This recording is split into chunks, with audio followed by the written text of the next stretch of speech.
Chapter 1. Years ago, in state documents, Vachel Carmouche was always referred to as the electrician, never as the executioner. That was back in the days when the electric chair was sometimes housed at Angola. At other times it traveled, along with its own generators, on a flatbed semi-truck from parish prison to parish prison. Vachel Carmouche did the state's work. He was good at it. In New Iberia we knew his real occupation, but pretended we did not. He lived by himself up Bayou Teche in a tin-roofed, paintless cypress house that stayed in the deep shade of oak trees. He planted no flowers in his yard and seldom raked it, but he always drove a new car and washed and polished it religiously. Early each morning we'd see him in a cafe on East Main, sitting by himself at the counter, in his pressed gray or khaki clothes and cloth cap, his eyes studying other customers in the mirror, his slight overbite paused above his coffee cup, as though he were waiting to speak, although he rarely engaged others in conversation. When he caught you looking at him, he smiled quickly, his sun-brown face threading with hundreds of lines, but his smile did not go with the expression in his eyes. Vachel Carmouche was a bachelor. If he had lady friends, we were not aware of them. He came infrequently to Provost's bar and pool room and would sit at my table or next to me at the bar, indicating in a vague way that we were both law officers and hence shared a common experience. That was when I was in uniform at NOPD and was still enamored with Jim Beam straight up and a long-necked Jacks on the side. One night he found me at a table by myself at Provost's and sat down without being asked, a white bowl of okra gumbo in his hands. A veterinarian and a grocery store owner I had been drinking with came out of the men's room and glanced at the table, then went to the bar and ordered beer there and drank with their backs to us. "Being a cop is a trade-off, isn't it?" Vachel said. "Sir?" I said. "You don't have to call me sir. You spend a lot of time alone?" "Not so much." "Well, I think it goes with the job. I was a state trooper once." His eyes, which were as gray as his starched shirt, drifted to the shot glass in front of me and the rings my beer mug had left on the tabletop. "The drinking man goes home to a lot of echoes, the way a stone sounds in a dry well. No offense meant, Mr. Robicheaux. Can I buy you around?" The acreage next to Vachel Carmouche was owned by the Labiche family, descendants of what had been known as free people of color before the Civil War. The patriarch of the family had been a French-educated mulatto named Jubal Labiche, who owned a brick factory on the bayou south of New Iberia.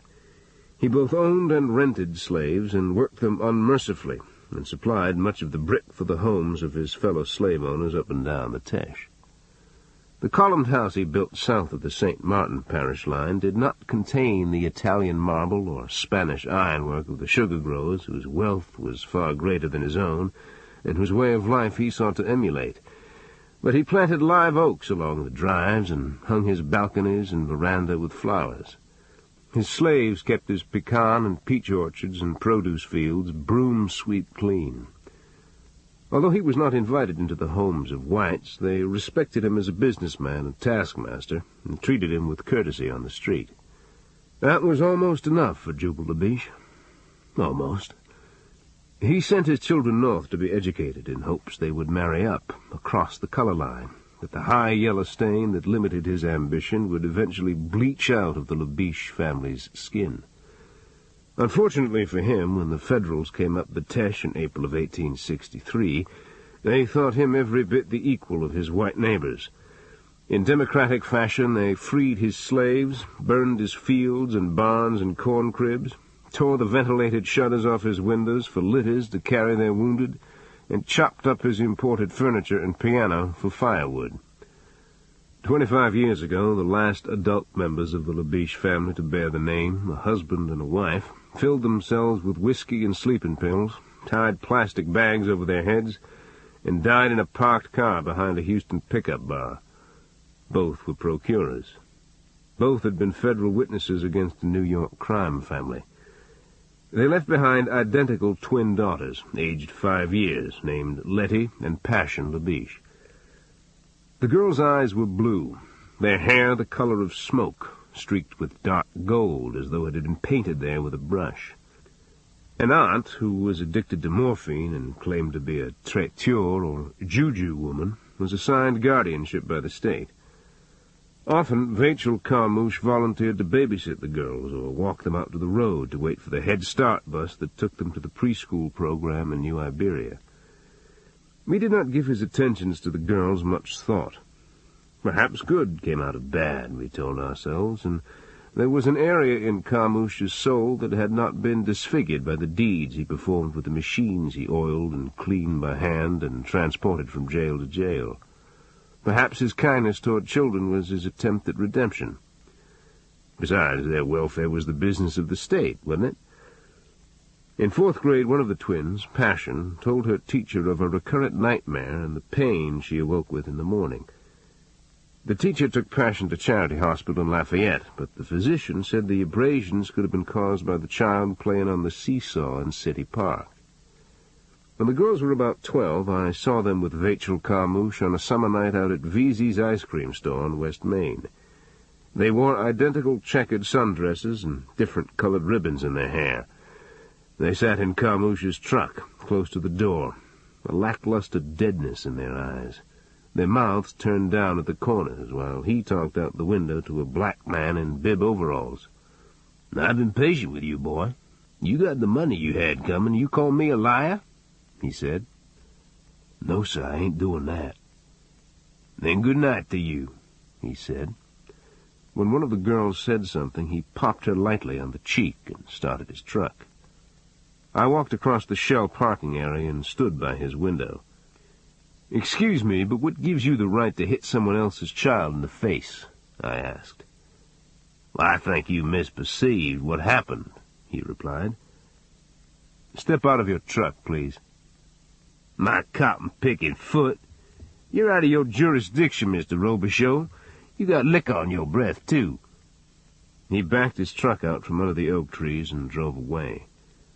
I went to Provost's and drank for 3 hours at the bar and watched the pool games and the old men playing bourrée and dominoes under the wood-bladed fans. The warm air smelled of talcum and dried perspiration and the green sawdust on the floor. "Have any locals pulled in Vachel Carmouche?" I asked the bartender. "Go home, Dave," he said. I drove north along Bayou Teche to Carmouche's home. The house was dark, but next door the porch and living room lights were on at the Labiche house. I pulled into the Labiche driveway and walked across the yard toward the brick steps. The ground was sunken, moldy with pecan husks and dotted with palmettos, the white paint on the house stained with smoke from stubble fires in the cane fields. My face felt warm and dilated with alcohol, my ears humming with sound that had no origin. Vachel Carmouche opened the front door and stepped out into the light. I could see the twins and the aunt peering out the door behind him. "I think you're abusing those children," I said. "You're an object of pity and ridicule, Mr. Robicheaux," he replied. "Step out here in the yard." His face was shadowed, his body haloed with humidity in the light behind him. "I'm armed," he said when I approached him. I struck his face with my open hand, his whiskers scraping like grit against my skin, his mouth streaking my palm with his saliva. He touched his upper lip, which had broken against his overbite, and looked at the blood on his fingers. "You come here with vomit on your breath and stink in your clothes and judge me?" he said. "You sit in the Red Hat house and watch while I put men to death, then condemn me because I try to care for orphan children? You're a hypocrite, Mr. Robicheaux. Be gone, sir." He went inside and closed the door behind him and turned off the porch light. My face felt small and tight, like the skin on an apple in the heat of darkness. I returned to New Orleans and my problems with pari-mutuel windows and a dark-haired, milk-skinned wife from Martinique who went home with men from the Garden District while I was passed out in a houseboat on Lake Pontchartrain the downdraft of U.S. Army helicopters flattening a plain of elephant grass in my dreams. I heard stories about the Labiche girls, their troubles with narcotics, the bikers and college boys and sexual adventurers who drifted in and out of their lives, their minor roles in a movie that was shot outside Lafayette, the R&B record Letty cut in prison that made the charts for 2 or 3 weeks. When I bottomed out, I often included the girls in my prayers and regretted deeply that I had been a drunk when perhaps I could have made a difference in their lives. Once I dreamed of them cowering in a bed, waiting for a man's footsteps outside their door and a hand that would quietly twist the knob in the jamb. But in daylight I convinced myself that my failure was only a small contributing factor in the tragedy of their lives, that my guilty feelings were simply another symptom of alcoholic grandiosity. Vachel Carmouche's undoing came a-borning from his long-suppressed desire for publicity and recognition. On a vacation in Australia, he was interviewed by a television journalist about his vocation as a state executioner. Carmouche sneered at his victims. "They try to act macho when they come into the room, but I can see the sheen of fear in their eyes," he said. He lamented the fact that electrocution was an inadequate punishment for the type of men he had put to death. "It's too quick. They should suffer, just like the people they killed," he said. The journalist was too numb to ask a follow-up question. The tape was picked up by the BBC, then aired in the United States. Vachel Carmouche lost his job.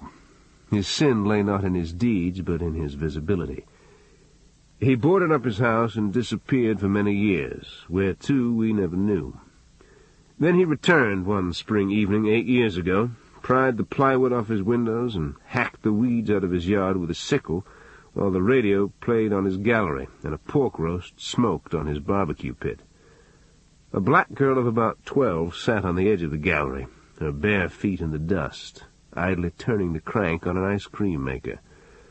After sunset, he went inside and ate dinner at his kitchen table, a bottle of refrigerated wine uncapped by his plate. A hand tapped on the back door, and he rose from his chair and pushed open the screen. A moment later, he was crawling across the linoleum while a mattock tore into his spine and rib cage, his neck and scalp, exposing vertebrae, piercing kidneys and lungs, blinding him in one eye. Letty Labiche was arrested naked in her backyard, where she was burning a robe and work shoes in a trash barrel and washing Vachel Carmouche's blood off her body and out of her hair with a garden hose.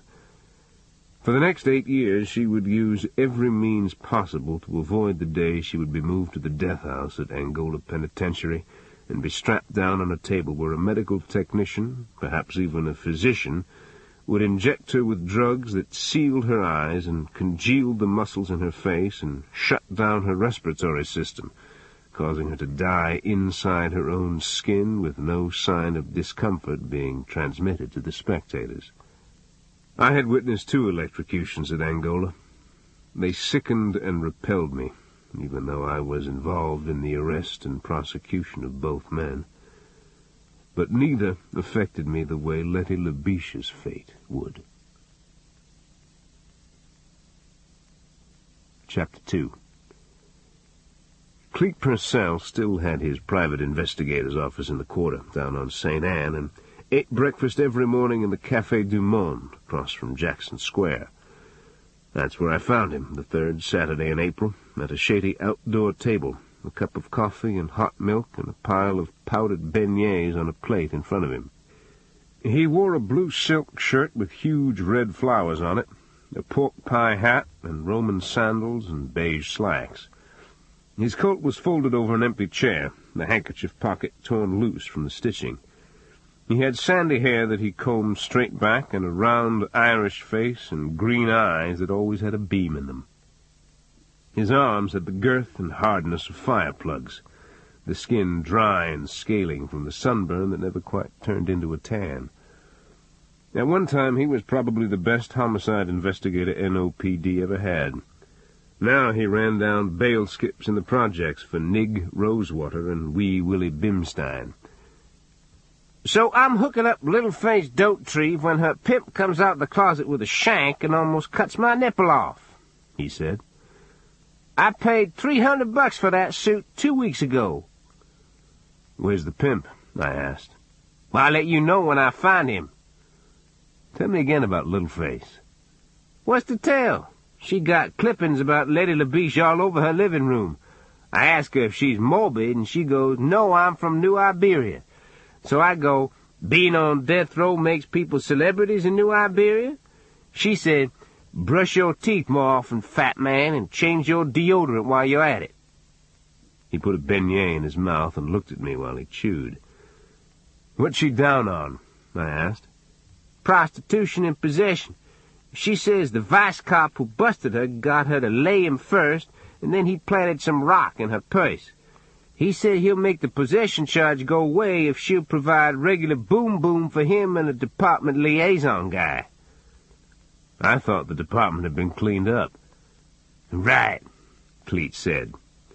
He wiped his mouth with a paper napkin and picked up his coat. Come on, I'll drop this at the tailor's and take you out to the project. You said you hooked her up. I called Nig and got her some slack. Now, don't get the wrong idea, Mon. Her pimp is Zipper Clum. Little-Face stays on the street. He'll be back around. We parked under a tree at the welfare project and walked across a dirt playground toward the 2-story brick apartment building with green window trim and small green wood porches where Little-Faced Dope-Tree lived. We passed a screen window, and Cleet fanned the air in front of his face. He stared through the screen and banged on the frame with his fist. Lose the pipe and open the front door, he said. Anything for you, fat man, but don't get on my bathroom scale again. You done broke all the springs, a voice said from inside. My next job is going to be at the zoo. I can't take this anymore, Cleet said when we were on the front porch. Little-Face pushed open the door and held it while we walked inside. She wore cut-off blue jeans and a white T-shirt and had very dark skin and lustrous, thick hair that she wore on her shoulders. Her eyes were no bigger than dimes. This is Dave Robicheaux. He's a homicide detective in Iberia Parish, Cleet said. He's a friend of Lady Labiche. She tilted up her profile and pursed her lips and brushed back her hair with her fingers. She had on heels, and her rump and the backs of her thighs were taut against her shorts. How about flexing your brain instead of your stuff for a change? Cleet said. What he want with me? She said. Why would you keep all those newspaper clippings about Letty? I asked. They for Zipper, she replied. You know how Zipper got his name? He carved all over a girl's face with a razor blade, Cleet said to her. We still love you, fat man. Everybody down here do, she said. I hate this job, Cleet said. I placed my hands lightly on the tops of Little-Face's arms. For a moment the cocaine glaze went out of her eyes. Lady Labiche is probably going to be executed. A lot of people think that shouldn't happen. Do you know something that can help her? I said. Her mouth was small and red, and she puckered her lips uncertainly, her eyes starting to water now. She pulled out of my grasp and turned away. Well, I got an allergy. It makes me sneeze all the time, she said. The mantel over the small fireplace was decorated with blue and red glass candle containers. I stooped down and picked up a burned newspaper photo of Letty from the hearth. Her image looked like it was trapped inside a charcoal-stained transparency. A puff of wind blew through the door, and the newspaper broke into ash that rose in the chimney like gray moths. You been working some juju, Little-Face? I asked. 'Cause I sell out my pants don't mean I'm stupid and superstitious. Then she said to Cleet, You better go, fat man. Take your friend with you, too. You ain't funny no more. Sunday morning I went to Mass with my wife Bootsy and my adopted daughter Alifair. Then I drove out to the Labiche home on the bayou. Passion Labiche was raking pecan leaves in the backyard and burning them in a rusty barrel. She wore men's shoes and work pants and a rumpled cotton shirt tied under her breasts. She heard my footsteps behind her and grinned at me over her shoulder. Her olive skin was freckled, her back muscular from years of field work. In looking at the brightness of her face, you would not think she grieved daily on the plight of her sister, but grieve she did, and I believed few people knew to what degree. She dropped a rake-load of wet leaves and pecan husks on the fire, and the smoke curled out of the barrel in thick curds like damp sulphur burning. She fanned her face with a magazine. "I found a 20-year-old hooker in New Orleans who seems to have a big emotional investment in your sister's case. Her name's Little-Face Dautrive. She's originally from New Iberia," I said. "I don't guess I know her," she said. "How about a pimp named Zipper Clum?" "Oh, yes. You forget Zipper about as easy as face warts," she said, and made a clicking sound and started raking again. "Where do you know him from?" I said. "My parents were in the life. Zipper Clum's been at it a long time." Then her eyes seemed to go empty, as though she were looking at a thought in the center of her mind. "What'd you find out from this black girl?" "Nothing." She nodded, her eyes still translucent, empty of anything I could read. Then she said, "The lawyers say we still got a chance with the Supreme Court. I wake up in the morning and think maybe it's all going to be okay. We'll get a new trial, a new jury, the kind you see on television, full of people who turn abused women loose. Then I fix coffee and the day's full of spiders." I stared at her back while she raked. She stopped and turned round. "Something wrong?" she said. "I didn't mention Little-Face Dautrive was black," I said. She removed a strand of hair from the corner of her mouth. Her skin looked dry and cool inside the smoke from the fire, her hands resting on the rake, her shoulders erect. "What are the odds she worked for Zipper and she white?" she said.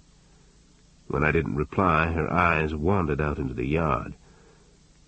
"I'll stay in touch," I said finally. "You bet. Good-looking man, you." I operated a boat rental and bait business on the bayou down toward Avery Island, south of New Iberia. The house my father had built of cypress sat up on a slope above the dirt road, its wide gallery and rusted corrugated roof shaded by live oak and pecan trees. The beds were planted with roses, impatiens, hydrangeas, and hibiscus, and we had a horse lot for Alifair's Appaloosa, and a rabbit hutch and a duck pond at the foot of the backyard. From the gallery we could look down through the tree trunks in the yard to the dock and concrete boat ramp and the bait shop and the swamp on the far side. At sunset I pulled back the awning on the guy wires that ran above the dock and turned on the string of overhead lights, and you could see the brim feeding on the insects around the pilings and the water hyacinths that grew in islands among the cypress knees. Every night the sky over the gulf danced with heat lightning, white sheets of it that rippled silently through hundreds of miles of thunderheads in the wink of an eye. I loved the place where I lived, and the house my father had built and notched and grooved and pegged with his hands, and I loved the people I lived with in the house. Sunday night, Bootsy and I ate supper on the picnic table under the mimosa tree in the backyard.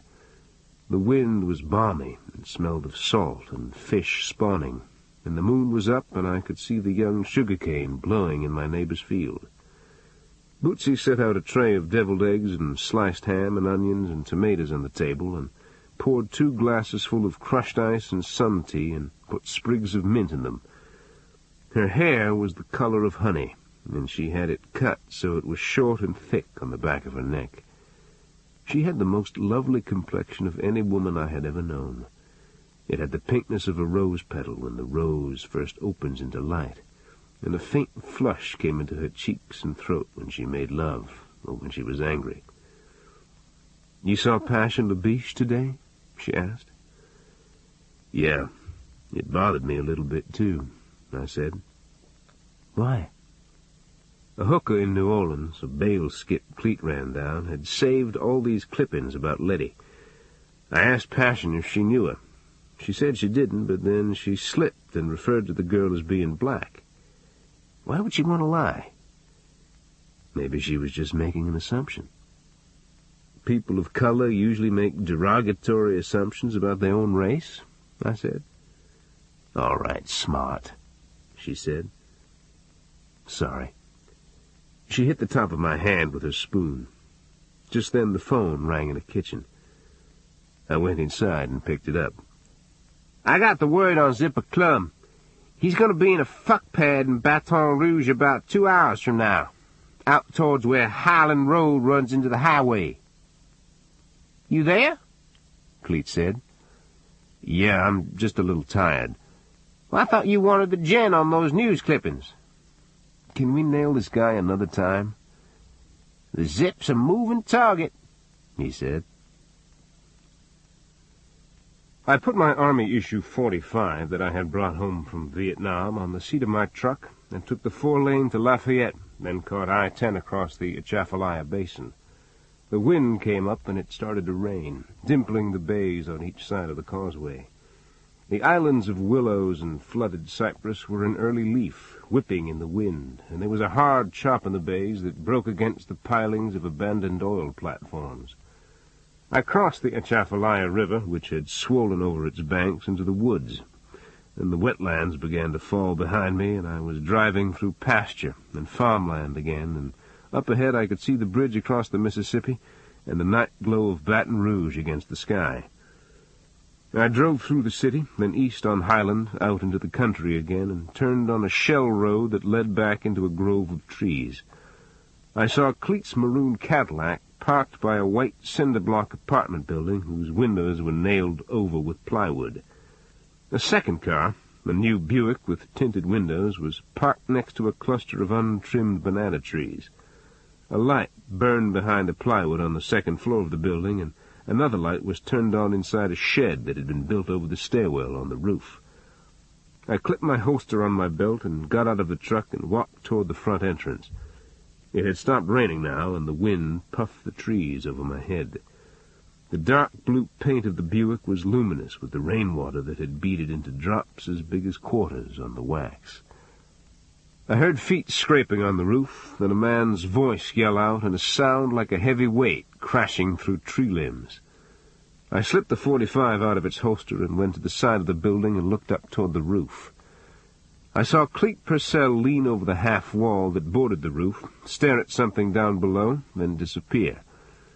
I went in the front door and climbed the stairs to a hallway that was littered with garbage and broken plaster. Only one room was lighted.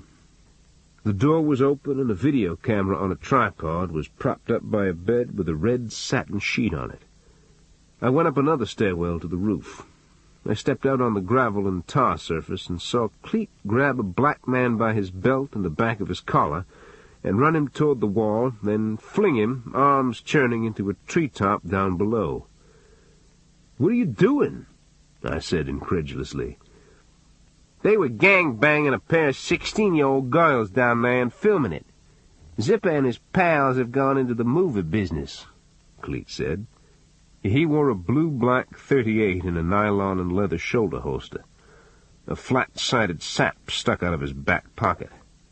"Right, Zip?" He kicked the soul of a mulatto who was handcuffed by one wrist to a fire-escape rung.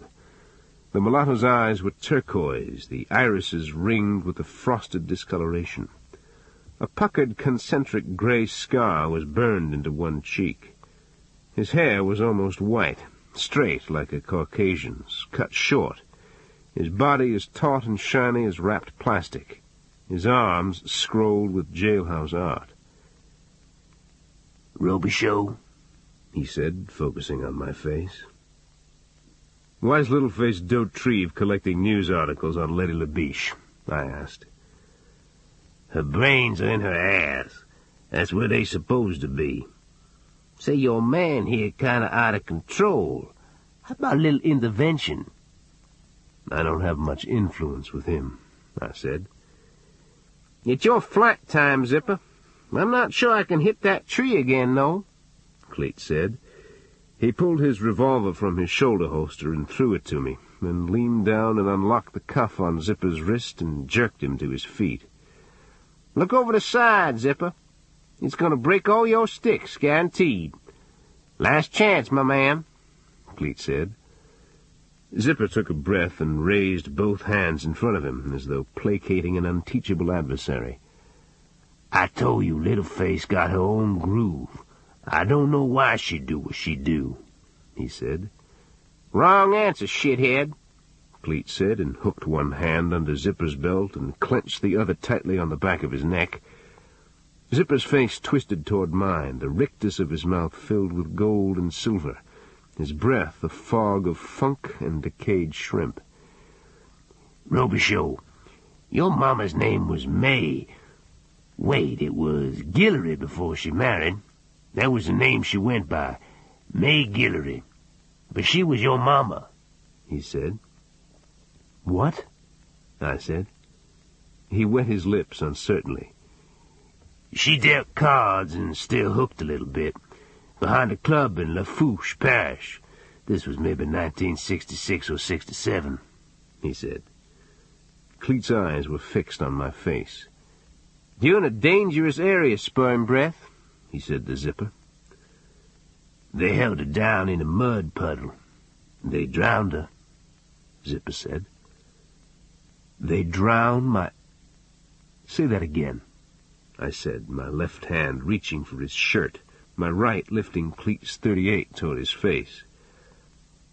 "These cops were on a pad for the Jacanos. She saw them kill somebody.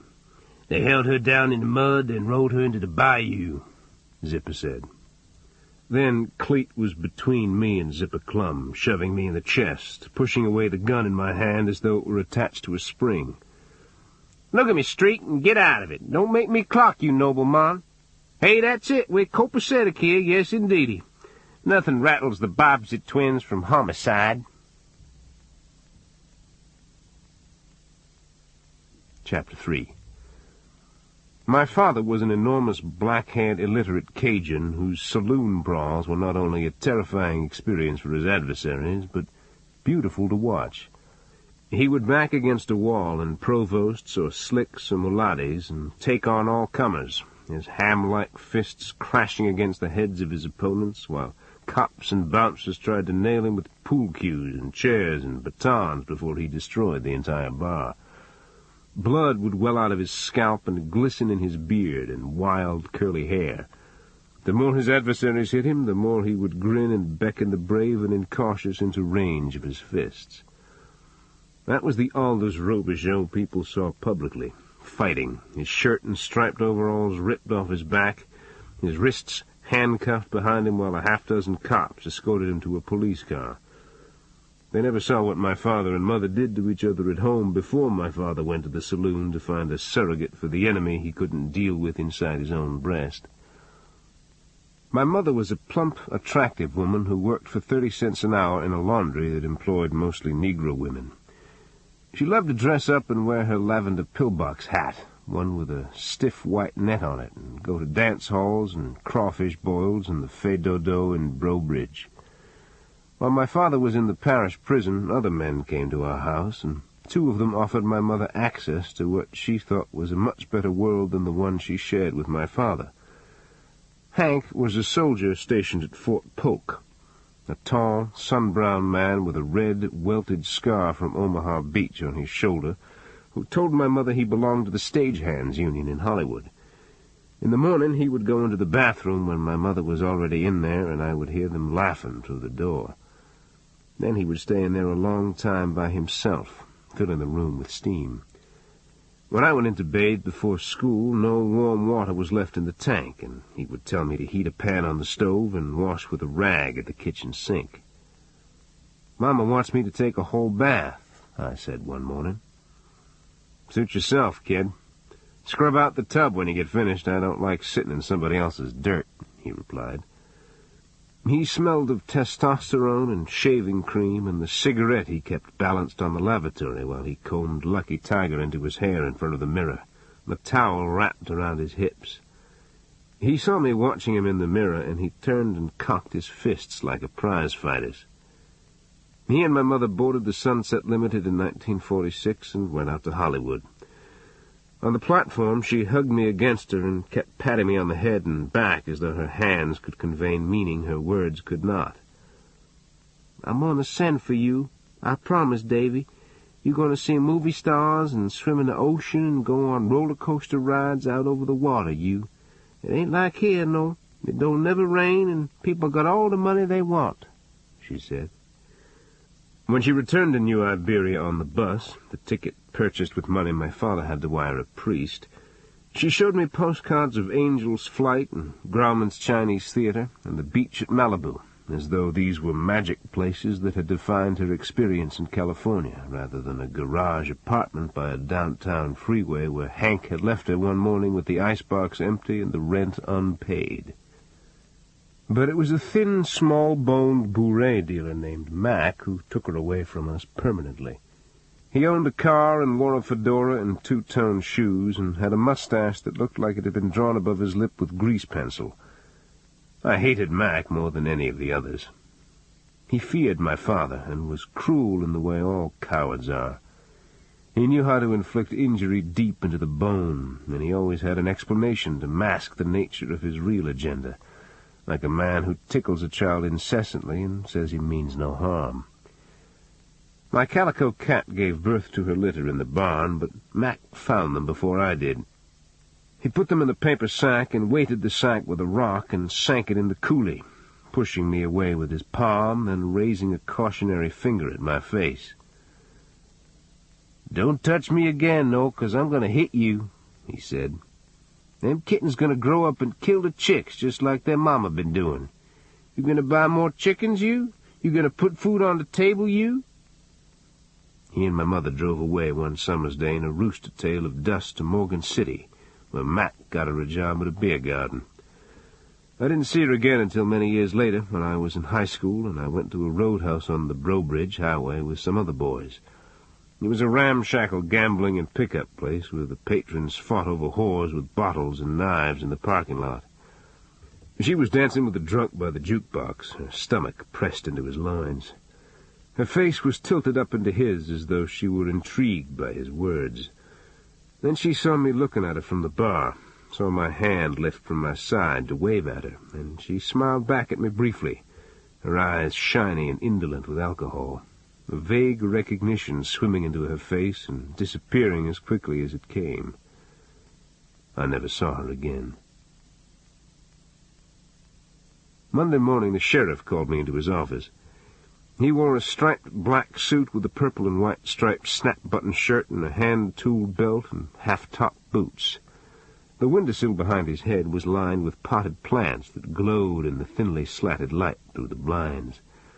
He had run a dry-cleaning business before he was elected sheriff and was probably more Rotarian than lawman, but he had been in the 1st Marine Division at the Chosin Reservoir, and no one questioned his level of integrity or courage or the dues he had paid and never spoke about, except, to my knowledge, on one occasion when he'd had a coronary and thought he was dying, and he told me of pink airbursts high above the snow on the hills and Chinese bugles blowing in the darkness and winds that could swell fingers into purple balloons.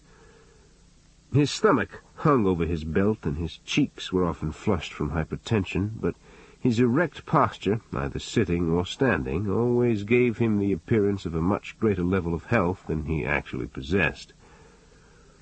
"I just got off the phone with the East Baton Rouge Sheriff's Office," he said, looking down at a yellow legal pad by his elbow. "They say a couple of black lowlifes were thrown off a roof east of town last night." "Oh?" "One of them has a broken arm, the other a concussion. The only reason they're alive is they crashed through the top of an oak tree." I nodded, as though unsure of his larger meaning. "The two lowlifes say Cleet Purcell is the guy who made them airborne. You know anything about this?" the sheriff said. "Cleet's methods are direct sometimes." What's most interesting is one of them took down the license number of your truck." The sheriff's eyes dropped to his legal pad. "Let's see." I jotted down a quote from the East Baton Rouge sheriff. "Who told your homicide investigator he could come into my parish with an animal like Cleet Purcell and do business with a baseball bat?" I didn't quite have an answer for him. "You remember my mother?" I asked.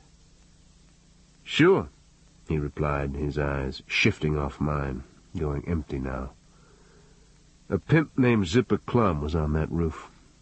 He told me he saw my mother killed back in 1966 or 67. He wasn't sure of the year. It wasn't an important moment in his career." The sheriff leaned back in his chair and lowered his eyes and rubbed the cleft in his chin with 2 fingers. "I'd like to believe you trusted me enough to tell me that up front," he said. "People like Zipper Clum lie a lot. He claims 2 cops drowned her in a mud puddle. They shot somebody and put a throwdown on the corpse. My mother saw it. At least that's what Clum says." He tore the top page off his legal pad and crumpled it up slowly and dropped it in the wastebasket. "You want some help on this?" he asked. "I'm not sure."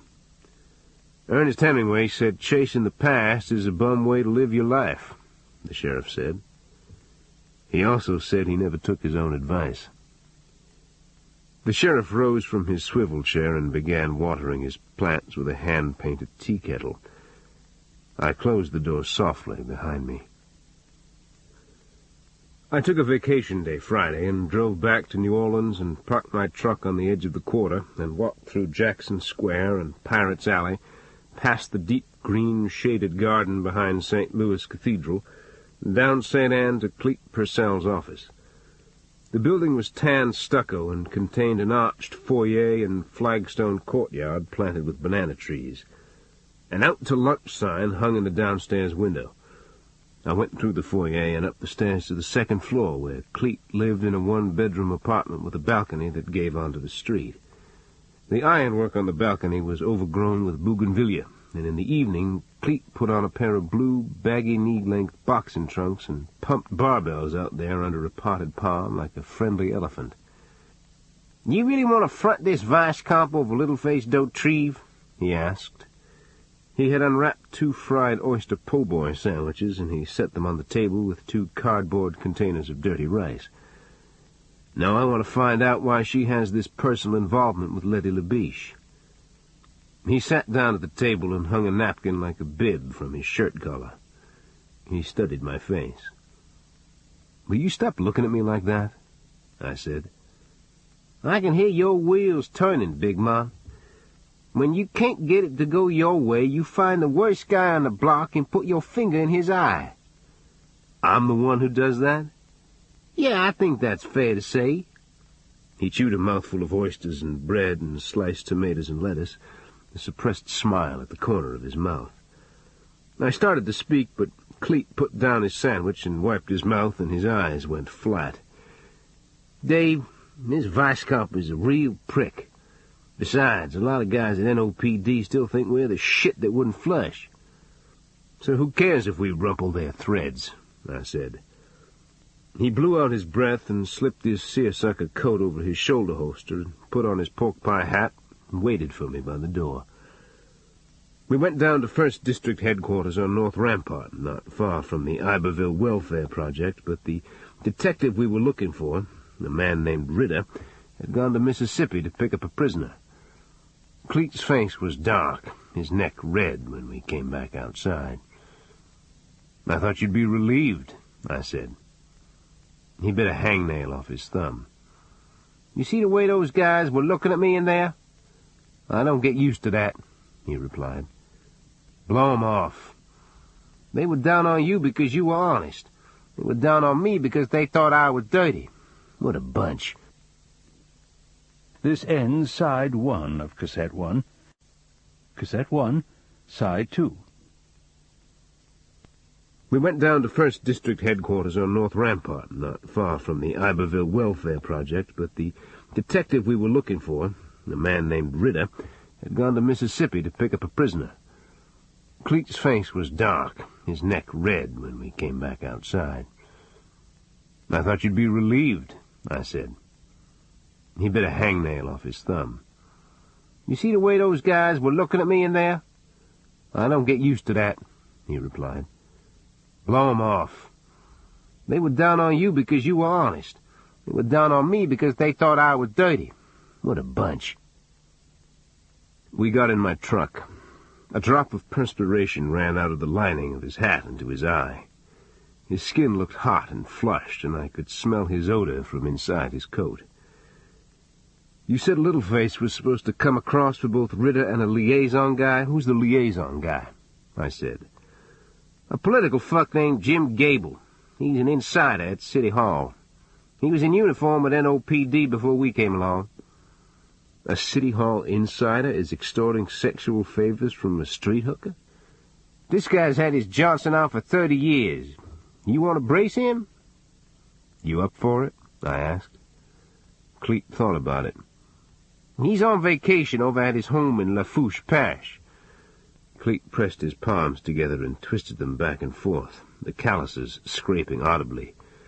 "Yeah, I'm up for it," he said. We drove out of the city south to Bayou Lafourche, then followed the state highway almost to Tambelier Bay in the Gulf of Mexico. We turned down a dirt road through farmland and clusters of paintless cabins and clearings in the sugarcane that were filled with tin-roofed sheds and farm equipment. It was late afternoon now, and the wind had kicked up, and the cane was blowing in the fields. Clouds moved across the sun, and I could smell rain and salt in the air, and the odor of dead animals in the ditches. Off in the distance, silhouetted against the dull shimmer of the bay, was a 3-story, coffee-colored, purple-tiled house surrounded by palm trees. "How's a cop own a house like that?" I asked. "It's easy if you marry an alcoholic with heart disease in her family," Cleet said. "Stop up at that grocery. I'm going to have a beer and a shot. This guy turns my stomach." "How about easing up, Cleet?" I pulled into the grocery store, and he got out without answering and went inside. The store was weathered gray, the nail holes leaking rust, the wide gallery sagging on cinder blocks. Next to it was an abandoned dance hall, the Montgomery Ward brick peeled away in strips, the old red and white Jack sign perforated with birdshot. Behind the nightclub was a row of cabins that looked like ancient slave quarters. The wind was blowing harder now, flecked with rain, and dust lifted in clouds out of the fields. Cleet came out of the store with a half-pint of bourbon in a paper bag and an open can of beer. He took a hit out of the bottle, finished the beer, and put the bottle under the front seat. "I called Gable. He says to come on down," Cleet said. "Something wrong?" "This place. It's like I was here before." "That's because it's a shithole where Whitey got rich while a lot of peons did the grunt work, like where you grew up." When I ignored his cynicism, his eyes crinkled at the corners, and he sprayed his mouth with breath freshener. "Will you meet Jim Gable? Then tell me he's not a special kind of guy," he said. The light had faded from the sky, and rain slanted across the floodlamps that were anchored high in the palm trees when we pulled through the iron gates into Jim Gable's drive. He opened the side door onto the porte-cochere, grinning with a gap-toothed smile, a man dressed in white slacks and blue-striped sports coat. His head was too large for his narrow shoulders. He shook my hand warmly. "I've heard a great deal about you, Mr. Robicheaux. You had quite a war record, I understand," he said. "Cleet did. I was over there before it got hot," I replied. "I was in the National Guard. We didn't get called up, but I admire the people who served over there," he said, holding the door open for us. The inside of the house was softly lit, the windows hung with red velvet curtains. The rooms contained the most beautiful oak and cypress woodwork I had ever seen. We walked through a library and a hallway lined with bookshelves into a thickly carpeted living room with high French doors and a cathedral ceiling. Through a side door I saw a woman with a perfectly white, death-like face lying in a tester bed. Her hair was yellow, and it fanned out on the pillow from her head like seaweed floating from a stone. Gable pulled the door shut. "My wife's not well. Y'all care for a whiskey and soda?" he said from the bar where he tonged cubes of ice into a highball glass. His hair was metallic gray, thick and shiny, and parted sharply on the side. "Not for me," I said. Cleet shook his head. "What can I help y'all with?" Gable asked. "A pimp named Zipper Clum is throwing your name around," I said. "Really?" "He says you and a vice cop in the 1st District have an interest in a prostitute named Littleface Dautreve," I said. "An interest?" "Zipper says she gets into the sack with you guys or she goes down on a possession charge," I said. Gable's eyes were full of irony. "One of my men held Zipper's face down on an electric hot plate. That was 15 or 20 years ago. I fired the man who did it. Zipper forgets that," Gable said. He drank from his glass and lit a thin cigar with a gold lighter. "You drove over from New Iberia to check on corruption in the New Orleans Police Department, Mr. Robicheaux?" "I think the prostitute has information that might be helpful in the case of Lady Labiche," I said. He nodded, his eyes unfocused with half-formed thoughts. "I hear Labiche is born again," he said. "That's the word," I said. "It's funny how that happens on death row. As far as I'm concerned, Letty Labiche doesn't deserve to die by lethal injection. She killed a lawman. I think she should be put to death in the electric chair, and not all at once, either," he said. Cleet looked at me, then at the door. "A lot of people think different," I said. "Fortunately, it's not my obligation to argue with them," Gable replied. "On another subject, would you care to look at my collection of ordnance?" He was grinning again now, his callousness or meanness of spirit or whatever moral vacuity that seemed to define him once more hidden in the smiling mask that he wore like ceramic. "Another time," I said. But he wasn't listening. He pushed open 2 oak doors with big brass handles on them. The inside of the room was filled with glass gun cases. The walls hung with both historical and modern weapons. One mahogany rack alone contained 8 AK-47 rifles. On a table under it was a huge glass jar, the kind used in old-time drugstores, filled with a yellow fluid. Gable tapped on the lid with his fingernail so the object inside vibrated slightly and moved against the glass. I felt a spasm constrict the lining of my stomach. "That's a VC head. My cousin brought it back. He was in the Phoenix program," Gable said. "We've got all we need here," Cleet said to me. "Have I offended you?" Gable asked. "Not us. I wish you'd made it over there, Jim. It was your kind of place," Cleet said. Cleet and I both turned to go and almost collided into Gable's wife. She wore a white silk robe and silver slippers and supported herself on a cane with a rubber-stoppered tripod on it. Her rouged cheeks and lipstick made me think of cosmetics applied in a desperate fashion to a papier-mâché doll. Her yellow hair was like wisps of corn silk. When she smoothed it back, lifting it coyly into place, her temples pulsed with tiny blue veins. "Have you invited the gentlemen for a late supper?" she asked her husband. "They're just here on business, Cora. They're leaving now," Gable replied. "I apologize for not coming out to welcome you. I didn't realize you were here," she said. "That's quite all right," I said. "You mustn't pay attention to Jim's war souvenirs. They were given to him or he purchased them. He's a gentleman by nature," she said. "Yes, ma'am," I said. She placed her hand in mine. It had no more weight or density than a bird's wing.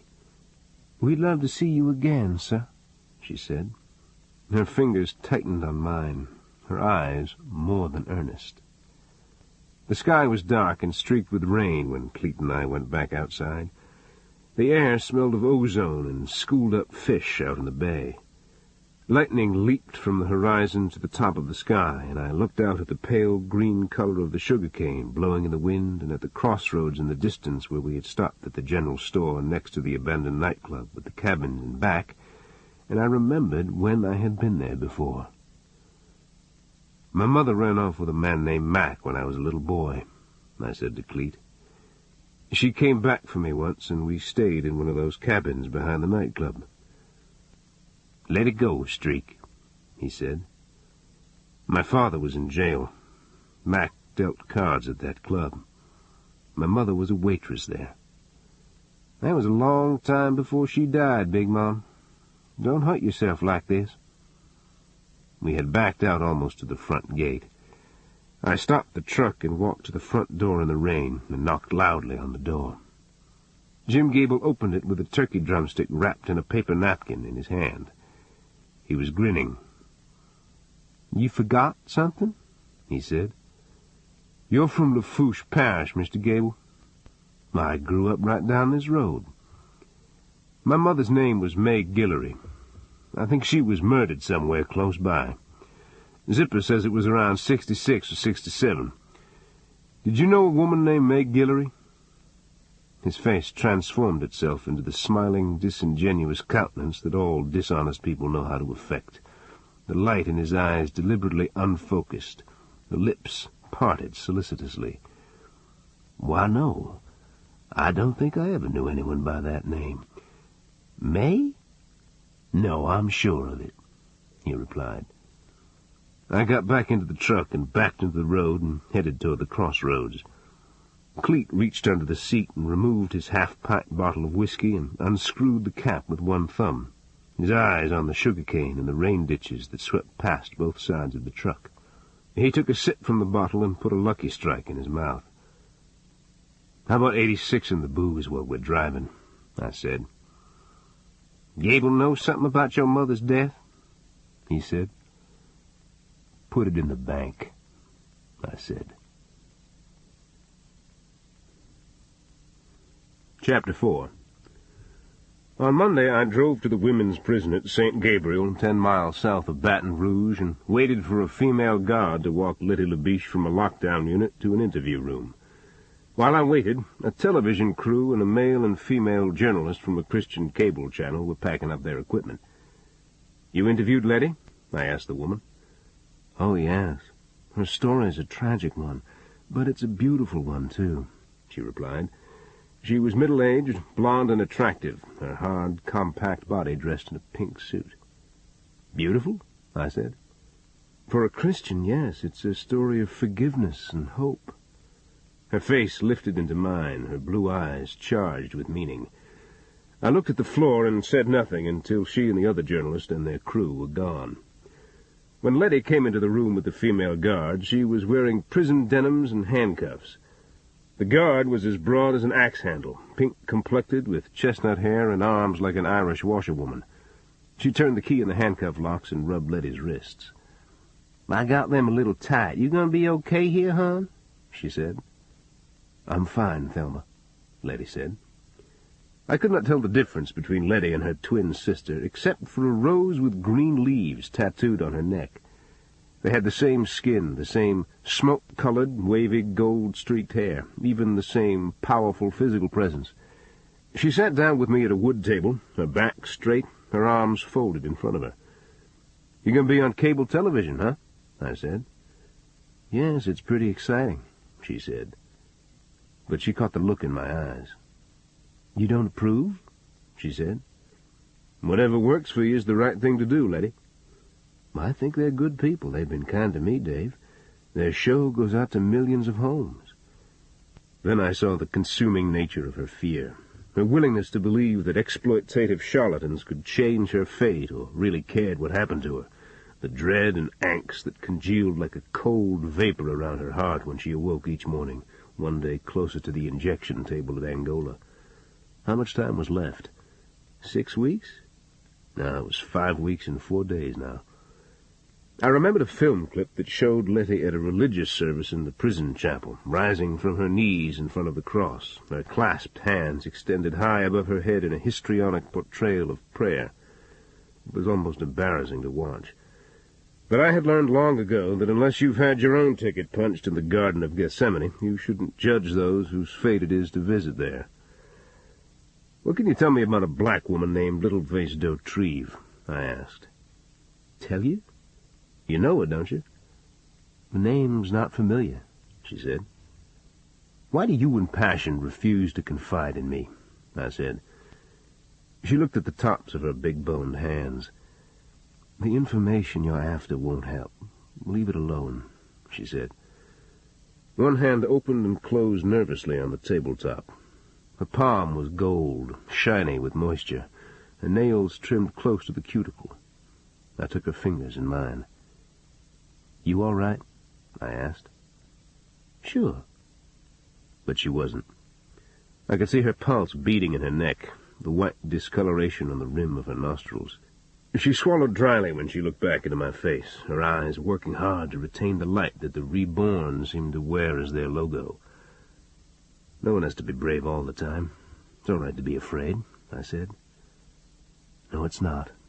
Not if you have faith." There was nothing for it. I said goodbye and walked outside into the world of wind and green lawns and sunlight on the skin and trees bending against the sky.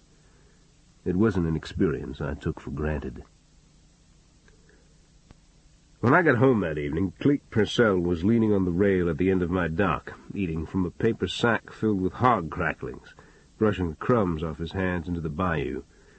The sun was red behind the oaks and pecan trees in my yard, and the swamp was full of shadows and carrion birds drifting above the tops of the dead cypress. I walked down the dock and leaned against the rail next to him. "The moon's rising. You want to try some surface lures?" I said. "I got a call from Zipper Clum today. He says a shitload of heat just came down on his head, and we're responsible for it." He pulled a crackling out of the sack and inserted it in his mouth with his thumb and forefinger. "Gable sick some cops on him? They arrested him and put him in a holding cell with a bunch of Aryan Brotherhood types. Zipper left a couple of teeth on the cement. Tell him to give us something and we'll help him. The guy's a bottom feeder, Dave. His enemy's his mouth. He shoots it off, but he doesn't have anything to give up." "Life's rough." "Yeah, that's what I told him." Cleet tore the tab on a beer can and leaned his elbows on the handrail. The wind rippled the bamboo and willow trees along the bayou's edge. "Zipper thinks he might get popped. I say good riddance, but I don't like to be the guy who set him up. Look, the guy's con-wise. If he's wetting his pants, it's for a reason. Are you listening to me?" "Yeah," I said abstractly. "You stuck a broom up Jim Gable's ass. He plans to be head of the state police. Remember that black family that got wiped out with shotguns about 10 years back, out by the Desire Project? The husband was snitching off some knocks, and they wasted him and his wife and kid. I heard Gable ordered the clip on the husband, and it got out of control." "Let me tell Bootsy I'm home, and we'll put a boat in the water," I said. Cleet finished his cracklings and wadded up the sack and popped it with the flat of his hand into a trash barrel. "I've always wondered what it was like to have a conversation with a wood post," he said. At that time, the governor of the state was a 6'6" populist by the name of Belmont Pugh. He had grown up in a family of sharecroppers in a small town on the Mississippi River north of Baton Rouge, feckless, illiterate people who sold pecans off the tailgates of pickup trucks and pulled corn and picked cotton for a living and were generally referred to as poor white trash. But even though the Pughs had occupied a stratum below that of Negroes in their community, they had never been drawn to the Ku Klux Klan, nor were they known to have ever been resentful and mean-spirited toward people of color. I had known Belmont through his cousin Dixie Lee Pugh at SLI when we were all students there during the late 1950s. Dixie Lee went on to become the famous white blues singer of his generation, second only to Elvis as a rock and roll star. Belmont learned to play the piano in the same Negro juke joint that Dixie Lee did, but he got hit with a bolt of religion and turned to preaching as a career rather than music. He exorcised demons and handled snakes and drank poisons in front of electrified rural congregations all over Louisiana. He baptized Negroes and poor whites by immersion in bayous so thick with mud they could clog a sewer main, while cottonmouth moccasins and alligators with hooded eyes watched from among the lily pads. But the donations he received from church people were small ones, and he made his living by selling detergent, brooms, and scrub brushes out of his automobile. Occasionally he would stop by New Iberia and ask me to have lunch with him at Provost's bar. He had attended college only 1 year, but he was proud of what he called his self-betterment program. He read a library book 30 minutes before breakfast each morning and 30 minutes before going to bed. He learned 1 new word from a thesaurus each day, and to improve what he called his intellectual thinking skills, he did his business math in his head. He performed 1 good deed a day for somebody else, and, in his words, as a man on his way up, 1 good deed for my own self. To save money, he slept in his car, ate 50-cent lunches in pool rooms, and sometimes bathed and shaved with a garden hose behind a church house 15 minutes before his sermon. Then Belmont discovered the carnival world of Louisiana politics, and the way a mental patient might wander into a theme park for the insane and realize that life held more promise than he had ever dreamed. Newspeople called Belmont the most mesmerizing Southern orator since Huey Long. During his run for his second term as governor, the opposition spread rumors that Belmont was not only a drunk, but that his mulatto mistress, whom he had stashed over in Vicksburg, had borne him twins. Time magazine said he was finished. Fundamentalist preachers, once his colleagues, denounced him from every pulpit in the state. Belmont appeared on a nationally telecast religious show and tried to rinse his sins in public. His contrition was a flop. He held a July 4th political rally and barbecue in Baton Rouge. The beer, corn on the cob, the chicken, and the links were free, paid for, some said, by casino interests in Chicago and Las Vegas. Belmont climbed up onto a flatbed truck while his string band belted out the Orange Blossom Special. He played harmonica into the microphone, his face reddening, sweat leaking out of his Stetson hat. When the song ended, the applause was no more than a ripple, while the audience waited to hear what Belmont Pugh had to say about his misdeeds.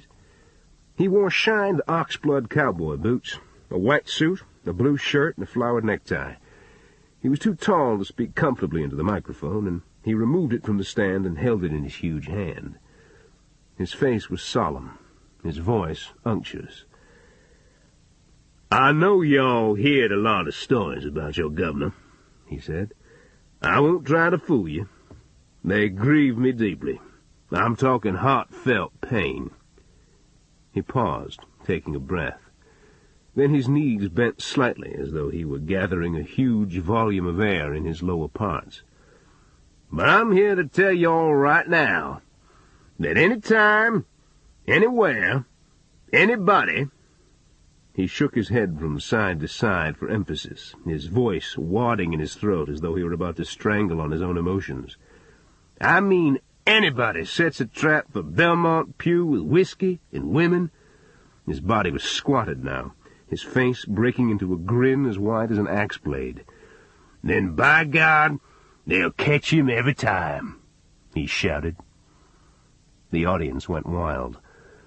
The price of domestic oil rose the same week, and the economy bloomed. Belmont was re-elected by a landslide. Late the next afternoon, I looked through the screen window of the bait shop and saw Belmont's black Chrysler parked by the boat ramp, and Belmont walked down the dock toward the shop. His aides had started to follow him, but he waved them off with his Stetson hat, then began slapping the hat against his thigh, as though pounding dust off his clothes. His brow was furrowed, his eyes deep in his face. He blew out his breath and punched and shaped the crown of his hat with his fist and fitted it back on his head just before entering the shop, his easy smile back in place. 15 minutes later, we were a mile down the bayou. The outboard pulled into a cove of cypress and willow trees. Belmont sat on the bow and flipped his lure toward the edge of the lily pads and retrieved it slowly through the dark water. He had a lean face and long teeth and pale eyes and graying hair that hung over his ears. His Stetson, which he wore virtually everywhere, was shapeless and stained with sweat and wrapped with a silver cord around the crown. "You a student of Scripture, Dave?" he asked. "Not really." "The Old Testament says Moses killed maybe 200 people when he came down off Mount Sinai with the 10 Commandments still smoking in his hands. God had just talked to him from the burning bush, but Moses saw fit to put them people to death. I'm not following you, Belmont. I've signed death warrants on 6 men. Every one of them was a vicious killer, and to my mind deserved no mercy. But I'm sorely troubled by the case of this Labiche woman. I lay my rod across the gunwales of the boat. Why? I asked. Why? She's a woman, for God's sake. That's it? He fanned a mosquito out of his face. No, that's not it. The minister at my church knows her and says her conversion's the real thing. Maybe she's one of them who's been chosen to carry the light of God. I got enough on my conscience without going up to judgment with that woman's death on me. I know a way out. How? Refuse to execute anyone. Cut yourself loose from the whole business. He threw his rod and reel against the trunk of a cypress and watched it sink through a floating curtain of algae. "Send me a bill for that, will you?" he said. "You can bet on it," I replied. "Dave, I'm the governor of the damn state. I can't stand up in front of an auditorium full of police officers and tell them I won't sign the death warrant because I'm afraid I'll go to hell. Is there another reason?" He turned his face into the shadows for a moment. He rubbed the curls on the back of his neck. "Some people say I might have a shot at vice president. It ain't a time to be soft on criminals, particularly one who's chopped up an ex-state trooper." "I don't know what to tell you," I said, trying to conceal the disappointment in my voice. He beat at the air with both hands. "I'm going to call the mosquito control down here and bomb this whole place," he said.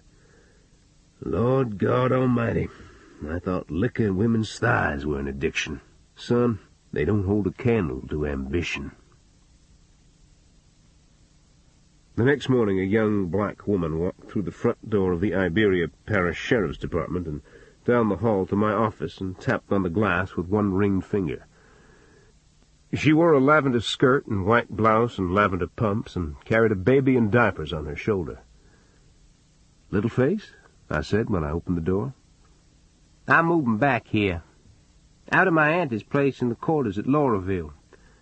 I gotta tell you something," she said, and walked past me and sat down before I could reply. "What's up?" I said. "Zipper Clum is what's up. He said he gonna do you and Fat Man both." Cleet Purcell is Fat Man? "Fat Man shamed him, slapped his face up on that roof, throwed his pimp friends crashing down through a tree. I asked Zipper why he want to hurt you.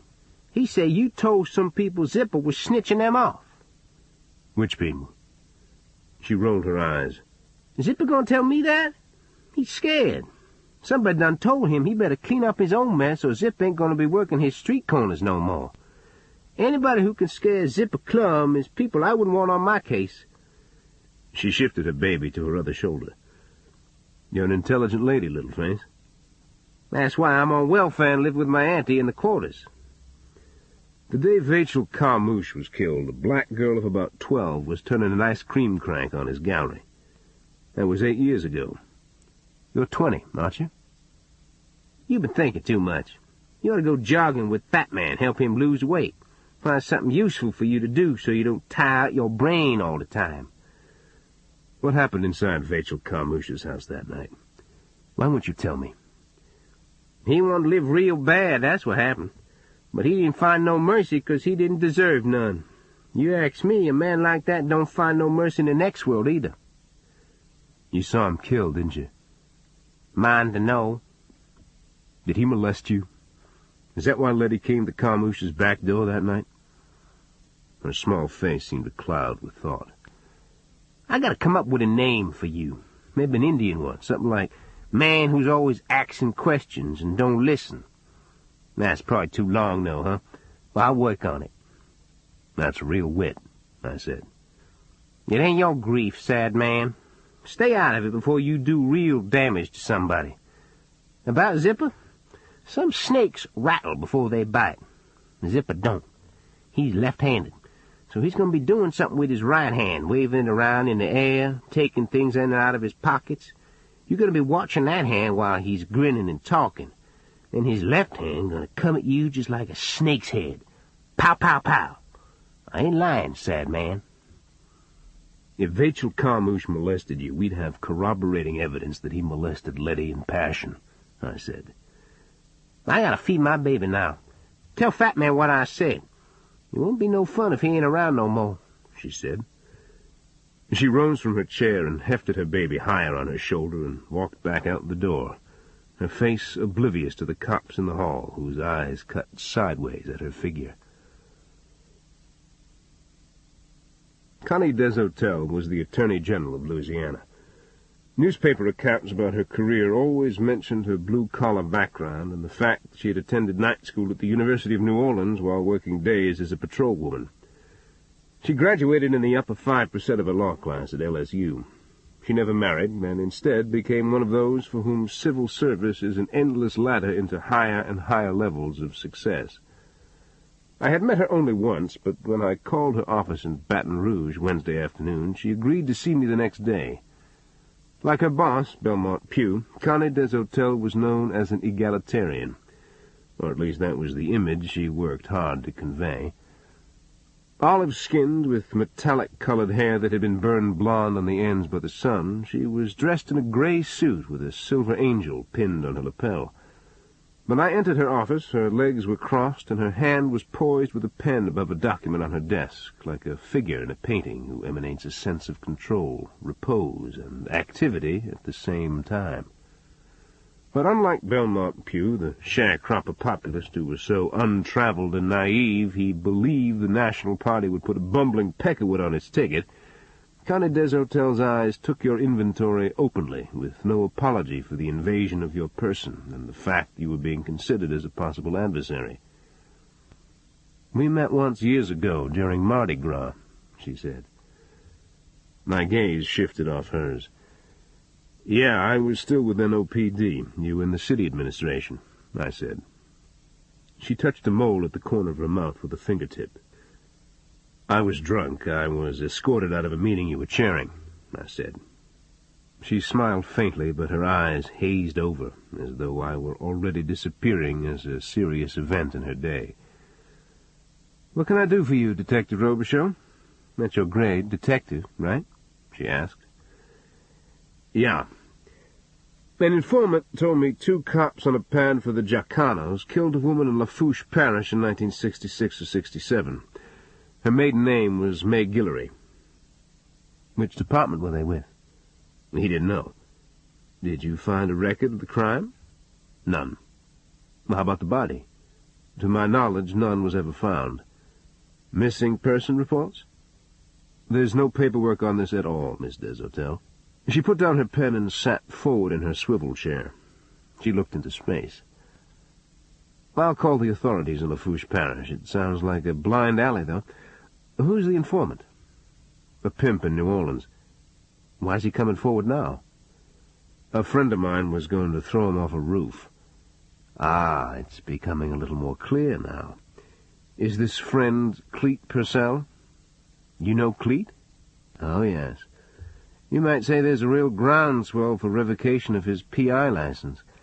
In fact, I have his file right here." She opened a desk drawer and removed a manila folder filled with police reports, a thickly folded printout from the National Crime Information Center, and what looked like letters of complaint from all over the state. Let's see. He shot and killed a government witness, stole a concrete mixer and filled a man's convertible with cement, and destroyed a $500,000 home-on-link Pontchartrain with an earth grater. He also slim Jim Bobby Earl's car at the Southern Yacht Club and urinated on the seats and dashboard. You say he's been throwing people off of roofs recently?" "Maybe I misspoke on that," I said. She glanced at her watch. "I'm sorry I'm late for luncheon. Give me a card and I'll call you with any information I can find," she said. "That's good of you," I said. "What was the victim's name again?" "May Guillory was her maiden name. Her married name was Robicheaux." "Are you related?" "She was my mother, so I'll be hanging around on this one, Miss Deshotel." The inquisitory beam came back in her eyes, as though the earlier judgment she had passed on me had suddenly been set in abeyance. Chapter 5. As a little boy, Zipper Clum tap-danced for coins on the sidewalks in the French Quarter. The heavy clip-on taps he wore on his shoes clicked and rattled on the cement and echoed off the old buildings as though he were in a sound chamber. He only knew 2 steps in the routine, but his clicking feet made him part of the scene, part of the music coming from the nightclubs and strip joints, not just a raggedy black street hustler whose mother turned tricks in Jane's Alley. Later on, Zipper Clum came to fancy himself a jazz drummer. He took his first fall in Lake Charles, the one bit in the Calcasieu Parish prison before the Civil Rights era, when the Negroes were kept in a separate section, away from the crackers who were up on the top floor. That was all right with Zipper, though. It was cooler downstairs, particularly when it rained and the wind blew across the lake. He didn't like crackers anyway, and at night he could hear the music from the juke joint on Ryan Street and groove on the crash of drums and the wail of horns and saxophones. His fall partner was a junkie drummer who had sat in with the Platters and Smiley Lewis. Zipper was awed by the fact that a rag-nosed loser with infected height punctures on his arms could turn 2 drumsticks into a white blur on top of a set of traps. In the jail, the junkie created 2 makeshift drumsticks from the wood on a discarded window shade and showed Zipper everything he knew. There was only one problem. Zipper had desire, but only marginal talent. He feigned musical confidence with noise and aggressiveness. He sat in with bands on Airline Highway and crashed the cymbals and bass drum and slapped the traps with the wire brushes, but he was an imitator, a fraud, and the musicians around him knew it. He envied and despised them for their gift. He was secretly pleased when crack hit New Orleans like a hurricane in 1981. Zipper was clean, living on his ladies, pumping iron and drinking liquid protein and running 5 miles a day, while his pipehead musician friends were huffing rock and melting their brains. But he still loved to pretend. On Saturday mornings he sat in the back of his cousin's lawnmower shop off Magazine and plugged in a cassette of Krupa or Joe Jones or Louis Bellson on his boombox, simultaneously recording himself on a blank tape while he flailed at his set of drums. Witnesses later said the white man who parked a pickup truck out front wore Levi's low on his hips without a belt, a tight-fitting white T-shirt, cowboy boots, and combed his hair like a 1950s greaser. One witness said he was a teenager. 2 others described him as a man in his 30s. But when they talked to the police artist, they all agreed he had white skin, a mouth like a girl's, and that he looked harmless. He smiled and said hello to an elderly woman who was sitting under an awning, fanning herself. The bell tinkled over the front door, and Zipper turned down the boombox and shouted from the back, "My cousin next door." But some crackers just don't listen. "Hey, don't come around that counter, man," Zipper said. "Say, you not hearing me or something? The man who owns this store ain't here right now." "Sorry." "Yeah, just stay out there in front. Everything gonna be cool." "When's he gonna be back?" "Maybe 2 or 3 minutes, like the sign on the door say." "You play drums." There was a pause. "What you want in here, cracker?" Zipper asked. "Your cousin's got a big tab with Jimmy Figg. He's got to pay the vig to the fig." Zipper got up from the stool he was sitting on and walked to the service counter. The counter was lined with second-hand garden tools that had been wire-brushed on a machine, sharpened, oiled, and repainted. "Jimmy Figg don't lend money, he sells coos," Zipper said. "If you say so, I just go where they tell me." "Don't grin at me, man." "No problem." "Hey, take your hand out where I can see it," Zipper said. "I delivered the message. I'm going now. Have a good day." "No, I want to show you something. This is a $20 gold piece. I bet you $50 I can roll it across the top of my fingers 3 times without dropping it. I lose, I put in the gold piece too. Damn, I just dropped it. You on, my man?" $50? Without touching it with the other hand? "You got it, Bo." "You give me the gold piece too?" "My word solid, Bo. Ask anybody about Zipper Clum." "All right, there's my $50. This isn't a hustle, is it?" Zipper smiled to himself and began working the gold piece across the tops of his fingers, the edges of the coin tucking into the crevices of skin and flipping over like magic. At the same time, his left hand moved under the counter, where his cousin had nailed a leather holster containing a .38 revolver. Zipper felt his palm curve around the checkered wood handles and the smooth taper of the steel.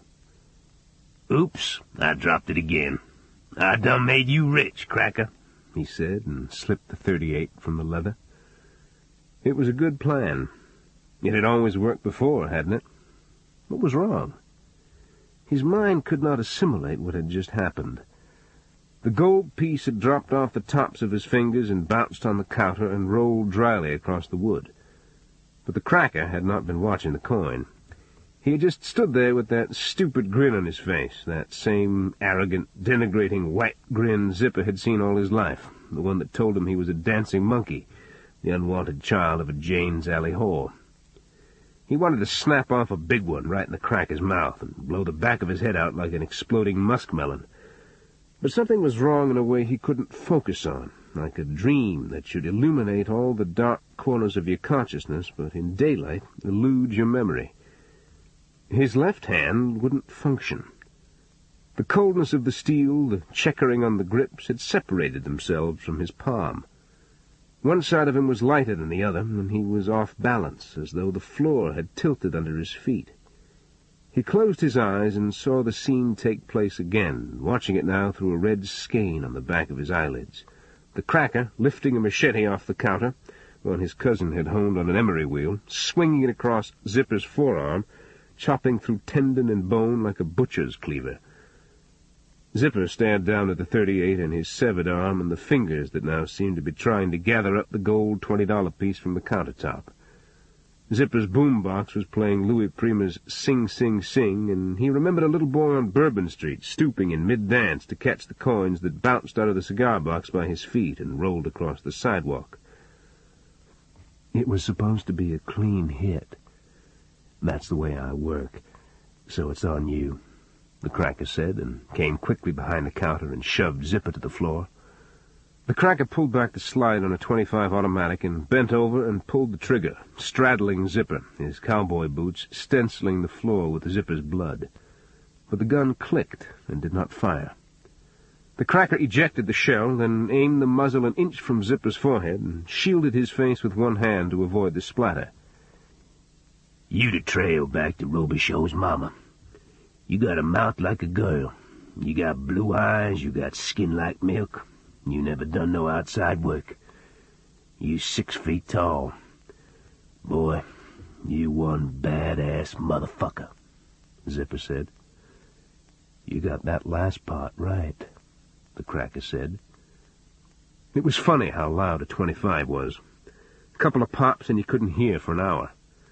The shooter recovered his empty brass and the ejected dud from the floor, pulled off his T-shirt, which was now splattered with blood, wiped off the machete's handle, and walked to his truck with his shirt wadded up in his hand. Then something bothered him. What was it? He went back inside and kicked the boombox on the floor and smashed its guts out with his boot heel. Still something wasn't right. Why had the pimp started taking his inventory? A mouth like a girl? What was that stuff about somebody's mama? Maybe the pimp was a latent fudge packer. There was a lot of weirdness around these days. Well, that's the way the toilet flushed sometimes. The old woman outside, who was deaf, waved to him as he twisted the steering wheel of his truck, a pocket comb in his teeth, and turned into the traffic. This ends Side 2 of Cassette 1 of Purple Cane Road. Purple Cane Road, Cassette 2. Chapter 6. Monday morning, an old-time NOPD homicide investigator named Dana Magelli sat down in my office and played the recording tape that had been recovered from the destroyed boombox at the murder scene off Magazine Street. Magelli had dark, close-clipped hair and dark skin and wore a neat mustache and still played an aggressive handball game 3 days a week at the New Orleans Athletic Club. Photos from the crime scene and a composite sketch of the shooter was spread on top of my desk. "Why would Zipper call the hit of the trail back to your mother?" he asked. "Zipper says Robicheaux on the tape. He doesn't mention a first name. Why do you connect the tape to me?" I replied. "You and Cleet Purcell were at First District asking questions about him. He told me he saw 2 cops kill my mother back in the 60s. "I see," Magelli said, his eyes going flat. "Which leads you to conclude what? That maybe the guys who did it put the hitter on Zipper Club. Who might these guys be?" "Search me," I said, my eyes not quite meeting his. He wore a beige sports jacket and tan slacks. He leaned forward in his chair and rested his elbows on my desk. "You're a good cop, Dave. You always were. You got a rotten deal. A lot of guys would like to see you reinstated in the department," he said. "How about Purcell?" "Purcell was a wrong cop." "The whole department was wrong," I said. "It's not that way now. Maybe a few guys are still dirty, but the new chief has either suspended or put most of the real slime bags in jail." "What's your point, Dana?" "You'd better not be squaring a personal beef on your own in Orleans Parish." "I guess you never know how it's going to shake out," I said. "Bad answer from a guy with your mileage," he said. "Find my old jacket and put a letter in it," I said. But he wasn't listening now. "We've run the shooter through the computer system every way we could," he said. "Nothing. He's got the look of a genuine sociopath, but if there's paperwork on him anywhere, we can't find it." "I think he's a new guy, just starting out, making his bones with somebody," I said. "He was personally upset he couldn't make a clean hit, but he was still doing everything right until he went back to smash the boombox. He knew he was leaving something behind, but his head was on the full-tilt boogie, and he couldn't think his way through the problem. So he tore up the boombox, but he left us the tape. He's an ambitious new player on the block who doesn't quite have ice water in his veins yet." Magelli rubbed his chin with 2 fingers. "I had a Tulane linguist listen to the tape," Magelli said. "He says the accent is upper South, Tennessee or Kentucky. Reasonably educated, at least for the kind of dirtbags we usually pull in. You think he's mobbed up?" "No," I said. "Why not?" "Because he talks about paying the vig to the fig. Everybody in the life knows Jimmy Figarelli is a pimp, not a Shylock." Magelli smiled. "Come back to work for us," he said. "Take Purcell, too. You get 2 for 1. You wouldn't come if we did, would you?" I took my eyes off his to change the subject. "There's another possibility in this case," I said. "It was Zipper Clum's perception the hitter was sent by the people who killed my mother. That doesn't make it so. A lot of people would enjoy breaking champagne bottles on Zipper's headstone. Zipper was a ruthless bucket of shit, but he was the smartest pimp I ever met. He knew who paid his killer. You know it too," Magelli said. He cocked his finger at me like a pistol as he went out the door. Just as I was going into Victor's on Main Street for lunch, Cleet Purcell's maroon Cadillac pulled to the curb, his saltwater fishing rods sticking out of the back windows. He'd bought the Cadillac, the only type of car he ever drove, for $800 from a mortician who had bought it off the family of a mobbed-up suicide victim. The steel-jacketed .357 round had exited through the Cadillac's roof, and Cleet had filed down the jagged metal and filled the hole with body solder and sanded it smooth and sprayed it with gray primer so the roof looked like it had been powdered from the explosion of a large firecracker. "What are you doing here?" I asked. "I had to get out of New Orleans for a while. This homicide guy Magelli was bugging me yesterday about Zipper Clum getting popped. Like I have knowledge about every crime committed in Orleans and Jefferson parishes," Cleet said. "You usually do." "Thanks. Now let's get something to go and eat in the park. I want to have a talk with you, Big Mom." "About what?" "Well, I'll tell you in the park." We ordered 2 styrofoam containers of fried catfish and coleslaw and dirty rice and drove across the drawbridge that spanned Bayou Teche at Burke Street. The bayou was dented with rain rings. Cleet parked the Cadillac by one of the picnic shelters under the oaks in City Park, and we sat under the tin roof in the rain and warm breeze and ate lunch.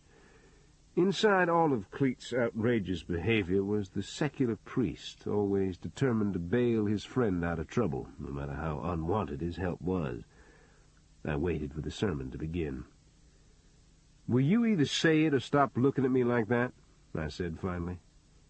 "This homicide hotshot, Majelli, he's heard you've been moving the furniture around about your mother's death. He thinks you might just do a number on somebody." "Who cares what he thinks?" "Well, I think he's right on. You're going to coast along, not saying anything, stonewalling people, then when you think you've found out enough, you're going to blow up their shit." "Maybe you're right." "Not your style, nobleman. That's why I'm going to be in town for a little while. I was out at Passion Labiche's place early this morning." "What for?" "Because I'm not sure the hit on Zipper Clum is related to your mother's death. These political fucks in Baton Rouge want Lady Labiche executed, body in the ground, case closed, so they can get back full-time to the trough. You keep turning over rocks, starting with sticking a gun in Zipper Clum's mouth up on that roof." "Me?" "So I helped a little bit. That Passion Labiche is one hot-ass-looking broad, isn't she? She involved with anybody?" "Why don't you give some thought to the way you talk about women?" "It was a compliment. Anyway, you're right. She's hiding something, which makes no sense. What do she and her sister have to lose at this point?" I shook my head. "I think we should start with the hitter, the cracker on the tape," I said. "I got a question for you. Jack Abbott, this mainline con a writer got out of the Utah pen some years back, where'd he go after he knifed a waiter to death in New York?" "Morgan City." "What can I say? Great minds think alike. I already put in a couple of calls," Cleet said, grinning while he wiped food off his mouth. But I didn't have great faith in finding the killer of Zipper Clum in Morgan City, even though it was known as a place for a man on the run to disappear among the army of blue-collar laborers who worked out there on fishing vessels and offshore drilling rigs. Cleet had not heard the tape on which Zipper had said his killer had never done outside work and had skin like milk. I also believed Cleet was more interested in monitoring me than the investigation into my mother's death. He came to the sheriff's department at quitting time, expecting to drive down together to Morgan City. "I can't go today," I said. "Why not?" he asked. "Commitments at home." "Yeah?"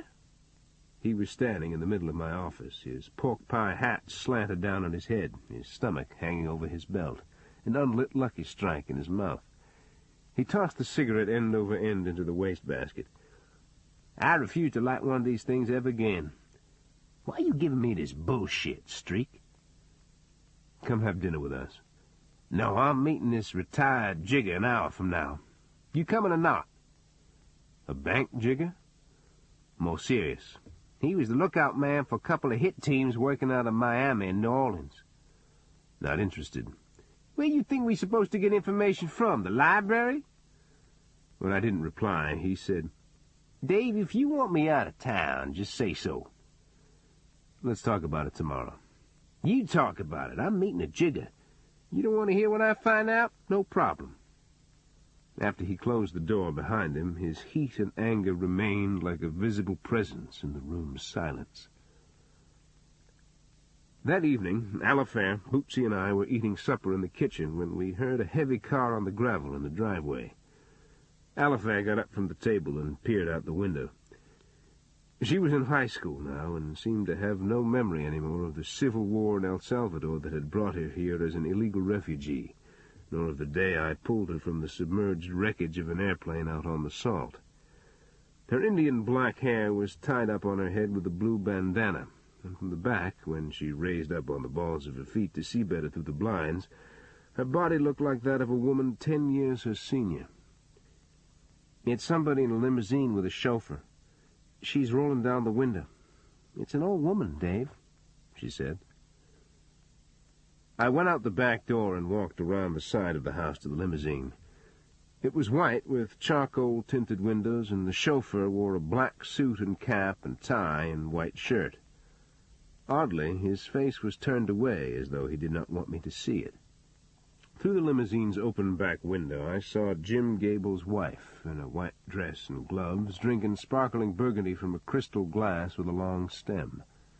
The late sun's glow through the trees gave her skin a rosy tone it did not naturally possess, and her mouth was soft, full of wrinkles when she smiled at me. What was her name? Corinne? Colinda? "Micah, open the door so Mr. Robicheaux can get in," she said to the chauffeur. He stepped out of the driver's seat and opened the back, his face still averted. When I was inside, on the rolled leather seat, he walked down toward the dock just as a flight of snow egrets flew across the water, their wings pink in the sunset. "How do you do, Miss Cora?" I said. "I couldn't stand staying another day alone while Jim's in the city, so I got Micah to drive me on a little tour of your lovely area. Join me in a glass of burgundy, Mr. Robicheaux," she said. I realized, listening to her voice, that her deep South accent came and went arbitrarily, even though her eyes, which were violet, never seemed to vary in their level of warmth and sincerity. "No, thanks. Would you like to come in and have a bite to eat?" I replied. "I'm afraid I've intruded. I do that sometimes. Lack of an audience, that sort of thing." She watched my face to see if I had inferred a second meaning. Obviously I had not. "Audience?" I said, confused. "It's a vanity of mine. I assume everyone on the planet spends time thinking about old movies." She opened a scrapbook and turned several pages that were thick and stiff with glued news articles and black-and-white photographs.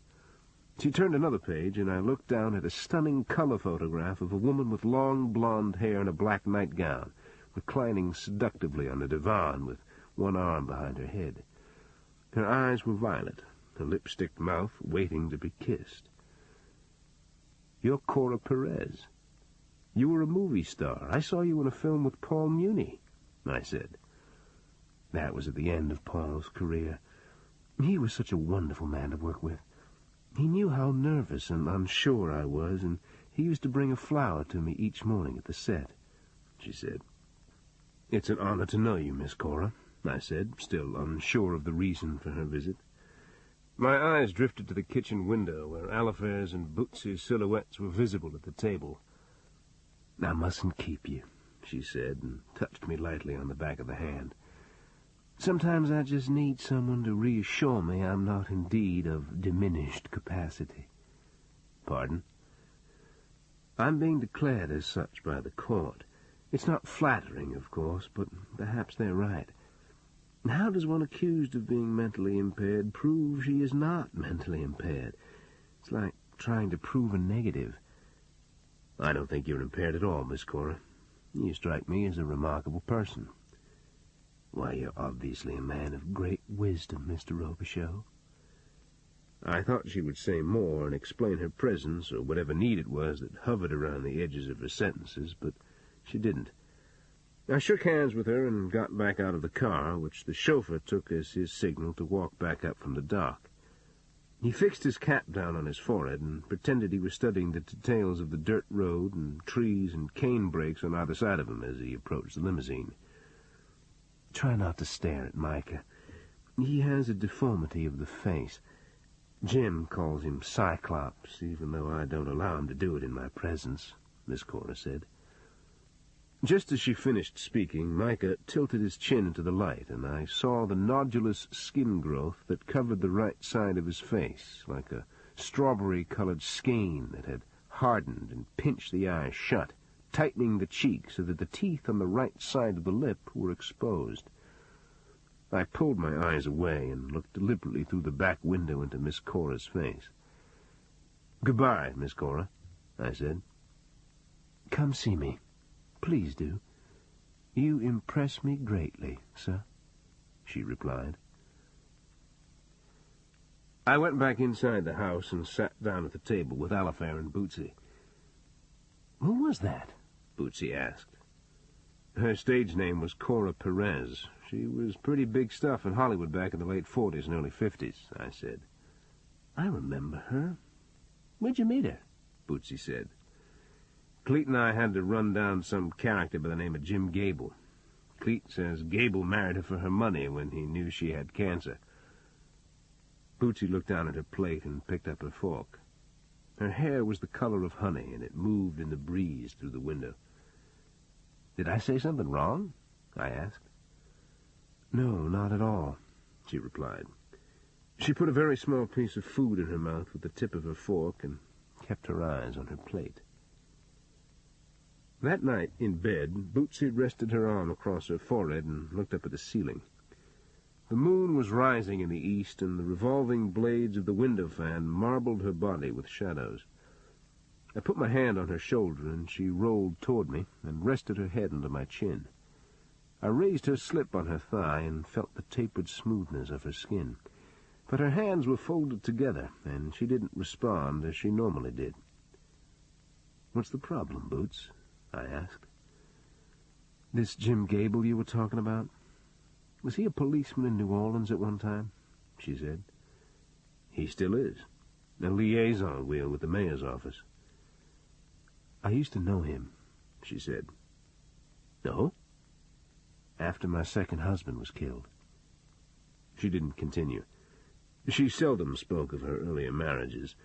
Her first husband had been an oil-field helicopter pilot who crashed offshore, but the second one had been Ralph Giaccano, nephew of D.D.G., a gangster who held his enemies' hands down in an aquarium filled with piranha, and who some people believed was mixed up in the assassination of President Kennedy.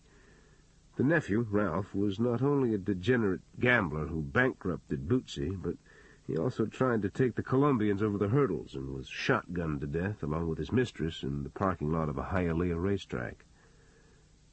"What about Jim Gable?" I asked. "He came to the house a lot after Ralph was killed. He was part of a special unit that was assigned to watch the mob. We started seeing each other. No, that's not an honest way to put it. We had an affair." Her knees were drawn up against me, her body motionless. I could feel her breath on my chest. "I see," I said. "I don't like hiding things from you." "It was all a long time ago," I replied. I tried to keep my voice neutral and ignore the tight feeling in my face and the needles in my throat. "Does Jim Gable bother you because Cleet says he's an opportunist?" she asked. "He keeps the head of a Vietnamese soldier in a jar of chemicals. He said he'd like to see Lady Labiche electrocuted in stages. I think he lied about his knowledge of my mother's death," I said. Bootsy lay very quiet in the dark, then rolled away from me and stared up at the ceiling. She sat on the side of the bed with her back to me for a long time. I started to touch her with my hand, but she reached behind her and picked up her pillow and went into the living room.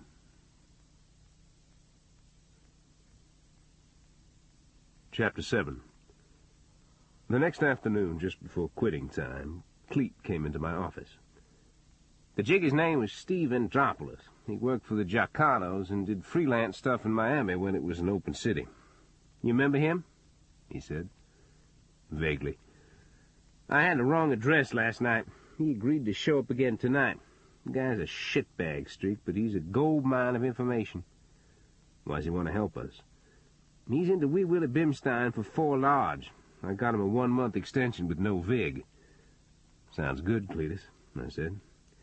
He smiled and put a breath mint on his tongue. We drove south to Morgan City as the evening cooled and the clouds over the Gulf turned a deeper red in the sunset. The man named Steve Andropoulos was waiting for us in the back of a diner set on pilings by the water's edge. A half-empty green beer bottle and a white plate filled with fried shrimp tails sat in front of him. The hard, rounded surfaces of his face reminded me of an old baseball. He wore a new golf cap and a bright yellow golf shirt and gray slacks and tan loafers, as though affecting the appearance of a Florida retiree, but he had big-knuckled hands, a faded blue tattoo of a nude girl on his forearm, and close-set pig's eyes that took the inventory of everyone in the diner. When Cleet introduced me, I didn't take his hand. He let his hand remain in the air a moment, then parted his lips slightly and wiped at something in the corner of his mouth. "I know you," he said. "From a long time ago. You had a DWI, and the court sent you to a 12-step program in the quarter. You stole $200 from the group's treasury." Andropoulos turned to Cleet. "What's the deal?" he asked. "There's no problem here, Steve. We just want to know what you've heard about this guy who did Zipper Clum," Cleet said. "His name is Johnny Romita. He's out of Michigan. They say he's got a lot of talent," Andropoulos said. "A lot of talent?" I said. "Is there an echo in here?" Andropoulos said. "This doesn't fit, Steve. The guy we're looking for is a hillbilly," Cleet said. "You wanted to know who was the new kid in town. I told you. He's done hits for the greaseballs out on the coast, maybe a couple of pops in Houston. He don't have a sheet, either," Andropoulos said. "Where is he?" Cleet asked. "A guy who blows heads? He ain't like other people. He does the whack, gets his ashes hauled, and visits Disneyland." Andropoulos's eyes kept returning to my face as he spoke. "Why is he looking at me like that?" he asked Cleet. "Streak's just being attentive. Right, Dave?" Cleet said, and gave me a deliberate look. "Right," I said. "You want to know anything else?" Andropoulos asked. "I think I remember some other things about you, Steve. Weren't you in the witness protection program? What happened on that deal?" I said. "What do you mean, what happened?"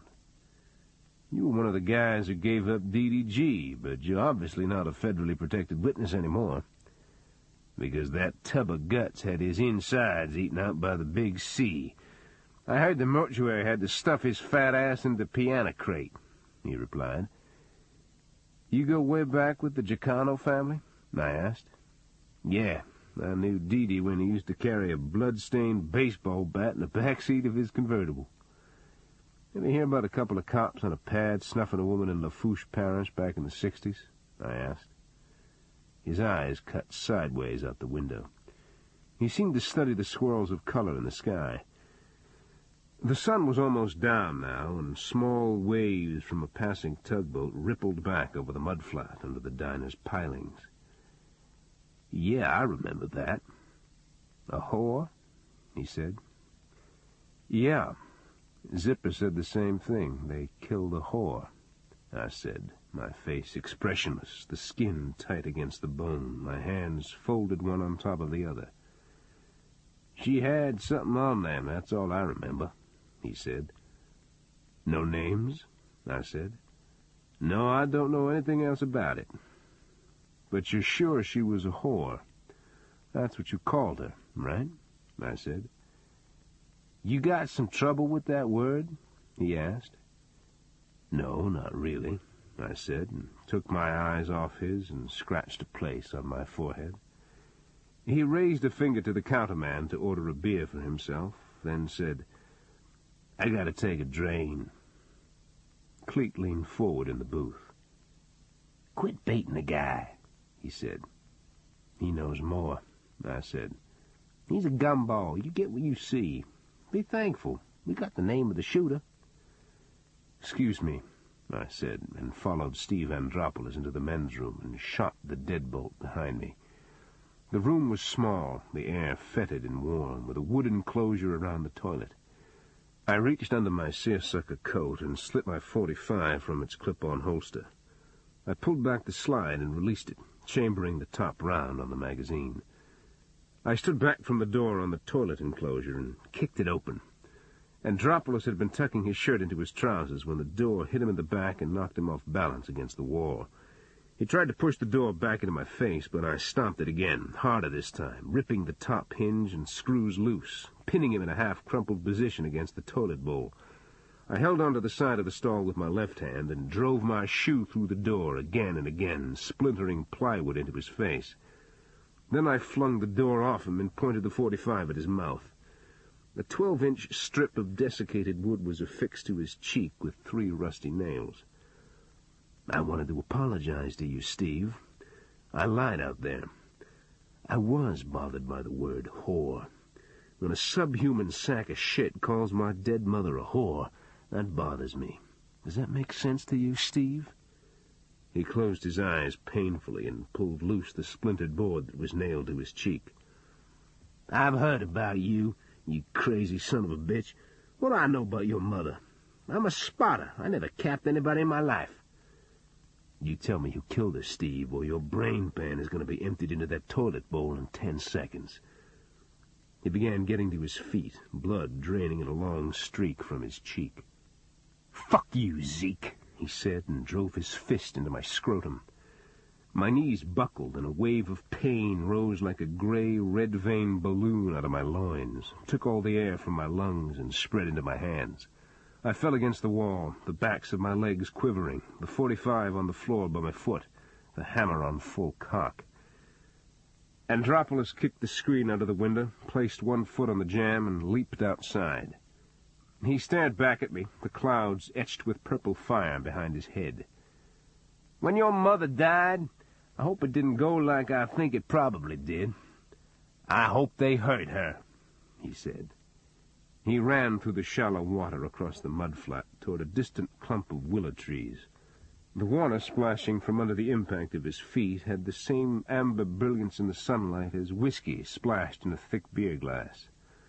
I sighted the .45 on the middle of his back and felt my finger begin to tighten inside the trigger guard. Cleet Purcell exploded the deadbolt off the men's room door frame with one thrust of his massive shoulder. "What are you doing, Dave?" he said incredulously.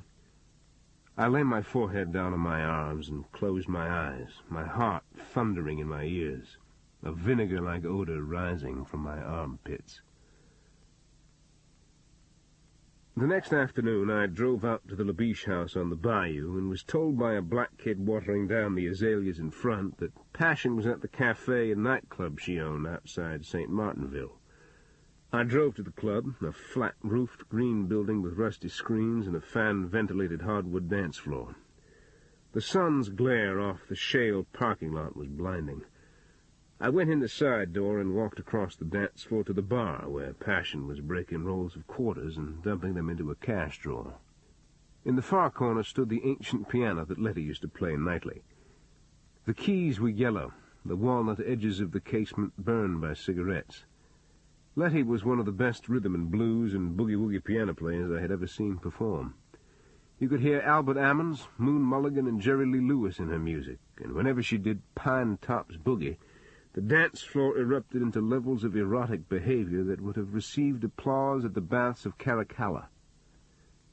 Passion sometimes played in the house band as a bass guitarist, but she had never possessed her sister's talent.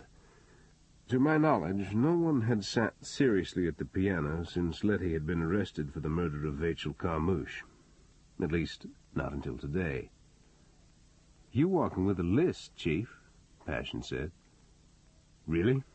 I said. "You get hurt or something?" "I'm doing fine. How about you, Passion?"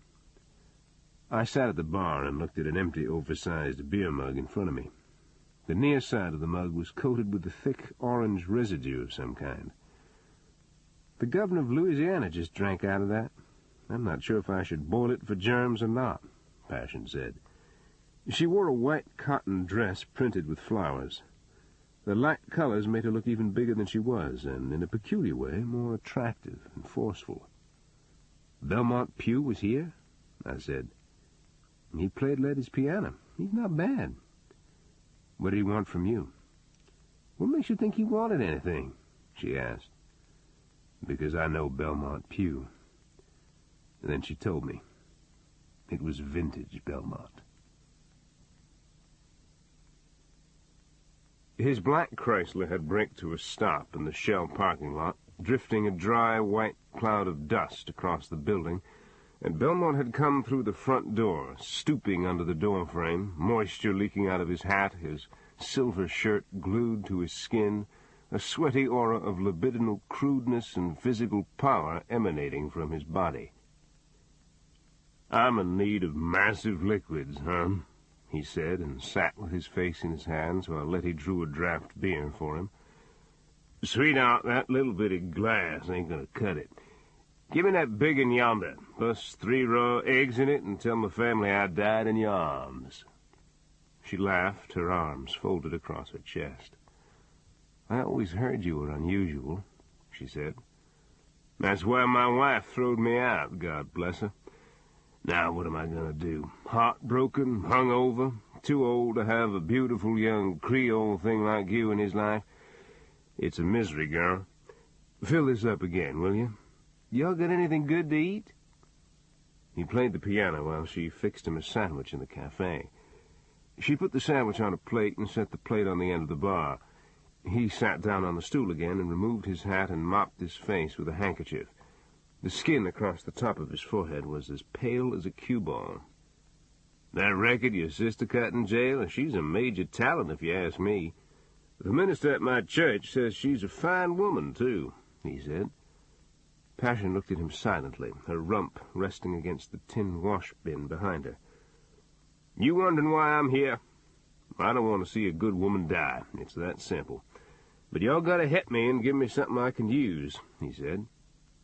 "How?" Passion asked. "That story y'all told the jury didn't do nothing but leave skid marks on the bowl. There wasn't no evidence Carmouche ever molested anybody else. It's hard to believe after all those years your sister would suddenly decide to take the man apart with a mattock, like she was bored and had just come to mind as the thing to do." "Would you like me to describe what he did to me and Letty?" "Lord, it's hot in here. Why don't you fix your air conditioner?" "No, I don't want you to describe it. I suspect the man was everything you say he was. That's why I want you to find somebody who can support your story. Round up a mess of black people. Talk to 'em. You hear what I'm saying? Sometimes folks shut out bad memories. You got to remind them of what happened. They call it recovered memory. People get rich suing over it." "You want me to get some black people to lie for us?" "Girl, please don't use that word. And I don't care if they're white or black. I'll get state investigators down here to take their deposition. But y'all got to understand my situation. I can't give clemency to a woman 'cause I like the way she plays the piano. People in the last election was already calling me the Silver Zipper." "Letty won't go along with it." "You better hear what I'm saying, Miss Passion, or it's going to be on y'all's own self. Them sons of bitches in Baton Rouge is serious." "You want a refill, Governor?" His face was tired and poached-looking in the warm gloom of the bar. He pulled his shirt out from his chest with his fingers and shook the cloth, his mouth downturned at the corners. "Damn if I can ever find the right words to use to people anymore," he said, then pushed his Stetson on his head and walked back out of the club, the electric fan by the door flapping back his coat just before he stepped into the heated whiteness of the day outside. Passion walked to the door. "I'll tell her," she said, as his car scoured dust out of the parking lot. But Belmont did not hear her. "Maybe Belmont's a little corrupt, but he's got his hand on it," I said. "Meaning?" she said, her face in a pout. "Nobody bought y'all's story. Vachel Carmouche had been gone from here for years. The very night he returned, your sister killed him, over deeds done to her as a child." "You came out here to put this in my face?" "No. Little-Face Dautrive inasmuch told me she was there that night, but that's all she'll say. What happened that night? Is Little-Face protecting somebody?" "Ax her." "You want it this way?" I said. "Pardon?" "That I be your adversary? The guy you don't trust? The guy who makes a nuisance of himself?" "I didn't mean to make you mad," she said. "Give me a Dr. Pepper, will you?" "There isn't no way out for us, Dave. My sister's gonna die. Somebody's got to pay for that nasty old piece of white trash." She walked on the duckboards to the end of the bar, her back turned toward me so I couldn't see her face. Her large body was framed against the white glare of the parking lot, her smoke-colored hair wispy with light. She picked a rose out of a green bottle on the liquor counter and stared at it dumbly. The petals were dead, the color of a bruise, and they fell off the stem of their own weight and drifted downward onto the duckboards. Chapter 8. I got home late from work that evening. Alifair had gone to the city library, and Bootsy had left a note on the kitchen blackboard that said she was shopping in town. I fixed a cup of coffee and stirred sugar in it and sat on the back steps in the twilight and watched the ducks wimpling the water on the pond at the foot of our property. But sometimes I did not do well in solitude, particularly inside the home where my original family had come apart. In the gathering shadows I could almost see the specters of my parents wounding each other daily, arguing bitterly in Cajun French, each accusing the other of their mutual sins. The day my mother had gone off to Morgan City with Mac, the bourrée dealer, my father had been hammering a chicken coop together in the side yard. Mac's Ford coupe was parked on the dirt road, the engine idling, and my mother had tried to talk to him before she left me in his care. My father was heedless of her words, and his eyes kept lifting from his work to Mac's car and the sunlight that reflected like a yellow flame off the front windows. "That little gun he carry? See what good it gonna do him he step his foot on my property," he said. The day was boiling hot, the air acrid with a smell like fresh tar and dust blowing off a gravel road. My father's skin was glazed with sweat, his veins swollen with blood, his size seeming to swell inside his overalls with the enormous range his anger was capable of when his pride had been injured. I sat on the front steps and wanted to cover my ears and not hear the things my parents said to each other. I wanted to not see Mac out there on the road in his fedora and two-toned shoes and zoot slacks, not think about the pearl-handled two-shot Derringer I had once seen in his glove box. But my father looked from his work to me, then out at Mac and back at me again, and the moment went out of his face, and he lay his ball-peen hammer on a bench and picked up the side of the chicken coop and examined its squareness and felt its balance. I pushed my hands under my thighs to stop them from shaking. When my mother drove away with Mac, I thought there might still be hope for our family. My father, Big Aldous, the grinning, irresponsible derrick man and saloon brawler, was still my father. Even at that age, I knew he had chosen me over an act of violence. And my mother May was still my mother. Her lust and her inability to deal with my father's alcoholism made her the victim of bad men, but she was not bad herself.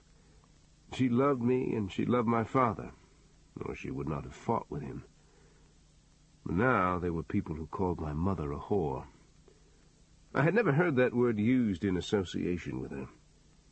During my mother's lifetime, whores didn't work in laundries for 30 cents an hour, or wait tables in beer gardens, and clabbered bars, and hoe out victory gardens for a sack of string beans. Had it not been for Clete Purcell, I would have squeezed off my .45 on the back of a jigger named Steve Andropoulos because he'd called my mother a whore. In my mind's eye, I still saw myself doing it.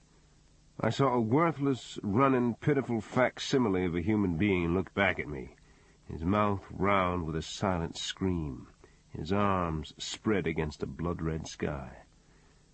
I looked down at my hand, and it was tightened into a ball, the forefinger kneading against the thumb.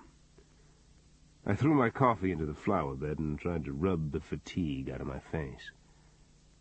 Bootsy's car turned into the drive and stopped in front. Then I heard the crinkle of paper bags as she unloaded the groceries and carried them across the gallery. Normally she would have driven to the back of the house to unload, but our conversations had been few since the night of her revelation about her affair with Jim Gable. Why had I demeaned him as Bootsy and I lay there in the dark? It had been the same as telling her she had somehow willingly shared her life and person with a degenerate.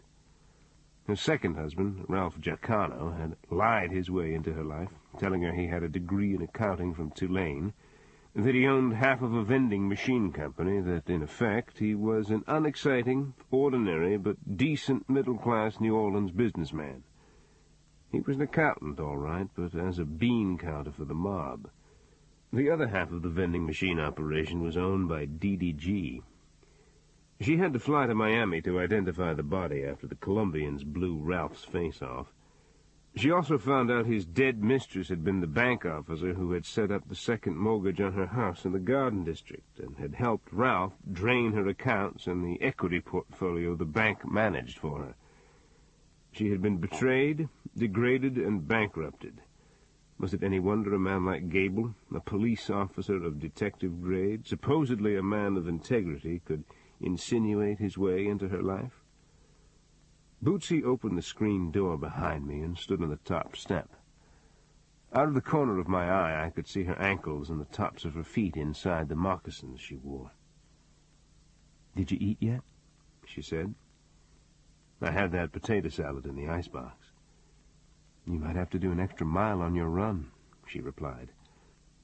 I leaned forward on my forearms and folded my hands between my knees. The ducks were turning in circles on the pond, their wings fluttering, sprinkling the water's surface. "I think you're a great lady, Boots. I don't think any man deserves you. I know I don't," I said. The light had washed out of the sky. The wind blowing across my neighbor's cane field was touched with a rain and smelled of damp earth and the wildflowers that grew along the coulee. Bootsy sat down on the step behind me, and I felt her fingertips on the back of my neck and in my hair. "You want to go inside?" she asked. Later that night, the weather turned unseasonably cool, and it started to rain hard, sheets of it marching across marshlands, cane fields, tin roofs, bayous, and oak-lined communities up the Teche. In the little town of Lauraville, a man parked his pickup truck outside a clapboard bar and walked through the rain to the entrance. He wore jeans low on his hips, exposing his midriff, and pointed boots and black-rimmed glasses and a straw cowboy hat.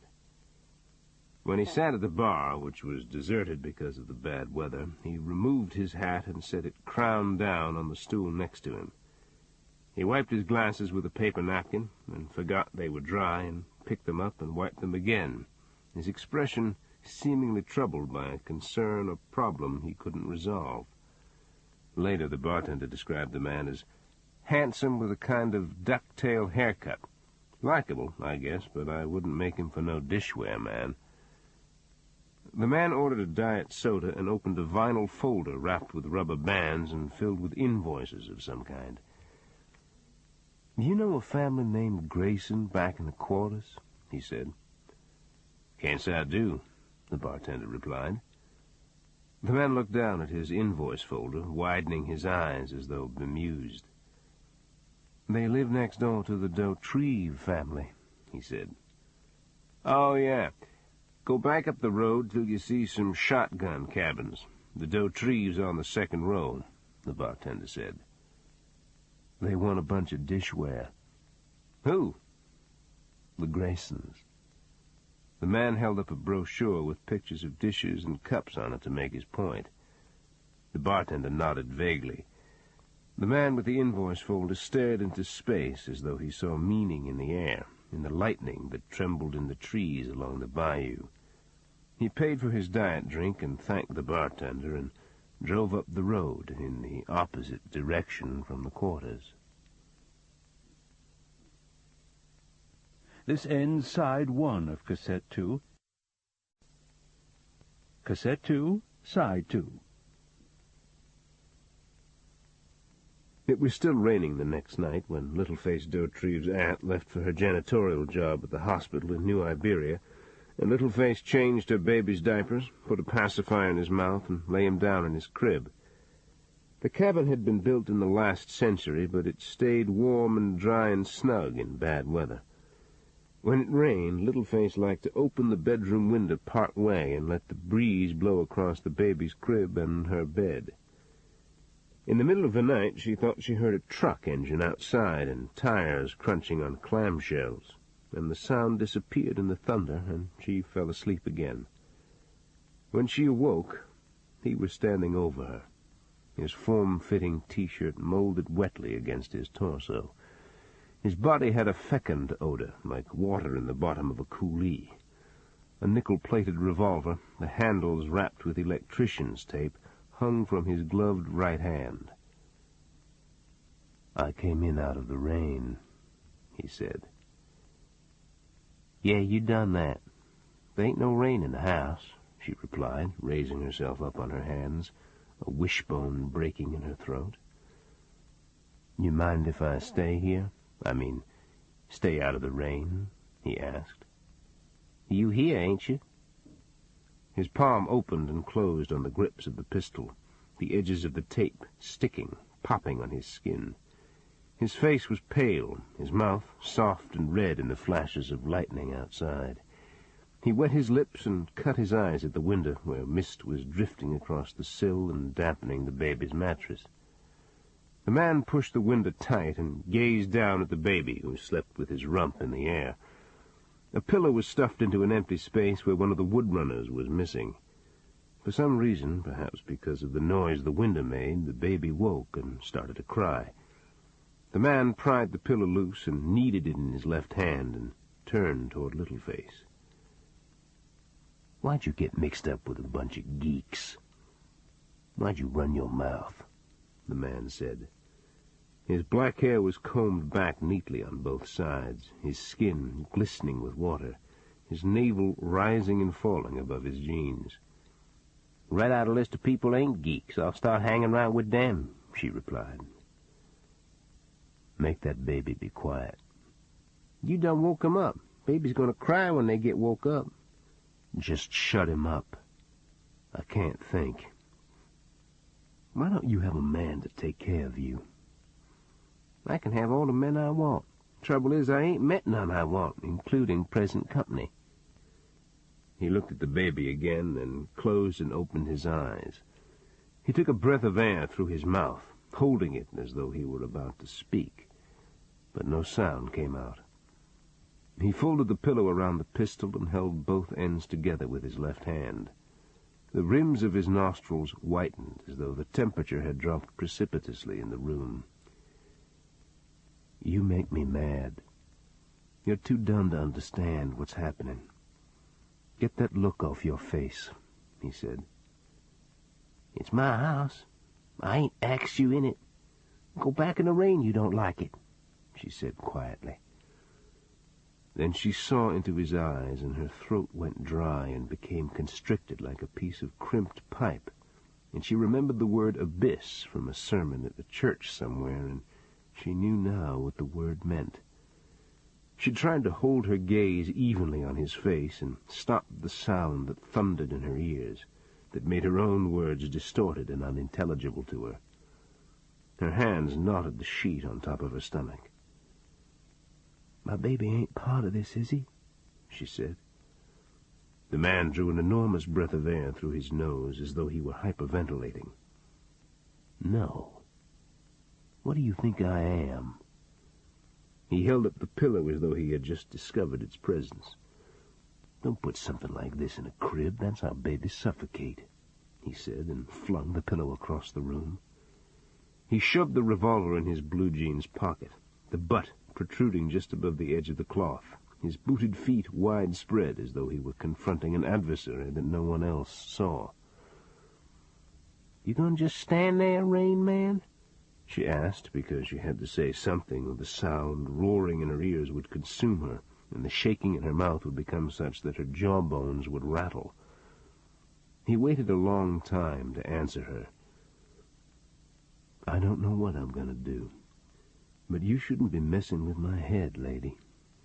You really shouldn't be doing that at all," he said. Then he went out the screen door into the storm and drove his truck in reverse down the clamshells to the 2-lane state road, the rain blowing like shattered crystal in his backup lights. I spent the next morning, along with my partner Helen Swallow, interviewing Littleface and anyone else in Lauraville who might have seen the intruder into Littleface's home. Helen had started a career as a meter maid at NOPD, then had put in 7 years as a patrolwoman in the Garden District and the neighborhood around the Desire Welfare Project, an area so dangerous and violent that black city councilmen tried to persuade President Bush to clean it out with federal troops. Finally, she returned to New Iberia, where she had grown up, and was hired as a plainclothes investigator by the sheriff's department. Helen wore slacks and khakis and jeans to work, was thick-bodied and muscular, and looked boldly into the world's face. Her arms pumped, her waved, lacquered blonde hair her only visible concession to femininity. As a rule, she had trouble with difficult people only once. She had shot and killed 3 perpetrators on the job. We stood in the parking lot of the bar the intruder had visited the night before he had wedged a screwdriver blade into the lock on Littleface's cabin door. The sun was out, the air cool and rain-washed, the sky blue above the trees. "You think he's the same guy who did Zipper Clum, huh?" Helen said. "That's my read on it," I said. "He tells the bartender he's delivering dishware to a family named Grayson who don't exist, and casually mentions the Graysons live next to the doe trees, and that's how he finds Littleface. We're dealing with a shitbag who has a brain?" She didn't wait for me to answer her question. She looked back at the bar, tapping her palm on the top of the cruiser. "How do you figure this guy? He must have known his contract was on a woman, but then he walks out on the job," she said. "She had the baby in the room with her, and sounds like he wasn't up to it. All we need is another piece of shit from New Orleans floating up the bayou." "What do you want to do now, boss man?" "Good question." Just as we started to get in the cruiser, the bartender opened the screen door and leaned outside. He held up a brightly colored brochure of some kind in his hand. "Is this any help to y'all?" he asked. "What you got there?" I said. "The man you was axing about? He left it on the counter. I saved it in case he'd come back," the bartender said. Helen's usual martial expression stretched into a big smile. "Sir, don't handle that any more than you need to. There you go. Just let me get a Ziploc bag and you can slip it right inside. That's it, plop it right in. Lovely day, isn't it? Drop by the department for free donuts any time. Thank you very much," she said. It's called the Automated Fingerprint Identification System, or AFIS. It's a miracle of technology. A latent fingerprint can be faxed to a computer at a regional pod and within 2 hours be matched with a print that is already on file, if the fingerprint has a priority. Priorities are usually given to homicide cases or instances when people are in custody and there is a dramatic need to know who they are. The man who had prized open Littleface Dote-Tree's cabin door was de facto guilty of little more than breaking and entering. The possibility that he was the same man who killed Zipper Clum was based only on my speculation. Also, the Clum homicide was not in our jurisdiction. No priority for the latent print we took off the dishware brochure the bartender had saved. Get a number and wait. The line in Louisiana is a long one. I called the office of Connie des Hotel, the Attorney General in Baton Rouge. "She's out right now. Can she call you back?" the secretary said. "Sure," I replied and gave her my office number. I waited until quitting time. No call. The next day was Saturday. I tried again Monday morning. "She's out," the secretary said. "Did she get the message I left Friday?" I asked. "I think she did." "When will she be back?" "Any time now." "Can you have her call me, please?" "She's just been very busy, sir." "So are we. We're trying to catch a murderer." Then I felt stupid and vituperative for taking out my anger on a secretary who was not to blame for the problem.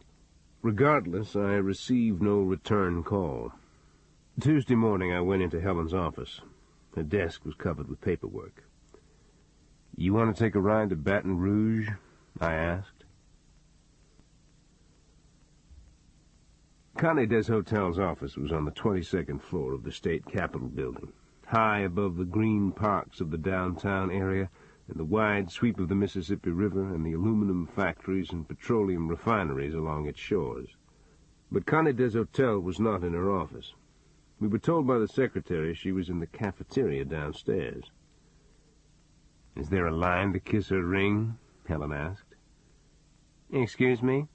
the secretary said. "Take it easy, Helen," I said in the elevator. Connie des Hotel was born with a hairbrush up her ass. "Somebody should have straightened her out a long time ago," she replied. "You mind if I do the talking?" I asked. We stood at the entrance to the cafeteria, looking out over the tables, most of which were occupied. Connie Deshotel was at a table against the back wall. She wore a white suit and was sitting across from a man in a blue sports coat and tan slacks, whose thinning hair looked almost braided with grease. "You make the gel head?" Helen said.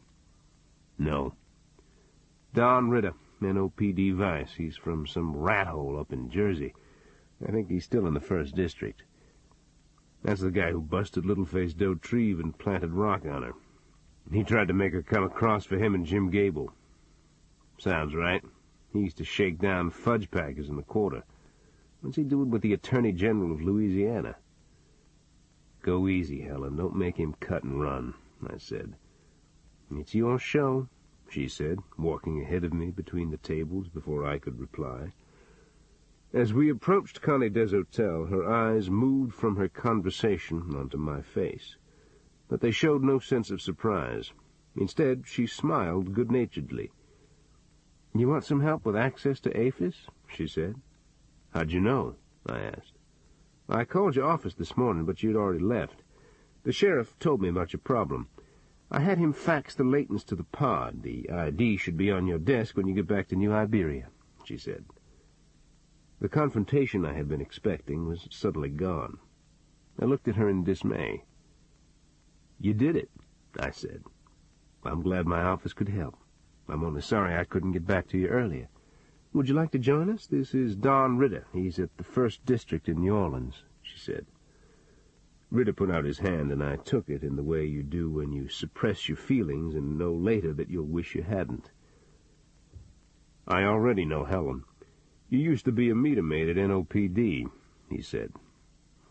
"Yeah, you were tight with Jim Gable," she said, smiling. I turned and looked directly into Helen's face, but she didn't allow herself to see my expression. "Jim's working liaison with the mayor's office," Ritter said. "How about that Zipper Clum getting wasted? Remember him? You and Jim used to leave him hooked up in the cage," Helen said. "A tragic event. Everybody laughed for 5 minutes at roll call the other day," Ritter said. "We have to go. Thanks for your help, Miss Deshotel," I said. "Any time, Mr. Robicheaux," she replied. She looked lovely in her white suit, her olive skin dark with tan, the tips of her hair burned by the sun. The silver angel pinned on her lapel swam with light. "Come and see us again." I waited until we were in the parking lot before I turned my anger on Helen. "That was inexcusable," I said. "You gotta make them wince sometimes," she said. "That's not your call, Helen." "I'm your partner, not your driver. We're working the same case, Dave." The air rising from the cement was hot and dense with humidity and hard to breathe. Helen squeezed my upper arm. "In your mind, you're working your mother's case, and you think nobody's going to help you. It's not true, Bwana. We're a team. You and I are going to make them religious on this one," she said. If indeed the man who had broken into Littleface's cabin was the same man who murdered Zipper Clum, the jigger named Steve Andropoulos had been halfway right about his identity. The National Crime Information Center said the print we had sent through APHIS belonged to one Johnny O'Rourke, who had graduated from a Detroit high school but had grown up in Letcher County, Kentucky. His mother's maiden name was Ramita. At age 20, he had been sentenced to 2 years in the Florida State Penitentiary at Rayford for robbery and possession of burglar tools and stolen property. While in prison, he was the suspect in the murder of a 6 1/2 foot, 280-pound recidivist named Jeremiah Boone, who systematically raped every fish or new inmate in his unit. Helen sat with one haunch on the corner of my desk, reading from the sheets that had been faxed to us by the Florida Department of Corrections in Tallahassee. The rapist, this guy Boone, he was Molotoved in his cell. The prison psychologist says O'Rourke, or Ramita, was the regular punch for 8 or 9 guys till somebody turned Boone into a candle. Ramita must have made his bones by torching Boone, she said, then waited. "You listening?" "Yeah, sure," I replied, but I wasn't. Connie des Hotels seemed to be on the square. Why is she hanging around with a wrong cop, the jellhead? What's his name, Ritter? Maybe they just ran into each other. She started a career at NOPD. She stonewalled us, then fell over backward to look right, I said. She got us the ID, forget it. What do you want to do about Ramita, or O'Rourke, or whatever he called himself? Helen said. He probably got front money on the little face hit. Somebody besides us isn't happy with him right now. Maybe it's a good time to start jacking up the other side. How? She said. I glanced out the window just as Cleet Purcell's maroon Cadillac pulled to the curb, with Passion Labiche in the passenger seat.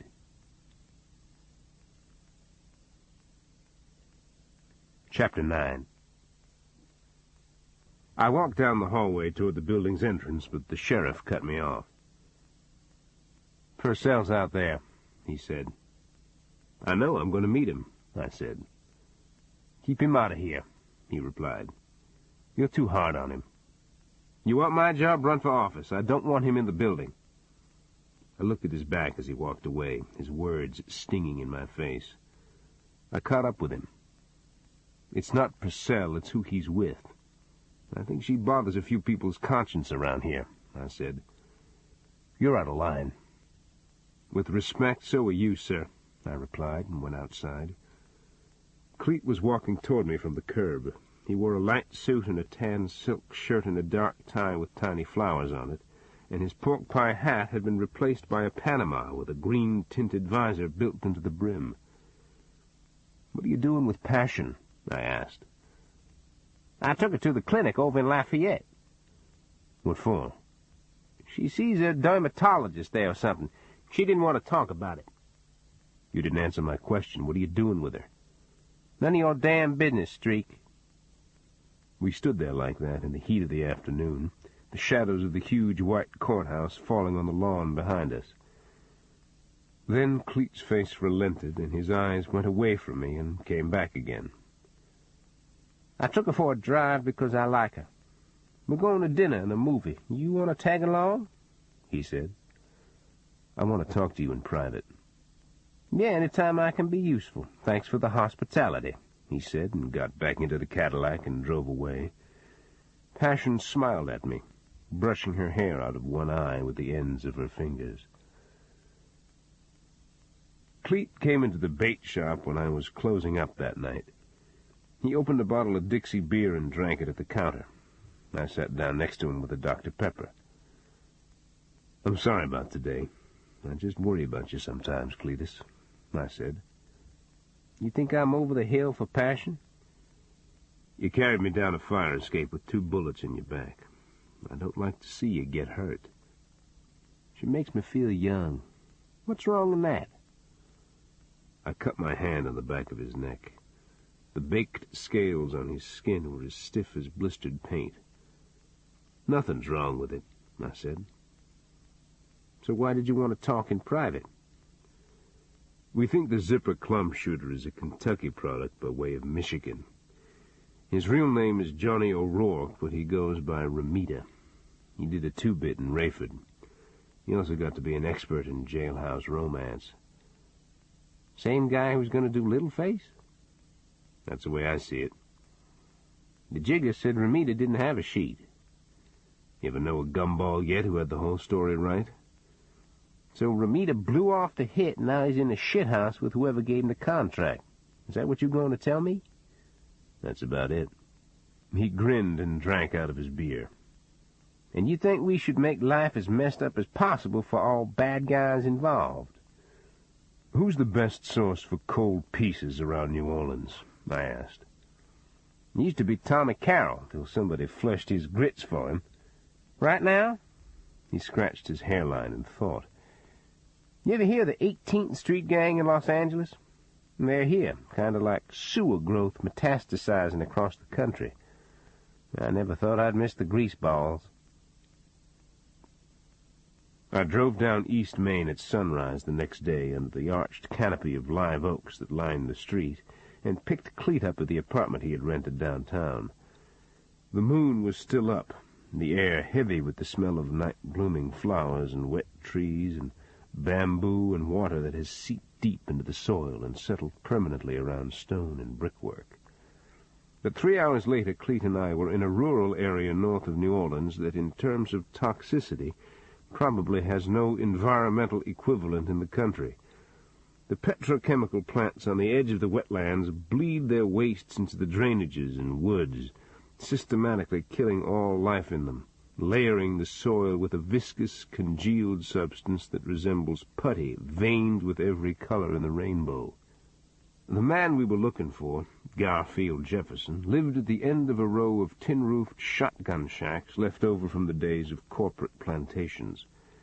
The rain ditch in front was blown with styrofoam litter, the yard heaped with upholstered furniture. "This guy's a gun dealer?" I said. "He creates free fire zones for other people to live in and keeps a low profile in Shitsville. Don't be deceived by his smile, either. He's a mainline grad of Pelican Bay," Cleet said. Garfield Jefferson's skin was so black it gave off a purple sheen, at least inside the colorless gloom of his tiny living room, where he sat on a stuffed couch, legs spread, and grinned at us. The grin never left his face, as though his mouth were hitched on the corners by fishhooks. "I'm not following y'all. You say you a cop from New Iberia and some dude give you my name?" he said. "Johnny Romita says you sold him the piece he did Zipper Clum with. That puts you deep down in the bowl, Garfield," I said. "Well, this is all new to me, man. How come the guy telling you this anyway? He's just running around loose, popping people, calling in information from the phone booth," Jefferson said. "Because he fucked up a hit for the wrong people, he knows his ass is hanging over the fire. So he wants to cut a deal, and that means he gives up a few nickel-and-dime pussheads like yourself as an act of good faith," Cleet said. Jefferson looked out the window, grinning at nothing, or perhaps at the outline of a chemical plant that loomed over a woods filled with leafless trees. His hair was shaved close to the scalp, his wide shoulders knobby with muscle under his T-shirt.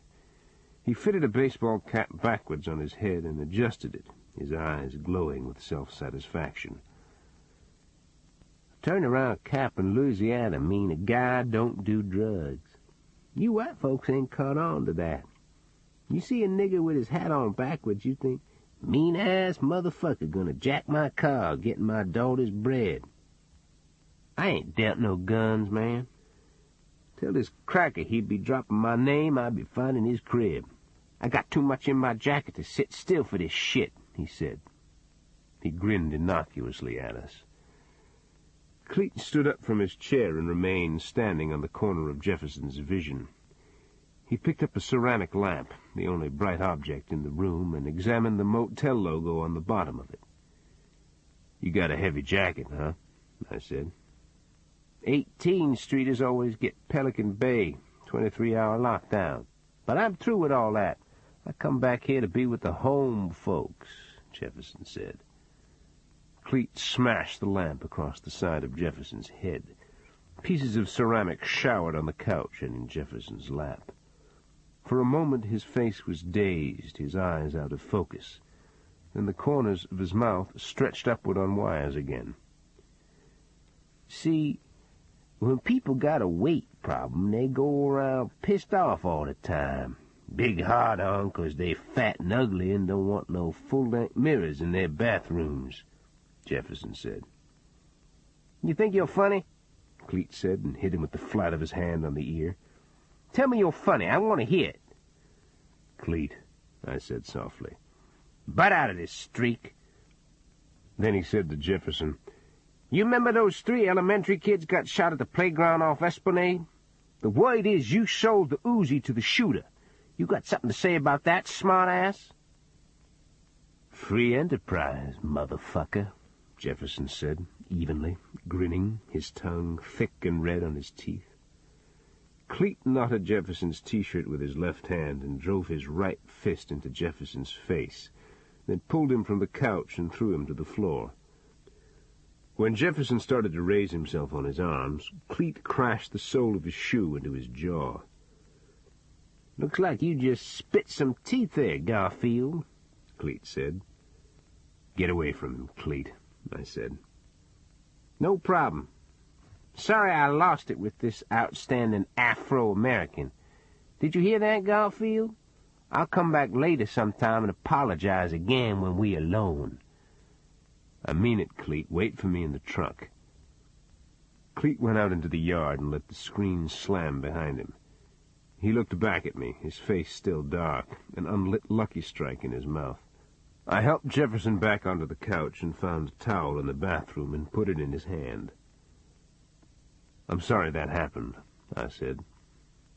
"You the good guy in the act, huh?" he replied. "It's no act, partner. Cleet will tear you up."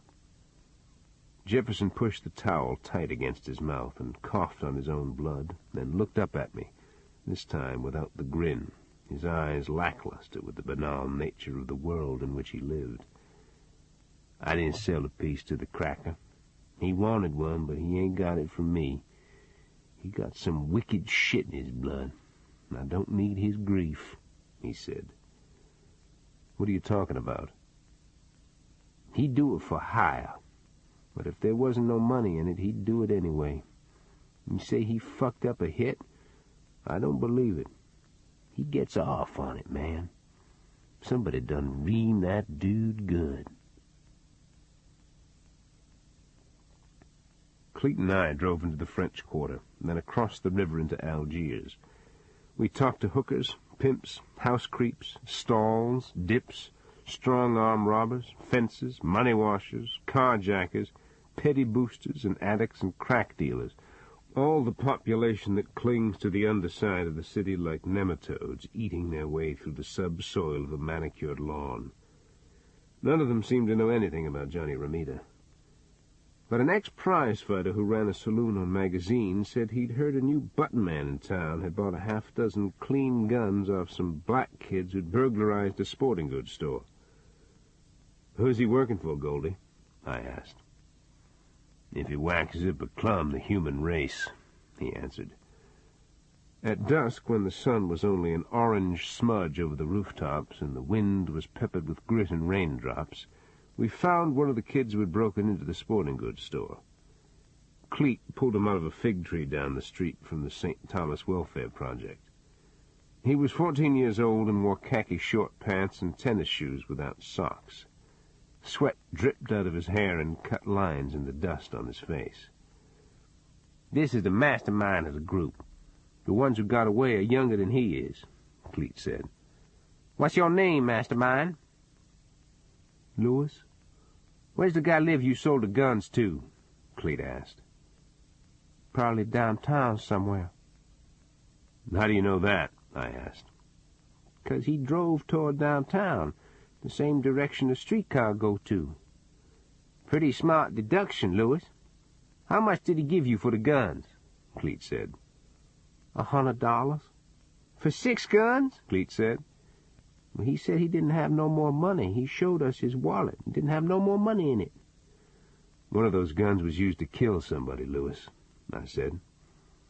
He looked into space, as though my words and the reality they suggested had nothing to do with his life. He must have weighed 80 pounds. He looked like an up-ended ant, with small ears, hooked teeth, and eyes that were too large for his face. His knees and elbows were scabbed, his T-shirt glued to his chest with dried food. "What'd you do with the money, partner?" I asked. "We didn't get no chance to do nothing. Big kids took it. We was going to the show. Y'all got any spare change?" His eyes blinked in the silence while he waited for an answer. What had we accomplished? There was no way to tell. We had put the word on the street that Johnny Romita was willing to give up people in the New Orleans underworld. Maybe either he or the people who had given him the contract on Zipper Clum and Little-Faced Tree would be forced into the sunlight. But that night I was too tired to care. When I was 19, I worked on an offshore seismograph rig called the Doodlebug outfit in the oil field. It was the summer of 1957, the year that Hurricane Audrey pushed a tidal wave out of the Gulf of Mexico on top of Cameron, Louisiana, crushing the town flat, killing hundreds of people. For weeks afterwards, bodies were found in the forks of gum trees out in the swamp or inside islands of uprooted cypress that floated out of the wetlands into the Gulf. Sometimes the long, rubber-coated recording cables we strung from the bow and stern of a portable drill barge got hung on a sunken tree in the middle of a bay or river, and a crew member on the jugboat would have to go down after them. The water was warm with the sun's heat, dark brown with mud and dead hyacinths. The kid who went over the gunwale and pulled himself hand over hand down to the fouled place on the cable did so without light. The sun, even though it was absolutely white in the sky, could not penetrate the layers of silt in the water, and the diver found himself swimming blindly among the water-sculpted and pointed ends of tree branches that gouged at his face like fingers. If he was lucky, the cable came loose with one hard tug in the right direction. On a late July afternoon, I swam down 15 feet until I touched the smooth, mud-encased trunk of an enormous cypress. I felt my way along the bark until I bumped into the root system, then unwrapped the cable and slid it toward me off the sides of a taproot. A gray cloud of mud mushroomed around me as though I had disturbed an envelope of cold air trapped inside the maw of the tree's root system. Suddenly, the body of a woman rose out of the silt against mine, her hair sliding across my face, her dress floating above her underwear, the tips of her ringed fingers glancing off my mouth. No one on the jugboat saw her, and some of the crew did not believe the story I told them. But the woman who had been gripped and held fast by the cypress tree, set free only to be lost again, lived with me in my dreams for many years. Her memory had the power to close my windpipe and steal the air from my lungs. Tonight she was back, although in a different form. It was night-time in the dream, the air thick and acrid and sweet at the same time, with smoke from a distant stubble fire. I saw my mother, May Robicheaux, on a dirt road that led past a neon-lit dance hall. The road was bordered on each side by fields that were bursting with fat stalks of purple cane, their leaves rustling with wind. She was running down the dirt road in the pink uniform she wore to work at the beer garden, her hands outstretched, her mouth wide with a desperate plea. 2 cops ran behind her, their hands holding their revolvers in their holsters to prevent them from falling out on the ground. I was unable to move, watching impotently as a torrent of water surged out of the bay at the end of the dirt road and roared toward her between the walls of sugarcane.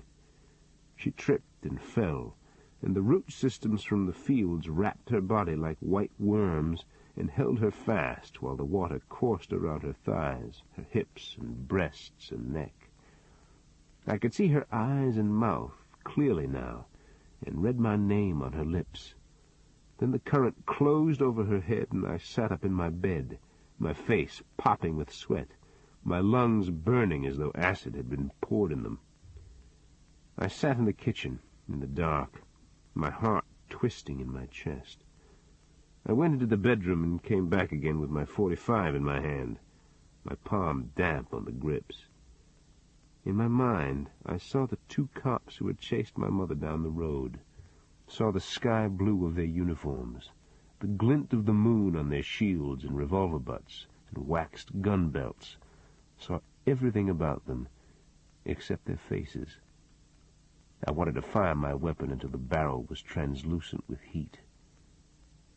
When Bootsy lay her hand on my back, I twitched as though touched with a hot iron, then placed the .45 on the table and buried my face in her stomach. Chapter 10. On Saturday I woke early, before sunrise, to help Batiste, the elderly black man who worked for me, open the bait shop and fire the barbecue pit on which we prepared chicken and links for our midday customers. I unhooked Tripod, Alifair's pet three-legged coon, from his chain and set him on top of the rabbit hutch with a bowl of water and a bowl of fish scraps. But he hopped down on the ground and walked ahead of me through the pecan and oak trees and across the dirt road to the dock, his tail and rear end swaying.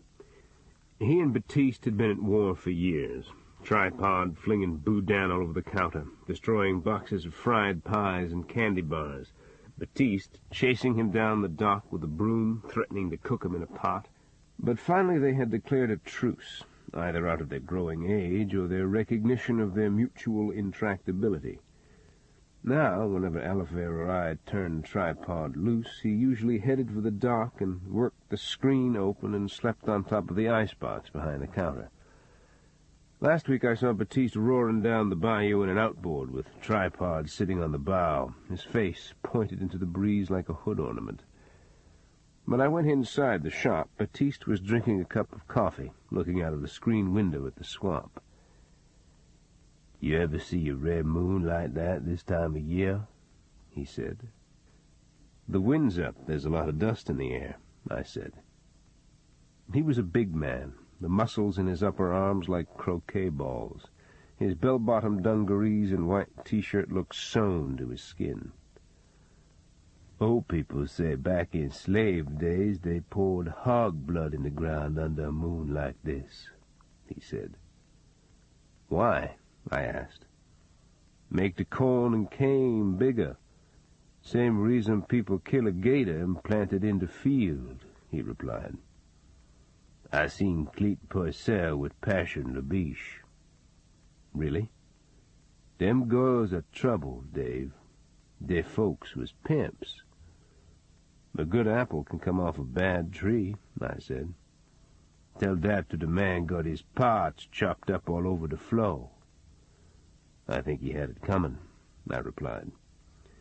Tripod had crawled up on the counter and was sniffing a jar of pickles. Batiste hefted him up in the crook of his arm. Tripod's tail was ringed with silver bands, and it flipped back and forth between his upended legs. "We was 10 of us when I was growing up.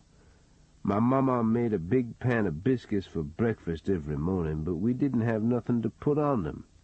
So she kept a jar of fig preserves on the table. We rubbed the biscuit on the side of the jar, then ate it. We all laughed when we done that. Everybody's road got glass on it, Dave. Don't mean you got the right to kill nobody," he said. "What does that have to do with Cleet seeing Passion, Batiste?"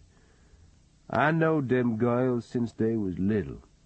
You seen one, you seen the other. They wasn't never more than a broom handle apart." "It's too early in the morning to argue with you, partner," I said. "I ain't arguing. The truth's the truth. I ain't got to prove nothing, me." He walked outside into the soft blue light and set Tripod on the handrail and began hosing down the spool tables on the dock, the moon dull red behind his head.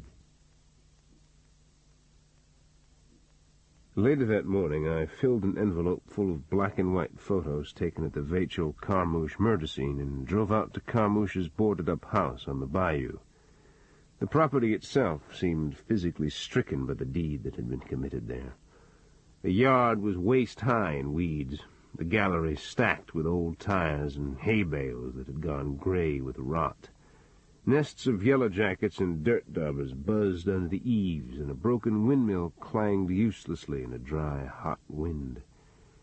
I walked around back, recreating in my mind's eye the path that Letty must have taken from the back porch to the rear of her house, where she stripped off her shoes and robe and washed the blood from her hair and body with a garden hose.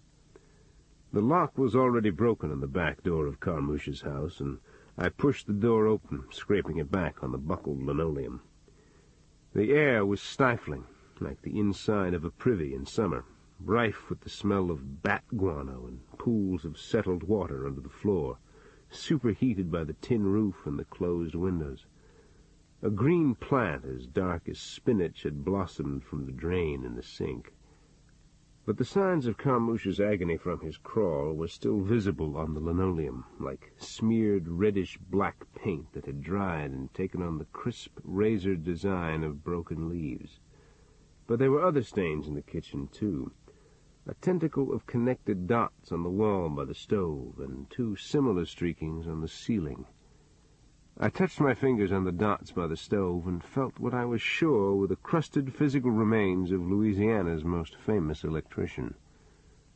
I looked through the crime scene photos again. Blood had been slung all over the floor, the walls, the curtains on the cabinets, the icebox, and even the screen of the television set, which had been tuned to an old Laurel and Hardy comedy when the photo was taken. But how would blood from a mattock, a heavy two-handed tool used to bust up stumps and root systems, create whipped patterns like those on the ceiling and the wall? I walked across the yard to the back of the Labiche house. The faucet where Letty had washed herself dripped water into the dust. The oil drum she had tried to destroy her robe and shoes in now smoldered with burning leaves.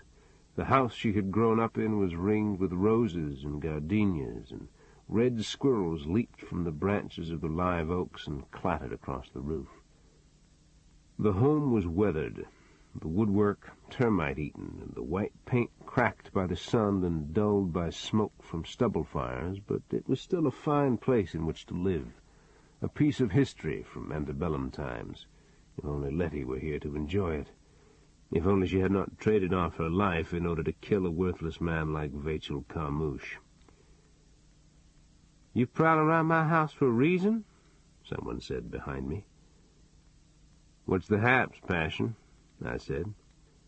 She wore sandals and baggy jeans and stood with her big-boned hands on her hips. "Cleet says you think he's a cradle-robber, that I'm too young a chick for a man his age." "He tells that to women all the time. It makes them feel sorry for him," I replied. "What were you doing over at Carmouche's place?" she asked. "An elderly black friend of mine was mentioning how you and Letty were inseparable. How if somebody saw one of you, he automatically saw the other." "So? What were you doing the night Carmouche got it?" "Read the trial report. I'm not interested in covering that same old territory again. Tell me something. You got a problem with your friend seeing me 'cause I'm Creole?" "You'll have to find another pincushion, Passion. See you around," I said, and walked across the yard under the shade trees toward my truck. "Yeah, you too, big stuff," she said.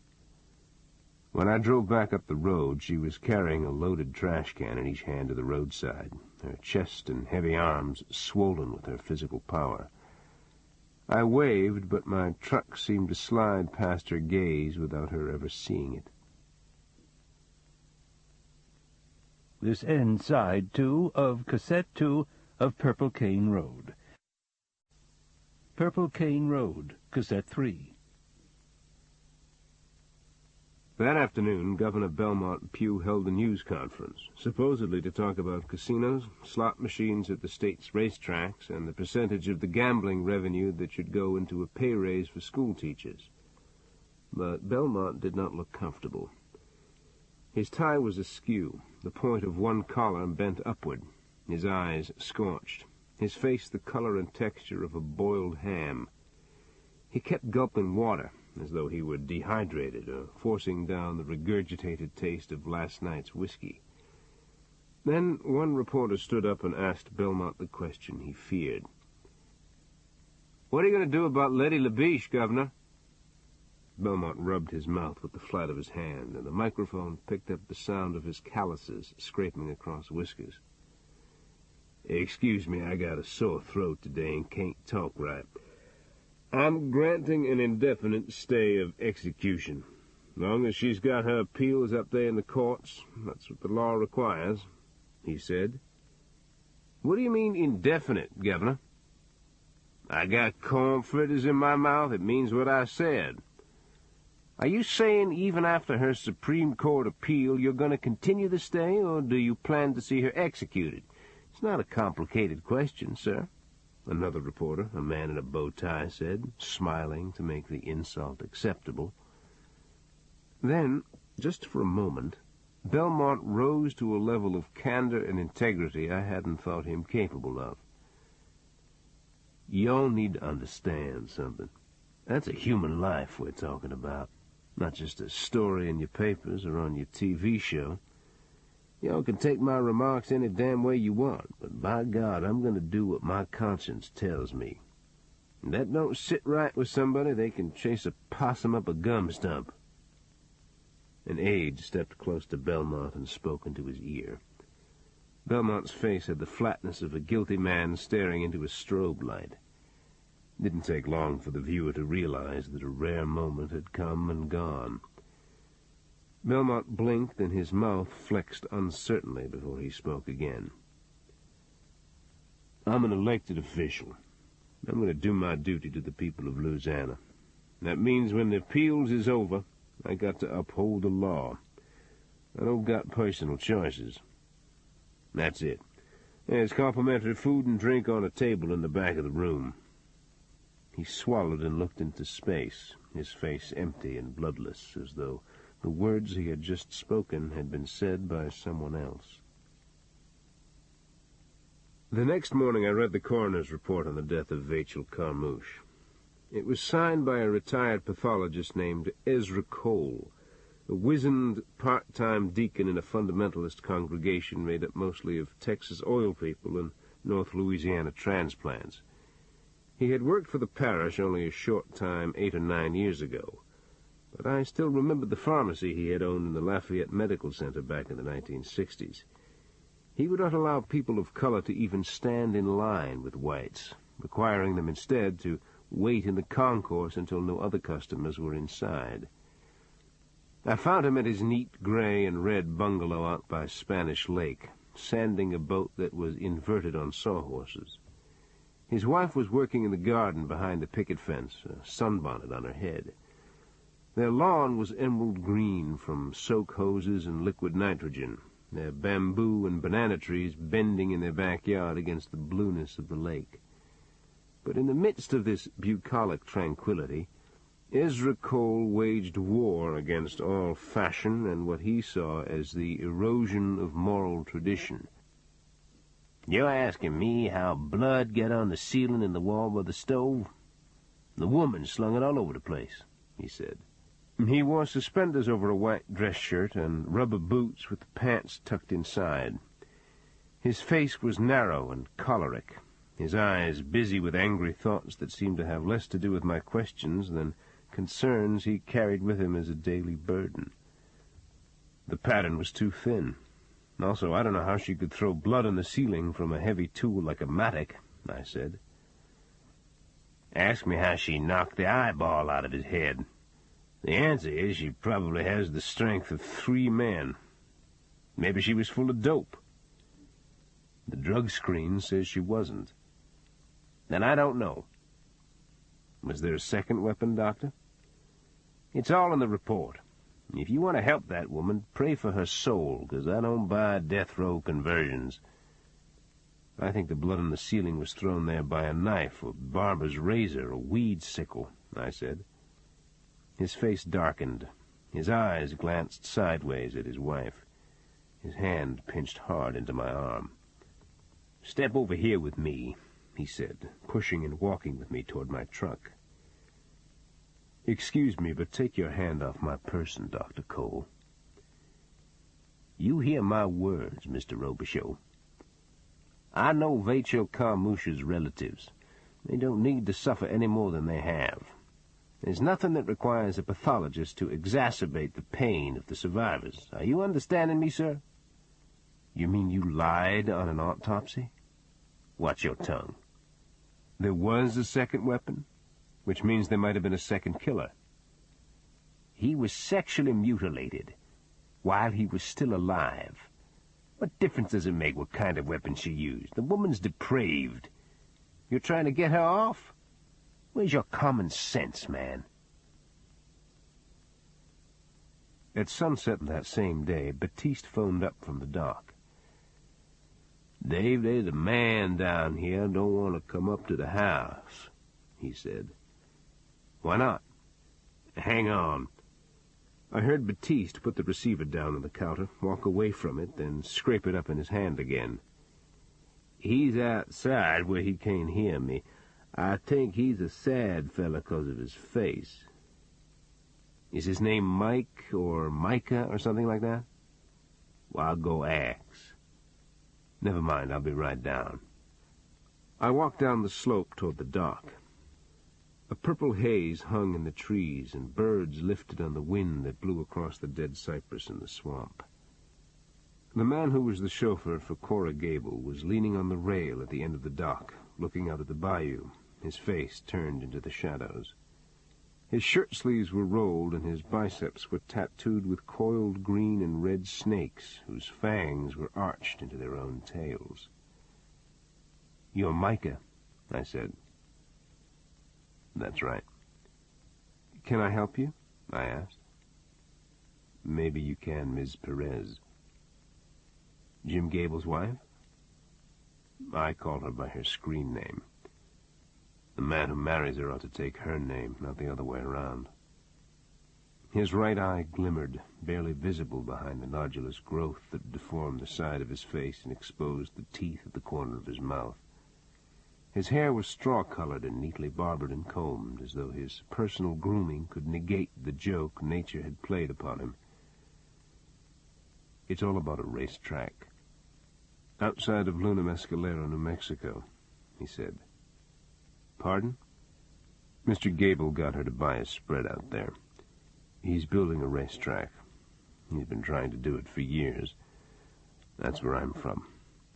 I was a drunkard, a carnival man, what they called the Geek Act, before that woman come into my life." "She seems like a special person," I said. He turned his face into the glow of the electric lights and looked me directly in the eyes. "I did 9 months on a county road gang, Mr. Robicheaux. One day I sassed a hack, and he pulled me behind the van and caned knots all over my head. When I tried to get up, he spit on me and jabbed me in the ribs and whipped me till I cried.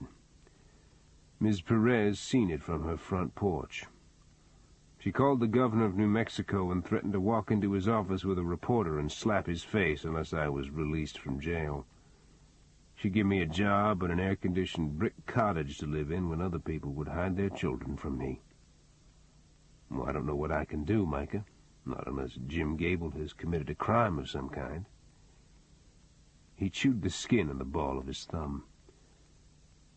"A man who doesn't respect one woman won't respect another," he said. "Excuse me?"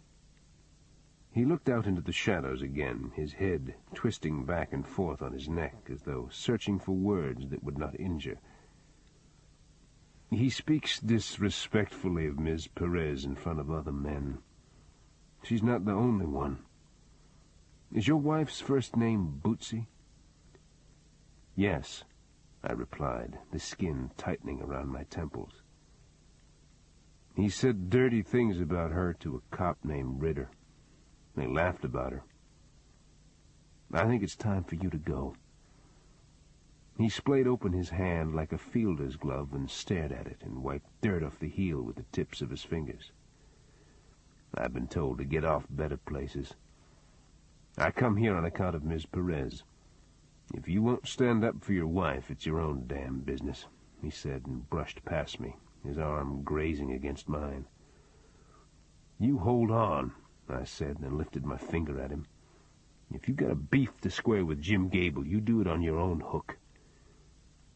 He walked back toward me, the teeth at the corner of his mouth glinting in the purple dusk.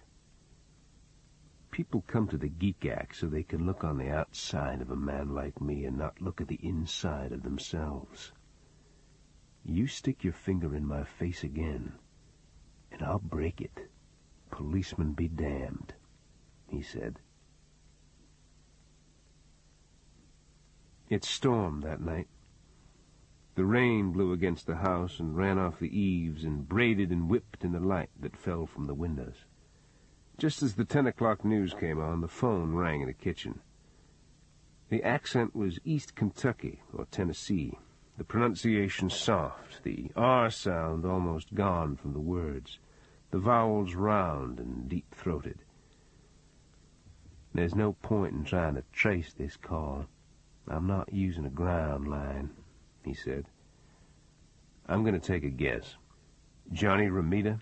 I said. "I got a hit on me. Maybe you're responsible. I can't be sure." "Then get out of town." "I don't do that." "Why'd you call me?" "Sir, you told folks I was a snitch. What gives you the right to lie like that? I don't even know you." "Come in. It's not too late to turn it around. Nobody's mourning Zipper Clum." "You've got to set straight what you've done, Mr. Robicheaux." "You're in the wrong line of work to demand redress, partner."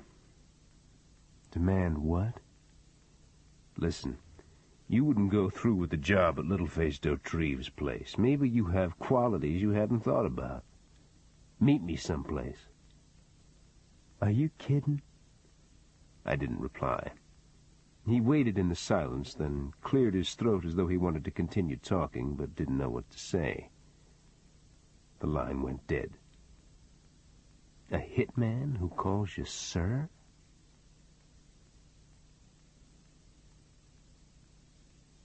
Chapter 11.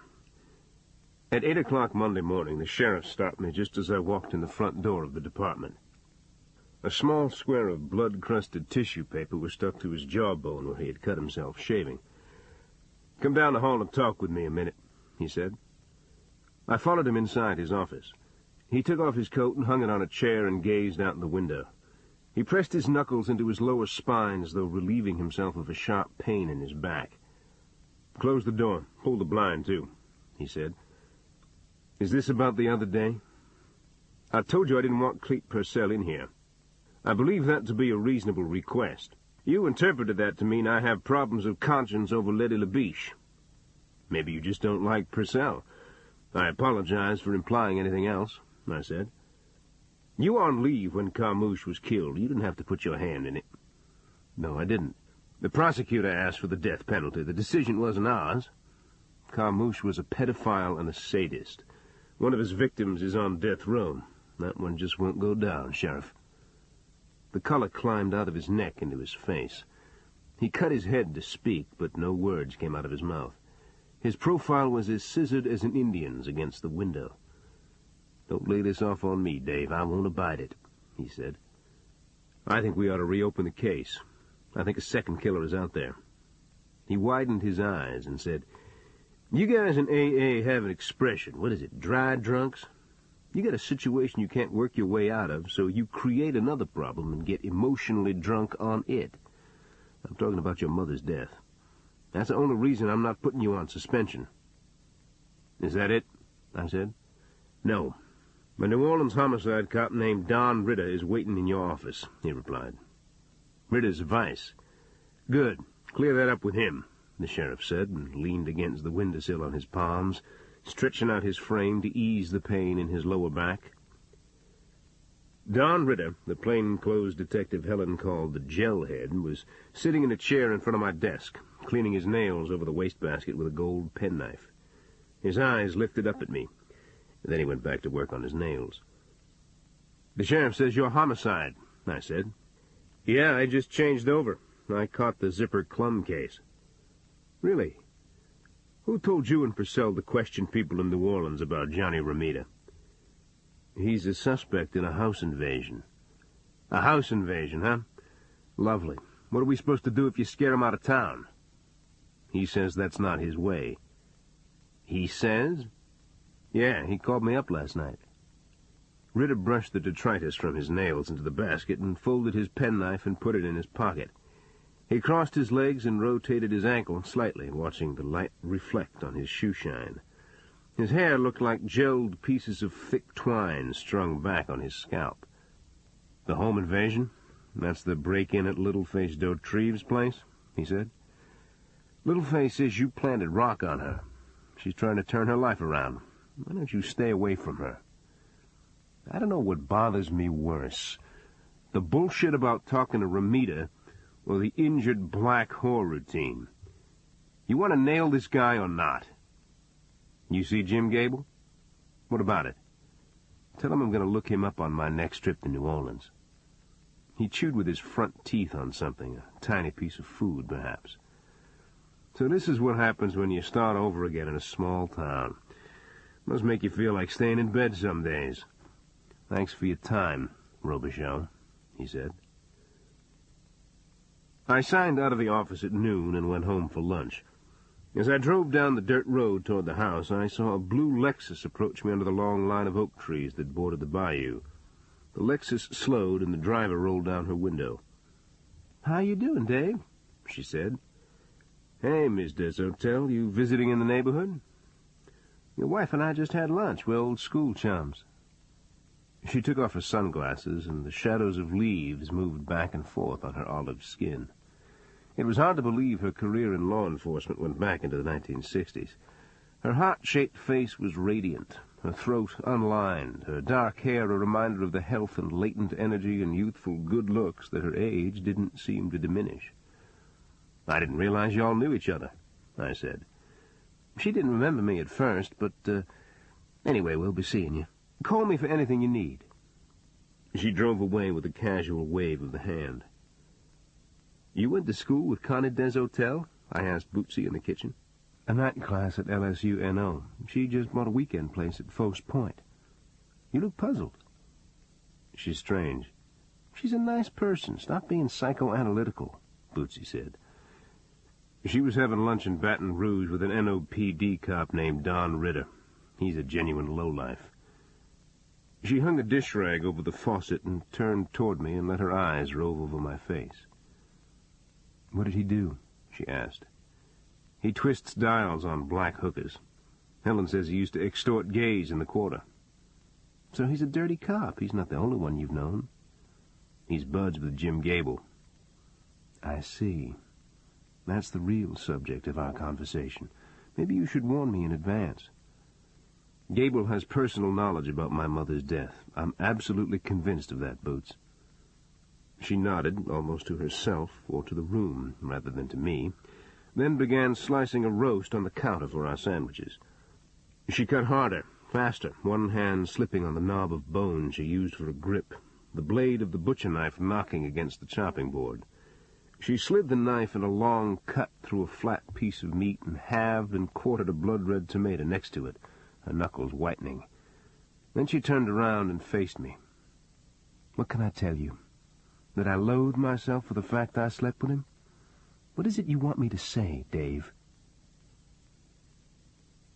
At the end of the week, I received a call from Connie Desautels at the office. "Dave, maybe we've had some luck. Do you know of a recidivist named Steve Andropoulos?" she said. "He's a spotter, what used to be called a jigger." "He's in custody at Morgan City." "What for?"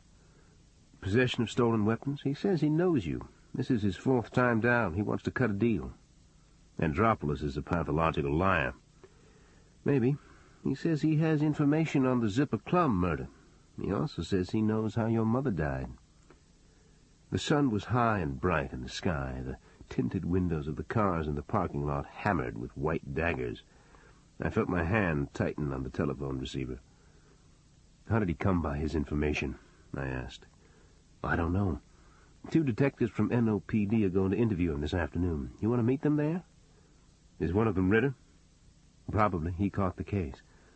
"What's Andropoulos's bond?" "None. He's a flight risk." "I'll make arrangements to go over there in the next 2 or 3 days. Thanks for passing this on, Miss Desautels," I said. "You seem pretty casual." "His crime isn't in our jurisdiction. I don't have the legal power to do anything for him. That means he wants to use me against somebody else. Let him sweat a while." "You should have been a prosecutor," she said. "What's he have to offer on Ramita?" I said as an afterthought. "Ritter thinks he might have sold Ramita the weapon used in the Clum killing. Maybe he knows who ordered the hit." "The piece came from a sporting goods break-in. The thieves were black kids from the St. Thomas Project. Andropoulos has taken Ritter over the hurdles." "I thought I might be of help. Good luck with it, Dave. Give my best to your wife," she said, and quietly hung up. That evening the sky was filled with yellow and red clouds when Cleet Purcell and I put a boat in the water at Lake Fos Point. I opened up the outboard down a long canal that was thickly wooded on each side. Green logs rolled against the bank in our wake, and cranes and snow egrets and great blue herons lifted into the light and glided on extended wings out over the bay. We passed acres of floating lilies and lotus flowers that had just gone into bloom, then crossed another bay that flowed into a willow swamp and anchored the outboard off a stand of flooded cypress and tupelo gums, and watched our wake slide between the trunks that were as gray as elephant hide. Cleet sat on a swivel chair close to the bow, his pork pie hat low on his eyes, his blue denim shirt damp with sweat between the shoulder blades. He flipped his casting rod with his wrist and sent his treble-hooked balsa wood lure arching through the air. "How's it going with you and Passion?" I asked. "Very solid, Big Mom," he replied, turning the handle on his spinning reel, the lure zigzagging through the water toward the boat. I took a cold can of beer from the ice chest and touched the back of his arm with it. He took it from my hand without turning around. I opened a Dr. Pepper and drank it and watched the breeze blow through the cypress, ruffling the leaves like green lace. "Why don't you say what's on your mind?" Cleet said. I went through the transcript of Letty LaBiche's trial. Both Letty and Passion testified that Passion was auditioning at a Lake Charles nightclub for a record company scout the night Vachel Carmouche got it. "'Cause that's where she was," Cleet said. "They always performed together. Why would she audition by herself?" Cleet retrieved his lure and idly shook the water off it, rattling the two treble hooks against the tip of the rod. "What are you trying to do, Streak? Drag Passion into it? What's to be gained?"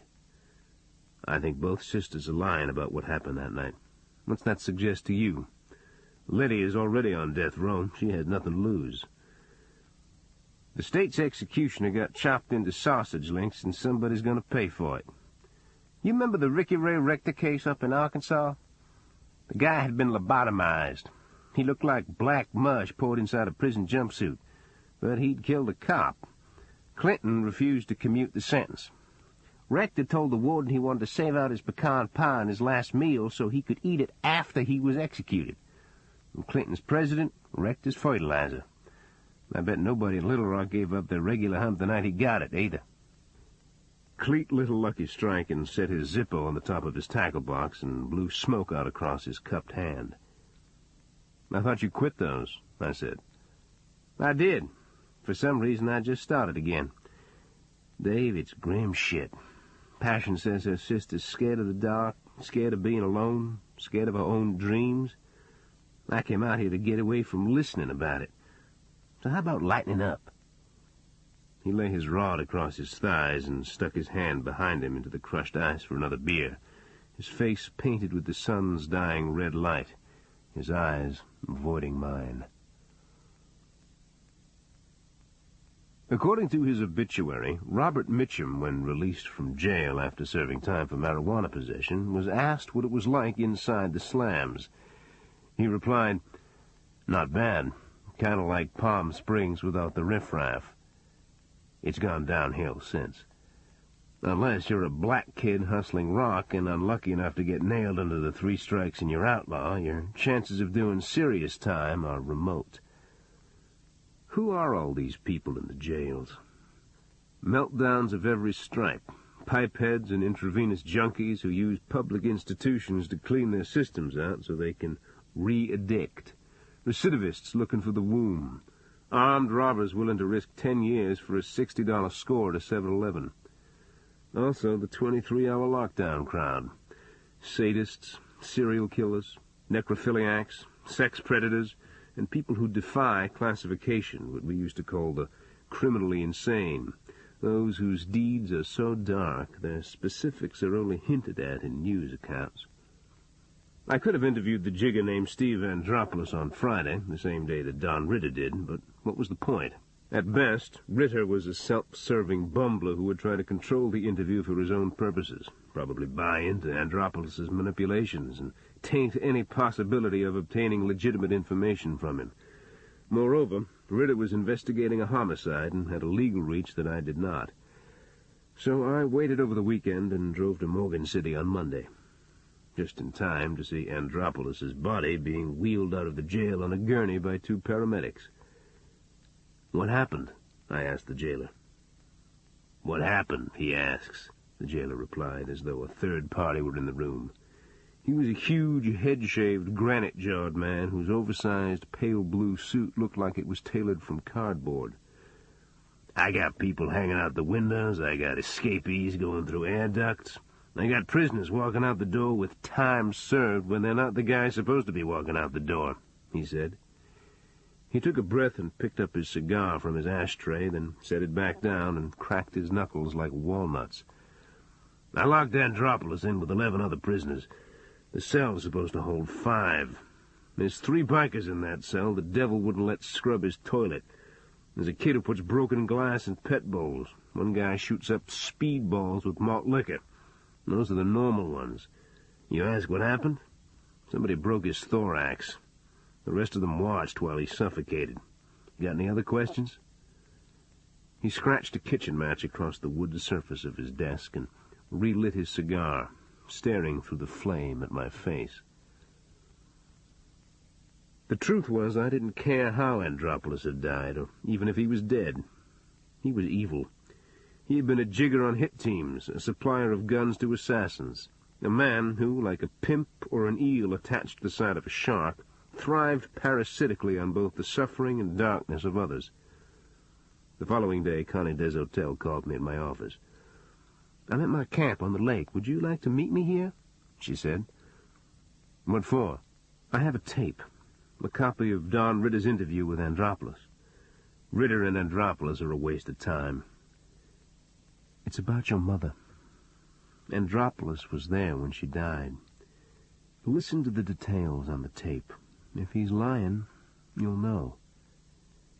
Would you rather not do this, Dave? Tell me now."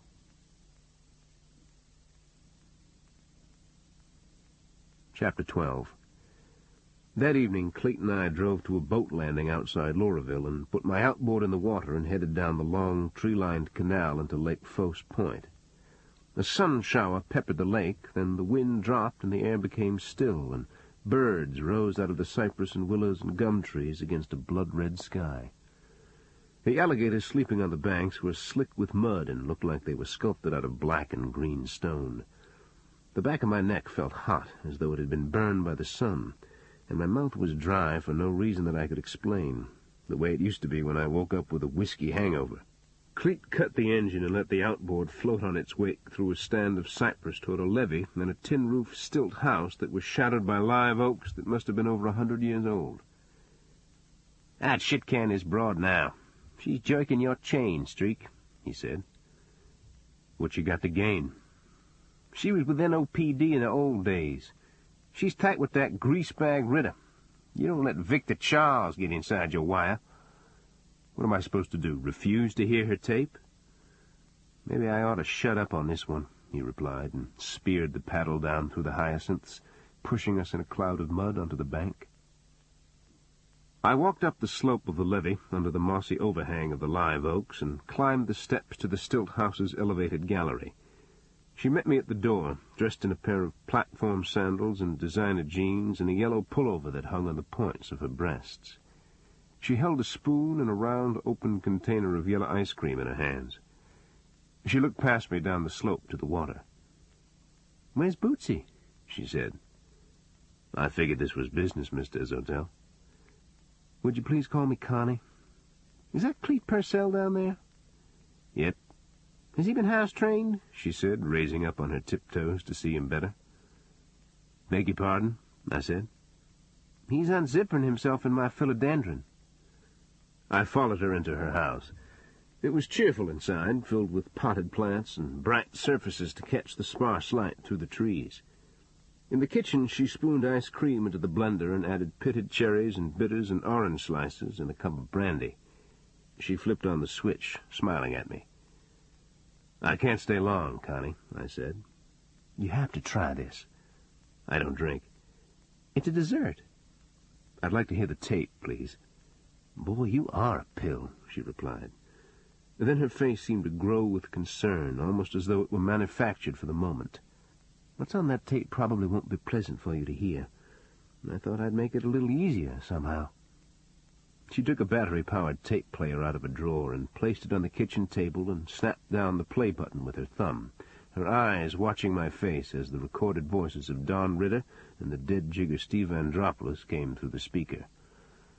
I stood by the screen window and gazed out at the lake while Andropoulos described my mother's last hours and the hooker and pimp scam that brought about her death. I wanted to shut out the words, live inside the wind in the trees and the light ruffling the lake's surface, listen to the hollow thunking of a pirogue rocking against a wood piling, or just watch Cleet's broad back and thick arms and boyish expression as he flipped a lure with his spinning rod out into the dusk and retrieved it back toward the bank. But even though he had been a parasite, an adverb and never a noun, Andropoulos had proved in death his evil was sufficient to wound from beyond the grave. "The guys who whacked her weren't cops. They were off-duty security guards or something. She had this dude named Mac with her. He told everybody he was a bourrée dealer, but he was a pimp. Him and Robicheaux's mother, if that's what she was, just worked the wrong two guys," Andropoulos's voice said. As through a sepia-tinted lens I saw wind gusting on a dirt road that lay like a trench inside a sea of sugar cane. Black clouds roiled in the sky. A red and white neon jack sign swung on a metal pole in front of a dance hall. Behind the dance hall was a row of cabins that resembled ancient slave quarters, and each tiny gallery was lit with a blue bulb. In slow motion I saw my mother, her body obese with beer fat, lead a drunk man from the back of the dance hall to a cabin door. He wore a polished brass badge on his shirt pocket, and she kissed him under the light, once, twice, working her hand down to his loins when he momentarily wavered. Then they were inside the cabin, the security guard naked now, mounted between her legs, rearing on his stiffened arms, buckling her body into the stained mattress, bouncing the iron bed frame against the planked wall. A freight train loaded with refined sugar from the mill roared past the window. Just as the security guard reached orgasm, his lips twisting back on his teeth like a monkey's, the door to the cabin drifted back on its hinges, and Mac stepped inside and clicked on the light switch, his narrow mustached face bright with purpose. He wore pointed boots and striped pants and a two-tone sports coat and cocked fedora like a horse trainer might. He slipped a small nickel-plated revolver out of his belt and pointed it to the side, away from the startled couple in the center of the bed.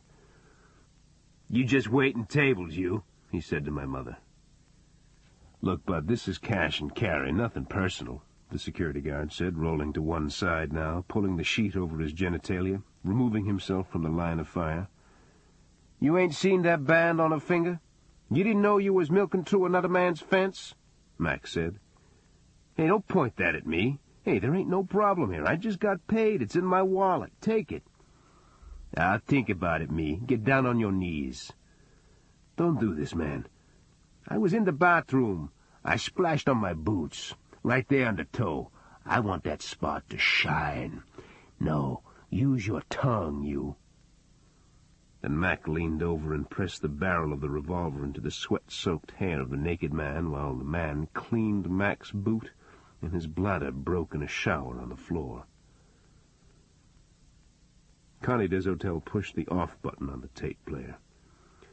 "It looks like a variation of the Murphy scam gone bad," she said. "The security guard came back with his friend and got even." "It's bullshit," I said. "Why?" She set 2 bowls of her ice cream and brandy dessert on the table. "Andropoulos originally told me the killers were cops, not security guards. Andropoulos worked for the Jacanos. Anything he knew had to come from them. We're talking about dirty cops." "This is from another tape. The security guard was a Jacano, a distant cousin, but a Jacano. He was killed in a car accident about 10 years ago. He worked for a security service in Algiers about the time your mother supposedly died." Far across the lake, the sun was just a red ember among the trees. "I tell you what, Miss Deshotel," I said, turning from the screen. "Connie," she said, smiling with her eyes.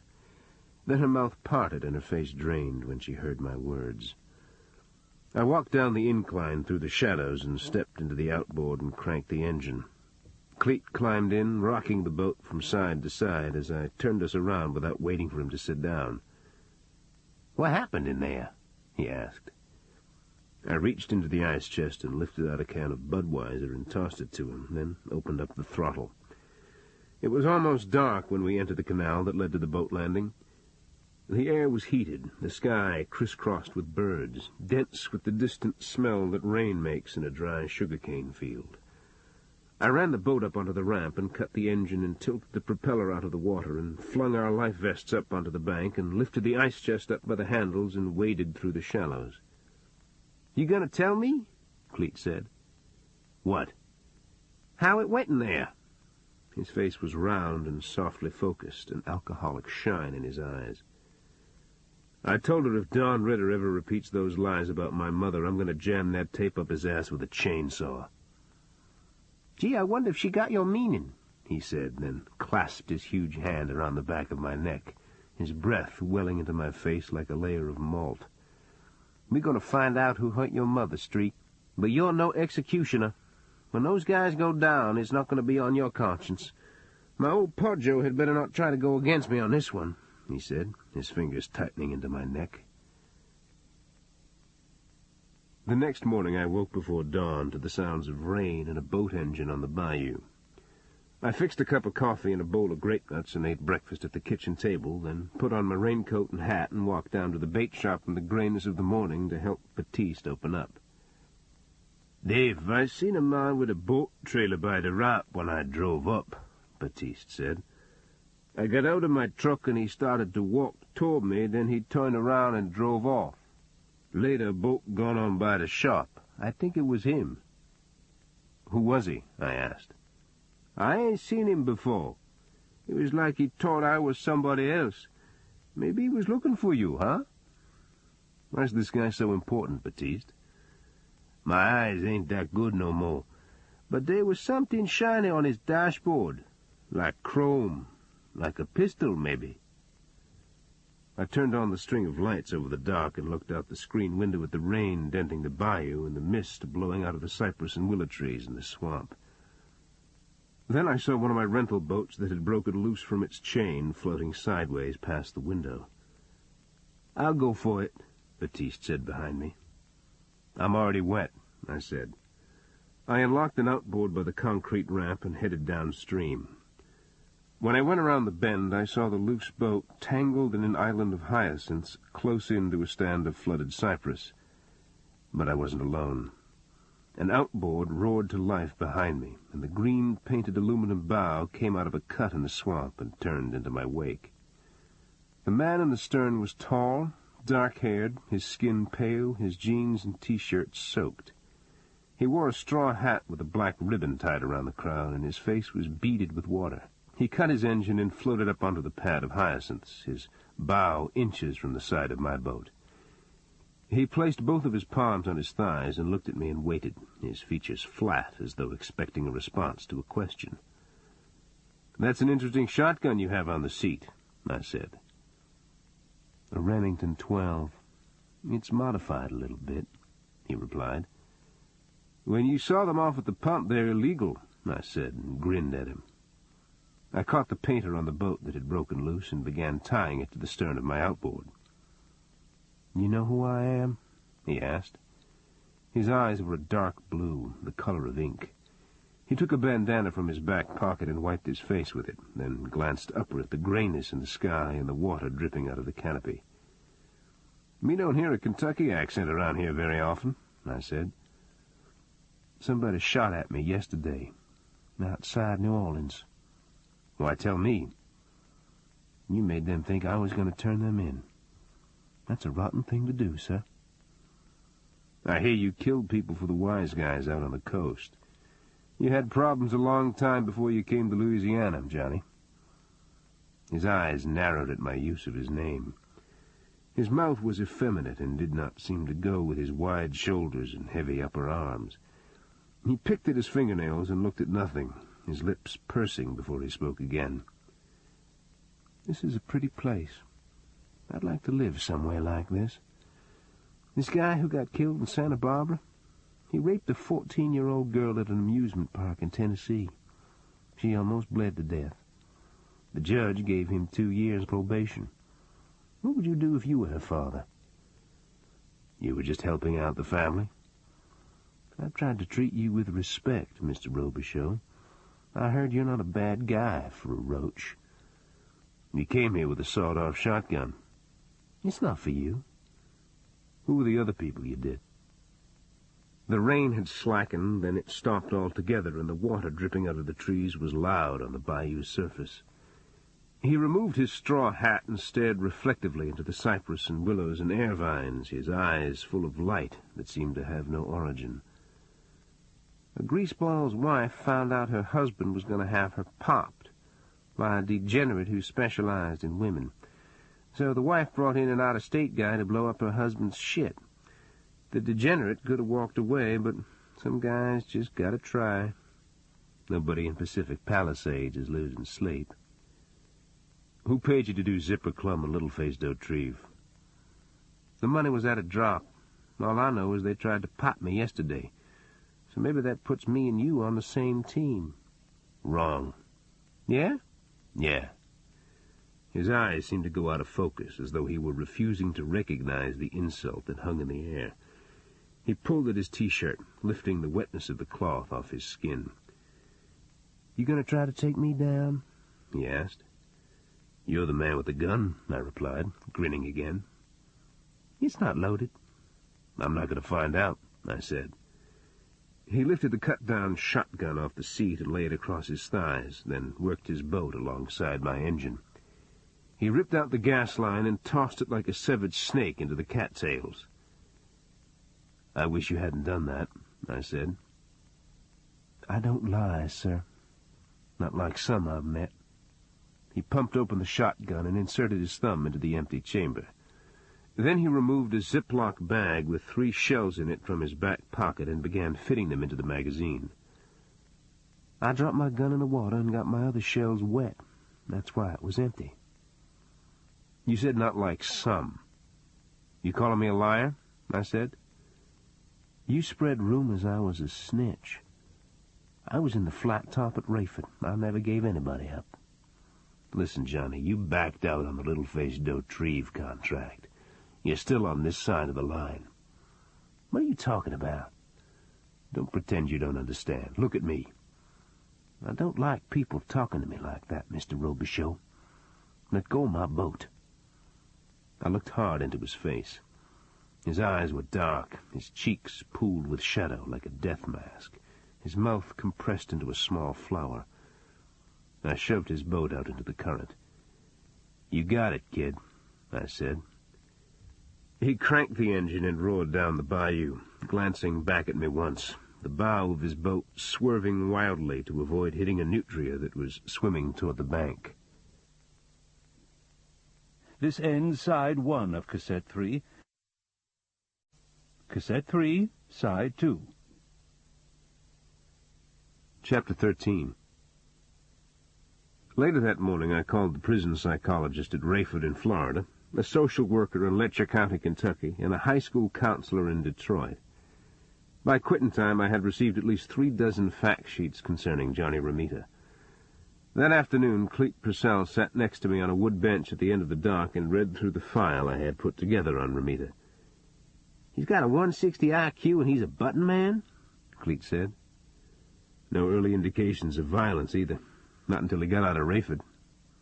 You're saying he got spread-eagled in the shower a few times and decided to get even? I'm just saying he's probably not a sociopath. Cleet closed the manila folder and handed it back to me. The wind ruffled and popped the canvas awning over our heads. Who cares what he is? He was on your turf. I'd put one through his kneecap if he comes back again, Cleet said. I didn't reply. I felt Cleet's eyes on the side of my face. This guy's of no value to you. He doesn't know who hired him, Cleet said. Splash this psychological stuff in the bowl. The social worker told me the kid's father was a drunk. She thinks the old man sold the kid a couple of times for booze. Cleet was already shaking his head with exasperation before I finished the sentence. He looked Zipper Clum in the eyes while he drilled a round through his forehead. This is the kind of guy the Air Force trains to launch nuclear weapons, he said. He stood up and gripped his hands on the dock railing. The back of his neck was red, his big arms swollen with energy. I'm pissed off at myself. I shouldn't have helped you fire this guy up, he said. How's Passion? I asked, changing the subject. Waiting for me to pick her up. He let out his breath. I've got baling wire wrapped around my head. I can't think straight. What's wrong? I said. I'm going to drive her to the women's prison tomorrow to visit her sister. You feel like you're involving yourself with the other side? Something like that. I always figured most people on death row had it coming. You watched Larry King last night? He had some shock jock on there laughing about executing a woman in Texas. The same guy who made fun of Clinton at a banquet. These are America's heroes. He went inside the bait shop and came back out with a 16-ounce can of beer wrapped in a paper towel. He took 2 long drinks out of the can, tilting his head back, swallowing until the can was almost empty. He blew out his breath, and the heat and tension went out of his face. Dave, I dreamed about the death house at Angola, except it wasn't Letty LaBiche being taken there. It was Passion. Why would I have a dream like that? He said, squeezing his thumb and forefinger on his temples. But I was to hear Letty LaBiche's name more than once that day.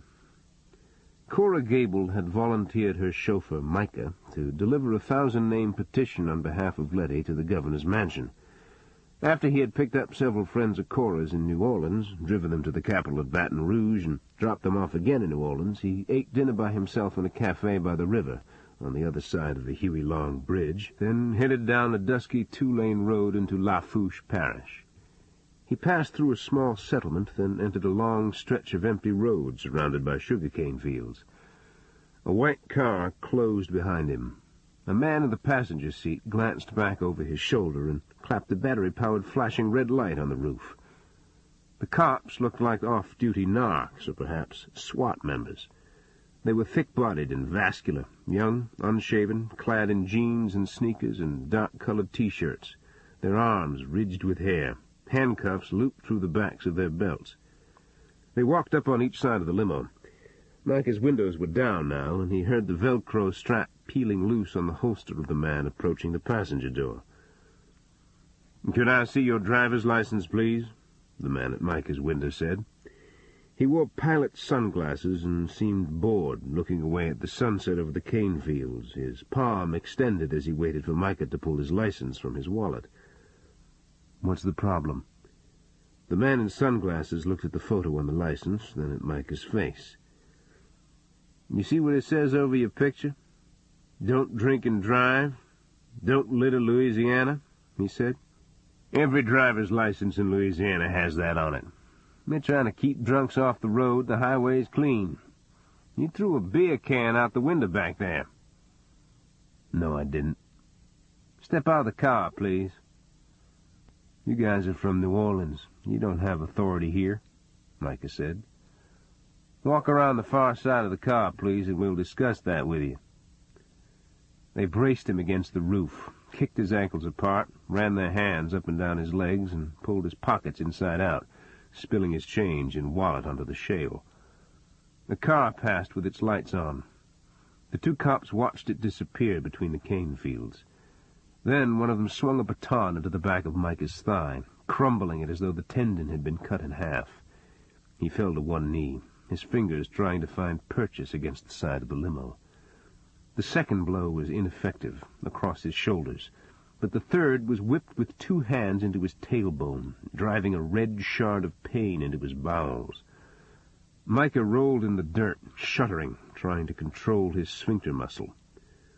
The cop who had taken his license dropped it like a playing card into his face, then kicked him in the kidney. "You got a sheet in New Mexico, Micah. Go back there. Don't make us find you again," he said. "I didn't do anything," he said. The cop with the baton leaned over and inserted the round wooden end into Micah's mouth, pushing hard until Micah gagged and choked on his own blood. "What's that? Say again?" the cop said, bending down solicitously toward Micah's deformed face. Cleet called me the next afternoon and asked me to meet him in Armand's on Main Street. It was cool and dark inside, and Cleet sat at the antique mirrored bar, a julep glass in his hand, an electric fan blowing across his face. But there was nothing cool or relaxed about his demeanor. His tropical shirt was damp against his skin, his face flushed as though he had a fever. One foot was propped on the runner of the bar stool. His knee kept jiggling. "What is it, Cleet?" "I don't know. I probably shouldn't have called you. Maybe I should just drive up the stock price on Jack Daniels by 3 or 4 points. I got a call from Cora Gable. A couple of NOPD goons beat up her driver. She says they scared him so bad he won't press charges." "Jim Gable wants him out of town?"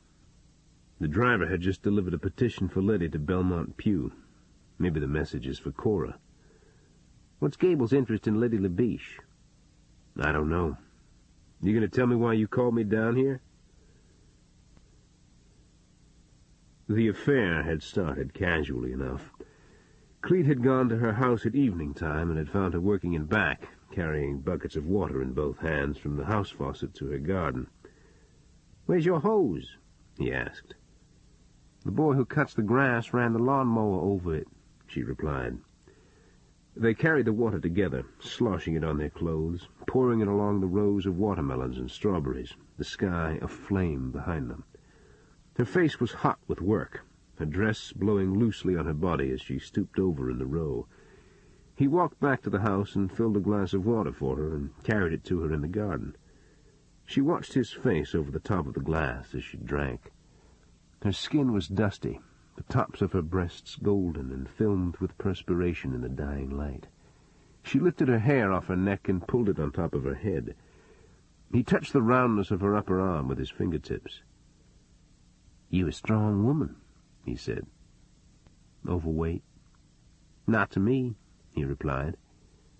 She kept brushing her hair back from the corner of her mouth, not speaking, letting her eyes meet his as though she knew his thoughts. "I drink too much. I lost my badge in a bad shooting. I did security for Saladillo in Reno," he said. "I don't care."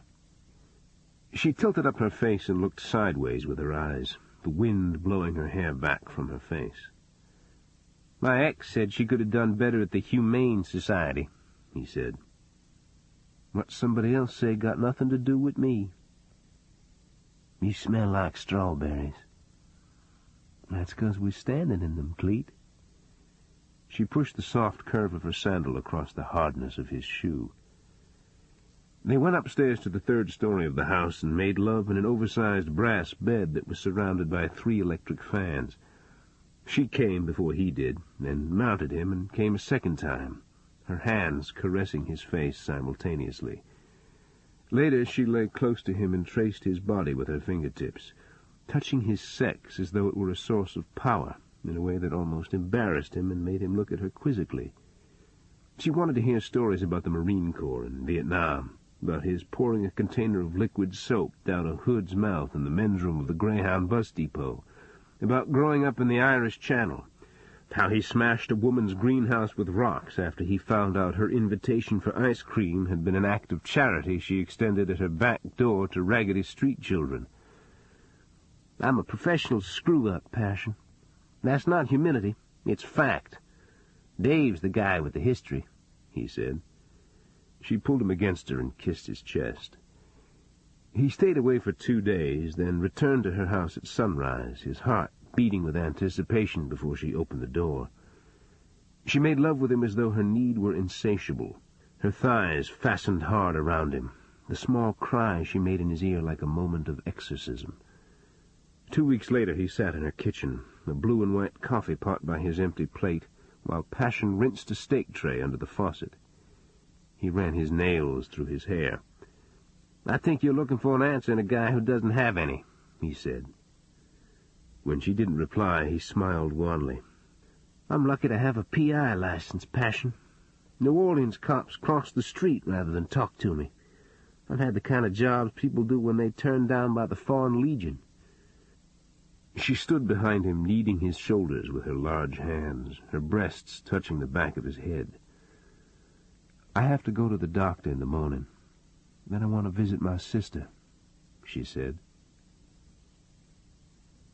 Cleet drank out of his julep and stirred the ice in the bottom of the glass. "She told me all the details about what Carmouche did to her and Letty. Somebody should dig that guy up and chain-drag the corpse through Baton Rouge," he said. Then he seemed to look at a thought inside his head, and his face went out of focus. "Passion would let him exhaust himself on her so he'd go easy on her sister." "Get this stuff out of your mind, Cleet." "You think she's playing me?" "I don't know." "Give me another julep," he said to the bartender. Bootsy was waiting for me in the parking lot after work. "How about I buy you dinner, big boy?" she said. "What's going on?" "I'd just like to see if I can pick up a cop once in a while." We drove to Le Rosier across from the Shadows and ate in the back room. Behind us was a courtyard full of roses and bamboo, and in the shade mint grew between the bricks. "Something happened today?" I said. "2 messages on the machine from Connie Hotel. I'm not sure I like other women calling you up." "She probably has my number mixed up with her Orkin man's." "She says she's sorry she offended you. What's she talking about?"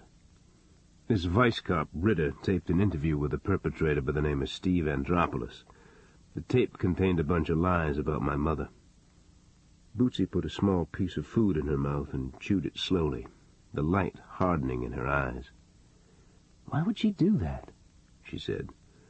"Ask her." "Count on it," she said. I started to reply, then looked at her face and thought better of it.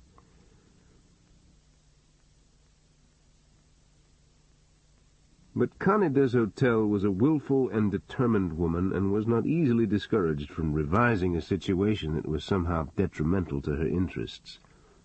The next evening, Belmont Pugh's black Chrysler, followed by a caravan of political sycophants and revelers, parked by the boat ramp. They got out and stood in the road, blinking at the summer light in the sky, the dust from their cars drifting over them. All of them had been drinking, except, apparently, Belmont. While his friends wandered down toward the bait shop for food and beer, Belmont walked up the slope among the oaks, where I was raking leaves, his face composed and somber, his pinstripe suit and gray Stetson checkered with broken sunlight. "Why won't you accept that woman's apology?" he asked. "You talking about Connie Hotel? She didn't mean to cast an aspersion on your mother. She thought she was doing her job. Give her a little credit, son." "All right, I accept her apology. Make sure you tell her that for me, will you? She actually got the governor of the state to drive out here and deliver a message for her?" He removed his hat and wiped the liner out with a handkerchief. His back was straight, his profile etched against the glare off the bayou. His hair had grown out on his neck, and it gave him a distinguished rustic look. For some reason he reminded me of the idealistic young man I had known years ago, the one who daily did a good deed and learned a new word from his thesaurus. "You're a hard man, Dave. I wish I had your toughness. I wouldn't be fretting my mind from morning to night about that woman on death row," he said. I rested the rake and propped my palms on the handle's end. It was cool in the shade, and the wind was blowing the tree limbs above our heads. "I remember when a guy offered you $10 to take a math test for him, Belmont. You really needed the money, but you chased him out of your room," I said. "The cafeteria didn't serve on weekends. You and me could make a can of Vienna sausage and a jar of peanut butter and a box of crackers go from Friday noon to Sunday night," he said. "I've witnessed 2 executions. I wish I hadn't." "You put your hand in one and you're never the same," I said. "A long time ago, my daddy said I was going to be either a preacher or a drunk and a womanizer. I wake up in the morning and have no idea of who I am. Don't lecture at me, son." His voice was husky, his tone subdued in a way that wasn't like Belmont. I looked beyond him, out on the dock, where his friends were drinking canned beer under the canvas awning. One of them was a small, sun-browned, mustached man with no chin and an oiled pate and the snub nose of a hawk. "That's Sookie Motri out there. I hear he's the money behind video poker at the tracks," I said. "It's all a trade-off. People want money for schools but don't like taxes. I say use the devil's money against him, so a guy like Sookie gets to be a player." When I didn't reply, he said, "A lot of folks think Oil K. Long was just an ignorant redneck, but Oil did good things people don't know about. A whole bunch of Negro women graduated from a new nursing program and found out right quick they couldn't get jobs nowhere. So Oil hears about it and says he wants a tour of the state hospital. He pumps hands all over the building, sticks his head in operating rooms, flushes toilets, and gets all the hospital's administrators in one room and locks the door. He says, 'I just seen a shameful spectacle here. Y'all got white nurses hand-waiting on Negro patients, carrying out their bedpans and I don't know what all, and I ain't going to stand for it. You either hire Negro nurses in those wards or every damn one of you is going to be out of a job.' Next week, the state hospital had 24 black nurses on staff." "Makes a good story," I said. "Stories are all the human race has got, Dave. You just got to find the one you like and stay with it," he replied. "Are you going to execute Lady Labiche?" He replaced his hat on his head and walked down the slope to rejoin his entourage, jiggling his hands in the air like a minstrel man. Chapter 14. Farther to the south of us, in the working-class community of Grand Bois, a young attorney 2 years out of law school filed suit on behalf of the local residents against a large oil corporation. The locals were by and large Cajuns and Houma Indians, uneducated, semi-skilled, poor, without political power, and bewildered by the legal apparatus. The perfect community to target as the open-pit depository of oil sludge trucked in from a petroleum treatment plant in Alabama. Company officials didn't argue with the contention the pits contained benzene, hydrogen sulfide, and arsenic. They didn't have to. Years ago, during a time of gas shortages, the U.S. Congress had granted the oil industry blanket exemptions from the regulations that govern most toxic wastes. Secondly, the state of Louisiana does not define oil waste as hazardous material. The state, the oil corporation, and the community of Grand Bois were now in court, and Connie Deshotel's office was taking depositions from the people in Grand Bois who claimed their children were afflicted with vertigo, red eyes, skin rashes, and diarrhea that was so severe they had to keep buckets in their automobiles. 2 of those Grand Bois families had moved to New Iberia and were now living up on the Bayou Road, not far from Passion Labiche's nightclub. On Monday, Helen Swallow was assigned to drive Connie Deshotel and her assistant out to their homes. Later, she told me of Connie Deshotel's bizarre behavior, although she could offer no explanation as to its cause. It had rained hard that morning, and the sun had become a white orb in the center of a windless sky, evaporating the water out of the fields, creating a superheated dome of humidity that made you feel like ants were crawling inside your clothes. The air-conditioning unit in the cruiser began clanking, then gasped once and gave out. Connie Deshotel had removed her white suit coat and folded it on her lap, trying to keep her composure while her male assistant talked without stop in the back seat. Her armpits were ringed with sweat, and a hostile light was growing in her eyes. Her assistant paused a moment in his monologue, then cracked a mint between his molars and began again. "Why don't the people of Grand Bois move to a place where there's no oil industry? Get jobs as whalers in Japan? Could it be they've done scut work all their lives in the oil industry and couldn't fix ice water without a diagram?" he said. He took the silence in the cruiser as indication his point was not understood. "The Houma Indians have a problem with oil waste, but they want to build casinos and addict their own people to gambling. I think the whole bunch is ripe for a hydrogen bomb," he said. "I don't want to add to your irritability, Malcolm, but would you please shut up?" Connie said. "Y'all want something cool to drink?" Helen asked. "Yes, please," Connie said. They pulled into Passion's nightclub just as a storm cloud covered the sun and the landscape dropped into shadow.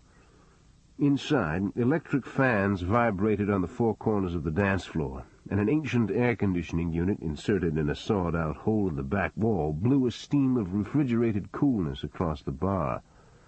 Connie sat on a bar stool and closed her eyes in the wind stream. Helen whistled through the door that gave onto the cafe side of the building. "Hey, Passion, you got some customers in here," she called. Connie's eyes opened and she turned her blank face on Helen. "Lady Labisha's sister owns this place. You know her?" Helen said. "No. From the way you looked, I thought you recognized the name or something." "Yes, I did recognize the name. That doesn't mean I know her," Connie said. "Yes, ma'am," Helen said. "I'd like to leave now," Connie said. "I thought you wanted a cold drink." "I just wanted to get out of the heat a few minutes. I'm fine now. We should make at least one other stop today," Connie said. "Too late," her assistant Malcolm said, grinning from behind the bar.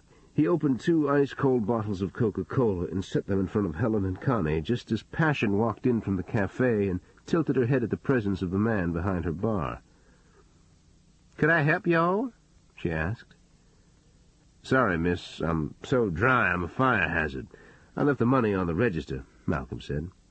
He opened a long-necked bottle of beer for himself and stepped back from the foam as it slid over the neck.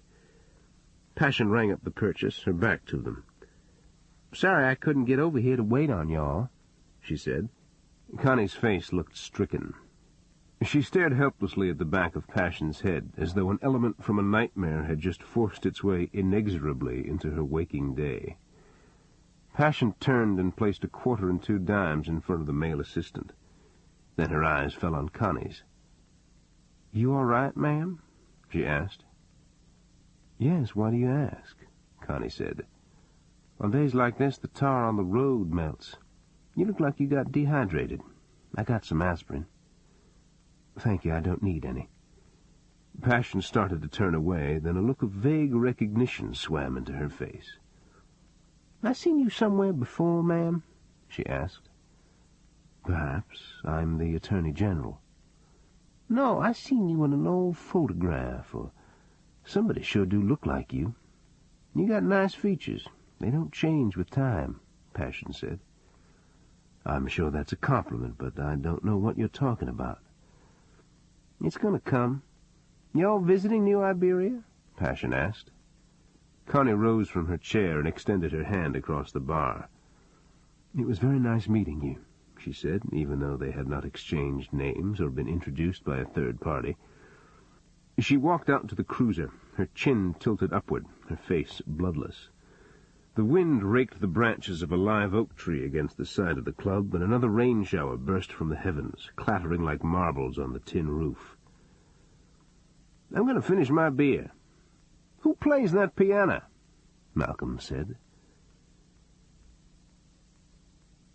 Button man or not, Johnny Romita obviously didn't fall easily into a predictable category. The off-duty New Orleans cop who worked security at the Historical Museum on Jackson Square watched a lithe young man in shades and knife-creased khakis and half-top boots and a form-fitting ribbed T-shirt with the sleeves rolled over the shoulders cross from the Café du Monde and walk through the park, past a string band playing in front of Pirates Alley, wrap his chewing gum in a piece of foil and drop it in a waste can, comb his hair, and enter the museum's doorway. Where had the off-duty cop seen that face? A mugshot passed around at roll call? No, he was imagining things. The mugshot was of a guy who was wanted in a shooting-off magazine. Yeah, the hit on Zipper Clum. A white shooter, which meant it was probably a contract job. Somebody the Jacanos hired to wipe out an obnoxious black pimp. Contract shooters didn't wander around in museums under a cop's nose.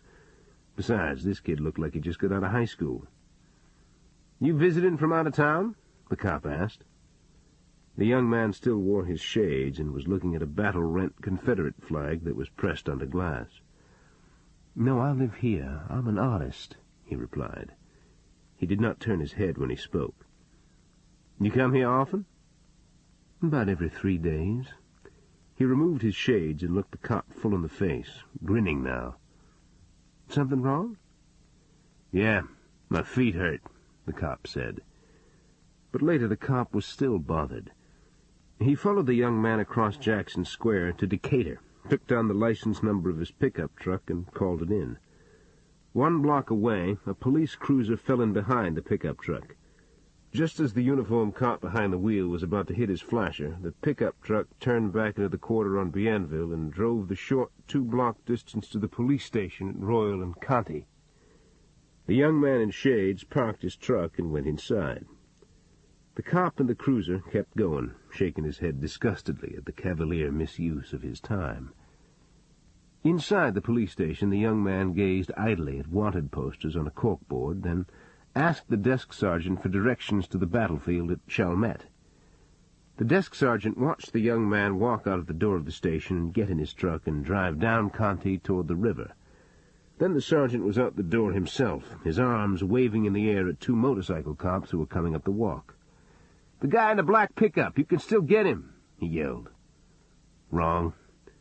Johnny Romita cut across the Mississippi Bridge onto the West Bank, caught Highway 90, wove 5 miles through residential neighborhoods and strip malls, and dumped the pickup in St. Charles Parish and boosted an Oldsmobile out of a used car lot. He took backroads through Shakahula and Amelia, crossed the wide sweep of the Atchafalaya at Morgan City, and hot-wired an ancient Volkswagen bus at the casino on the Chetamanche Indian Reservation. He created a one-man grand auto crime wave across southwestern Louisiana, driving off idling automobiles from a Jiffy Lube and a daiquiri takeout window, blowing out tires and engines, lighting up emergency dispatcher screens in 6 parishes. He almost eluded the army of state police and sheriff's deputies that was crisscrossing Highway 90, virtually colliding into one another.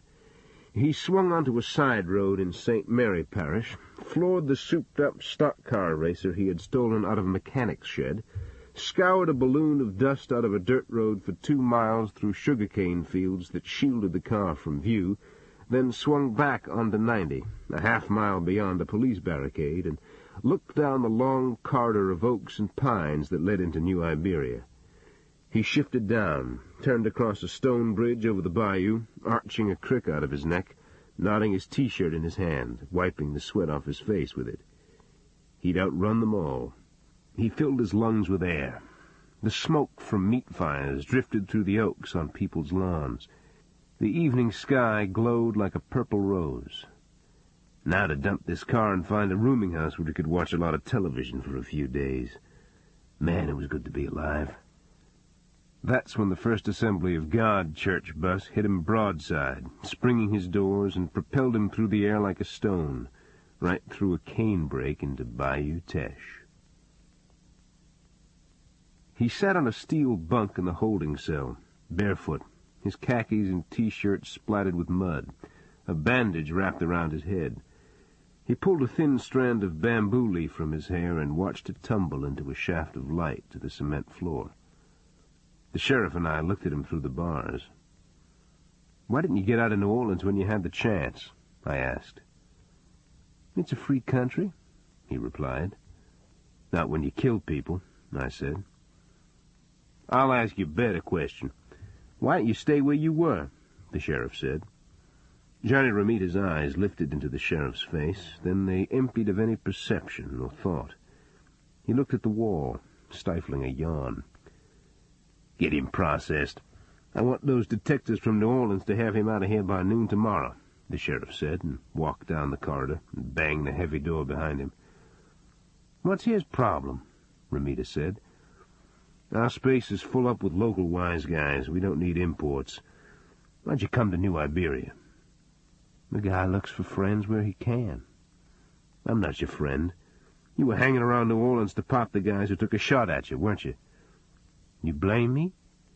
"You know who they are?" "No, that's why I hung around." I looked at him a long time. He dropped his eyes to the floor. "You told the cop at the museum you were an artist," I said. "I paint ceramics. I've done a mess of them." "Good luck, kid. I think you're going to need it," I said, and started to go. He rose from the bunk and stood at the bars. His face was no more than 3 inches from mine. "I got money put away for a lawyer. I can beat the beef on Zipper Clum," he said. "So, I have a feeling my kite's going down before I ever see that lawyer." His breath was like the stale odor of dead flowers. His grief was his own, I told myself as I went home later that evening. But I couldn't rest. Zipper Clum's dying statement, taped on the boom box in a lawnmower shop-off magazine, said Johnny Romita was the trail back to my mother's death. I ate a late supper with Bootsy on the picnic table in the backyard and told her about Johnny Romita's fears. I expected her to take issue with my concerns, which I seemed to bring home as a matter of course from my job. After I stopped talking, she was pensive, one tooth biting into her bottom lip. "I think Romita's right. Zipper Clum was killed because of what he knew about your mother's death. Now Connie des Hotels has taken a special interest in you. She called again, by the way." "What about?" "She said she wanted to tell you Cleet Purcell's license problems had been straightened out. How nice of her to call us rather than him." "Forget her." "I'd like to. Dave, I didn't tell you everything about my relationship with Jim Gable. He's perverse. Well, not with me, just in things he said, in his manner, the way he'd stand in his undershorts in front of the mirror and comb his hair, the cruelty that was threaded through his remarks." The blood had risen in her face, and her eyes were shiny with embarrassment. "You didn't know what he was like, Boots." "It doesn't help. I think about him and I want to wash my body with peroxide." "I'm going to help Baptiste close up, then we'll go for some ice cream," I said. I walked down to the bait shop and called Dana Magelli, my NOPD friend, at his home and got the unlisted number for Jim Gable's condo in New Orleans. "Why are you messing with Gable?" Magelli asked. "Cleaning up some paperwork, interdepartmental cooperation, that sort of thing. Gable leaves shit prints on everything he touches. Stay away from him. It's a matter of time till somebody scrambles his eggs. It's not soon enough." I punched in Jim Gable's number. I could hear opera music playing in the background when he answered the phone. "Y'all are picking up Johnny Romita tomorrow," I said. "Who is this?" he asked. "Dave Robicheaux. Romita thinks somebody might want to blow up his shit." "Hey, we owe you a big thanks on this one. You made the ID through that home invasion in Lauraville, didn't you?" "He better arrive in New Orleans without any scratches on the freight." "You're talking to the wrong man, my friend. Don Ritter's in charge of that case." "Let me raise another subject. I understand you've made some remarks about my wife." I could hear ice cubes rattle in a glass, as though he had just sipped from it and replaced it on a table. "I don't know where you heard that, but it's not true. I have the greatest respect for your wife," he said. I stared out the bait shop window. The floodlamps were on, and the bayou was yellow and netted with torn strands of hyacinths, the air luminescent with insects. My temples were pounding. I felt like a jealous high school boy who had just challenged a rival in a locker room, only to learn that his own words were his worst enemy. "Maybe we can take up the subject another time, on a more physical level," I said. I thought I heard the voice of a young woman giggling in the background, then the tinkle of ice in the glass again. "I've got to run. Get a good night's sleep." "I don't think you mean what you say." "Anyway, I don't hold grudges," Gable said. The woman laughed again just before he hung up. But the two New Orleans detectives who were assigned to take Johnny Romita back to their jurisdiction, Don Ritter and a man named Burgoyne, didn't show up in the morning. In fact, they didn't arrive at the department until almost 5 p.m. I stayed late until the last of the paperwork was done. Ritter bent over my desk and signed his name on a custody form attached to a clipboard, then bounced the ballpoint pen on my desk blotter. "Thanks for your help, Robicheaux. We won't forget it," he said. "You taking the 4-lane through Morgan City?" I said. "No, I-10 through Baton Rouge," Burgoyne, the other detective, said. "The southern route is straight through now. You can be in New Orleans in 2 hours and 15 minutes, I said. The department uses prescribed routes for all transportation of prisoners. This one happens to go through Baton Rouge, Burgoyne said. He grinned and chewed his gum. He was young, unshaved, muscular, his arms padded with hair. He wore a faded black T-shirt and running shoes, and Levi's with his handcuffs pulled through the back of his belt. He wore his shield on a cord around his neck and a snub-nosed .38 in a clip-on holster on his belt. "We've had Ramita in a holding cell since this morning. He didn't eat yet," I said. "We'll feed him at the jail. I'll ask him to drop you a card and tell you about it," Burgoyne said, his eyes merry, his gum snapping in his jaw.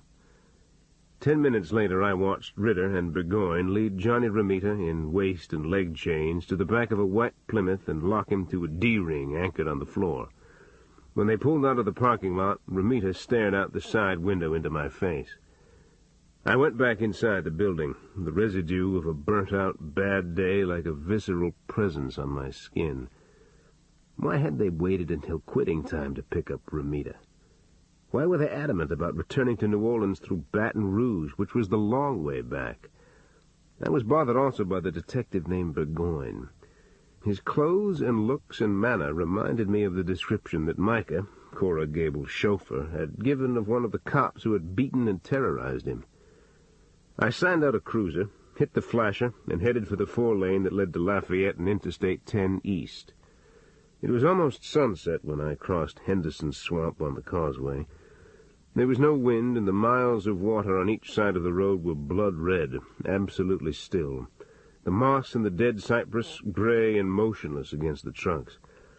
I stayed in the passing lane, the blue, white, and red glow of the flasher rippling across the pavement and cement railings in the dying light. Then I was on the bridge above the Atchafalaya River, rising above its wide breadth and swirling current and the deep green stand of gum trees along its banks. Only then did I realize the white Plymouth was behind me, off the highway, in the rest area on the west side of the river. I'd blown it. I couldn't remember the distance to the next turnaround that would allow me to double back and recross the river. I pulled to the shoulder, put the cruiser in reverse, and backed over the bridge to the rest area exit, while 2 tractor-trailers swerved around me into the passing lane. The rest area was park-like, green and freshly mowed and watered, with picnic tables and clean restrooms and a fine view of the river from the levee.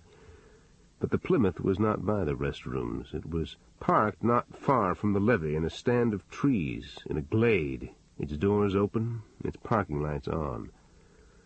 I entered the access road and clicked off the flasher and parked behind a truck and saw Ritter and Burgoyne walking from the Plymouth to the men's room.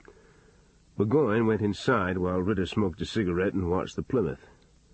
Then Burgoyne came back outside, and both of them sat at a picnic table, smoking, a thermos of coffee set between them. They watched the Plymouth and the T-shirted, waist-chained form of Johnny Ramita in the back seat. I thought they would finish their coffee, unlock Ramita from the D-ring, and walk him to the men's room. The sodium lamps came on overhead, and still they made no move toward the Plymouth. Instead, Ritter went to a candy machine. He peeled off the wrapper on a candy bar and dropped the wrapper on the ground and strolled out toward the parking lot and used a payphone. The wind started to blow off the river. Then I heard a solitary pop, like a firecracker in a clump of trees by the levee. Johnny Ramita pitched forward in the seat, his shoulders curled down toward the floor, his chained wrists jerking at the D-ring. There were 3 more reports inside the trees. Now I could see a muzzle flash or light reflecting off a telescopic lens, and I heard the rounds biting into metal, blowing glass out the back of the car. I pulled my .45 and ran toward the picnic table where Burgoyne still sat, his cigarette burning on the edge of the wood, his hands motionless in front of him. Ritter was nowhere in sight. The few travelers in the rest area had either taken cover or flattened themselves on the lawn. I screwed the .45 into Burgoyne's spine. "You set him up, you shitbag," I said, and hoisted him up by his T-shirt. "What are you doing?" "Walk in front of me. You're going to stop it. You touch a piece, I'll blow your liver out on the grass." I knotted my fist in the back of his belt, pushing him ahead of me into the mauve-colored twilight and the smell of cut grass and the wind that was filled with newspaper and dust and raindrops that stung like hail. I tried to see over his shoulder into the clump of trees by the levee, but the limbs were churning, the leaves rising into the air, and the light had washed out of the sky into a thin band on the earth's rim. "I'm not part of this, Robicheaux. You got it all wrong," Burgoyne said. "Shut up. Get your cuff key out. Throw it to Ramita." We were on the lee side of the Plymouth now, and Burgoyne's face had gone white. He thumbed his key out of his watch pocket and threw it inside the back seat. He tried to turn his head so he could see my face. "Let me go, man. I'll give you whatever you want," he said. The shooter in the trees let off 2 more rounds. One whanged off the door jamb, and the second round seemed to go long. But I heard a hollow thwop, just like someone casually plopping a watermelon with his fingers. Burgoyne's head slammed against mine, and his knees collapsed under him. My hand was still hooked inside his belt, and his weight took me down with him. I was kneeling in the grass now, behind the shelter of the car, the events of the last few seconds out of sequence in my head. Johnny Ramita was working furiously to unlock his hands and ankles from his chains. His eyes were riveted on me, a look of revulsion on his face. "What's the matter with you?" I said. "The guy's brains are in your hair, man." The shooter opened up again, firing indiscriminately, burning the whole magazine. "Get out of here," I said. "What?" "The keys are in the ignition. When I put down masking fire, you get out of here." I didn't wait for him to answer. I crawled to the front of the car, then extended one hand out beyond the fender and began firing the .45 into the clump of trees. The sparks flew into the darkness, and the recoil snapped my wrist 4 inches up in the air with each shot. I fired 8 rounds in a row, the brass casings flicking past my eyes until the breech locked open. Then I released the empty magazine and shoved in a fresh one. The Plymouth's engine roared to life, and the back tires spun in reverse on the wet grass. Johnny Ramita whipped the car around in the opposite direction, shifted into low, and floored the accelerator across the glade toward the entrance to the highway. A full minute must have passed. There was no sound except the boat engine starting up on the river and the whir of tires on the bridge. The people by the restrooms rose to their feet and stood like figures in a trance under the smoky glow of the sodium lamps. I pulled off my shirt, my hands trembling, and wiped my hair and face with it. Then I vomited into the grass. The detective named Burgoyne lay on his side, his head on one arm, his jaws locked open, his eyes looking vacuously into space, as though a terrible revelation about his life had just been whispered in his ear. This ends Side 2 of Cassette 3 of Purple Cane Road. Purple Cane Road, Cassette 4. Chapter 15. The sheriff paced back and forth in his office, reading from the folded-back front page of the Baton Rouge Morning Advocate. While he paced and read, he kept touching one eyebrow with a fingernail and widening his eyes, as though denying himself the luxury of an emotion that would turn his face crimson. The story was a long one, of the kind written by a journalist who has learned the advantages of professional credulity over skepticism. Henderson. In what authorities believe was an attempted gangland assassination gone awry, a New Orleans City police officer was killed and a murder suspect escaped custody by stealing an unmarked police vehicle and driving it through a hail of gunfire. Dead upon arrival at Our Lady of Lourdes Hospital in Lafayette was Detective Sergeant James F. Burgoyne.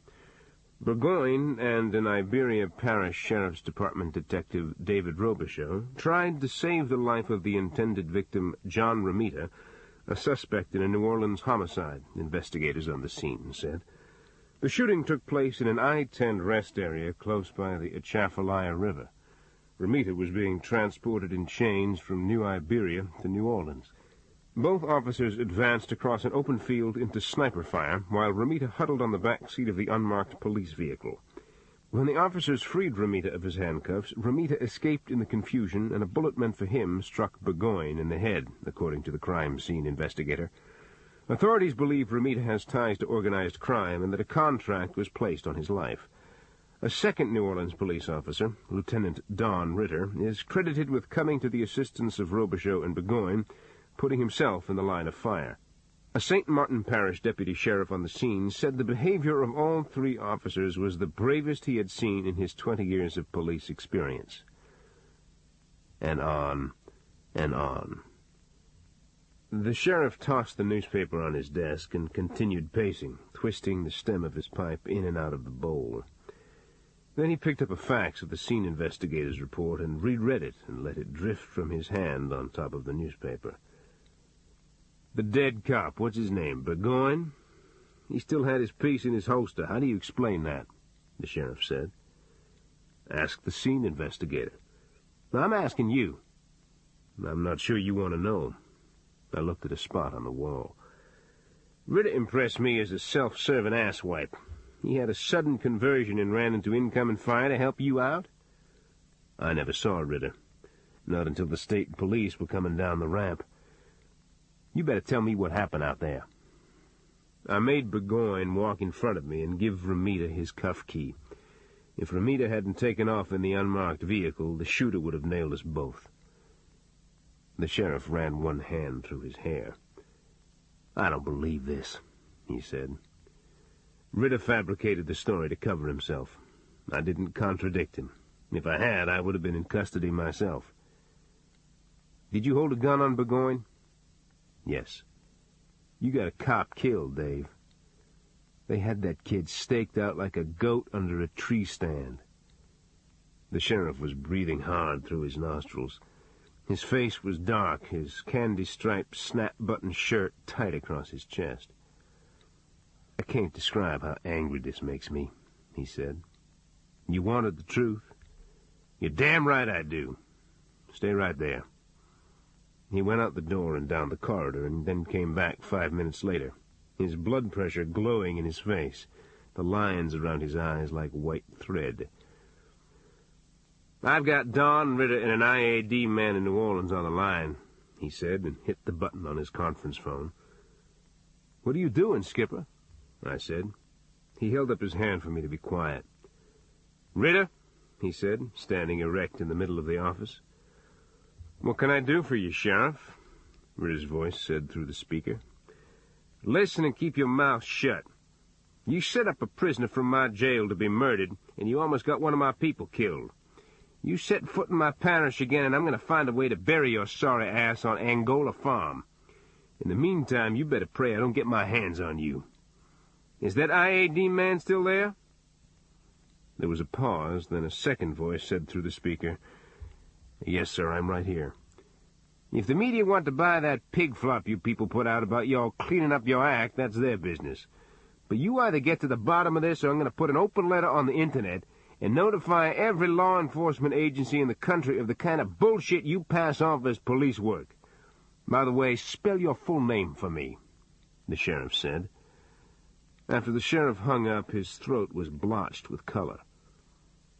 Hypertension is going to put me in a box, he said.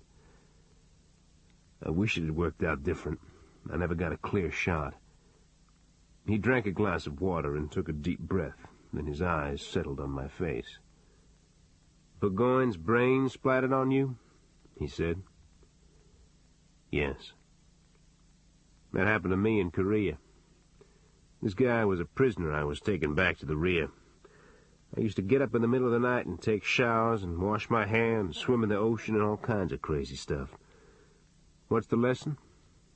Better him than me. His hand rested on the end of my shoulder, and he kept massaging it like a baseball coach working a stiff place out of his pitcher's arm. That night, the fishermen on Calcasieu Lake over by the Texas border saw a man park a white automobile by the water's edge and start to walk away. Then the man looked back at the car as though he had forgotten something, or as though he'd had an argument with someone and could not quite bear to leave the other party with the last word. The man gathered an armload of creekwood and dry weeds and yellowed newspaper and sifted it through the windows on the seats, his face averted from the dust. He brushed his hands and shirt clean and took an emergency flare from the glove box and popped it alight. Then he methodically fired the inside of the car and stepped back from his work just before the flames curled out over the roof. He tossed the flare hissing into the lake and walked down the road. The next morning, which was Friday, the car was identified as the one stolen from NOPD by Johnny Romita. But he had dumped it over on the Texas border, I told myself, which meant he was probably fleeing Louisiana and did not want to add a federal beef for interstate transportation of stolen property to the charges already pending against him. Good. I was sick of Johnny Romita. I tried to forget that he had a 160 IQ, that he was just the kind of perp who would burn a stolen car on the state line to let people think he was gone. The call came at noon. "Why'd you do that out there on the glade? I mean, walk into all that shooting and cut me loose," he said. "It's none of your business why I do anything," I replied. "I never saw anybody do anything like that." "You're an escaped felon. I'm a police officer. Don't get the wrong idea, Johnny." "I called to say thank you. You don't want my thanks, it's on you. But we got a mutual interest, Mr. Robicheaux." "No, we don't. Get that out of your head. You come around here again, you're going to be back in custody." "You want the guys who killed your mother. That's the word on the street. You think they're the same guys who are trying to pot me." While he was talking, I was waving my hand at Helen Swallow out in the hall, pointing at the phone so she would start a trace on the call. I met Jimmy Figurelli when I first got to New Orleans. He said if I wanted some work, I should rent a post office box and leave the box number for somebody named M.G. at a cafe across from the open-air market on Decatur. I wrote the box number down on a piece of paper and put it in an envelope and wrote M.G. on the outside and gave it to a black lady behind the register at the cafe. When I was going out, she said, "Maggie only eats here on the weekend. I'll give it to her then, okay?" "I'm writing all this down. You gotta go slower," I said. Good try. Change the subject, I thought. "What was the front money?" I asked. "I didn't say I got any front money. Sir, I didn't say anything that indicates I committed a crime." "Did you burn the car to make us think you'd blown the state?" I started thinking about those cops leaving me chained up while a sniper tried to cut all my motors. That's what they call it. They use a hollow point or a steel claw bullet to core a plug out of your head. If the target is armed, his motors shut down and all his muscles die. Anyway, their car got burned. They can buy a new one. Say, forget about waving to that woman cop to trace this call. I'm on a cell phone. He broke the connection. I dropped the receiver on the desk blotter and went to the window. The parking lot was full of cars, and noon-hour traffic was backed up on the streets from a passing freight train. Then the caboose of the train clicked down the track. The red and white striped mechanical guard rose into the air, and the traffic flowed out of the side streets and the parking lot, the white sun reflecting blindingly off the windows like the swimming, mismatched eyes of the mythological Argus. I went into Helen's office. "He was outside?" she said. "He had to be. He knows the drill. He was guessing. Every one of these morons wants us to think he's a criminal genius. He knew I waved to a woman cop." "You put out an APB?" "Yeah, no luck." She put a stick of gum in her mouth and chewed it while she read the notes on my legal pad. Her hair was bright yellow and waved and molded into place with chemical spray. "The go-between on the hit is somebody with the initials M.G., she said. "First name Maggie," I said. Our eyes locked on each other's. "Maggie Glick? I thought Maggie Glick was doing 15 in St. Gabriel," Helen said. "Let's take a ride to New Orleans Monday morning." She stood a ballpoint pen upside down on its cap and studied it. "I've got a lot of work in my basket, Dave. I think right now this guy is NOPD's headache."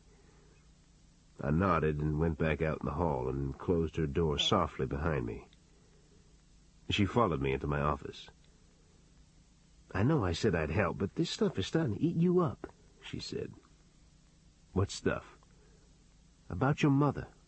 Sometimes you just have to let the bad guys drown in their own shit." "You're probably right," I said. 10 minutes before 5 p.m., she opened the door to my office and leaned inside. "Did you see the B&E report on Passion Labiche's house?" she asked. "No. I didn't know about it either, not till a few minutes ago. Somebody came through a screen and tore her house up, but didn't take anything except a box of old photos." "Photos? Remember I told you about Passion saying she'd seen Connie Deshotel's face in an old photo?" "Yeah, but Passion and Connie Deshotel just don't connect for me," I said. "You still want to go to the big sleazy?" "With you, always," I said. "Hey, Buana." "What?" "Connie Deshotel's dirty." The next morning, Saturday, I drove out to Passion Labiche's house. She unlatched the front door and asked me to follow her into the kitchen, where she was canning tomatoes. She lifted a boiling cauldron off the stove with hot pads, pouring into the preserve jars on the drain board while the steam rose into her face. She had placed a spoon into each of the jars to prevent the glass from cracking, but one of them suddenly popped, and stewed tomatoes burst in a pattern like a broken artery on her arm and the front of her dress. She dropped the cauldron into the sink, her face bright with pain. "You okay?" I said. "Sure," she said, wiping at her arm and dress with a dish rag. She continued to wash her arm and scrub at her dress, rubbing the stain deeper into the fabric, spreading a huge damp area under her breasts. "I have to change. Fix yourself something, do whatever you feel like," she said, her face sweating, her eyes dilated. She ran up the stairs. When she came back down, she had washed her face and tied her hair up on her head and put on a yellow dress. She cleaned off the drain board with the heavy-breathing, self-enforced detachment of someone who might have just stepped back from a car wreck. "I went over the breaking and entering report on your house. The intruder took nothing but a box of photos?" I said. "Well, that's all I'm missing so far. I wouldn't have known they were gone except some shoes fell down from the shelf," she said. "You told Connie Deshotel you'd seen her in an old photo. Is there any reason she wouldn't want you to have a photograph of her?" "It was probably kids. Who cares? Why are you spending time on this anyway? None of this got anything to do with my sister." "Was there a picture of Connie in the box that was stolen?" "I don't know and I don't care. You stop bothering me with this." She rubbed butter on the place where she had scalded herself with stewed tomatoes. "Why'd that stain on your dress disturb you, Passion?" She looked out the window at her garden and barn and the pecan trees down by the bayou, the skin twitching at the corner of her mouth. "You better go about your business, Dave. I don't make good company some days. Funny how a policeman gives the grief to the person he can get his hands on, huh?" she said. Monday morning, Helen and I took an unmarked car to New Orleans and parked behind the old U.S. Mint on the river and cut through the open-air market on Decatur. The pavilion was crowded with people, and farther up the street a Dixieland band was playing in a courtyard and a man was selling snowballs from an umbrella-shaded cart on the sidewalk. We crossed Decatur to the cafe where Johnny Romita had dropped off the number of his post-office box. It was not a place for the conventional tourist, particularly not someone with a history of coronary or vascular trouble. It had screen doors, electric fans instead of air conditioning, an interior that looked painted with fingernail polish, and cuisine that featured sausage, bacon, cob corn glistening with butter, deep-fried pork chops, greens cooked in ham fat, potatoes floating in grease, and mounds of scrambled eggs that lay in bubbling heaps on a grill that probably hadn't been scraped since World War II. "Does Maggie Glick come in here?" I asked the black woman who sat behind the counter, fanning herself with a magazine. "Who want to know, darling?" she said. I opened my shield. "She eat breakfast here on the weekend," the woman said. Do you remember somebody leaving a note for her a while back, one with the initials MG on the envelope? I said. Could be. Don't remember. I think it's a good time to focus on your memory skills, Helen said. The black woman kept flapping the magazine in her face. Her hair was threaded with gray, and it rose and fell in the current of warm air generated by the magazine. She did not look at us when she spoke again. You see, Maggie comes over here to eat breakfast on the weekend 'cause she don't like the place where she lives or the work she do. When she was a little girl, she belonged to the same church as me over in Algiers.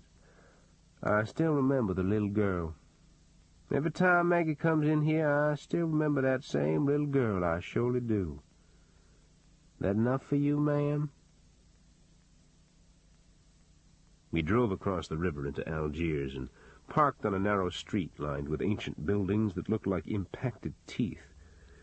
The foundations had settled, and the upper stories leaned into the sidewalks, the rooftops tipping downward against the light like the brim of a man's fedora. The hotels were walk-ups with stained sacks of garbage propped by the entrances.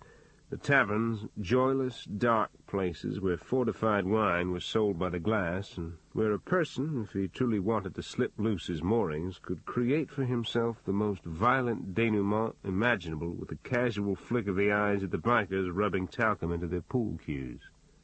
But the real business on this street was to provide a sanctuary that precluded comparisons, in the same way that prisons provide a safe place for recidivists for whom setting time in abeyance is not a punishment, but an end. The mulatto and black girls inside Maggie Glick's bar rejected no one. No behavior was too shameful, no level of physical or hygienic impairment unacceptable at the door. The Christmas tinsel and wreaths and paper bells wrapped with gold and silver foil stayed up year-round. Inside Maggie Glick's, every day was New Year's morning, sunless, refrigerated, the red neon clock indicating either the a.m. or the p.m. as you wished, the future as meaningless and unthreatening as the past. Maggie's father had been a Lithuanian peddler who sold shoestrings from door to door, and her mother a washerwoman in an Algiers brothel. The tops of Maggie's gold breasts were tattooed with roses, and her hair was the same shiny black as the satin blouse she wore with her flesh-tight jeans and purple heels. She was lean and hard-edged, and like most long-time prostitutes, withdrawn, solipsistic, bored with others and with what she did, and curiously asexual in her manner and behavior, particularly around John's. Maggie sat at the far corner of the bar, a cup of tea and a napkin in front of her. She glanced at me, then at Helen, her eyes neutral, then picked up her cup and blew on her tea. "You don't have to show me your badge. I know who you are," she said. "I thought you were in St. Gabriel," I said. "Those cops who got fired or went to jail themselves, one of them was the narc who planted crystal in my apartment. He's in Seagoville, I'm outside. Everybody feeling good about the system now." "The word is you set up the drop for the contract on Zipper Clum. When'd you start fronting points for button men?" I said. "Johnny Romita told you that?" "How do you know about Johnny Romita?" Helen asked. "'Cause I read y'all had him in y'all's jail. 'Cause everybody on the street know he did Zipper Clum. 'Cause he used to come in here. Boy has some serious sexual problems. But who want to go into details about that kind of thing?" "That's so good of you," Helen said, stepping close into the elbow of the bar, her forearm pressed flat on the wood. "Is there something wrong about the words we use you don't understand? We're talking about conspiracy to commit murder for hire. There's a woman on death row right now. Would you like to join her there?" Maggie picked up her cup again and drank from it. She watched her bartender break open a roll of quarters and spill the coins into the drawer of the cash register, then watched a man redeem a marker by counting out a stack of $1 bills one at a time on the bar. A young black woman sitting next to a white man in a suit quietly picked up her purse and went out the front door.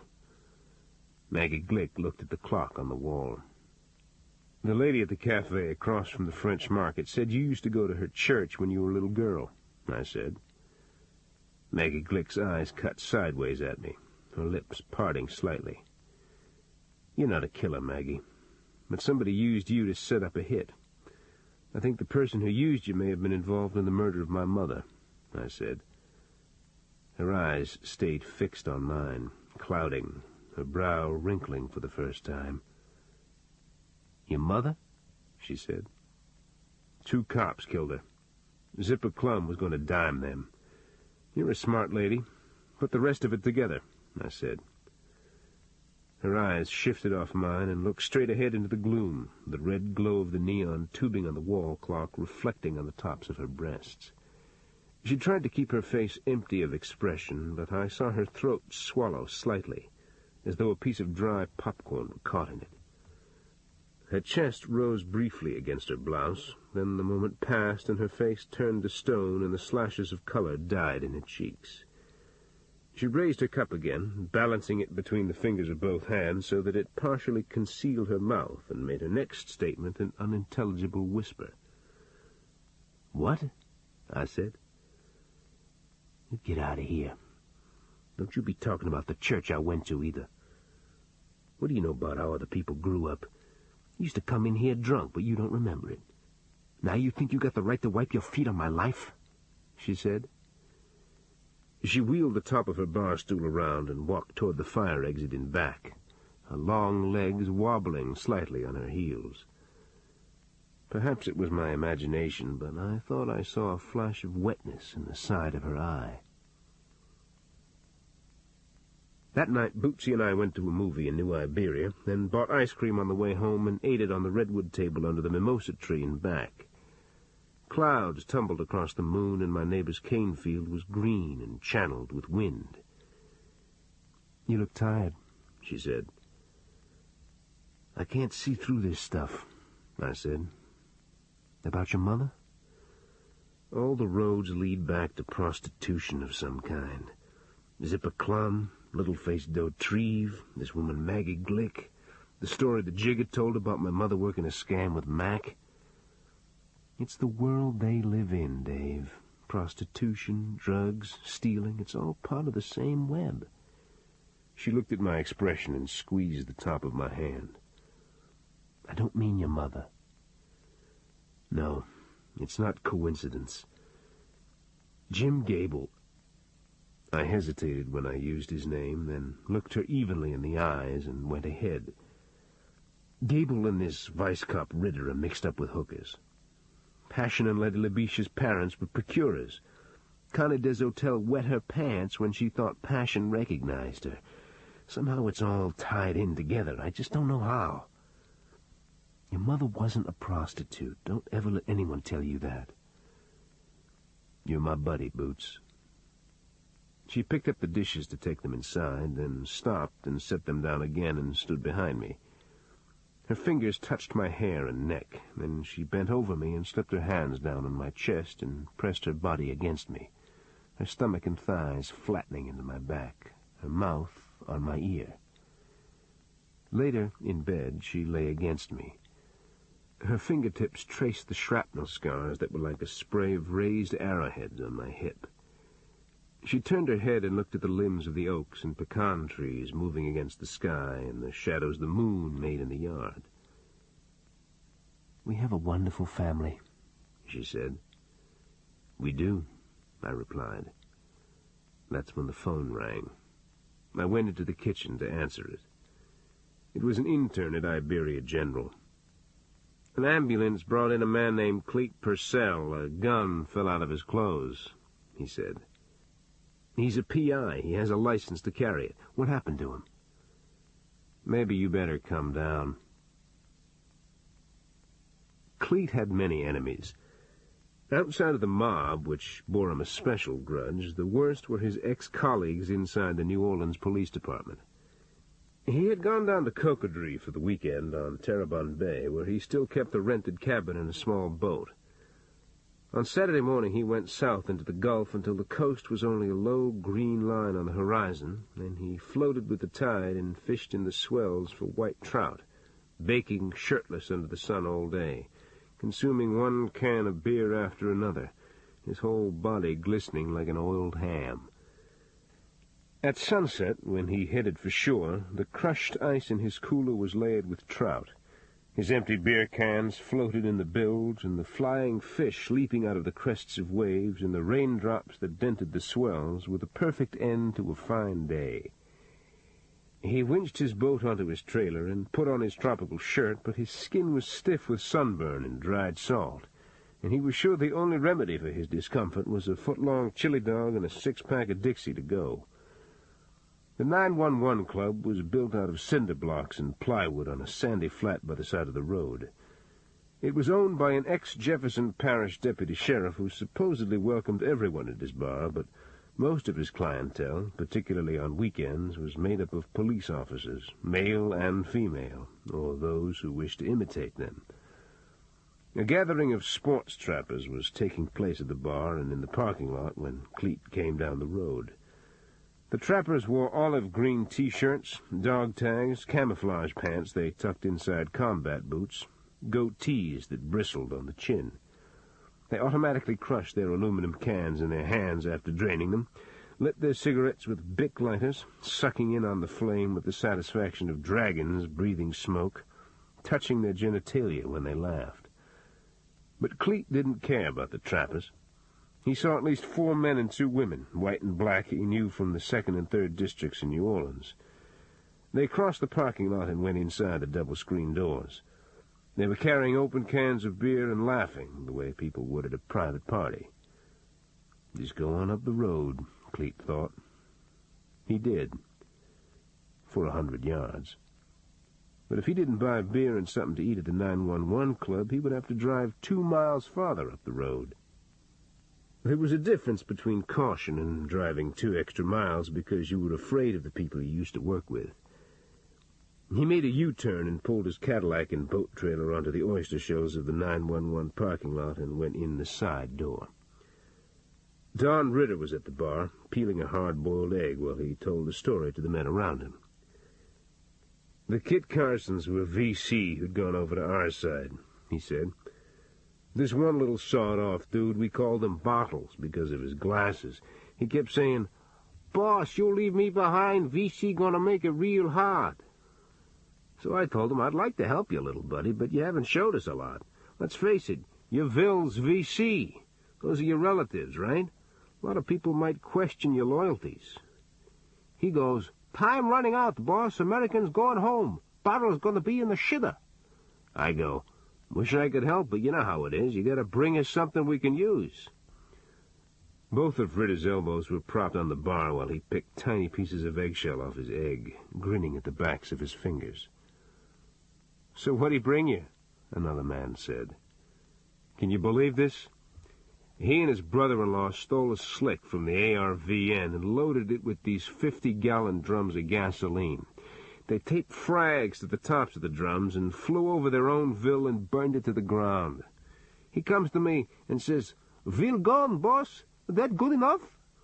Ritter started laughing. He laughed so hard tears coursed down his cheeks and a violent cough hacked in his chest. He held a paper napkin to his mouth and began laughing and coughing again. The cops and trappers standing around Ritter waited. "What happened to Bottles?" another man asked. "You got me. I was on the Freedom Bird the next week. Oh, he probably did all right," Ritter said, wiping his eyes, lifting his glass to his mouth. Cleet ordered a chili dog and a draft and went to the men's room. Ritter's eyes followed him, then the eyes of the other men turned and followed him too. When Cleet came back out, the jukebox was playing and someone was racking pool balls. At first he wasn't sure about the references he was now hearing in the story Ritter was telling his friends. His wife was a muff diver. That's not exaggeration. My wife knew her. She dumped him for another dyke and went off to a Buddhist monastery in Colorado. Can you dig it? The guy comes home and thinks he's finally nailed her in the sack with the milkman, and she's getting it on with another broad, Ritter said. They're shitheads. Walk away from it, Cleet thought. But the bartender had just set Cleet's foot-long chili dog smothered with melted cheese and chopped onions in front of him, and was now drawing a schooner of beer for him. So Cleet hunched over his plate and ate with a spoon, his pork-pie hat tilted over his forehead, and tried to ignore Ritter and his friends, whose conversation had already moved on to another subject. When he had finished eating and had drained the last of his beer, he started to get up from the stool and leave. But he paused, like a man who can't make up his mind to get on the bus, then sat back down, his skin crawling with dried salt under his shirt. What was it he had to set straight? The lie that still hung in the air about his ex-wife? That was part of it. But the real problem was that Ritter could ridicule and sneer with impunity because he knew Cleet was chained by denial to his past and would always be an object of contempt in the eyes of other cops. "My ex left me because I was a drunk and I took juice and I popped a bucket of shit in witness protection," Cleet said.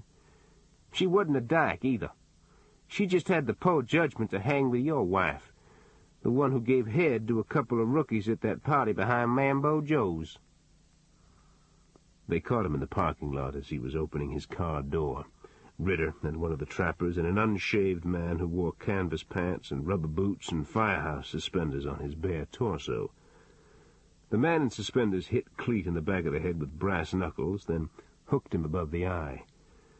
As Cleet bounced off the side of the Cadillac and crashed onto the shelves, he saw the man in suspenders step away and Ritter take a long cylindrical object from him and pull a leather loop around his wrist. "You think you're still a cop because you throw pimps off a roof? In Camden, guys who look like you drive Frito trucks. Here's payback for that crack about my wife." "How you like it, Skell?" Ritter said.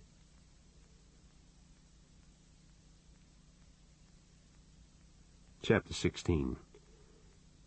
"He used a baton on you?" I said. "Mostly on the shins," Cleet said. He lay propped up in the hospital bed. There was a neat row of black stitches above his right eye and another one inside a shaved place in the back of his head. "How'd you get out of it?" "Some other cop stopped it." He took a sip from a glass of ice water. His green eyes roved around the room and avoided mine and showed no emotion. He pulled one knee up under the sheet and his face flinched. "This happened on Saturday. Where have you been since then?" I said. "Laid up. A lot of Valium, too much booze. I ran off the road tonight. The state trooper let me slide." "You weren't laid up. You were hunting those guys, weren't you?" "The one in canvas pants and suspenders, the dude who gave Ritter the baton, he was buds with that plainclothes, Burgoyne. I bet they were the two guys who beat the shit out of Cora Gable's chauffeur. By the way, I called the chauffeur and shared my thoughts." "Don't do this, Cleet." "It's only rock and roll." "They're going to put you in a box one day." "Ritter called me a scale." Tuesday morning, the sheriff came into my office. "I need you to help me with some PR, he said. "On what?" "It's a favor to the mayor. We can't have an ongoing war with the city of New Orleans. She and I are having lunch with some people to try and establish a little goodwill. You want to meet us at Le Rosier?" "Bootsy's meeting me in the park." "Bring her along." "Who are these people we're having lunch with?" "PR types. Who else? Come on, Dave. Give me a hand here." Bootsy picked me up at noon, and we drove down East Main and parked up from the shadows and crossed the street and walked under the canopy of oaks toward the restaurant, which had been created out of a rambling 19th-century home with a wide gallery and ventilated green shutters. I saw the sheriff's cruiser parked in front of the restaurant, and farther down a white limousine with charcoal-tinted windows. I put my hand on Bootsy's arm. "That's Cora Gable's limo," I said. She slowed her walk for just a moment, glancing at the flowers in the beds along the edge of the cement. "I just wish I could get my hydrangeas to bloom like that," she said. We walked up the steps and into a foyer that served as a waiting area. I could see our newly elected woman mayor and the sheriff and 3 men in business suits and Cora Gable at a table in the banquet room. At the head of the table, his face obscured by the angle of the door, sat a man in a blue blazer with French cuffs and a heavy gold watch on his wrist. "I have to go into the ladies' room a minute," Bootsy said. A moment later I looked through the glass in the front door and saw Micah, the chauffeur, come up the walk and sit in a wicker chair at the far end of the gallery and light a cigarette. I went back outside and stood by the arm of his chair. He smoked with his face averted and showed no recognition of my presence. Even though his forehead was freckled with perspiration, he did not remove his black coat or loosen his tie or unbutton his starched collar. "Miss Cora said you won't press charges against the 2 NOPD cops who worked you over," I said. "I'm not sure who they were. Waste of time, anyway," he replied, and tipped his ashes into his cupped palm. "Why?" He moved his neck slightly so that the skin brushed like sandpaper against the stiff edges of his collar. "I got a sheet," he said. "People with records sue the system all the time. It's a way of life around here. New Orleans cops have murdered their own snitches. They've committed robberies and murdered the witnesses to the robberies. Go work your joints somewhere else," he said, and leaned over the railing and raked the ashes off his palm. "You afraid of Gable?" I asked. He brushed at the ashes that had blown back on his black clothes. Sweat leaked out of his hair. The right side of his face glistened like a broken strawberry cake. I went back inside just as Bootsy was emerging from the ladies' room. We walked through the tables in the main dining area to the banquet room in back, where Jim Gable stood at the head of the table, pouring white wine into his wife's glass. "Jim says y'all know each other," the sheriff said to me. "We sure do." "Bootsy's an old acquaintance, too, from when she lived in New Orleans," Gable said, the corners of his eyes threading with lines. "You look overheated, Dave. Take off your coat. We're not formal here," the mayor said. She was an attractive and gentle and intelligent woman, and her manners were sincere and not political. But the way she smiled pleasantly at Jim Gable while he poured wine into her glass made me wonder in awe at the willingness of good people to suspend all their self-protective instincts and accept the worst members of the human race into their midst. There was something obscene about his manner that I couldn't translate into words. His mouth constricted to a slight pucker when he lifted the neck of a wine bottle from the mayor's glass. He removed a rose that was floating in a silver center bowl and shook the water from it and placed it by her plate, his feigned boyishness an insult to a mature woman's intelligence. During the luncheon conversation, his tongue often lolled on his teeth, as though he were about to speak. Then his eyes would smile with an unspoken, mischievous thought, and he would remain silent while his listener tried to guess at what had been left unsaid. With regularity his eyes came back to Bootsy, examining her profile, her clothes, a morsel of food she was about to place on her lips. When he realized I was looking at him, his face became suffused with an avuncular warmth, like an old friend of the family sharing a mutual affection. "Y'all are fine people, Dave," he said. Just before coffee was served, he tinked his glass with a spoon. "Ms. Mayor and Sheriff, let me state the business side of our visit real quickly," he said. "Our people are looking into that mess on the Atchafalaya. Obviously, some procedures weren't followed. That's our fault, not y'all's. We just want y'all to know we're doing everything possible to get to the bottom of what happened. Dave, you want to say something?" "No," I said. "Sure?" he said. "I don't have anything to say, Gable." "Friends don't call each other by their last names," he said. "I apologize," I said. He smiled and turned his attention away from the rest of the table. "You lift, don't you? I've always wanted to get into that," he said to me. "I haven't had much time. I'm still tied up with that Littleface Dautrieve investigation. Remember Littleface, a black hooker who worked for Zipper Clum?" I said. "No bells are going off," he said. "We hope to have all of you to a lawn party as soon as the weather cools," Cora Gable said. "It's been frightfully hot this summer, hasn't it?" But Gable wasn't listening to his wife. His arm rested on top of the tablecloth, and his eyes were fixed indolently on mine. His nails were clipped and pink on his small fingers. "I understand Clete Purcell had trouble with some off-duty cops. Is that what's bothering you, Dave?" he said. I looked at my watch and didn't answer.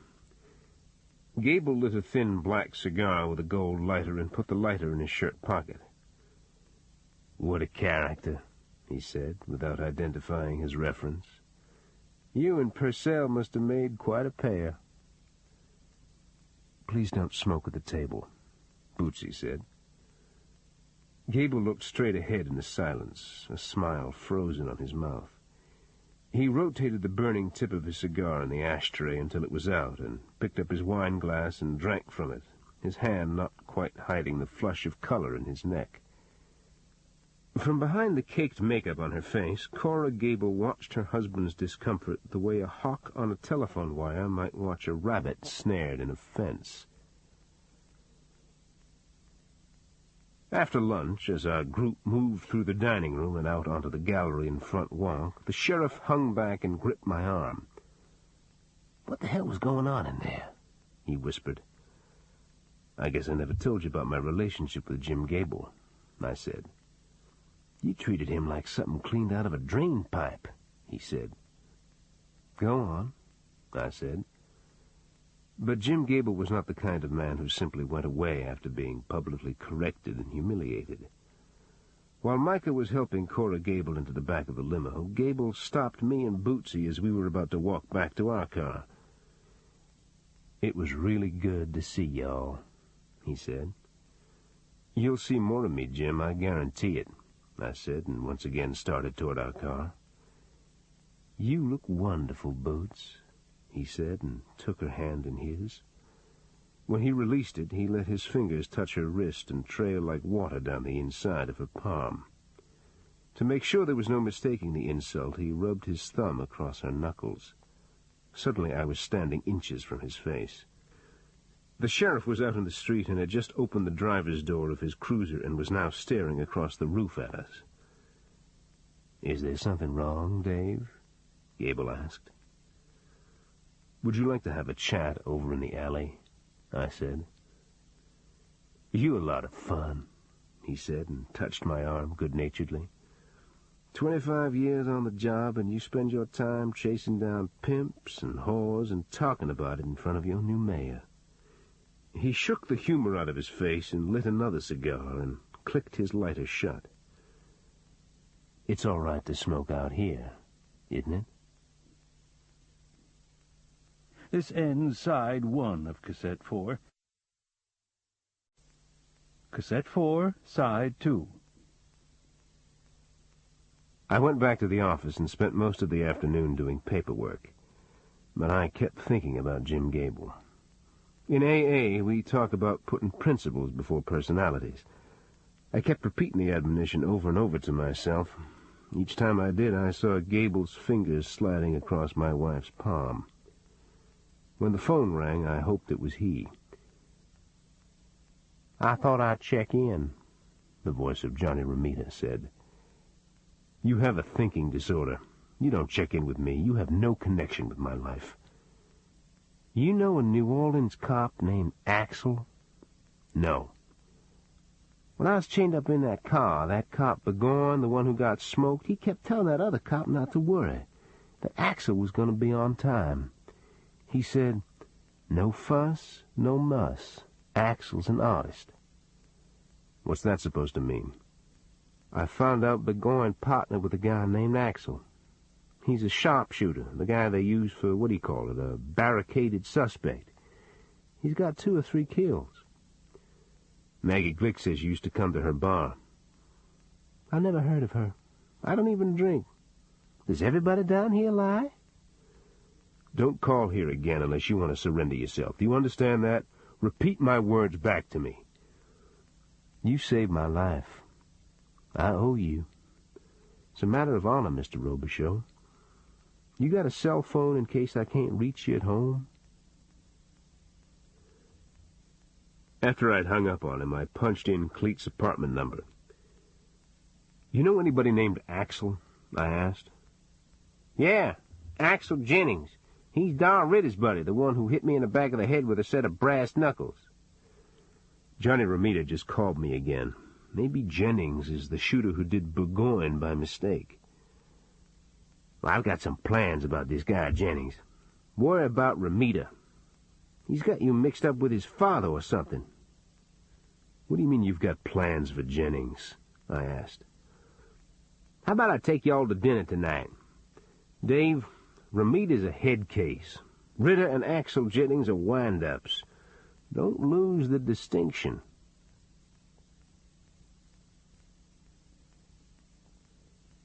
Chapter 17. A storm had moved into the Gulf, and the morning broke gray and cool and shrouded with mist. Then it began to rain. I glanced out my office window and saw Passion LaBiche get out of a car and step over the flooded curb and run up the front walk of the courthouse. Her hair and skin was shiny with water when she knocked on my office glass. Under her right arm she carried a scrapbook or photo album wrapped in a cellophane bag. "You want to dry off?" I asked. "I'm sorry for the way I talked to you at my house. I have days when I don't feel too good," she said. "It's all right. How about some coffee?" She shook her head. "I found that picture of Miss Des Hotel, the one I told her about when she came to my club. It was in the attic. My parents kept all the pictures of the places they lived and visited." She sat down in front of my desk and took a handkerchief from her purse and touched at her face. "Why'd you decide to bring it in?" I asked. "'Cause you asked about it? 'Cause you've been good to us?" Passion turned the stiff pages of the album to a large black-and-white photo taken in a nightclub. The bar mirror was hung with Santa sleighs and reindeer and styrofoam snowballs, and a group of 5 people, including Passion's parents, sat on stools looking back at the camera, their drinks balanced on their knees, their faces glowing with the occasion. Someone had inked Christmas 1967 in the corner of the photo, but there was no mistaking Connie Des Hotel. She was one of those women whose facial features change little with time and are defined by their natural loveliness rather than by age or youth. She wore a black sequined evening dress with straps and a corsage, and her champagne glass was empty and tilted at an angle in her hand. She was smiling, but unlike the others, at someone outside the picture. "Why should this picture be important to anybody?" Passion asked. "Your folks were in the life. Connie Des Hotel is Attorney General." "They own 3 or 4 dance halls. All kinds of people came in there. The Governor Earl K. Long used to go in there." "Can I keep the photo?" She popped the glued edges loose from the backing and handed it to me. Her consciousness of its content, or any importance it might have, seemed to be already lost by the time I had taken it from her hand. "My sister's got only one lawyer working on her case now. He's 25 years old," she said. "I think you helped Letty kill Vachel Carmouche. I don't think you're going to get anywhere until that fact is flopping around on the table," I said. She stared back at me with the transfixed expression of an animal caught in a truck's headlights. She literally ran from the building. I hated my own words. I grew up in the South Louisiana of the 1940s and 50s. I remember the slot and racehorse machines, their chromium and electric glitter among the potted palms in the old Frederick Hotel on Main Street, and the cribs on each side of the train tracks that ran the length of Railroad Avenue. I collected for the newspaper on Saturday afternoons, and the prostitutes would be sitting on their galleries, smoking the new filter-tip cigarettes, and sometimes dipping draft beer out of a bucket a pimp would bring them from Broussard's bar. They were unattractive and physically dissolute women, and they wore no makeup, and their hair was uncombed and looked dirty. Sometimes they laughed like deranged people, a high, cackling sound that climbed emptily, without meaning, into the brassy sky. None of them had Cajun accents, and I wondered where they came from. I wondered if they had ever gone to church, or if they had parents anywhere, or perhaps children. I saw a pimp strike one of the women of the gallery once, the first time I had ever seen a man hit a woman. Her nose bled on her hand. Her pimp had oiled black hair and wore purple slacks that fitted him as tightly as a matador's pants. "You got your money, kid?" he said to me. "Yes, sir." "Better get on it, then," he said. I rode away on my bike. When I passed the crib again, she was sitting on a swing next to him, weeping into a red-spotted dish towel, while he consoled her with one arm around her shoulders. I also remembered the gambling clubs in St. Martin and St. Landry parishes during the 1950s. Bartenders, bouncers, and blackjack dealers wore the badges of sheriff's deputies. No kid was ever turned away from the bar or a table. The women were brought in by the Jacanos in New Orleans and a Syrian family in Lafayette and worked out of air-conditioned trailers behind the clubs. The head of the state police, who tried to enforce the law and shut down gambling and prostitution in Louisiana, became the most hated man in the state. Most of those same clubs stayed in business into the 1960s. Passion was right. People of every stripe visited them. Would Connie Deshotel need to hire someone to steal an old photograph showing her in the company of people whom she may have known in only a casual way? I decided to find out. "I'm sorry to bother you with a minor situation here," I said when I got her on the phone. "I'm happy you called, Dave," she replied. "There was a B&E at Passion LaBiche's house. Somebody stole a box of photographs out of her closet." "Yes?" "Passion says she told you about seeing you in an old photo she had. Is there any reason anybody would want to steal something like that? A political enemy, perhaps?" "You got me." "I see. Anyway, I thought I'd ask. How you doing?" "Fine, busy, all that sort of thing," she said. "By the way, the thief didn't get the photo. I have it here. It shows you with Passion's parents sometime around Christmas of 1967. Could be. I don't know much about her family. Maybe I met them at one time. Dave, when my political enemies want to do me damage with pictures, they put them on dartboards. Say hello to Bootsy." The next afternoon, Dana Magelli at NOPD returned a call I had placed earlier in the day. "Can you pull the jacket of a cop named Axel Jennings?" I said. "Why?" "He and Don Ritter and another guy worked over Cleet Purcell down by Cocodrie.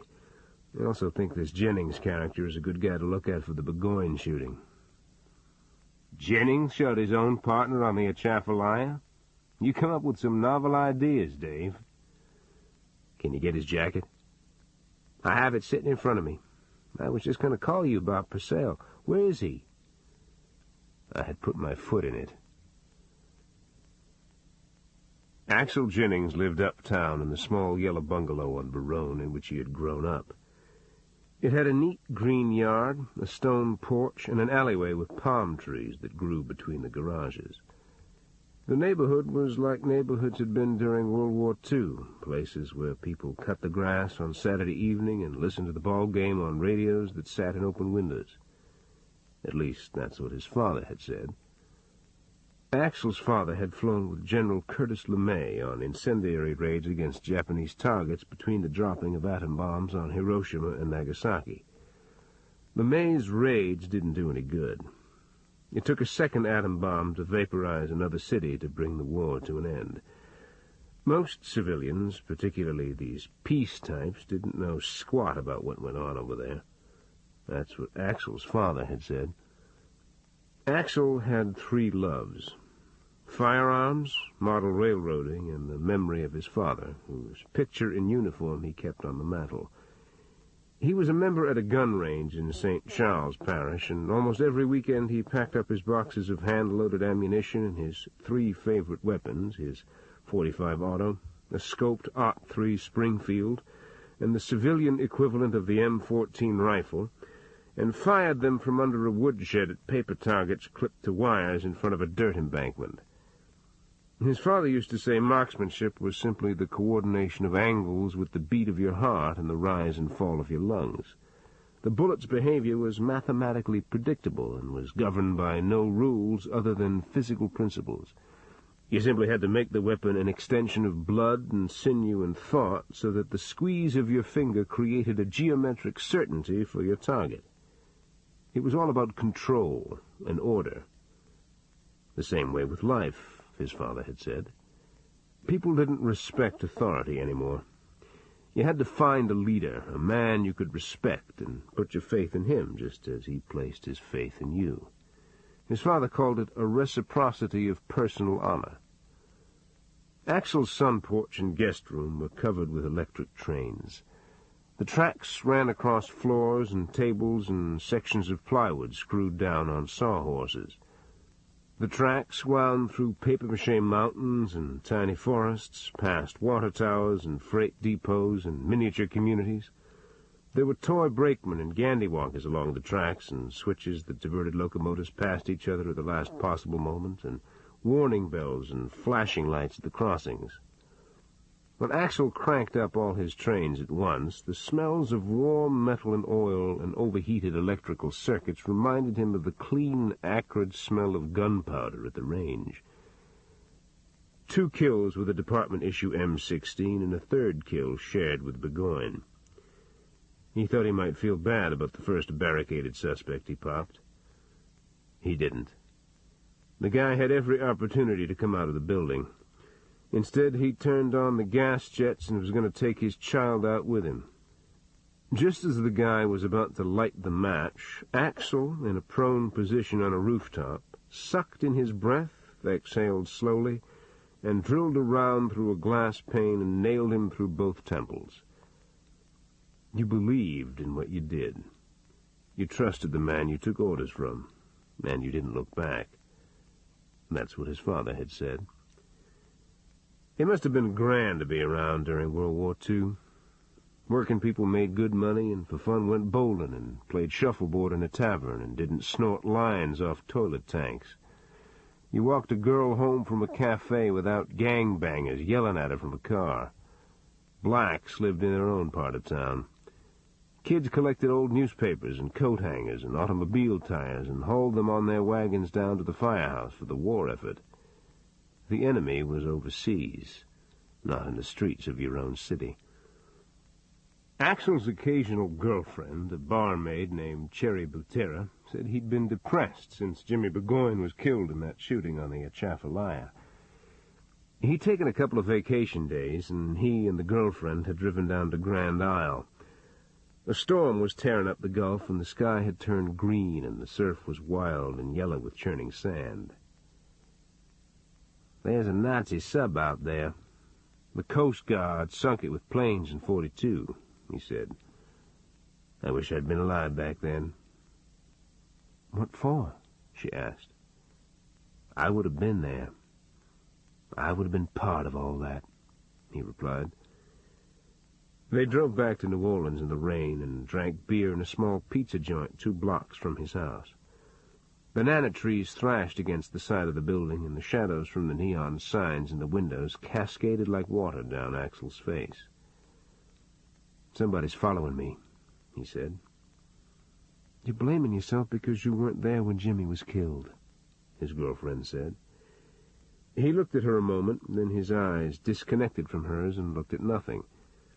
He peeled the gold and green label off his beer bottle and rolled it into tiny balls. "I saw somebody outside my window. He was behind us on the road tonight," he said. "The road was empty, hon. The bad guys are afraid of you. Everybody knows that." "I wish Jimmy was here. I wish he wasn't dead," he said. At 11 p.m. they went out the back of the cafe and walked down the alley toward his car. Rain blew in a vortex from a streetlight out by the sidewalk, and the palm trees between the garages filled with wind and raked against the wood walls. The man waiting in the shadows wore a wide hat and a black raincoat with a collar up. The piece of lumber he held in his hands was thick and square and probably 3 feet long. Leaves clung wetly to his shoulders and hat, so that he looked like an extension of the hedge when he stepped into the alley. He swung the piece of lumber with both hands, as he would a baseball bat, into Axel's face. Axel crashed backwards into a row of garbage cans, his forehead veined with blood and water. Then the man in the wide hat leaned over and drove the piece of lumber into Axel's throat and the side of his head. The man stood erect, water sluicing off his hat brim, his face a dark oval against the streetlight at the end of the alley. "All afraid unless you want the same," he said to the woman. She turned and ran, twisting her face back toward the hatted man, her flats splashing through puddles that were iridescent with engine oil.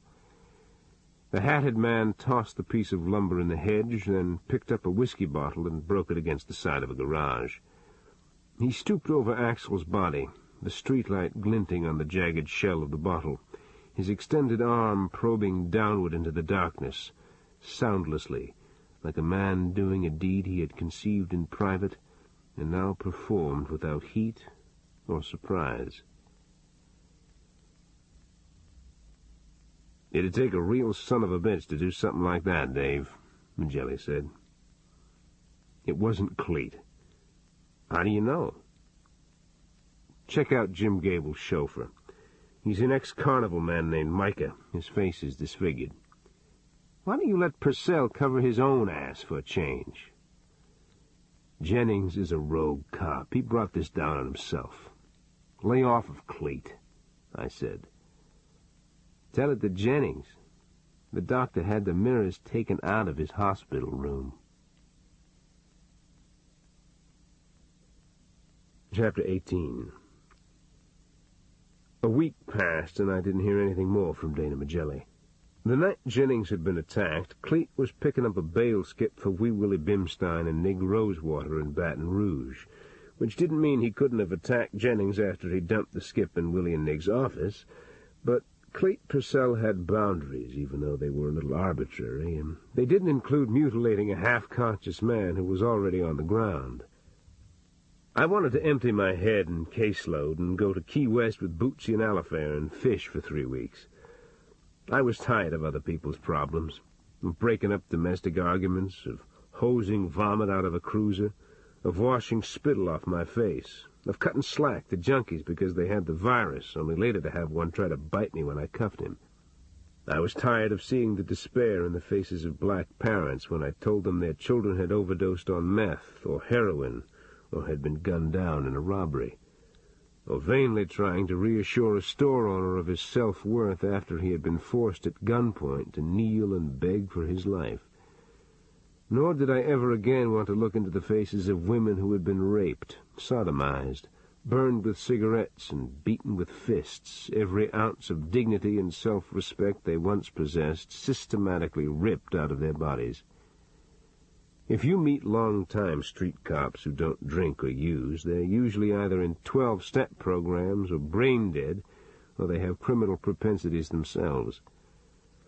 But each time I cleared my head and tried to concentrate on all the potential that every day could bring, the sun showers that blew in from the Gulf, Bootsy's meeting me for lunch at Victor's or in the park, the long summer evenings and the way the light climbed high into the sky at sunset, picking up Alifair at night at the city library and going for ice cream with her high school creative writing group, my mind turned again and again to thoughts about my mother's fate, the pleas for help she must have uttered, and the fact her killers were still out there. But it was more than my mother's death that obsessed me. Long ago I had accepted the loss of my natal family and my childhood and the innocence of the Cajun world I had been born into. You treat loss just like death. It visits everyone, and you don't let it prevail in your life. What I felt now was not loss, but theft and violation. My mother's memory, the sad respect I had always felt for her, had been stolen from me. Now the tape-recorded lie left behind by a dead jigger in the Morgan City jail, that my mother was a whore and a thief, had become part of a file at the New Orleans Police Department, and I had no way to change it. "Something on your mind?" Ellen Swallow said in my office. "No, not really," I replied. She stood at the window and rubbed the back of her neck and looked out at the street. Kind of this hotel just kind of disappeared? Being photographed with a couple of procurers didn't rattle her? She said. Not that I could tell, I said, tilting back in my chair. She was in her office. All her power was right there at her fingertips. Don't let her fool you, Dave. That broad's got you in her bomb sights. But it was Friday afternoon, and I didn't want to think any more about Connie des Hotels.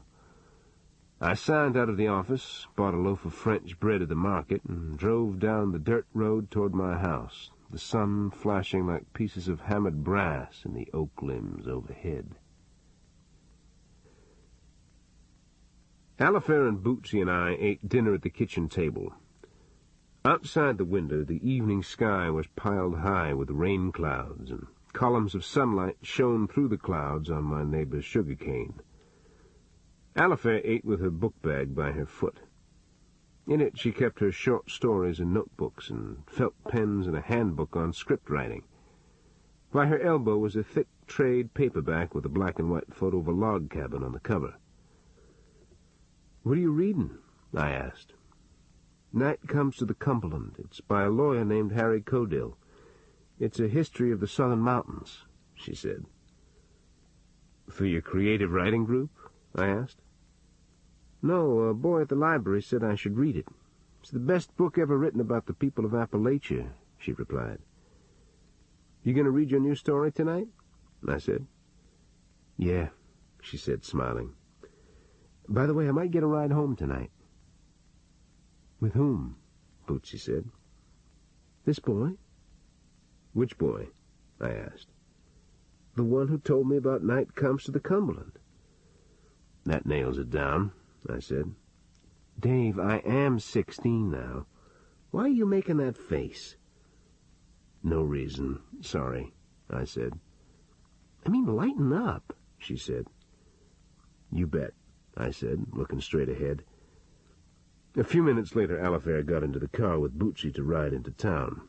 Under the trees, the sunlight was red on the ground, and I could smell humus and the wet, dense, warm odor of the swamp and schooled-up fish on the wind. "No riding home with boys we don't know, Alifair. We got a deal?" I said. "No," she said. "Alf," I said, "you have to stop talking to me like I'm a child. Until you do, I'm just not going to say anything." Behind Alifair's angle of vision, Bootsy shook her head at me. Then she said, "I'll be back in a little while, Dave." And I watched them drive down the road toward New Iberia. I don't know how good a father I was, but I had learned that when your daughter is between the ages of 13 and 17, you will never win an argument with her. And if you fall back on anger and recrimination and coercion to prevail over her, you will come to loathe your triumph and the weakness it disguises, and you will not easily find forgiveness for it in either her or yourself. I read the newspaper on the gallery, then the dusk gathered inside the trees, and the leaves on the ground darkened and became indistinct, and a car passed on the road with its headlights on. I saw Baptiste walk out of the bait shop and scoop the hot ashes out of the barbecue into a bucket and fling them in a spray of burning embers into the bayou's surface. I went inside and lay down on the couch with the newspaper over my face and fell asleep. In my dream, I saw the sculpted leafless branches of a tree on an alkali plain, and in the distance, purple hills and pinyon and cedar trees and cactus, and rain bleeding like smoke out of the clouds. Then a flock of colored birds descended on the hardened and gnarled surfaces of the barren tree, and green tendrils began to grow from the tree's skin and wind about its branches, and young leaves and flowers unfolded with the sudden crispness of tissue paper from the ends of the twigs, so that the tree looked like a man raising a floral tribute toward the sky. But a carrion bird descended into the tree, its talons and beak flecked with its work, its feathers shining, its eyes like perfectly round drops of black ink that had dried on brass. It extended its wings and cawed loudly, white insects crawling across its feathers, its breath filling the air with a scrofulous presence that enveloped the tree and the tropical birds in it like a moist net. I sat up on the couch, and the newspaper across my face cascaded to the floor. I closed and opened my eyes and tried to shake the dream out of my mind, although I had no idea what it meant. I heard Bootsy's car outside, and a moment later she opened the front door and came inside. "I fell asleep," I said, the room still not in focus. "You okay?" she said. "Yeah, sure." I went into the bathroom and washed my face and combed my hair. When I came back out, Bootsy was in the kitchen. "I had a terrible dream," I said. "About what?" "I don't know. Is Alf all right?" "She's at the library. She promised me she'd call or get a ride from somebody we know." I took 2 glasses out of the cabinet over the drain board and filled them from a pitcher of tea in the icebox. "Why wouldn't she tell me who this boy is?" I asked. "The one who recommended the book about the Appalachians?" "Yes." "Because she's 16. Dave, don't see a plot in everything. The kid she's talking about is studying to be an artist." "Say again?" "Eliphaz said he's a painter. He paints ceramics. Does that sound like Jack the Ripper to you?" I stared stupidly at Bootsy, and in my mind's eye I saw the humped black shape of the carrion bird in the midst of the flowering tree. I dialed 911 and got the city dispatcher. Then I was out the back door and in the truck, roaring backwards in the driveway, the rear end fishtailing in a plume of dust out on the road. The dust drifted out onto the glare of the electric lights over the dock, glowing as brightly as powdered alkali under the moon. I came down East Main under the oaks that arched over the street and pulled into the city library. The outside flood lamps were on, and the oak trees on the lawn were filled with white light and shadows that moved with the wind. And next to the parking lot I could see a wall of green bamboo and the stone grotto that contained the statue of Jesus' mother. A city police cruiser was parked under a tree by the grotto, and an overweight red-headed cop, his cap at an angle on his brow, leaned against the fender smoking a cigarette. He was a retired Marine NCO nicknamed Top, although he had been a cook in the Corps and never a first sergeant. "I've already been inside, Dave. Your daughter's with a bunch of kids upstairs. I don't see anything unusual going on here," he said. "You didn't see a tall kid, wide shoulders, dark hair, real white skin, maybe wearing glasses with black frames?" "How old?" "It's hard to tell his age. He doesn't always look the same." He took the cigarette out of his mouth and, without extinguishing it, tossed it in a flower bed. "That's what I need, to be hunting down Plastic Man," he said. We entered the building and walked through a large reading area, then went up the stairs. I saw Eliphaz sitting with 5 or 6 other high school kids around a table in a side room. I stood just outside the door until she noticed me. Her concentration kept going from me to the creative writing teacher, a black writer-in-residence at USL in Lafayette, who volunteered his time at the library. Eliphaz got up from the table and came to the door, her eyes shining. "Dave," she said, the word almost twisting as it came out of her mouth. "The kid who paints ceramics, is he here tonight?" I said. She squeezed her eyes shut as though in pain and opened them again. "I knew that was it." "Alf, this guy isn't what you think he is. He's a killer for hire. He's the guy who escaped custody in the shootout on the Atchafalaya." "No, you're wrong. His name's Jack O'Rourke. He's not a criminal. He paints beautiful things. He showed me photographs of the things he's done." "That's the guy. O'Rourke was his father's name. Where is he?" A fan oscillated behind her head. Her eyes were moist and dark inside the skein of hair that blew around her face. "It's a mistake of some kind. He's an artist. He's a gentle person. Jack wouldn't hurt anybody," she said. "Alf, come with me," I said, and put my hand on her forearm, my fingers closing around the skin harder than I meant to. "No, I'm not going anywhere with you. You're humiliating me." I could see the veins in her forearm bunched like blue string under the skin, and I released her and realized my hand was shaking now. "I'm sorry," I said. "Everybody's looking at us. Just go," she said, her voice lowered as though she could trap her words in the space between the two of us.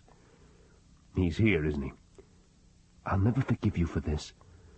Alifair, I'm a police officer. I was almost killed because of this man. She squeezed her eyes shut again, and I saw the tears well out of her eyelids and shine on her lashes. Then, inadvertently, she glanced beyond me. "The restroom?" I said, but she wouldn't answer. I waited until the area around the door of the men's room was clear, then I slipped my .45 from its clip-on holster under my coat, holding it close against my thigh, and went inside. No one was at the urinals or lavatories. I pushed open each of the stall doors, standing back as they swung emptily against the partitions. I put the .45 back in my holster and went outside and motioned to the city cop to follow me. I saw Alifair looking at me, hollow-eyed, from across the room. We went back down to the first floor, and I described Johnny Romita to the librarian at the circulation desk. She removed the glasses from her face and let them hang from a velvet ribbon around her neck and gazed thoughtfully into space. "Did he have on a straw hat?" she asked. "Maybe. I don't know," I said.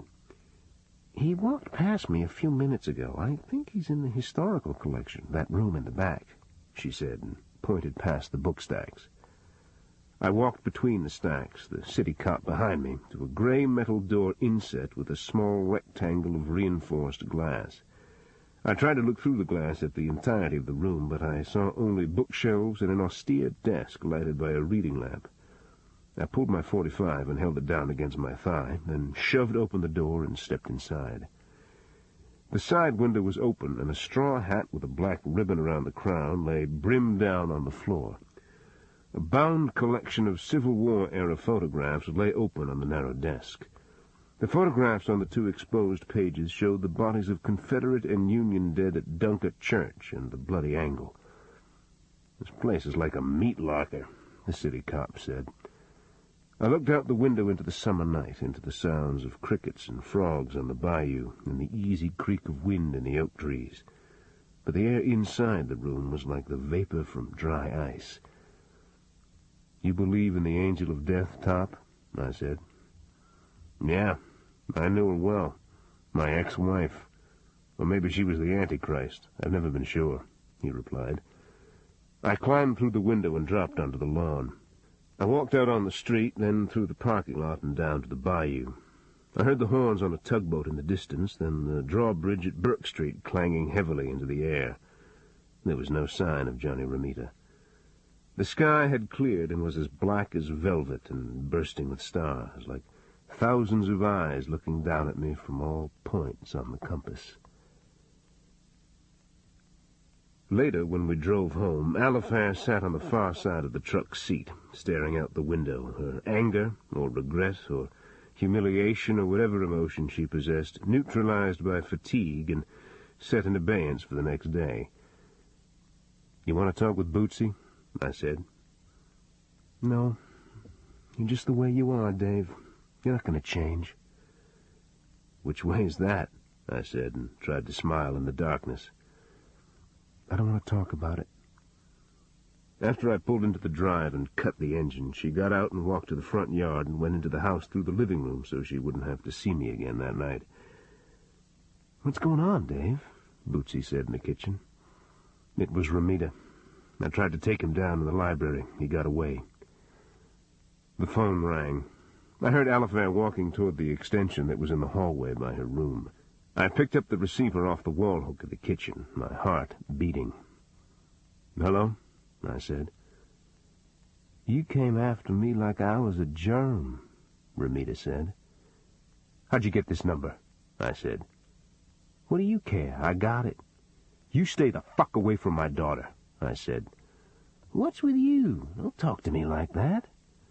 My temples were hammering, the inside of my shirt cold with sweat, my breath sour as it bounced off the receiver.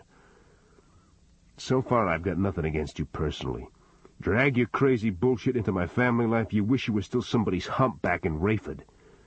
I could hear his breath on the phone, almost a palpable physical presence, like an emery cloth brushing across the receiver. When he spoke again, his voice was not the same. It came out of a barrel, dipped in blackness, the youthful face dissolving in my mind's eye. His words were slow and deliberate, as though he were picking them one by one out of a cardboard box. "You're not a smart man after all, Mr. Robicheaux, but I got an obligation to you. That makes you a lucky man. Word of caution, sir. Don't mess with my head," he said. There was a click in his throat, then an exhalation of breath, like a damp match flaring to life. Chapter 19. A week and a half went by, and I heard nothing else from Johnny Romita, or about Axel Jennings, or Micah the chauffeur, or Jim and Cora Gable, and I began to feel that perhaps they would simply disappear from my life. But my conclusions were about as wise as those of a man floating down a wide, flat stream on a balmy day, when the mind does not want to listen to the growing sounds of water cascading over a falls just beyond a wooded bend. "You ought to go easy on the flat juice, hon," Cherry Butera said to him. Axel Jennings sat at the kitchen table in an undershirt and camouflage pants and house slippers without socks, a bottle of tequila and a sliced lime on a saucer in front of him. He poured into a jigger and knocked it back, and licked salt from between his thumb and index finger and sucked on the lime. His shoulders were as dark as mahogany, hard and knobbed along the ridges, the skin taut and warm and smooth and sprinkled with sun freckles. He wasn't a handsome man, not in the ordinary sense, but he had beautiful skin, and she loved to touch it and to feel that she was pressing his power and hardness inside her when she spread her fingers across his shoulders and ran them down to the small of his back. The barmaid she worked with said she could do a lot better. They said Axel had a violent history. They should talk. Their boyfriends hit them, hung paper and cadged drinks at the bar, and usually had somebody on the side. He killed those guys in the line of duty. That's what cops got paid to do. Besides, he didn't talk about that part of his life, and the people he hurt deserved it. Nobody came on to her or treated her disrespectfully when she was with Axel. But it had sure gone south since Jimmy Burgoyne got killed out by the Atchafalaya. Axel brooded all the time, like he was responsible for Jimmy getting killed. Now there was even a worse problem, and she didn't have an answer for it either. "Drinking don't hurt anything," he said. "A man decides how much he takes out of the bottle, then he puts the cork in it. He controls the situation. That's what my dad said." He had taken off his bandages and lain out in the backyard in his jockey undershorts with a wet washcloth rolled across his eyes and talked for a half hour on his remote phone to another cop. When he came in, he started up all his electric trains and poured himself a drink and didn't replace his bandages. The collective hum of the electric trains made the house reverberate like an enormous sewing machine. "Maybe I better be getting home, so as you can rest," she said. "Come over here," he said. He extended his hand toward her, waiting for her to take it and sit on his lap. She placed her fingers in his, but remained standing, her vision fixed so his face did not come into focus. "The doctor says you got to take care of yourself," she said. "You got a problem with this, Cherry?" he said, lifting one finger toward his face. "No, baby," she said. He released her hand and watched two calico kittens out the window. The kittens raced after each other in a flower bed, their fur a patchwork of color among the elephant ears. "Why'd you bag out on me?" he said, his eyes still concentrated out the window. "Bag out on you?" "In the alley. When the perp told you to boogie, you hoofed it big time." "I called 911. I got help." "You didn't scream. That's what women always do when they're at risk. You didn't do that, Cherry." "You think I was in on it?" "You knew you were safe as long as you didn't scream. It's funny how fast people can add up the score when they're scared." She stood motionless for a long moment, her mind back in the alley now, inside the vortex of rain. She saw herself running through the rain puddles that were rainbowed with engine oil, her windpipe constricted, her breasts bouncing shamelessly in her blouse, and she knew what he said was true, and that an even greater, uglier truth was about to surface in her mind, that she was glad it had happened to him and not her. The house was hot, full of morning sun trapped between the glass and the freshly painted yellow walls. The electric trains coursing down the tracks, emerging from tunnels, clicking across the switches, seemed to amplify in her head. She made herself look directly into Axel's face. The jaws and chin line and brow looked like they had been disassembled and then rejoined and sealed together like the sunken and uneven pieces of an earthen pot. He touched the point of a canine tooth and looked at the spittle on the ball of his finger, just the way he once did right before he hurt a man in a bar. She saw the network of red lines on his face transferred to hers, and she wanted to weep. "I'll leave, Axel, if that's what you want," she said, and folded her arms suddenly across her chest, gripping her elbows as though she were cold. He closed and opened his hand and watched the veins pump with blood in his forearm. Then he picked an apple out of a bowl of fruit and began peeling off the skin with a paring knife, watching it curl like a red and white wood shaving over his thumbnail.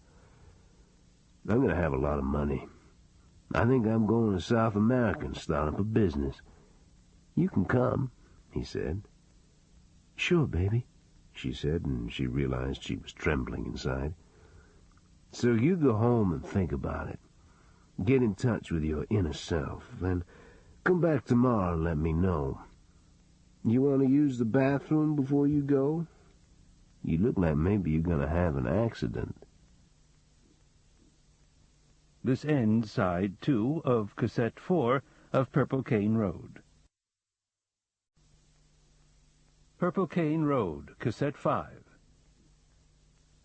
Cleet had sublet his apartment from a couple who wanted it back, evidently after the manager had called them in Florida and told them Cleet sometimes parked the Cadillac in front with bail skips handcuffed to a D-ring in the back seat while he showered and changed clothes or fixed lunch in the apartment. One of the skips yelled out the window for 15 minutes, announcing to the whole neighborhood that he had to use the bathroom. On Saturday afternoon, Bootsy went to visit her sister in Lafayette, and Alifair and I helped Cleet move to a tan stucco cottage in a 1930s motor court down Bayou Teche. The motor court was hemmed in by live oak and banana and palm trees, and toward evening, working-class people cooked on barbecue grills outside the cottages. The sunlight off the bayou glowed through the tunnel of trees like the amber radiance of whiskey held up against firelight. After we finished unloading Cleet's things from my truck, Cleet and I tore up the packing cartons and stuffed them in a trash barrel while Alifair put away his kitchen utensils inside. "I'm going to get us some po' boys," he said. "We better go," I said. "Y'all got to eat. Relax, Big Mom. Cletus is in charge," he said, then got in his Cadillac and bounced out the drive onto East Main before I could argue. Alifair walked out of the cottage and looked in both directions. She wore blue jeans shorts that were rolled high up on her thighs and a Clorox-stained lavender T-shirt that seemed to hang off the tips of her breasts. A man playing a guitar in front of the cottage next door let his gaze wander over the back of her legs. I stared at him, and he looked away. "Where's Cleet?" she asked. "He went for some food." She made a pout with her mouth and blew her breath out her nose. "I have a date, Dave." "With whom?" "It's somebody I go to school with. He doesn't have two heads. He's very safe. In fact, he's gay. How's that?" "I wouldn't have it any other way, Alf." "My name's Alifair. If you don't want to call me that, why didn't you give me another name?" "Take the truck. I can ride with Cleet," I said. She raised her chin and tapped her foot and put her hands on her hips and looked at the barbecue smoke drifting in the trees. "It's not that big a deal," she said. I shook my head and walked out to the street and waited for Cleet. He turned into the motor court, cut his engine, then walked back to the entrance and looked up East Main. "What is it?" I asked. "I'd swear somebody was watching me with binoculars from the Winn-Dixie parking lot," he said. "Who?" "You got me. I circled around to get a look, and he'd taken off." "Have you messed with Ritter or this guy Jennings again?" I said. "I figure Jennings already got his. I'll catch up with Ritter down the road." We walked back to the cottage, but he kept glancing over his shoulder. "Alifair, take the truck on home, would you?" I said. "Just stop telling me what to do, please," she said. Cleet raised his eyebrows and glanced upward at the mockingbirds in the trees as though he'd suddenly developed an interest in ornithology. "Y'all want to eat on that table by the water?" he said, and lifted a sack of po' boys and a six-pack of Dr. Pepper out of the Cadillac, an unlit Lucky Strike hanging from his mouth. He waited until Alifair was out of earshot, put the cigarette behind his ear, and said, "Tell me, Streak, if I quit the juice and start going to meetings, can I enjoy the kind of serenity you do?"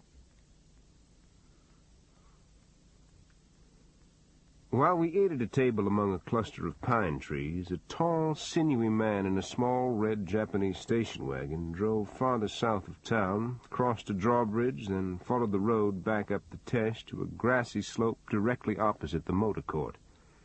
He pulled his car down the slope and parked by a canebrake and walked down to the water's edge with a fishing rod and a bait bucket and a folding canvas chair that he flopped open and sat upon. An elderly black man who had caught no fish was walking up the slope to the road. He glanced into the tall man's face, then looked away quickly, hiding the shock he hoped had not registered in his own face. The tall man seemed disconcerted, vaguely irritated, or angry that someone had looked at him. He gazed at his bobber floating among the lily pads, his back to the black man, and said as though speaking to the bayou, "You have any luck?" "Not a bit. Water too high," the black man said. The tall man nodded and said nothing more, and the black man gained the road and walked toward the distant outline of the house where he lived. It was dusk now. Across the bayou, Cleet Purcell lighted a chemically treated candle that repelled mosquitoes. The fisherman sitting on the canvas stool watched through a pair of opera glasses from the edge of the canebrake as our faces glowed like pieces of yellow parchment in the candlelight. He went back to his station wagon and opened the front and back doors on the driver's side, creating a kind of blind that shielded him from view. He removed a rifle, wrapped in a blanket from the floor, and carried it down to the bayou and lay it in the grass at his feet. It was all about breathing and heartbeat, locking down on the target, remembering the weapon is your friend, an extension of angles and lines whose intersection your mind created. That's what his father had said. He began to feel the old excitement pumping inside him, and he had to refrain from beating his fists together. It was too good. A trio of faces bent around a candle flame, an alcove of shadow surrounding their heads. It wasn't just a hit now, but the perfect challenge, to drill a clean shot into the target, snip all his wires, and leave the people around him intact, with stunned, disbelieving looks on their faces and a sudden jelly-like presence on the skin they were afraid to touch. The beauty of it was they'd never hear the shot. While people ran in circles and screamed and crawled under tables and hid behind parked cars, he would recover his brass and get back in his station wagon and drive away. People talking on trash TV about using politics and sex for power and control? Forget it. The Bobbsey twins from Homicide. What a joke. A drunk and a pile of whale sperm with a PI license. He bit down softly on his lower lip in anticipation of the moments to come. Then, just for a second, he saw Jimmy Burgoyne's brains exploding in that gig gone bad on the Atchafalaya, and he had to squeeze his eyes shut until the image disappeared from his mind. It was starting to sprinkle. The bayou was suddenly dotted with rain rings, and the brim started popping the surface among the hyacinths. He opened his eyes as though awakening from sleep, and took a deep breath and resolved to order more flowers for Jimmy's grave, to send another card to the family, to continue making those incremental gestures that temporarily lifted the guilt for Jimmy's death from his soul. Then anger bloomed in his chest like an old friend, cleansing his mind of all his self-accusatory thoughts. Showtime, boys and girls. He flipped back the blanket that was folded around the M1A rifle, the semi-auto civilian equivalent of the old M14. It was a far better piece than any of the other modified military weapons, silenced and scoped, deadly accurate, rapid firing, the 20-round magazine packed tight with soft-nosed .308s. He worked the blanket out from under the rifle and draped it over his head like a tent. Then he gathered up the weight of the rifle, knelt on one knee, and fitted the stock against his shoulder and cheek. A man's head swam into the lens of his telescopic sight, and Axel's mouth opened wetly against the stock, almost like his lips were pressing at a twisted angle into a woman's throat. He exhaled slowly and tightened his finger inside the trigger guard. "This one's for Jimmy and me both," he thought. "I heard you were queer bait with Vice before NOPD let you start blowing heads," a voice said behind him. Axel jerked around, the blanket sliding off his head and shoulders, and stared into the face of a kid who looked like a 1950s greaser. Where had he seen that face before? On a composite? The kid smiled briefly as though he were about to introduce himself, then shot Axel with a .22 Ruger automatic between the eyes. The kid watched Axel tumble into the cane, then nudged Axel's head to one side with his shoe and leaned over and fired a second round into his ear and a third into his temple. The splatter hit the barrel of his pistol, and he used the blanket to wipe it off. When the shots went off, the elderly black man had been walking back down the bank to look for a pocket knife he had lost. He stood stock still, his heart racing, and watched the young, dark-haired man with white skin, who only a moment ago had seemed like a fellow taking a stroll, straighten up from his work and mount the slope, a pistol hanging from his hand. The black man thought he should run, but his feet would not move. He was going to say, "White people fighting ain't my business," but he never got the chance. "How's it going, Cappy?" the young man said, and passed him by, shaking a pair of black-framed glasses loose from their case and slipping them on his face. The black man watched him wrap his pistol in a paper bag and cross the road, and toss the pistol on his car seat and drive away, his turn indicator clicking to warn oncoming traffic of his presence. Chapter 20. The night was absolutely black when Alifair and I got home 2 hours later. In the dashlight, her face was drawn, her eyes filled with questions that she didn't have adequate words for, and I was both depressed and angry with myself for having taken her to Cleats when I knew Axel Jennings might be coming after him. I pulled into the drive and parked next to the gallery. "I've got to help Batiste close up. I'll see you in the house, okay?" I said. But she didn't move. The light on the gallery shone through the trees and made shadows inside the truck. She stared at nothing, her eyes almost luminous in their solitary concern. "You sure it was Johnny?" she said. "That old black fella picked out his photo from 5 others," I replied. "He shot point blank in the man's ear? Wasn't self-defense or something?" "It was an execution, Alifair."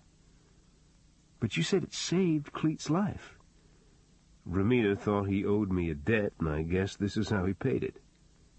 "Then he's not all bad, Dave." "When people kill other people, they find a flag of some kind to do it under.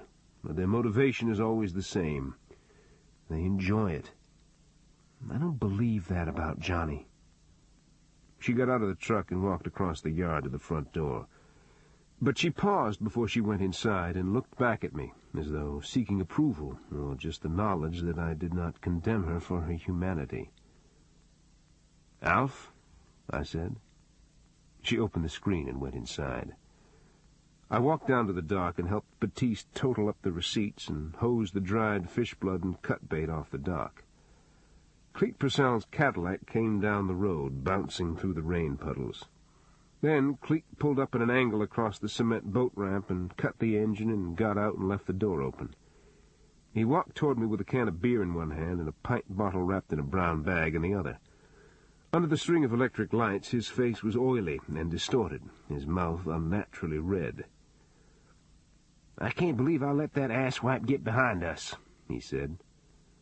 "I love you, Cletus, but you're not using my shop to get drunk in tonight," I said. "I've got local leper status now?" "Your skin's crawling because a shithead had you in his crosshairs. Booze only tattoos the fear into your sleep, you know that. You're pissed off because you think I put your daughter at risk." "You didn't have anything to do with it." I used the pressure nozzle on the hose to blow the dock and railing clean. When I released the handle, I could hear the water draining between the boards into the darkness below. Cleet stood silently and waited, his booze in each hand, the hurt barely concealed in his face. "Let me hold that for you," I said, and eased the pint bottle from his hand. "What do you think you're doing?" he said. "I've got a couple of steaks in the cooler. You're going to eat one, and I'm going to eat the other," I said. "I don't get to vote about my own life?" he asked. "I'll do it for you." I lit the gas stove inside the bait shop, seasoned the T-bone steaks, and laid them on the grill. Cleet sat at the counter and drank from his beer and watched me. He kept touching at his forehead as though an insect were on his skin. "What's with this kid Ramita?" he asked, forcing his concentration on a subject other than his self-perceived failure. "You were right the first time. He's nuts." "He was putting moves on Alafaya?" "Who knows?" The phone on the counter rang. I picked it up impatiently, waiting once again to hear the voice of Johnny Ramita, but it was the sheriff. "I thought they shouldn't wait till tomorrow," he said. "Levy and Badeau tore apart Axel Jennings' station wagon. There was $14,000 in new bills hidden in the trunk. He also had a passport and an Iberia parish map with an inked line from I-10 to just about where your house is." "My house?" I said. "Your picture and an article about the shootout on the Atchafalaya were in a newspaper on the floor. He'd drawn a circle around your head. Purcell wasn't a target." I could feel the heat and moisture trapped between my palm and the phone receiver. A drop of sweat ran from my armpit down my side. Cleet lowered his beer can from his mouth and looked curiously at my expression. Later, I lay in the dark next to Bootsy, the window fan blowing across us, and tried to put together the events of the day. A rogue cop doing a hit for hire on another police officer? It happened sometimes, but usually the victim was dirty and shared a corrupt enterprise with the shooter. Who would be behind it, anyway? Jim Gable was obnoxious and, in my view, a sexual degenerate, but why would he want me killed? The contract could have been put out by a perpetrator with a grudge, but most perpetrators thought of cops, prosecutors, and judges as functionaries of the system who were not personally to blame for their grief. Their real anger was usually directed at fall partners who sold them out and defense attorneys who pled them into double-digit sentences. The only other person with whom I was currently having trouble was Connie Deshotel. The Attorney General putting a whack on a cop? But all the syllogisms I ran through my head were only a means of avoiding a nightmarish image that I couldn't shake from my mind. I saw Alifair seated next to me at the plank table, petting a cat in the glow of the candle Cleet had just lighted. Then, in my imagination, I saw a muzzle flash across the bayou, a brief tongue of yellow flame against the bamboo, and an instant later I heard the sound a soft-nosed round makes when it strikes bone, and I knew I had just entered a landscape of remorse and sorrow from which there is no exit. I picked up my pillow and went into Alifair's room. She wore a cotton nightgown and was sleeping on her stomach, her face turned toward the wall, her black hair fanned out on the pillow. The moon had broken out of the clouds, and I could see the screen hanging ajar and tripod curled in a ball on Alifair's rump. He raised his nose and sniffed at the air, then yawned and went back to sleep. I lay down on the floor on top of Alifair's Navajo rug and put my pillow under my head.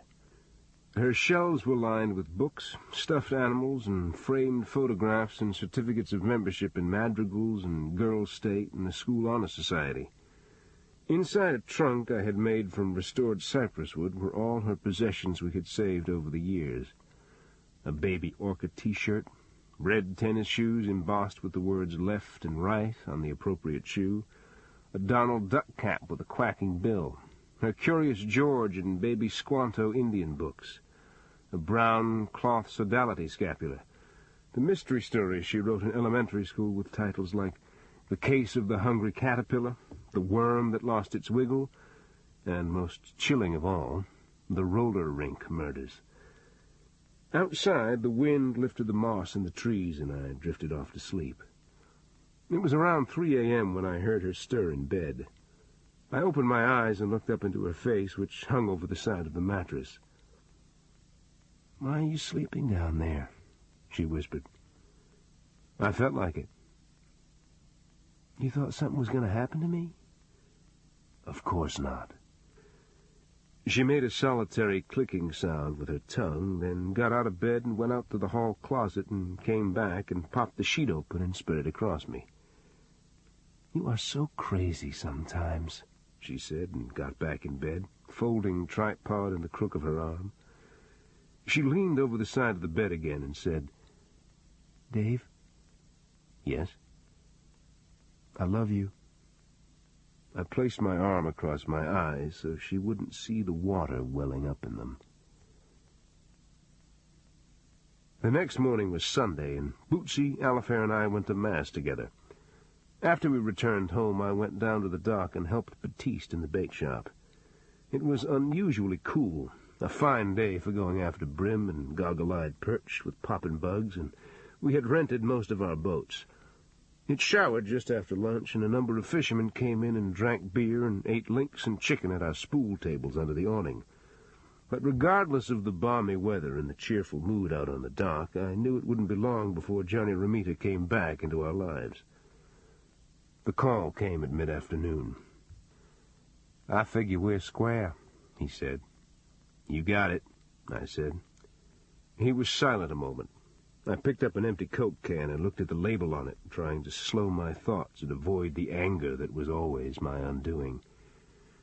"When you came after me in the library, how far were you willing to go?" he said. "That would have been up to you, Johnny." "Gives me a bad feeling, Mr. Robicheaux." "That's the way it is, I guess." Again he was silent. Then he said, "Those things you said to me on the phone that night, my father talked to me like that." "I can't give you the help you need, partner. But no matter how you cut it, you have to stay away from us. I'm saying this with all respect." "It's over when I get the people who shot at me." "That's between you and others. We're not involved." "You thought maybe I had an improper attitude toward Alifair?" Hearing him use her name made my breath come hard in my throat. "I'm off the clock. I'm also off the phone. Have a good life, Johnny," I said, and gently replaced the receiver in the cradle. I stared at the phone like it was a live snake, waiting for him to call back.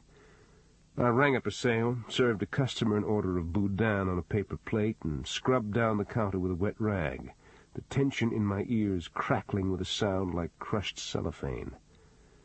When the phone did ring, it was Bootsy, asking me to bring a quart of milk from the cooler up to the house. Johnny Romita may have been temporarily out of the way, but Connie des Hotels' possible involvement with Axel Jennings was not. In Vietnam, I knew a self-declared Buddhist and quasi-psychotic warrant officer who would fly a Huey into places the devil wouldn't go. He used to say, "The way to keep your house safe from tigers is to return the tiger to its owner's house." I got Connie des Hotels' address from our local state representative, then drove to Baton Rouge late Sunday afternoon. She lived off Dalrymple in the Lake District north of the LSU campus, in a gabled, two-story white house with azaleas and willows and blooming crepe myrtle in the yard. Her Sunday paper still lay on the front porch, wrapped tightly in a plastic rain bag. I didn't try to call before I arrived. Even if she wasn't home, I felt my business card in her mailbox would indicate, if indeed she was the money behind Axel Jennings, that her intentions were known, and another visit from one of her emissaries would lead right back to her door. I lifted the brass door knocker and heard chimes deep inside the house, but no one came to the door. I dropped my card through the mail slot and was headed back down the walk when I heard the spring of a diving board and a loud splash from the rear of the house. I walked through a side yard under a long trellis that was wrapped with trumpet vine. I opened the gate into the backyard and saw Connie des Hotels in a purple two-piece bathing suit, mounting the tile steps at the shallow end of her swimming pool. She picked a towel off a sun chair and shook out her hair, then dried her face and neck and blotted the towel on her thighs and the backs of her legs. She placed her feet inside her sandals and poured a Bloody Mary from a pitcher into a red-streaked glass with a stick of celery blossoming out of the ice. I started to speak, then realized she had seen me out of the corner of her eye. "Did you bring Bootsy with you this time?" she asked. "No, it's still all business," I replied. "Well," she said, touching the towel to her forehead, her chin raised as though taking pause with an unacceptable intrusion rather than allowing herself to be undone by it. "What is it that's of such great concern to us this Sunday afternoon?" "Can I sit down?" "Please do, yes, indeed," she said. She sat across from me at a glass-topped table under an umbrella that was made from wide, multicolored strips of tin. "Friday, the sheriff and I were talking about an interesting attribute every one of our generation seems to share," I said. "Oh?" she said, her interest wandering out into the yard.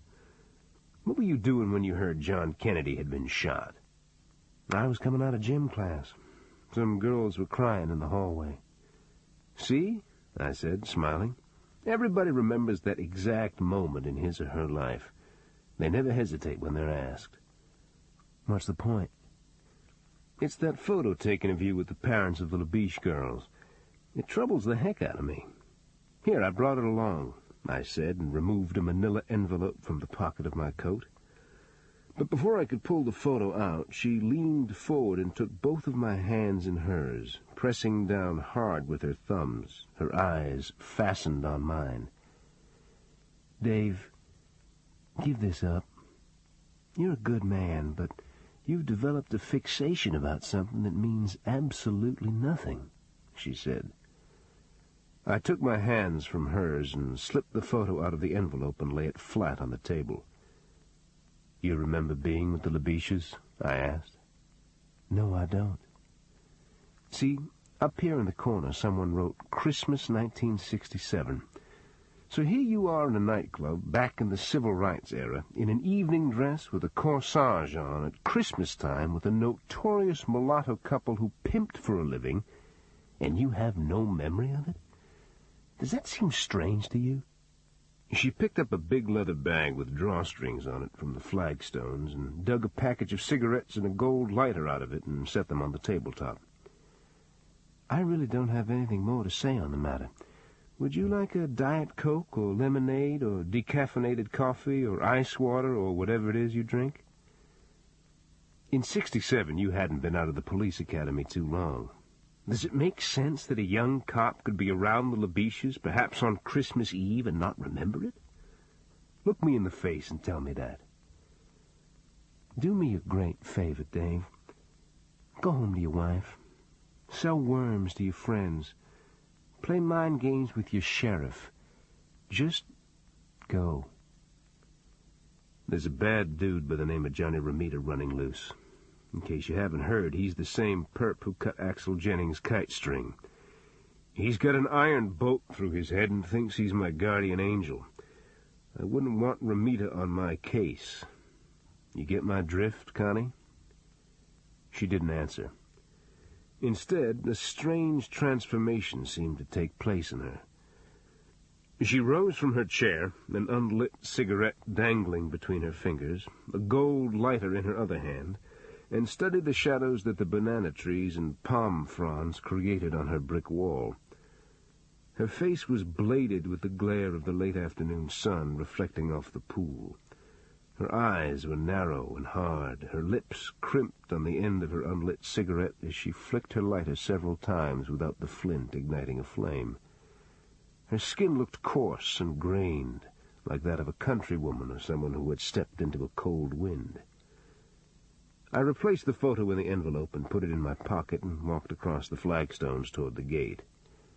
I turned around and looked back at her once more before I entered the side yard. The gold lighter. It was an archaic type, thin and lightweight, with strips of veined dark leather inset in the casement and a horizontal lever the smoker snapped downward on top and a tiny cap that automatically retracted from the flame. It was the same type of stylish gold lighter that Jim Gable used to light his cigars. She got her cigarette lit and blew her smoke at an upward angle, her sandaled feet slightly spread, one hand on her hip, a private thought buried in her eyes. Chapter 21. Monday morning, little-faced Dautrive came to see me at my office. She wore a dark dress with green flowers printed on it, and a hibiscus in her hair, and hose and lavender pumps. "You going somewhere special today?" I said.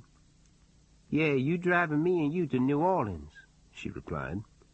"Is that right?" "The reason I call you Sad Man ain't 'cause of the way you look. It's 'cause you let Zipper Clum play you for a fool," she said. "Say again?" "Zipper like to make other people hate themselves. That's how he got people like me to work for him. That and the rock he give me." "You're not making a whole lot of sense, Littleface." "You never asked me how I got into life. It was through my auntie in New Orleans. She knowed Zipper. I visited my auntie this weekend. She says Zipper told you a bunch of lies about your mother."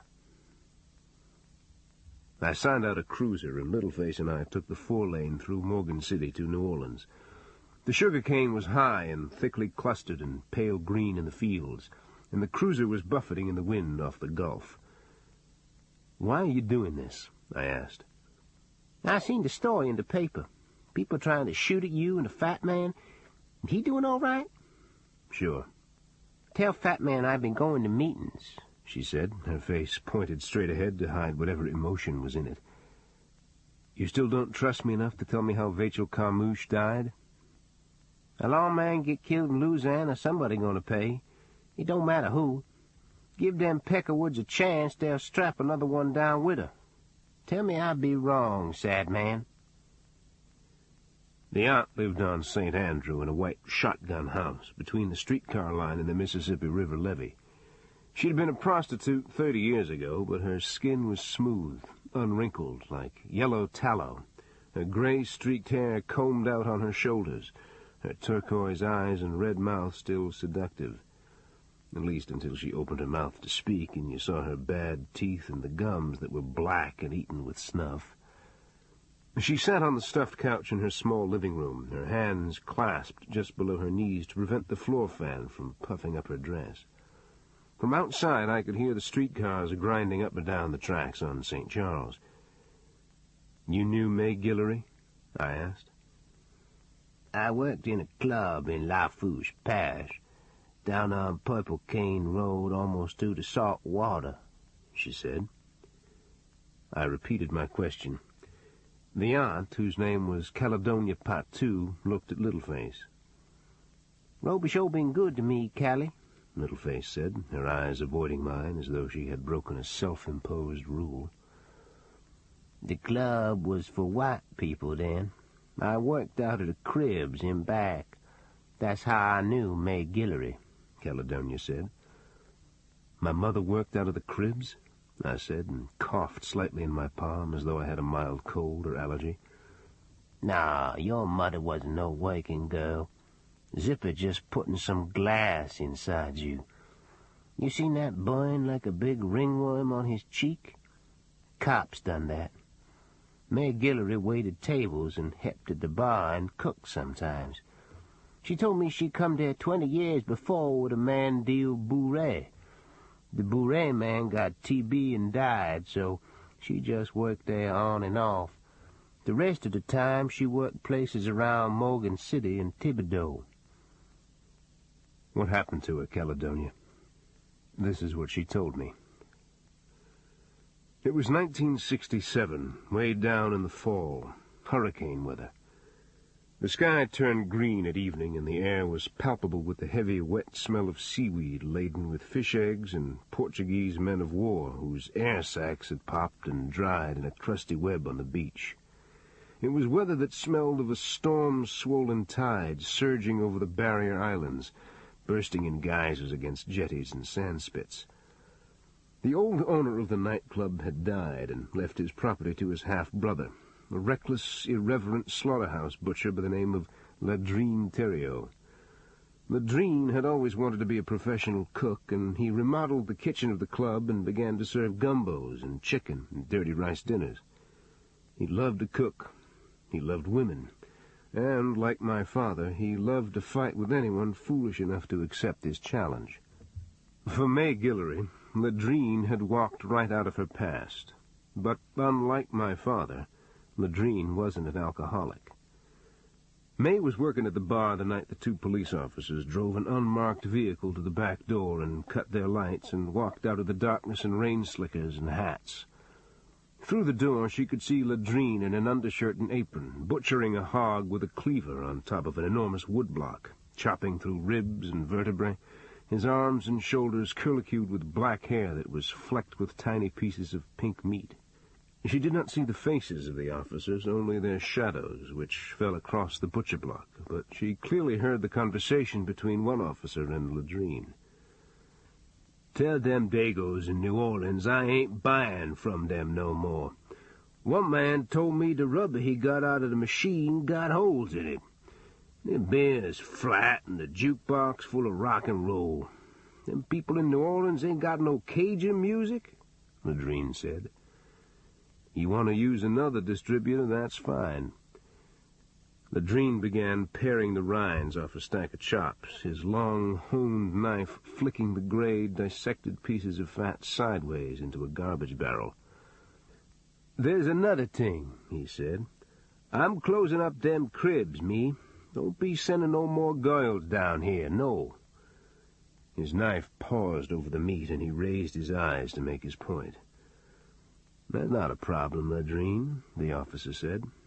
"But your brother owed the people in New Orleans $4,300 and change. The debt comes with the club, what they call the vig, the points. The interest is running, tick-tock, all day, all night. I'd pay it if I was you." "Oh, you need your money. Go to the graveyard. My brother's got a bunch of gold teeth in his mouth. You can have them. He don't mind," Ladrine said. He resumed his work, his knife going chop, chop, snick, snick against the wood. 2 nights later they were back. A storm had made landfall immediately to the south, the tidal surge warping and twisting boat docks, rippling the loose planks like piano keys, and the cane in the fields was white with lightning, slashing back and forth as though the wind were blowing from 4 directions at once.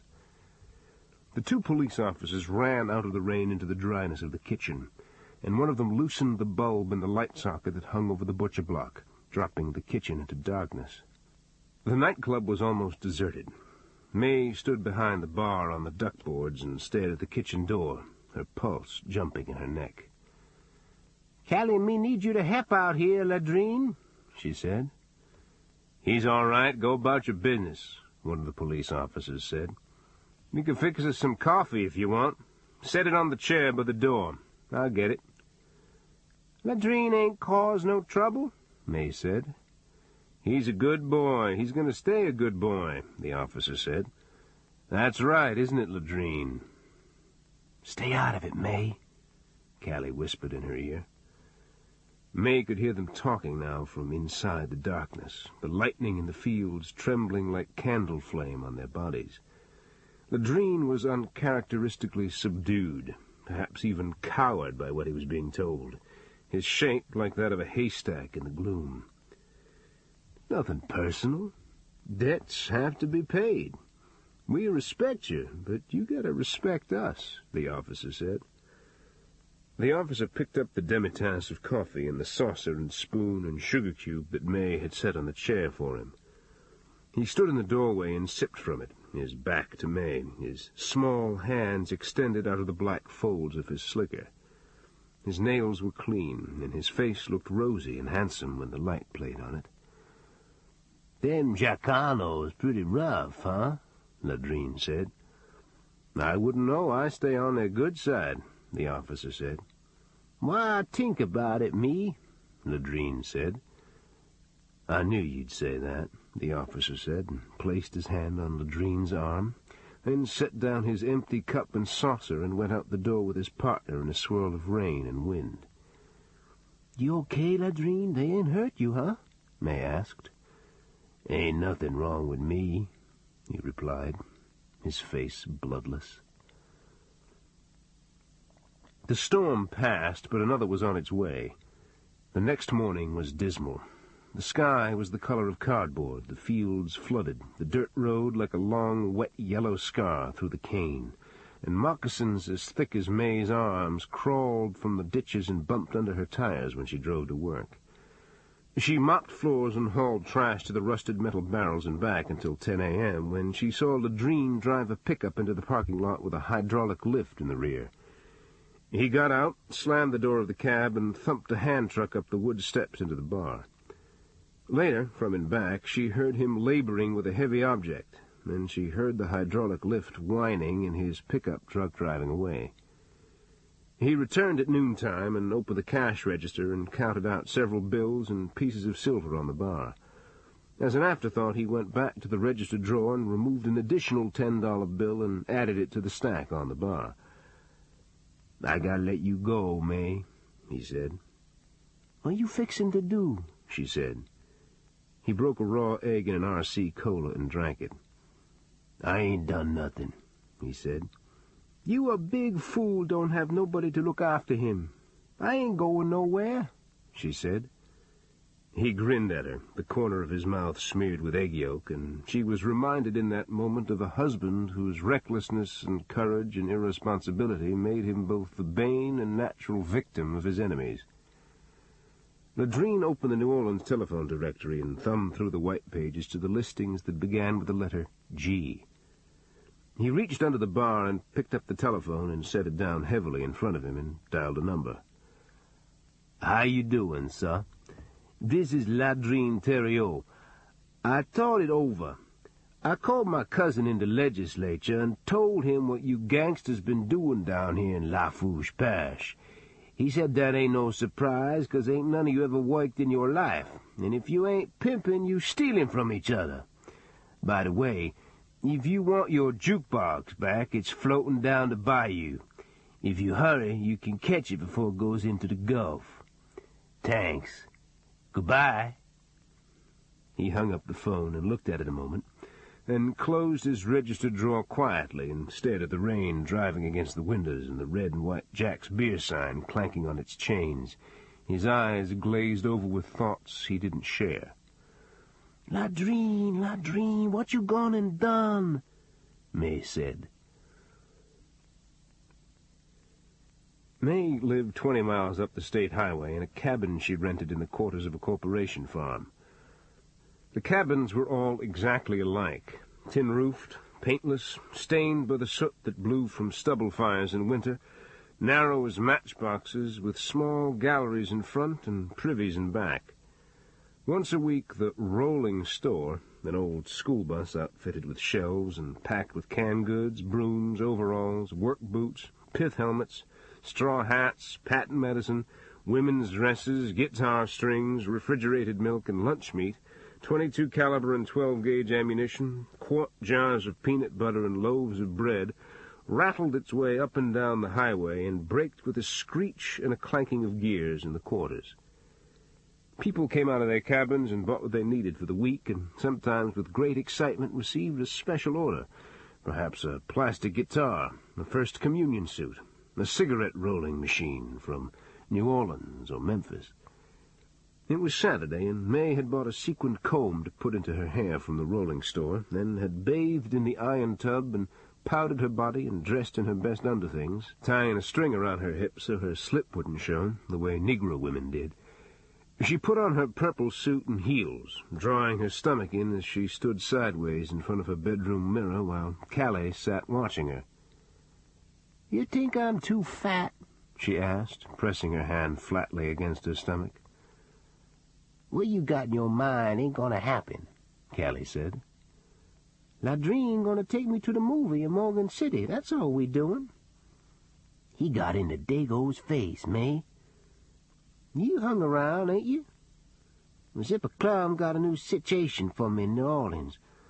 White man want what I got, he gonna pay for it," Callie said. "Maybe me and Ladrine are gonna run off." What are you telling yourself? He growed up here. Coon asses don't go nowhere. You gonna die, woman. May turned from the mirror and looked at Callie, her face empty, the words of self-assurance she wanted to speak dead on her lips. Ladrine did not come for her that afternoon. She waited until almost dark, then drove to the club in her ancient Ford and was told by the bartender that Ladrine had left a note for her. It was written on lined paper torn from a notebook and folded in a small square, and the bartender held it between two fingers and handed it to her and went back to washing silverware. She spread the sheet of paper on the bar and looked down at it emptily, as though by concentrating on the swirls and slashes of Ladrine's calligraphy she could extrapolate meaning from the words she had never learned to read. "Well, I don't got my glasses, me. Can you make out what it says?" she said. The bartender dried his hands again and picked up the sheet of paper and held it under the light. "Dear May, I'm taking my boat out. Don't come back to the club no more. Sorry I couldn't call, but you don't have no phone. Love, Ladrine," the bartender read and handed the sheet of paper back to her. The bartender's wrists were deep in the sink now, and she could see only his shining pate when he spoke again. "I'd listen to him, May," he said. "Something's happened?" "Some man from New Orleans was here. Know the way us little people get by? What you see, what you hear, you do this with," he said, and made a twisting motion with his fingers in front of his lips, as though turning a key in a lock. "You told them where Ladrine was at?" "I ain't in this," he said, and walked down the duckboards to the opposite end of the bar. This ends Side 1 of Cassette 5. Cassette 5, Side 2. She drove in the rain to Ladrine's boat shed on the bayou. A pale yellow cusp of western sun hung on the horizon, then died, and the fields were suddenly dark. But a light attached to a pole over the shed was burning brightly, illuminating 4 or 5 cars that were parked in a semicircle around the shed, like arrows pointed at a target. The state highway was no more than 50 yards away, and cars and trucks were passing on it with regularity. Inside the warmth and dryness of those trucks and cars were ordinary people just like her. They weren't criminals. They knew their only friends were their own kind. The ones who were lucky had jobs in the mill, and hence were paid the minimum wage of $1.25 an hour. The others worked for virtually nothing in the cane fields. But the highway was a tunnel of rain and darkness, and whatever happened out there by the bayou had nothing to do with those inside the tunnel. Their ability to see was selective, the fate of a friend and neighbor never registering on the periphery of their vision. That was the detail she would not be able to forget. The planks in the board road that led to the boat shed were splintered and broken and half under water, and May's car started to stall out when her front wheels sank into a flooded depression and steam hissed off her engine block. She put her car in reverse and backed up toward the highway, then cut the engine and lights and got out and walked down the incline, still dressed in her purple suit, the rain sliding like glass across the cone of light that shone down from the pole above the shed. She could see them through the slats in the shed and the back door that yawed open above a mud-streaked wood pallet. Ladrine and 2 men in suits and 2 police officers in black slickers, the same officers who had tried to extort money from Ladrine, and a local constable, a big, overweight man who wore blue jeans, a cowboy hat, and a khaki shirt with American flag sewn on the sleeve. Ladrine had on strap overalls without a shirt or shoes, and his bare shoulders glowed like ivory in the damp air. He was shaking his head and arguing when he seemed to look beyond the circle of heads around him and see May out in the darkness. Then he called out, "I ain't going to talk to y'all no more. I'm going home. I'm going to fix dinner. I'm going to call up my grandkids. I'm going to work in my garden tomorrow. I'm going to do all them things." He began to retreat in the opposite direction, inching backwards along the catwalk, stepping quickly out of the shed's far side into the darkness, then running along the mud bank, his bare feet slapping like flapjacks along the water's edge. Someone turned on a large flashlight, and one of the rain-coated police officers squatted in a shooter's position under the shed, the arms extended in a two-handed grip, and fired twice with a nickel-plated revolver. Ladrine's head jerked upward, then he toppled forward, his left hand twisted palm outward in the center of his back, as though he had pulled a muscle while running. The group of 5 under the shed walked out into the rain, the flashlight's beam growing in circumference as they neared Ladrine. He had gone into convulsions, his wrists shaking uncontrollably, as though electricity were coursing through his body. The shooter fired a third time, and Ladrine's chest seemed to deflate, almost like a balloon, his chin tilting back, his mouth parting as though he wanted to drink the sky. The other rain-coated officer leaned over with a handkerchief-wrapped pistol in his hand and placed it in Ladrine's palm and wrapped Ladrine's fingers around the grips and steel frame and inside the trigger guard. The officer motioned for the others to step back, then depressed the trigger and fired a solitary round into the bayou, just as a bolt of lightning struck in a sugarcane field on the opposite side of the highway. That's when they saw her running for her car. She drove 20 miles up the highway in the storm, her car shaking in the wind. They had not tried to follow her, but her heart continued to pound in her chest, her breath catching spasmodically in her throat as though she had been crying. The quarters where she lived loomed up out of the green-black thrashing of the cane in the fields, and she saw lights in 2 of the cabins. She wanted to pull off the road, pack her suitcase and few belongings, and retrieve the $70 she kept hidden in the binder of a scrapbook, then try to make it to New Orleans or Morgan City.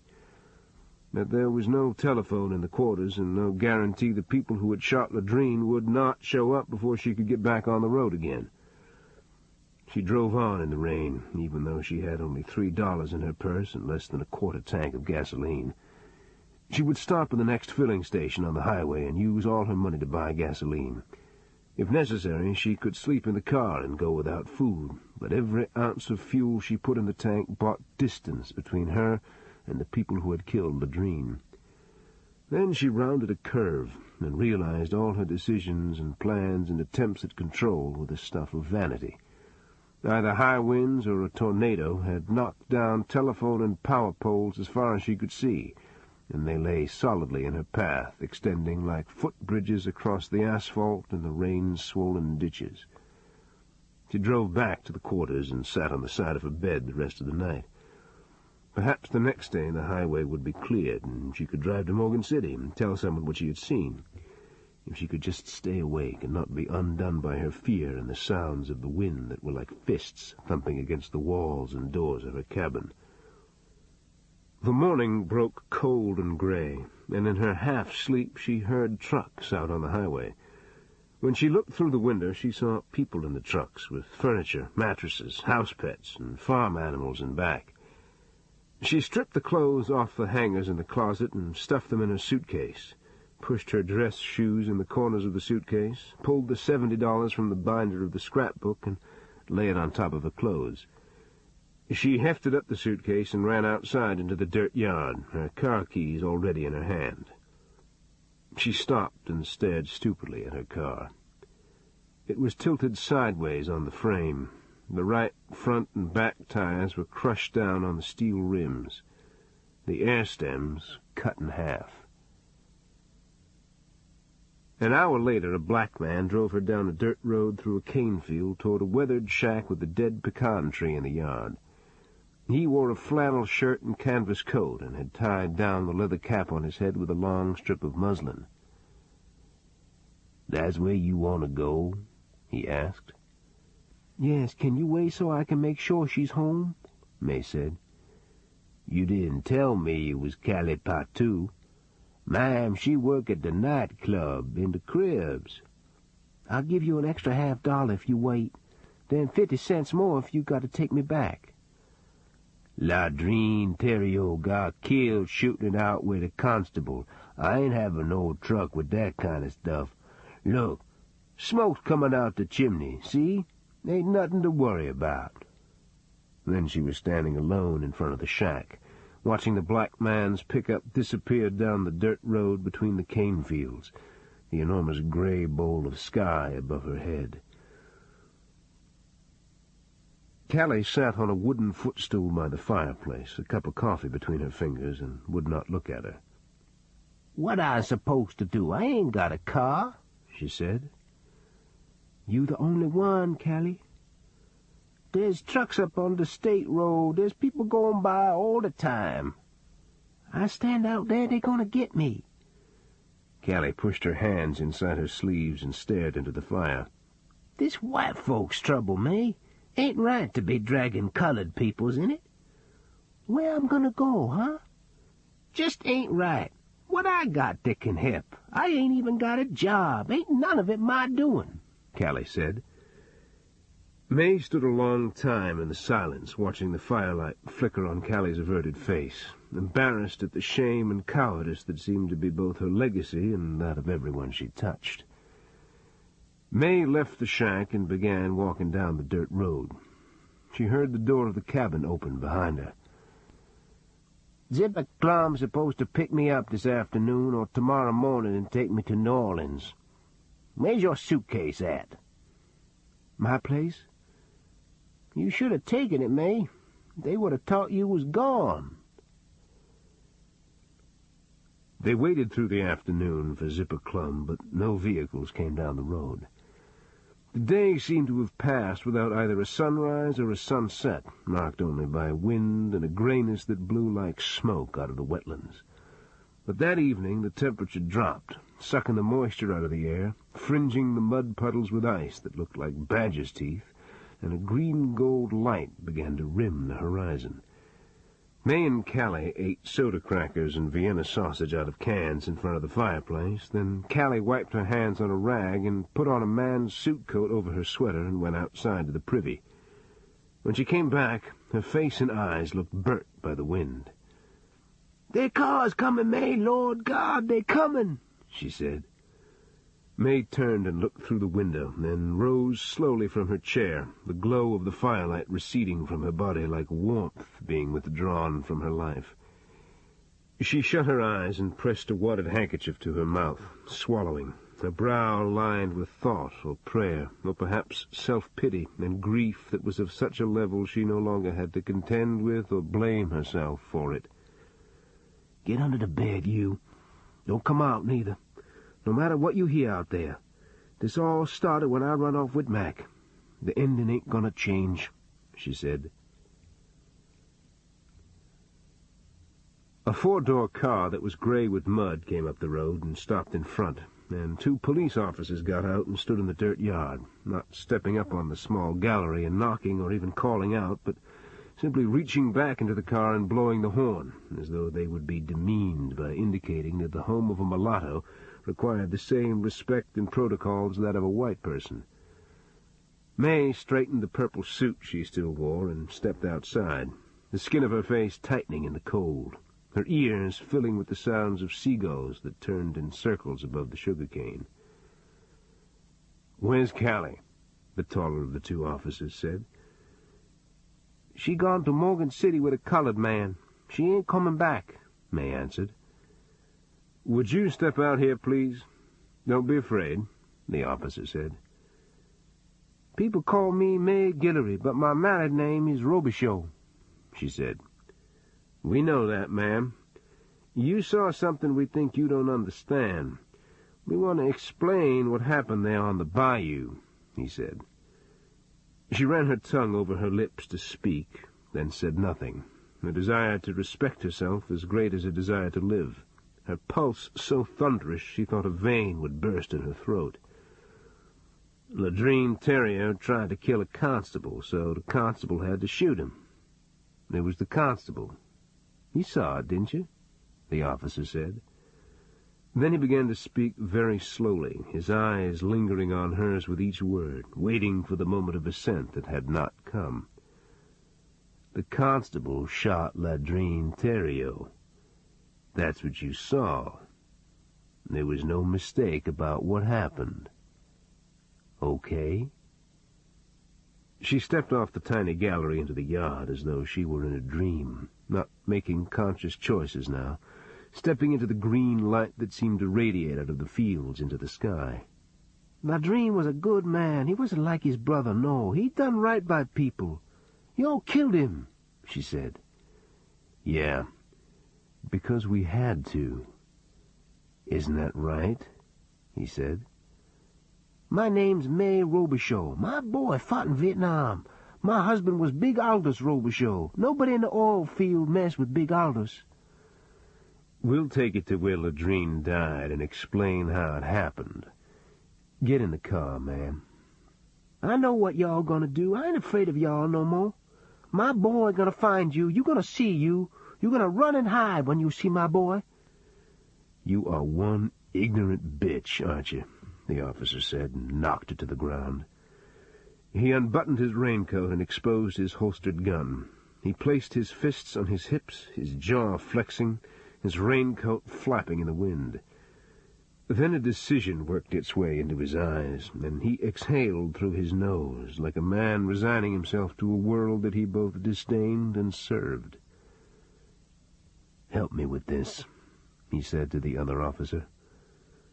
May's face was white and round when the two officers leaned out of the greenness of the evening, out of the creaking and wheeling of land-blown gulls, and fitted their hands on her with the mercy of giant crabs.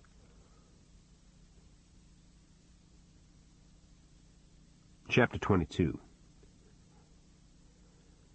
The next day, the Lafourche Parish Sheriff's Department faxed me all their file material on the shooting death of Ladrine Theriault in 1967.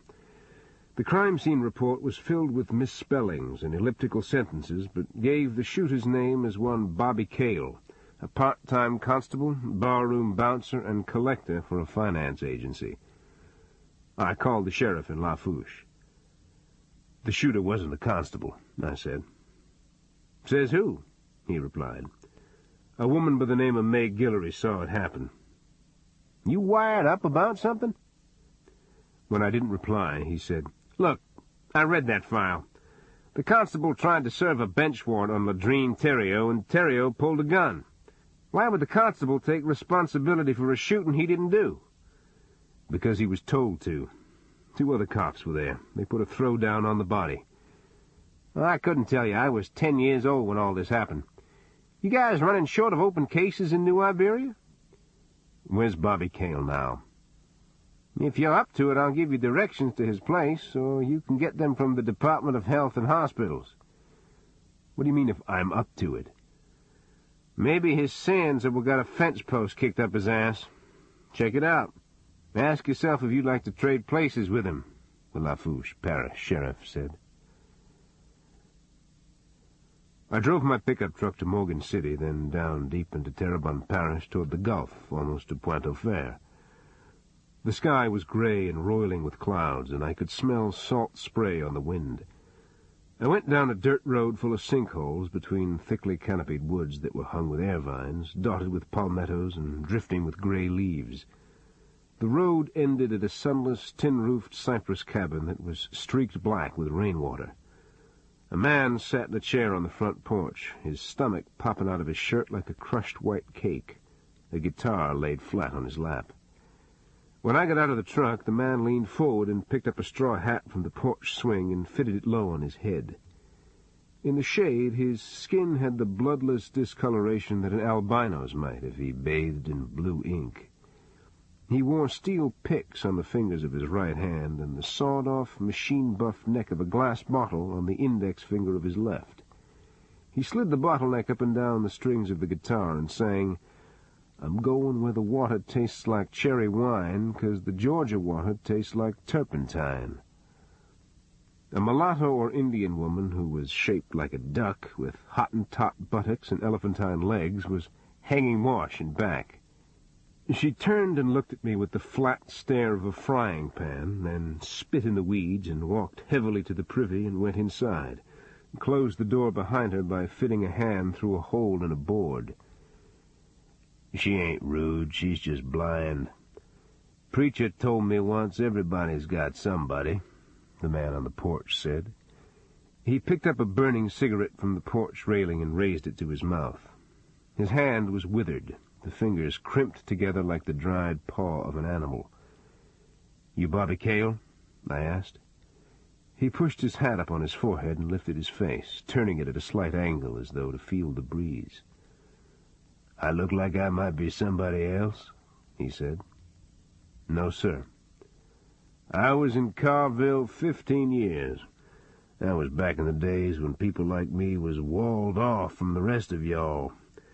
I run off and lived in Nevada, wandered in the desert and ate grasshoppers and didn't take my meds and convinced myself I was John the Baptizer come back in modern times. I scared the hell out of people who turned up on the wrong dirt road." I started to open my badge. "I know who you are.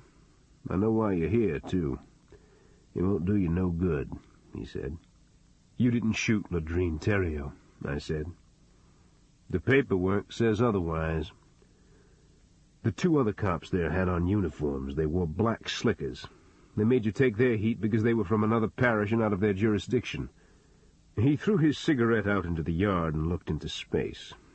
His nose was eaten away, the skin of his face drawn back on the bone, the cheeks creased with lines like whiskers on a cat.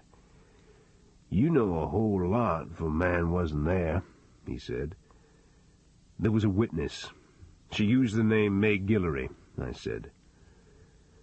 "Everybody's got at least one night in his life that he wants to carry on a shovel to a deep hole in the woods and bury under a ton of dirt, and for good measure burn the woods down on top of it. I wish I was a drunkard and could just get up and say I probably dreamed it all. I don't remember no witness." The two other cops killed her, except the hooker saw them do it. His eyes held on me for a long time. They were green, uncomplicated, and still seemed to belong inside the round, redneck face of an overweight constable from 30 years ago. "You got an honest-to-God witness can hold them over the fire?" he said, his eyes lingering on mine. She never knew their names. She didn't see their faces well, either. The moment went out of his eyes. "This world's briars and brambles, ain't it?" he said. "You a church-going man, Mr. Cale?" "Not no more." "Why not get square and start over? People won't be hard on you." "They killed May Guillory? I always thought she'd just run off," he said, an unexpected note of sadness in his voice. I didn't reply. His eyes were hooded, his down-turned nose like the ragged beak of a bird. He pressed the bottleneck down on the frets of the guitar and drew his steel picks across the strings. But his concentration was elsewhere, and his picks made a discordant sound like a fist striking piano keys.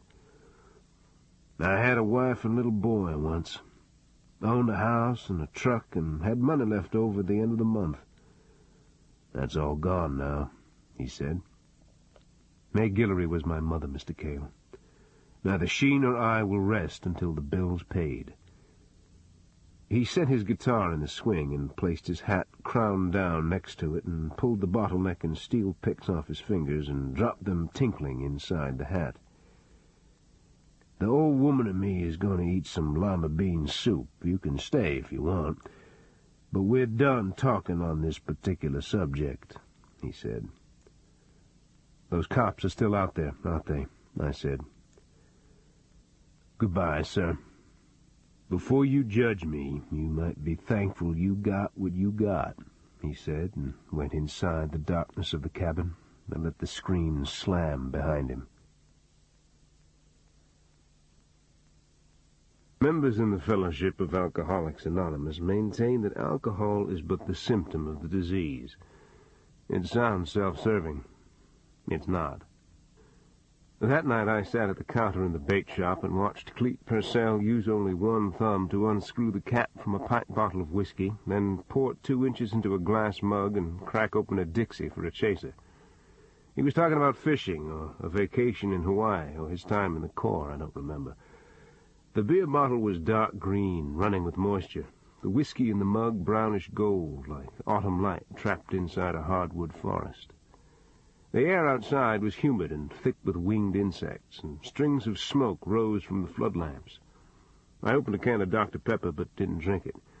My hand was crimped tightly around the can, my head buzzing with a sound like a downed wire in a rain puddle. Cleet tilted the glass mug to his mouth and drank the whiskey out of the bottom, then chased it with the beer and wiped his mouth on his palm. His eyes settled on mine, then went away from me and came back. "Your head's back in that story the black hooker told you," he said. "My mother said her name was May Robicheaux," I said.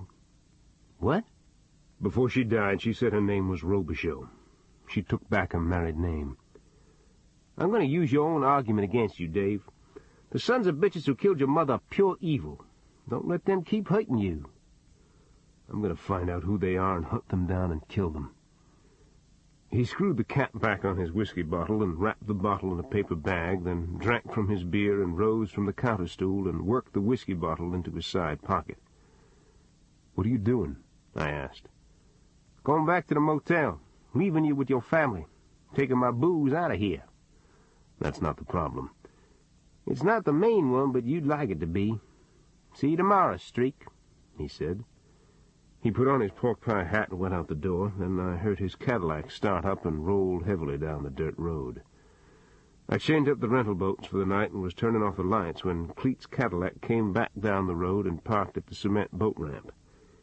He met me at the end of the dock with a tin-foil container of microwave popcorn in his hand.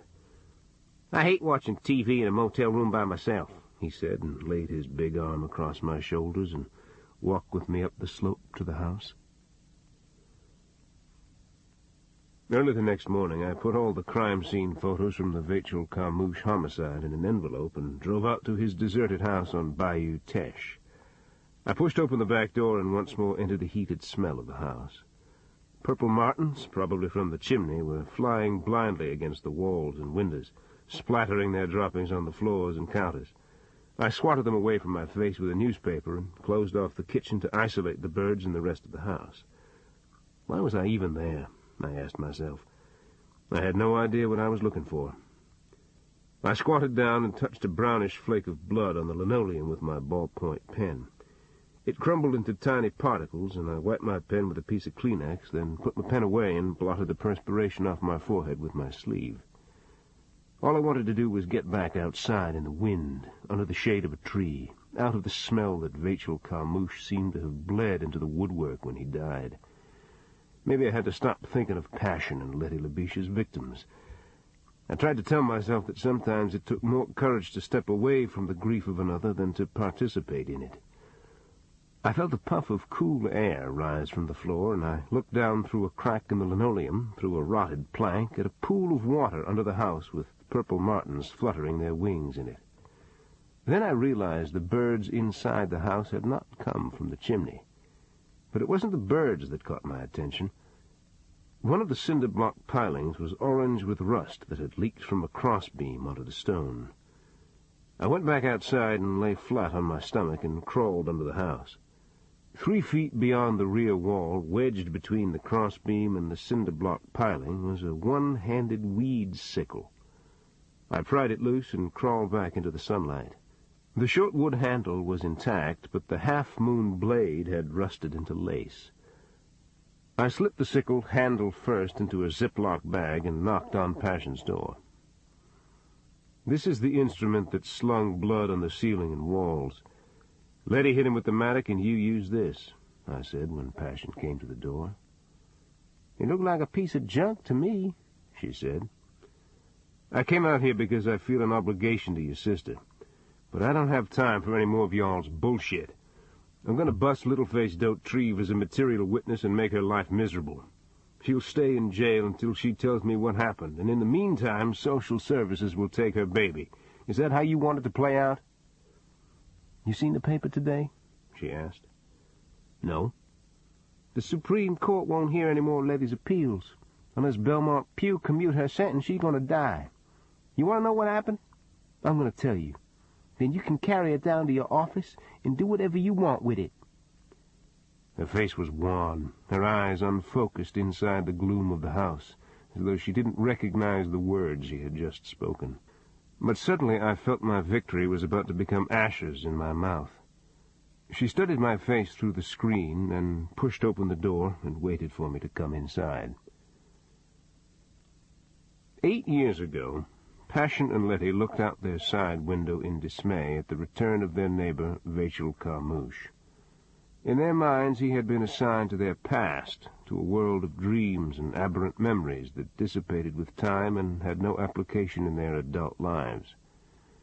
Now they watched him blow his gallery clean of birds' nests with a pressure hose while crushing the tiny eggs under his rubber boots.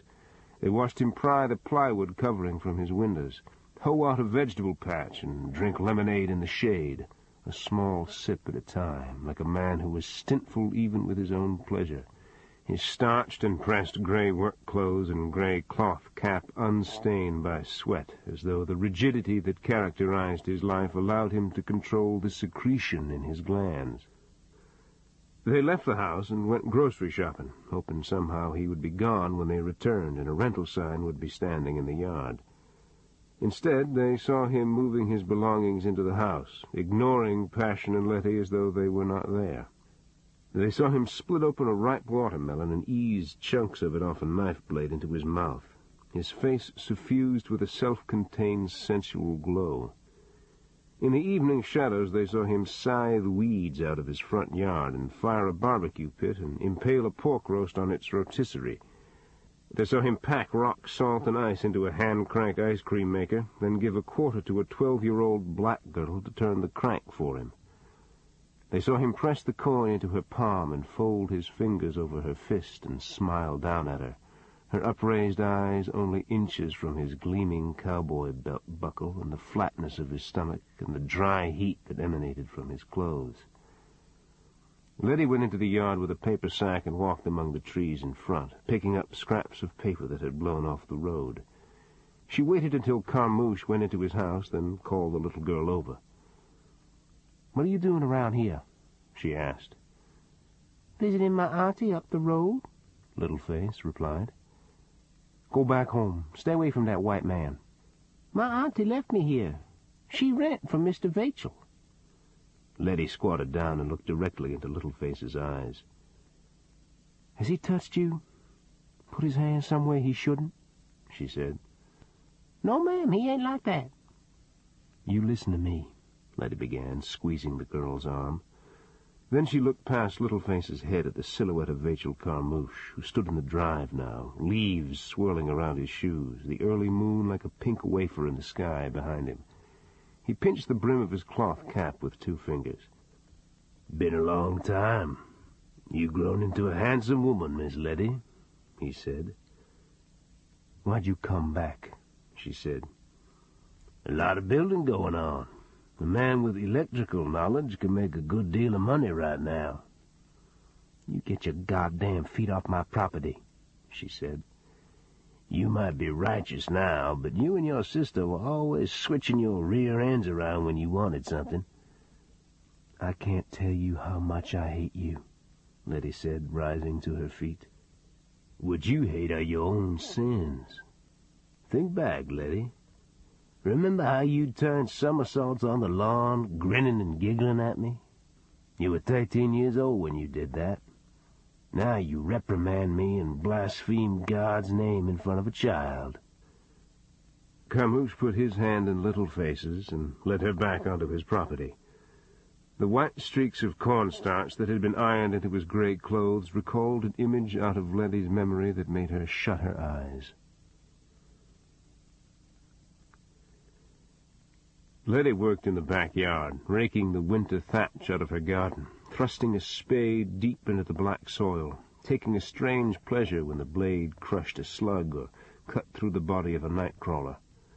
Her flannel shirt became heavy with sweat, and she flung the spade on the ground and went inside the house and showered with hot water until her skin was as red and grained as old brick. "We'll try to do something about him tomorrow," Passion said. "Do what?" Letty said, tying the belt around her terry cloth robe.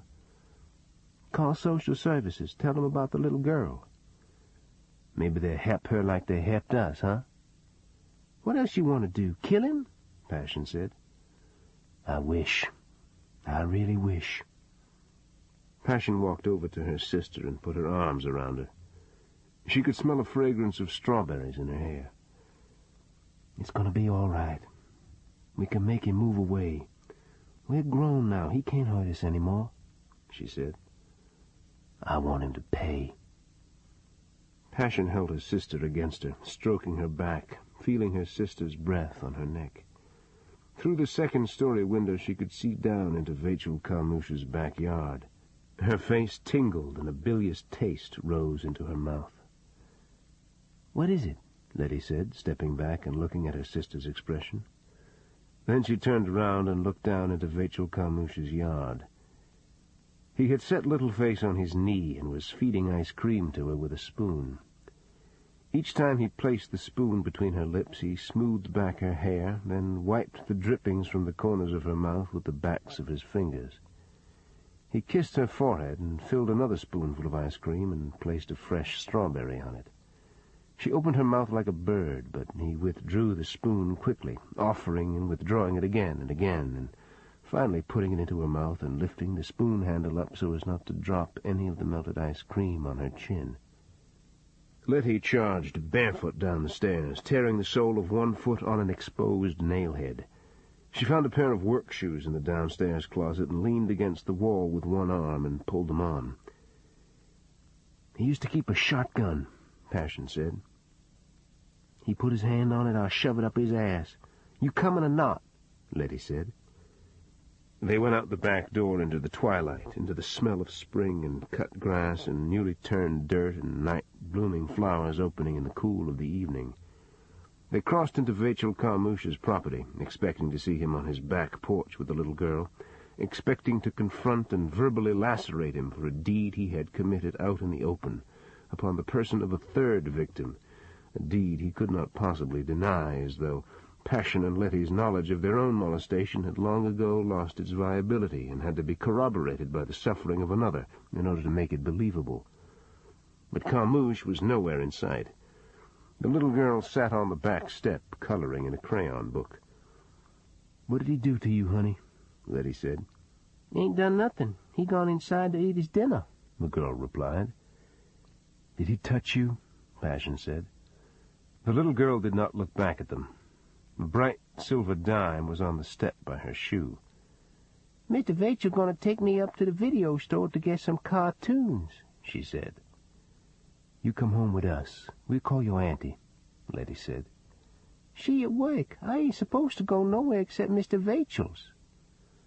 Letty mounted the steps and shoved open the back door. Carmouche was sitting at the kitchen table, his back erect, his whole posture as rectangular as his chair, a fork poised in front of his mouth. He laid the fork down and picked up a glass of yellow wine. "I'd appreciate it if you'd show some respect toward my home," he said. "You son of a bitch," she said, and stepped inside the room. When she did, the belt around her waist came loose, and her terry-cloth robe fell open on her body. Carmouche's eyes moved over her breasts and stomach and thighs. He sipped from his wine and pushed back his chair and crossed his legs. "Some say love's the other side of hate. You're a beautiful woman, Letty. An older man can bring a woman pleasure a younger man can't," he said, his voice growing more hoarse with each word. He rose from his chair and approached her, his eyes liquid and warm under the bare electric light. She clutched her robe with one hand and stepped backwards, then felt her work shoe come down on the iron head of the mattock that was propped against the wall, knocking the handle into her back. She reached behind her and picked up the mattock with both hands, her robe falling open again, and swung it into his face. His nose broke and slung a string of blood across his shoulder. He stared at her in disbelief, and she hit him again, this time directly in his overbite, breaking his upper teeth at the gums. His face quivered as though he had been electrically shocked. Then the thousands of tiny wrinkles in his face flattened with rage, and he attacked her with his fists.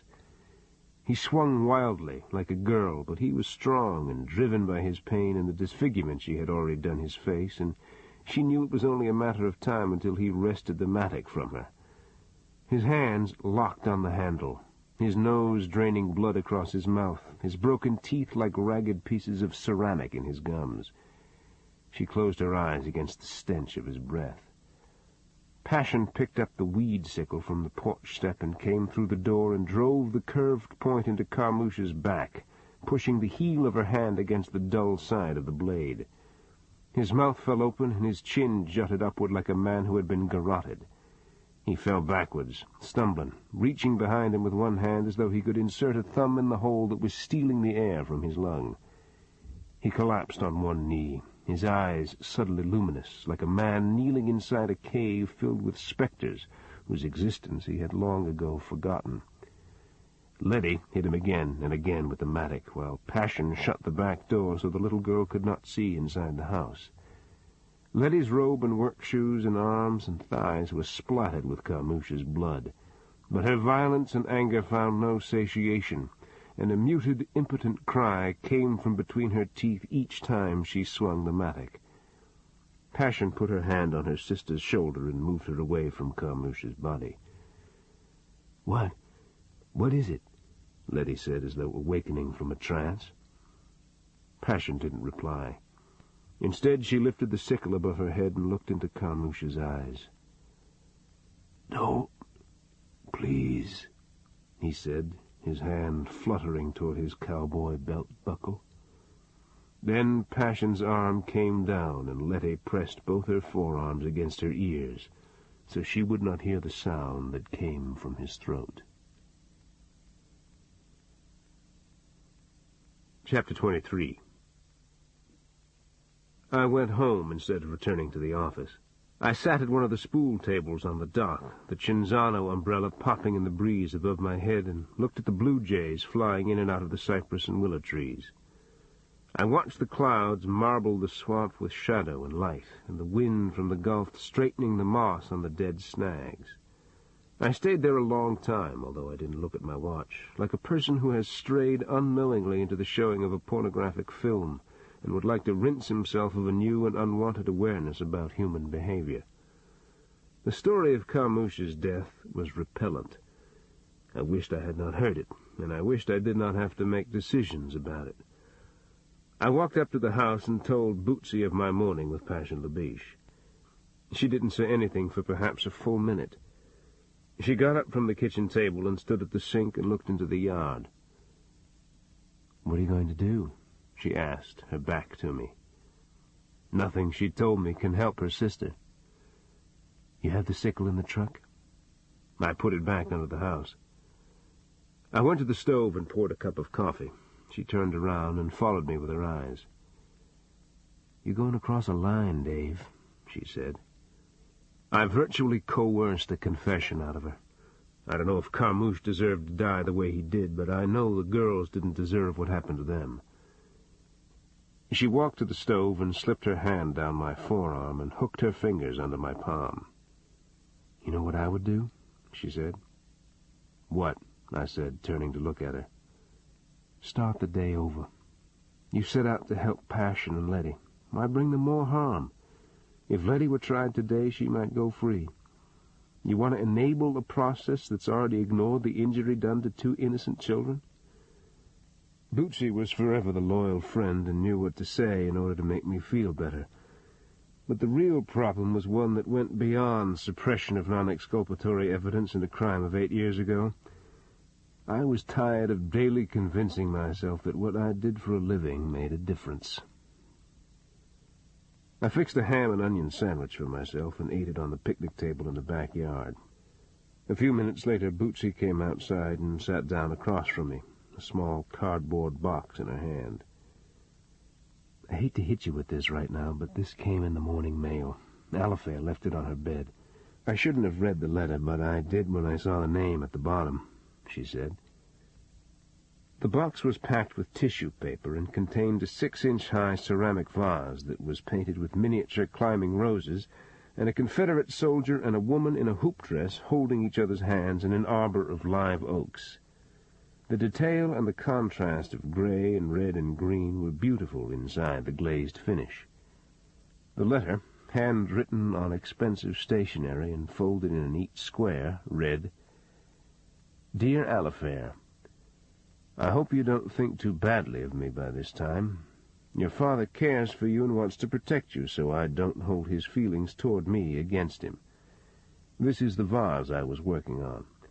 I tried to make the girl look like you. What do you think? You can't see the face of the Confederate soldier. I'll let you imagine who he is. I wish I could have lived in a time like the soldier and the girl in the vase did. People back then were decent and had honor and looked after each other. You're one of the best people I've ever met. If you ever need me, I promise I will be there for you. Nobody will ever make me break that promise. Your devoted friend from the library, Johnny. "Where is she?" I asked. "At the swimming pool." Bootsy watched my face. "What are you thinking?" That boy is definitely not a listener. This ends side 2 of Cassette 5 of Purple Cane Road. Purple Cane Road, Cassette 6.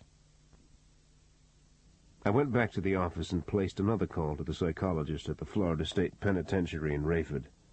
It wasn't long before I knew I was talking to one of those condescending, incompetent bureaucrats whose sole purpose is to hold on to their jobs and hide their paucity of credentials.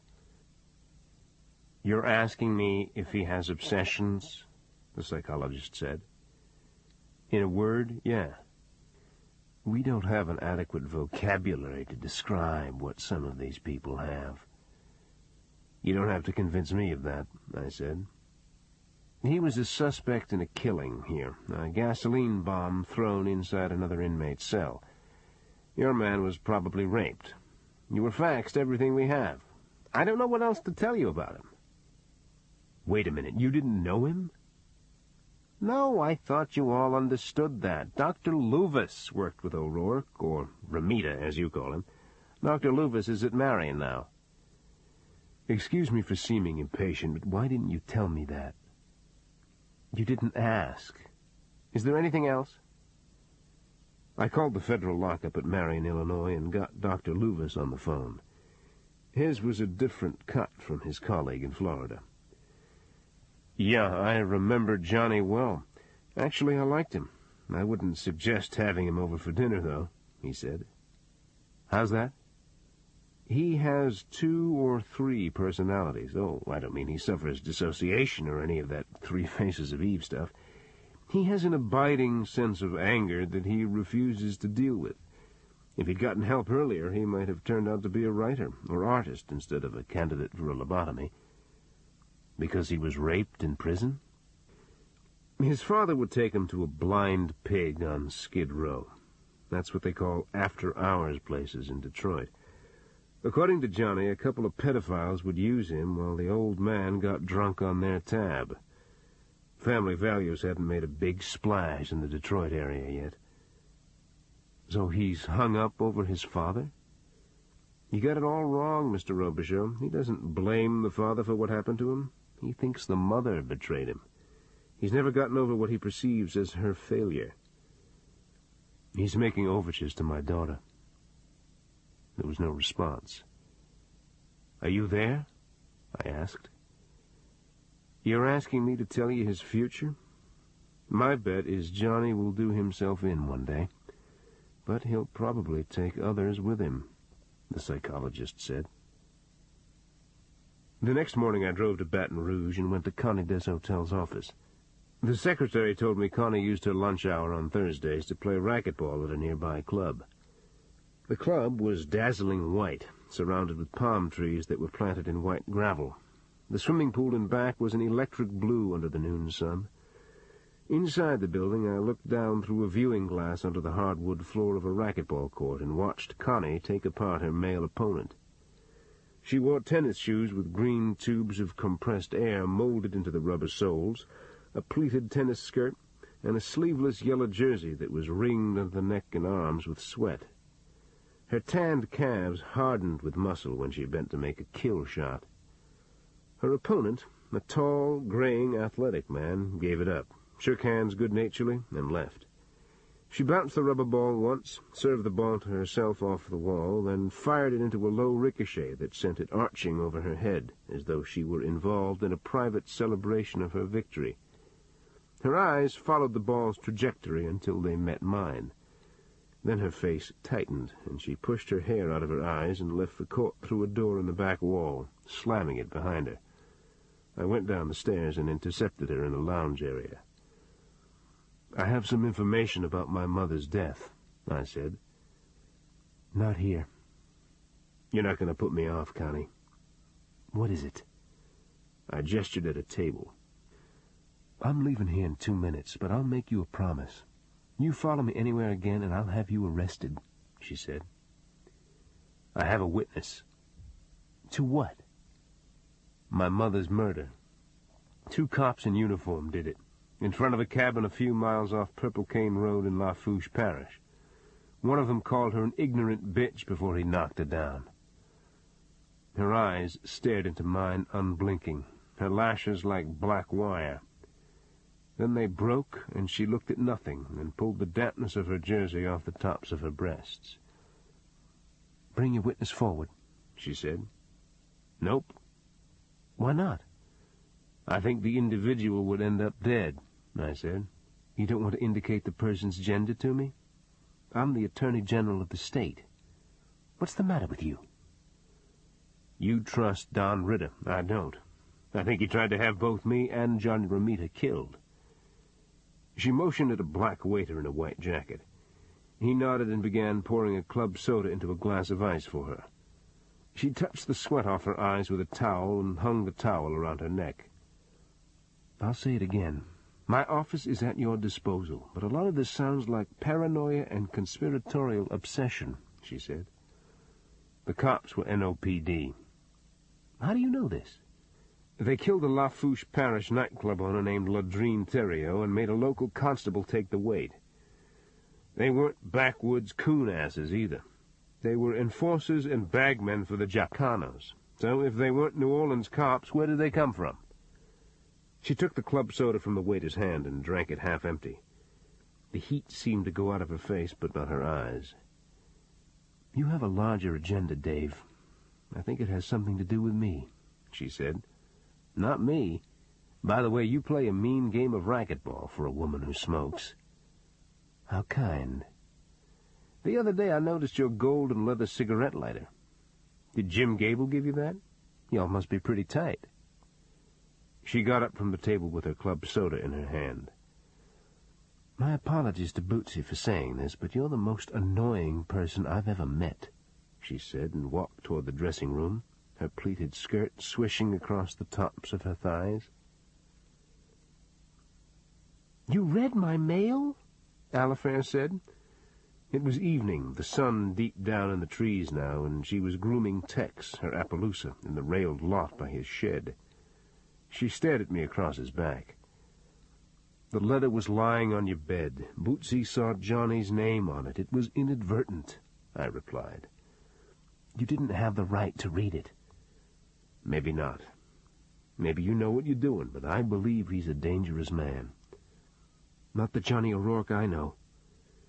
"You always stood up for your friends, Alifair, but this guy is not a friend. The prison psychologist said he's a sick man who will probably die by his own hand and take other people with him." "Bullshit, bullshit, bullshit." "How about it on the language?" "You admit he saved our lives, but you run him down and take his head apart, a person you don't know anything about, then you tell me to watch my language? I just don't expect crap like that from my father." "Has he tried to see you?" "I'm not going to tell you. It's none of your business." "Romita's a meltdown, Alf." "Don't call me that stupid name, God!" she said, and threw down the brush she'd been using on Tex and stormed inside the house. That night I dreamed about a sugar harvest in the late fall, and mule-drawn wagons loaded with cane moving through the fog toward the mill. The dirt road was frozen hard and littered with stalks of sugarcane, and the fog rolled out of the unharvested cane on each side of the road like colorless cotton candy, and coated the mules' and drivers' backs with moisture. Up ahead, the tin outline of the mill loomed against the grayness of the sky, and inside I could hear the sounds of boilers overheating and iron machines that pulverized the cane into pulp. Immediately behind the mill, a stubble fire burned in a field, creeping in serpentine red lines through the mist. The dream filled me with a fear I could not explain. But I knew, with a terrible sense of urgency, I could not allow myself to go farther down the road, into the mill and the grinding sounds of its machinery, and the fire and curds of yellow smoke that rose from the field beyond. The scene changed, and I was on board my cabin cruiser at dawn on Westcote Blanche Bay, and the fog bank was heavy and cold on the skin, sliding with the tide into the coastline. To the north I could see Avery Island, like two green humps in the mist, as smooth and firm-looking as a woman's breasts. The waves burst in strings of foam against the white sleekness of the bow, and I could smell the salt spray inside my head, and bait fish in a bucket, and the speckled trout that arched out of the waves and left circles like rain rings in the stillness of the swells. When I woke, I went into the kitchen and sat in the dark, my loins aching, and my palms tingling on my thighs. I held a damp hand towel to my eyes and tried to think, but couldn't. Even though I was awake now, I did not want to look at the meaning behind the dreams. I went back to bed and felt Bootsy stir, and touch my chest and turn on her hip and mold her body against me. She was already wet when I entered her, and she widened her thighs and hooked her feet loosely inside my legs, slipping one hand down to the small of my back while she moved in a slow, circular fashion under me, as she always did when she wanted to preserve the moment for both of us as long as she could. But I felt the heat rise in me, like fire climbing upward along a hard, bare surface, and my mouth opened involuntarily, and I closed my eyes and pressed my face between her breasts. I sat on the edge of the bed, depleted, my face in shadow, one hand still covering the tops of Bootsy's fingers, ashamed that I had used my wife to hide from the violent act I knew my alcoholic mind was planning. Chapter 24. Early Sunday morning I heard a car with a blown muffler pull into the drive and continue to the back of the house before the driver cut the engine.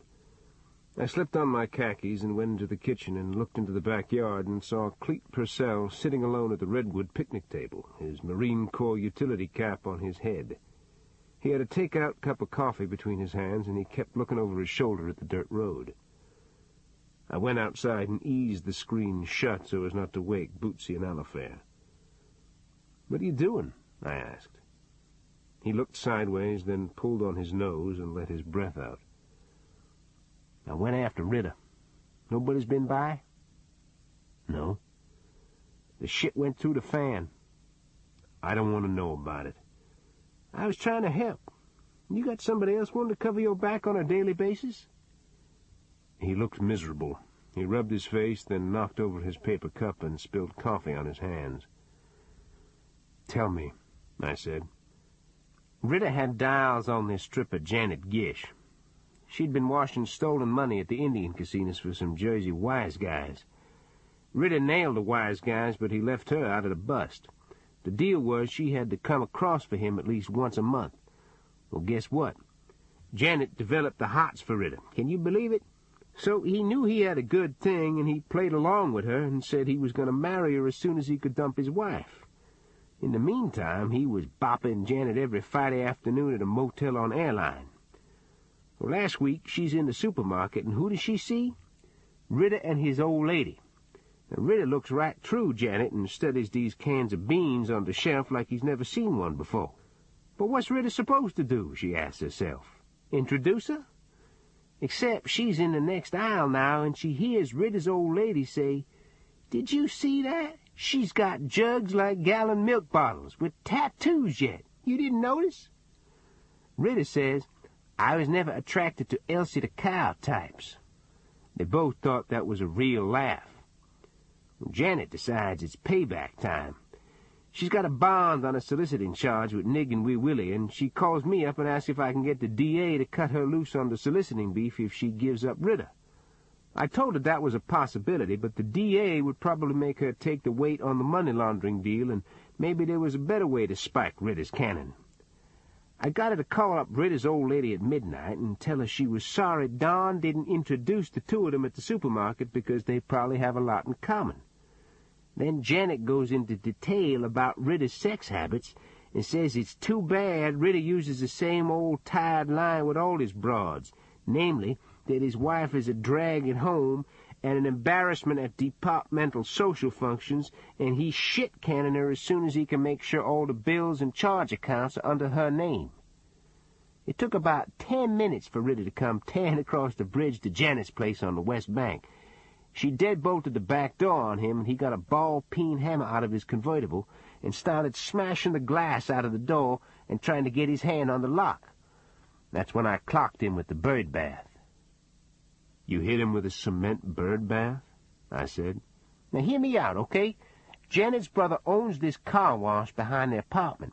Ritter's half out of it, so I put him in the passenger seat of his convertible and hooked him up to the door handle with his cuffs and drove him up to the car wash entrance. I go, Don, you're a dirty cop. Now's the time to rinse your sins, to start over again, try keeping your flop in your pants for a change. You set up that gig on the Atchafalaya and almost got my Pojo Dave killed, didn't you? He goes, no matter how this comes out, you're still a skell, Purcell. So I drove his convertible onto the conveyor and pushed all the buttons for the super clean and hot wax job. The pressure hoses came on, and those big brushes dipped down inside the car and were scouring Ritter into the seats. I shut it down and gave him another chance, but he started yelling and blowing the horn, so I turned everything back on and stalled the conveyor and left him there with the steam blowing out both ends of the building. You telling me Ritter's still in there? I said. Yes and no. His mouth was cone-shaped when he breathed through it. I had my hands full. Janet was getting hysterical and breaking things and throwing her clothes in a suitcase. Then I heard two popping sounds, like firecrackers in the rain. I went back to the car wash, but there wasn't anybody around, except Ritter floating face down in all that soap and wax. He'd taken one in the ear and one through the mouth. I got up from the table and looked out at my neighbor's field and at the fog rising out of the coulee. My back turned to Cleet so he couldn't see my face. When I turned around again, Cleet's eyes were jittering with light, his lips moving uncertainly, like a drunk coming off a bender when he doesn't know whether he should laugh or not at what he has done. Then his eyes fixed on mine, and his expression went flat, and he said, as though by explanation, "This one went south on me." Yeah, I guess it did, Cleet. That's all you gonna say? Come inside, I'll fix you something to eat, I said as I walked past him toward the house. Street, damn it, don't give me that look. But I went through the kitchen into the bath and brushed my teeth and put cold water on my face and tried not to think the thoughts that I was thinking or take my anger out on a friend who had put himself in harm's way on my account. But I believed Ritter had knowledge about my mother's death, and now it was gone. I dried my face and went back into the kitchen. You want me to boogie? Cleet said. Get the skillet out of the cabinet, then call Nig and Wee Willie and tell them you'll need a bond, I said as I took a carton of eggs and a slab of bacon from the icebox. After we ate breakfast, Bootsy, Alifair, and I went to Mass. When we got back, Cleet was down at the dock, sitting at a spool table under an umbrella, reading the newspaper. From a distance he looked like a relaxed and content man enjoying the fine day, but I knew better.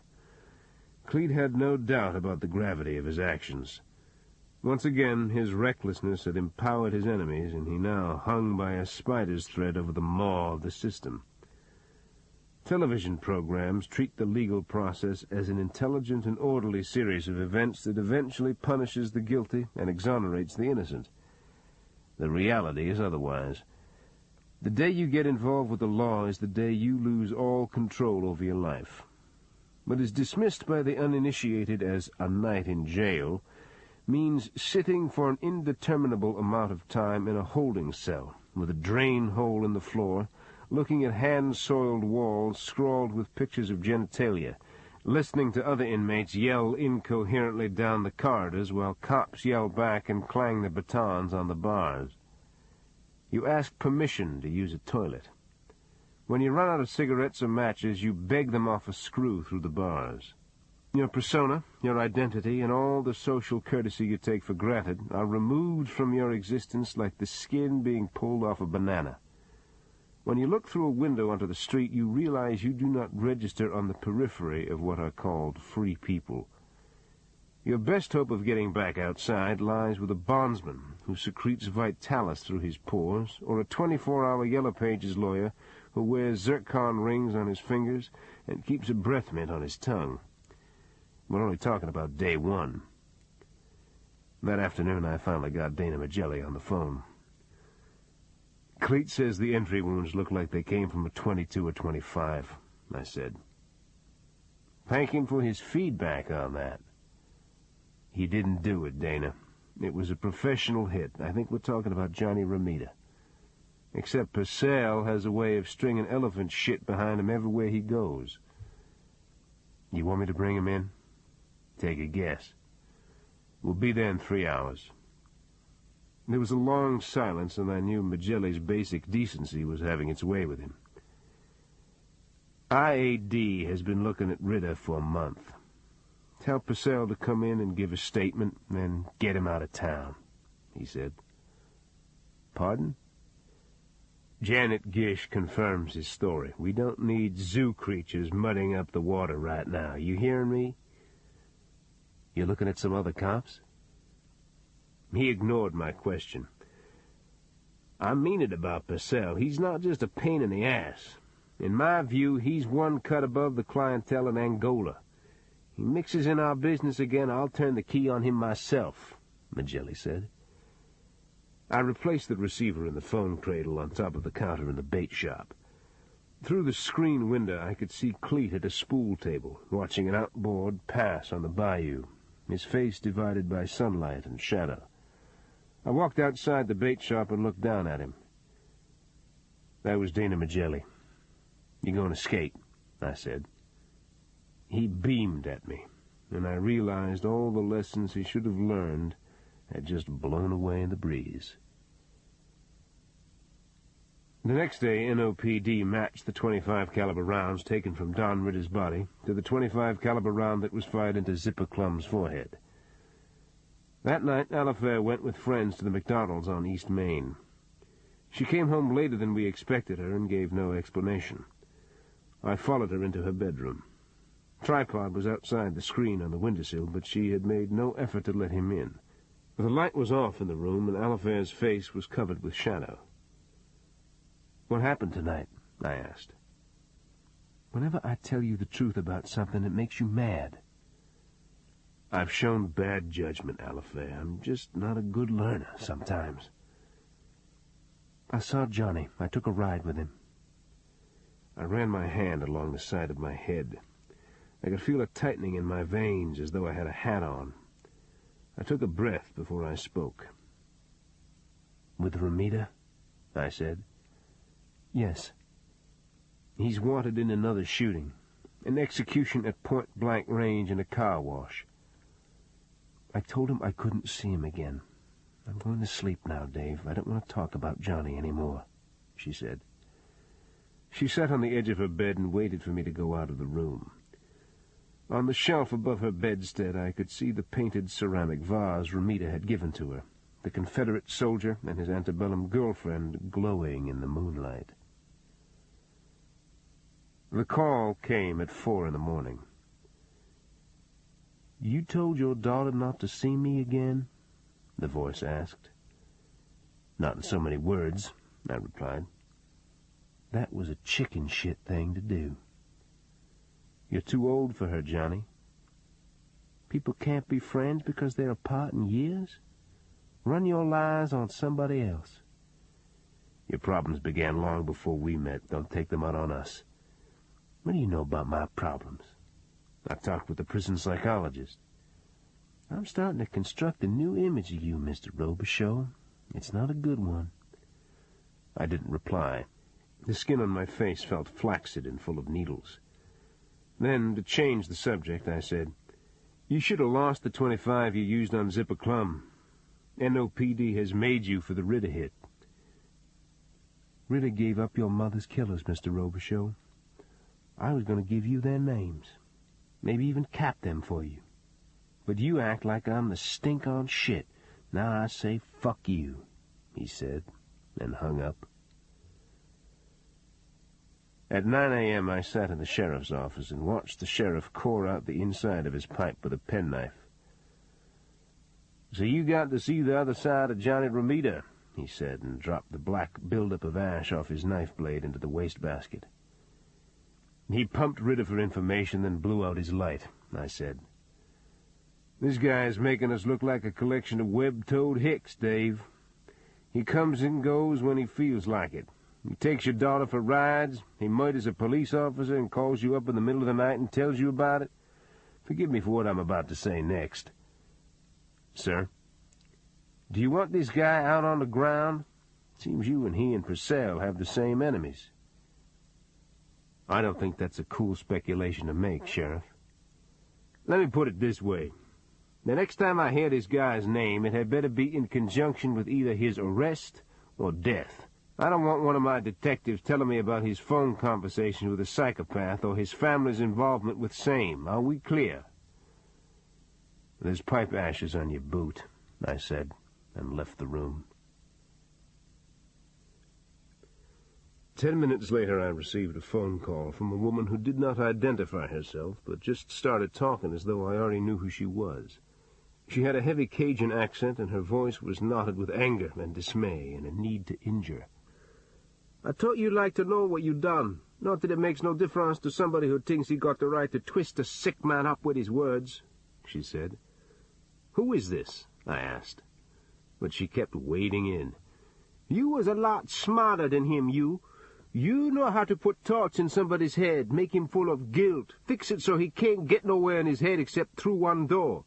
So it ain't enough leprosy eat him up and turn his hands to nutria feet. Man like you gotta come along and push him and push him and push him till he's so full of misery he gonna do what you want." Then I remembered the duck-shaped blind woman who had been hanging wash behind the cabin of Bobby Cale, the ex-constable down by Pointe Fair. "Did something happen to Bobby?" I said. She couldn't answer. She started weeping into the phone. "Ma'am, tell me what it is," I said. "I smelled it on the wind, out in the persimmon trees. He was gone 3 days. Then I found him and touched him, and he swung in my hands light as bird shell. You done this, sir. Don't be telling yourself you innocent, no, 'cause you ain't." The side of my head felt numb after I hung up, as though a dirty revelation about myself had just been whispered in my ear. But I wasn't sure if my sense of regret was over the possibility that I was a contributing factor in the suicide of Bobby Cale, or the fact I had just lost my only tangible lead back to my mother's killers. Chapter 25. The Shrimp Festival was held each year at the end of summer down by the bay. On Friday, when the day cooled and the summer light filled the evening sky, shrimp boats festooned with pennants and flags blew their horns in the canal, and a cleric blessed the fleet while thousands wandered up and down a carnival midway, drinking from beer cups and eating shrimp off paper plates.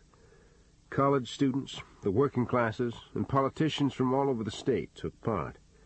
Inside the cacophony of calliopes and the popping of 22 rifles in the shooting galleries and the happy shrieks that cascaded down from the Ferris wheel, the celebrants took on the characteristics of figures in a Bruegel painting, any intimations about mortality they may have possessed now lost in the balm of the season. Belmont Pugh was there, and Jim Gable and his wife, and by the tilt-a-whirl I saw Connie Desautels in an evening dress, carrying a pair of silver shoes in one hand, her other on her escort's arm for balance, her cleavage deep with shadow. But the figure who caught my eye was outside the circle of noise and light that rose into the sky from the midway. Micah, Cora Gable's chauffeur, sat beside the Gable's limo on a folding canvas stool, tossing pieces of dirt at a beer can, his jaws slack, like a man who doesn't care what others think of his appearance or state of mind. A rolled comic book protruded from the side pocket of his black coat. I left Bootsy at the drink pavilion and walked into the parking area and stood no more than 3 feet in front of him. He raised his eyes, then tinked a dirt clod against the beer can, his face indifferent. "Looks like you're in the dumps, partner," I said. He flexed his mouth as though working a bite of food out of his gums. "I'm finishing out my last week," he replied. "You're not working for Miss Gable anymore?" "She thinks I sassed her." It was a misunderstanding, but I guess it helped her husband. "Sassed her?" "We were passing all these shacks where the sugar-cane workers used to live. Ms. Perez says to herself, 'The glory that was Rome.' So I say, 'It sure wasn't any glory, was it?' She says, 'Beg your pardon?' I say, 'Rich man got the poor whites to fight with the colored so the whole bunch would work for near nothing while the rich man got richer.'" He got real quiet in the car. "Sounds like you got your hand on it, Micah," I said. "Tell me about it," he said resentfully. I looked in the rear-view mirror, and her face was tight as paper, like it had got slapped. She says, "This land belonged to my family, so I suggest you keep your own counsel." He removed the comic book from his pocket and tapped it in his palm, his anger seeming to rise and fall as though it could not find an acceptable target. "Doesn't seem like that's enough to get a person fired," I said.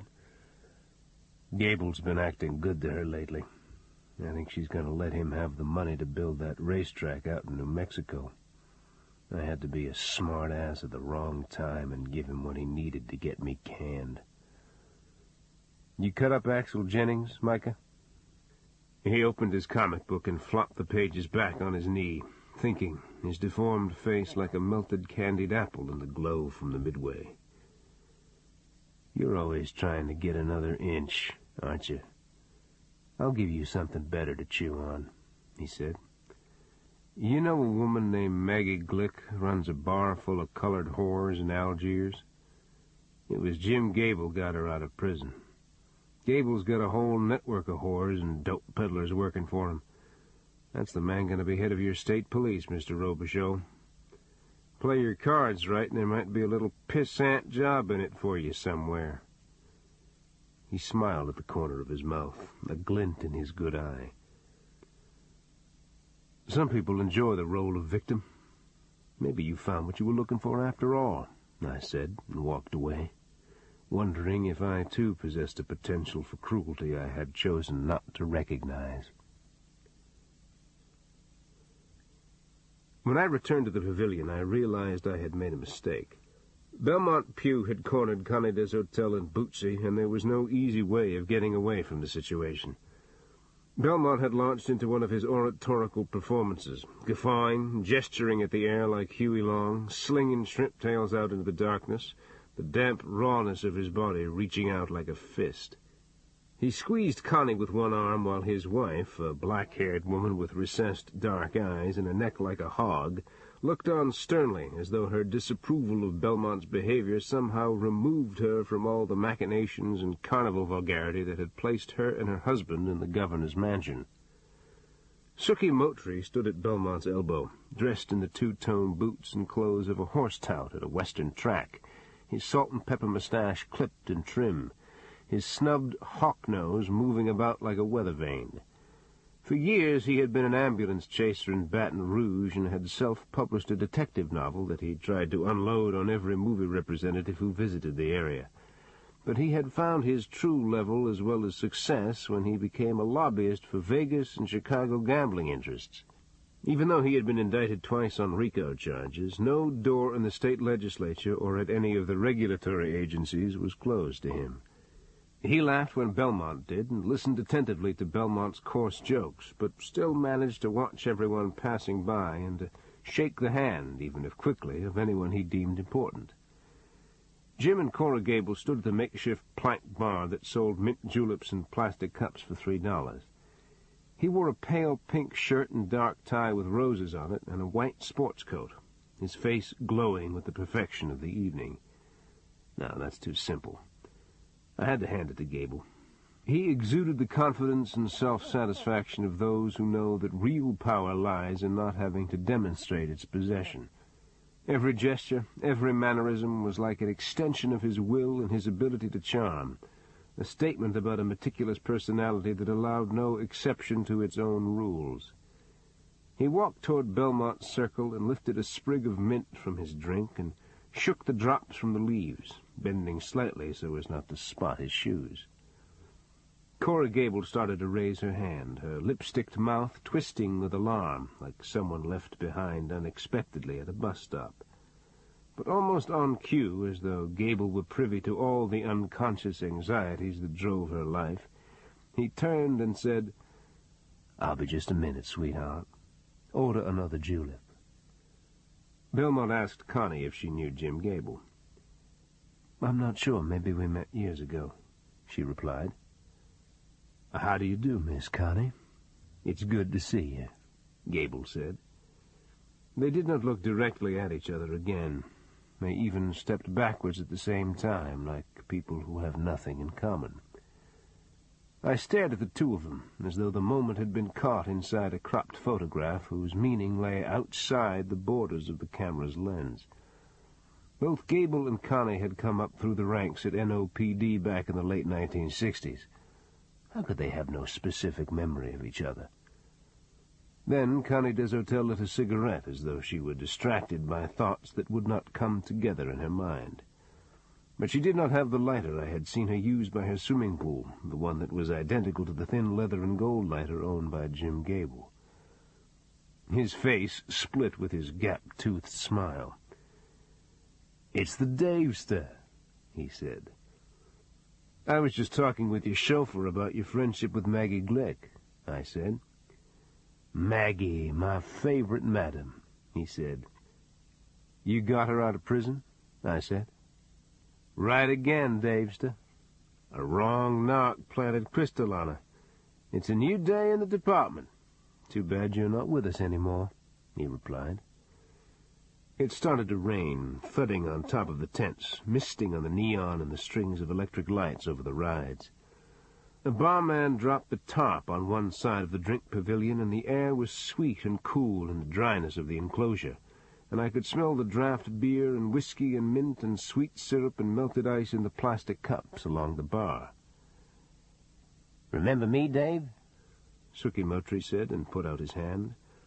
After my hand was firmly inside his, he locked down on my fingers and winked and said, "When I used to write bonds for Wee Willie Bimstein, I went to see you in the lockup once.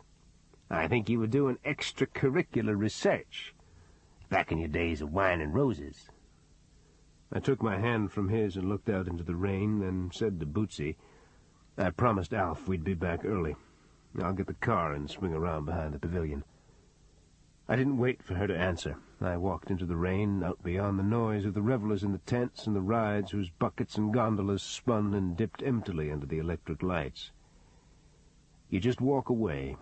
It's easy, I thought. You don't provoke, you don't engage, you keep it simple, and your adversaries never have power over you. I started Bootsy's car and drove through the mud toward the drink pavilion. Cora Gable had disappeared, but Jim Gable was at the plank bar standing just behind Bootsy.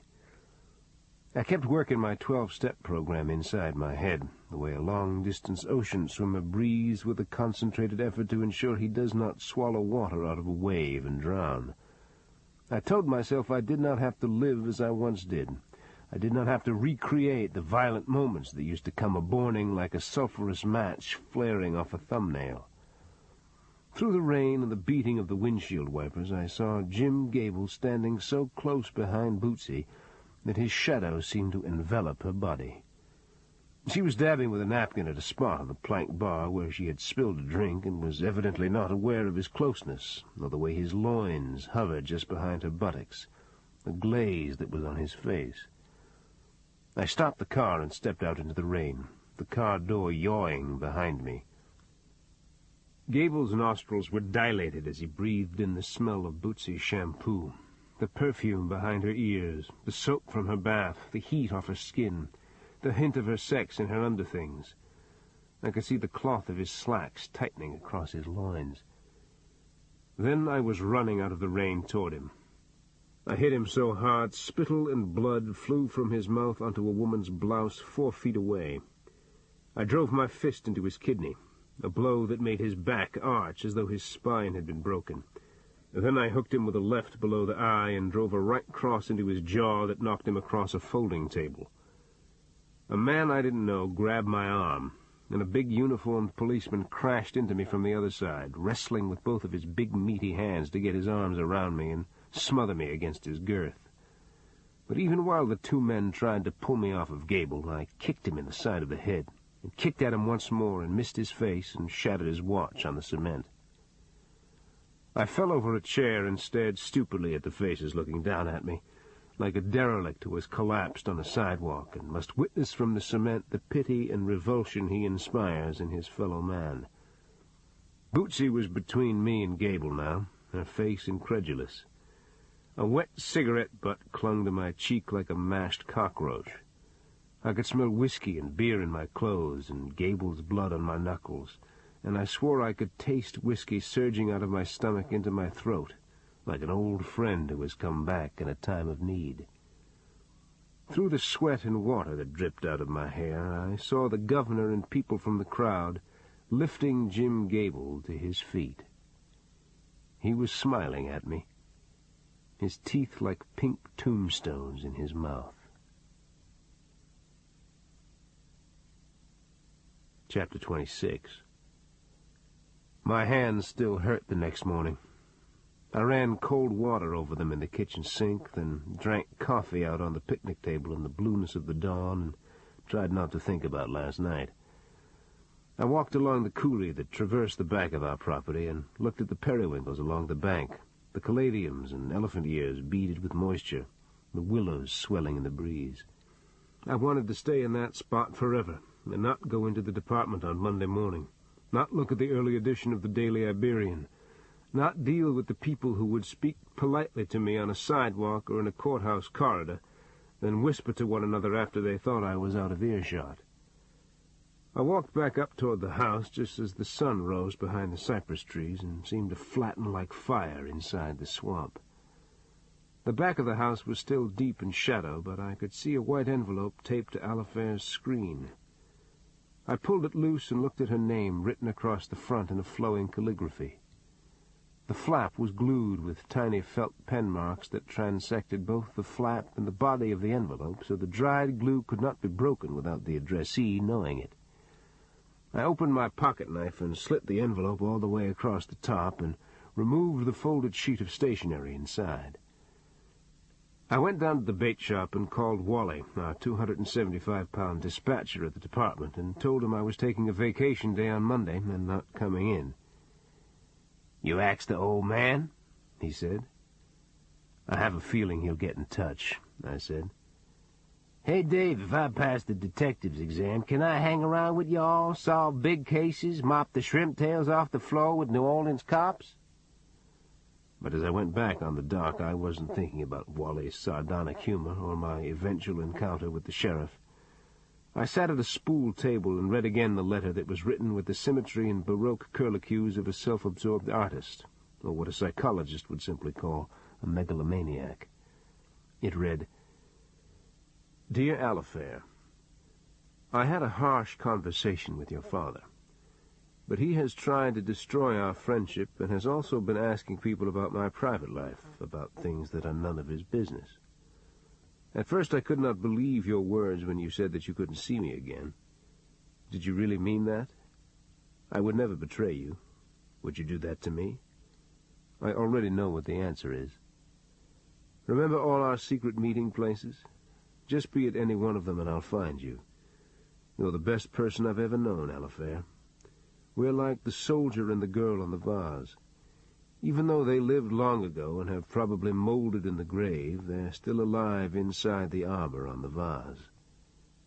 Death can be beautiful, just like art, and once you're inside either of them, you stay young forever, and your love never dies. See you soon. As ever, your loyal friend, Johnny." I walked up the slope to the house and went into the bedroom with the letter and showed it to Bootsy. "My God," she said. "I'm at a loss on this one. Where is she? Still asleep. I'd like to... What? Bootsy said. She was still in her nightgown, propped on one elbow. Nothing, I said. She sat up and took both my hands in hers. We can't solve all our problems with violence. Ramita's a sick person, she said. It sounds like we're talking about last night instead of Ramita. She lay back down on the pillow and then turned her head and looked out the window at the pecan and oak trees in the yard, as though fearing that whatever she said next would be wrong. You know why I don't believe in capital punishment? She said. It empowers the people we execute. We allow them to remake us in their image. Gable's a degenerate. You didn't see him. I hope I ruptured his spleen. I can't take this shit. I can't, she said, and sat on the side of the bed, her back stiff with anger. This ends side 1 of Cassette 6. Cassette 6, side 2. I found Cleet that afternoon drinking beer, half in the bag, in a St. Martinville bar. The bar had lath walls and a high stamped ceiling, and because it was raining outside, someone had opened the back door to let in the cool air, and I could see the rain dripping on a banana tree that grew by a brick wall. A group of bikers and their girlfriends was shooting pool in back, yelling each time one of them made a difficult shot, slamming the butts of their cues on the floor. "Passion tell you I was here?" Cleet said. His lap and the area around his stool were littered with popcorn. "Yeah. Y'all on the outs?" "She's wrapped up in her own head all the time. I'm tired of guessing at what's going on. I mean, who needs it, right?" "If I wanted to have somebody capped, who would I call?" "A couple of the asswipes at that pool table would do it for a hand job." "I'm serious." "The major talent is still out of Miami." "You're actually talking about having somebody smoked? You must have had a bad day, Streak." "It's getting worse, too." "Well, what's that mean?" "Nothing. I want to throw a steel net over Johnny Ramita. Most button men know each other." "I already tried. A stone killer in Little Havana, a guy who goes back to the days of Johnny Roselli, he hung up on me as soon as I mentioned Ramita's name. What's Ramita done now?" "He's got a death wish. I think he wants to take Alifair with him." Cleet's face was flushed, and he wiped the heat and oil out of his eyes with a paper napkin. The pool players yelled at another extraordinary shot. "How about putting it under a glass bell, Jack?" Cleet said to them, then looked back at me, a half-smile on his face, his eyes slightly out of focus. "Say all that again?" "I'll catch you another time, Cletus." He removed a slip of paper from his shirt pocket and stared at it. "What's scleroderm mean? I couldn't find it in the dictionary," he said. "I don't know. Why?" "I took Passion to the doctor yesterday. I heard the nurses talking about her. I wrote that word down." "You mean scleroderma?" I asked. "That's it. That's what she has. What is it?" His mouth was parted expectantly, his green eyes bleary with alcohol, while he waited for me to reply.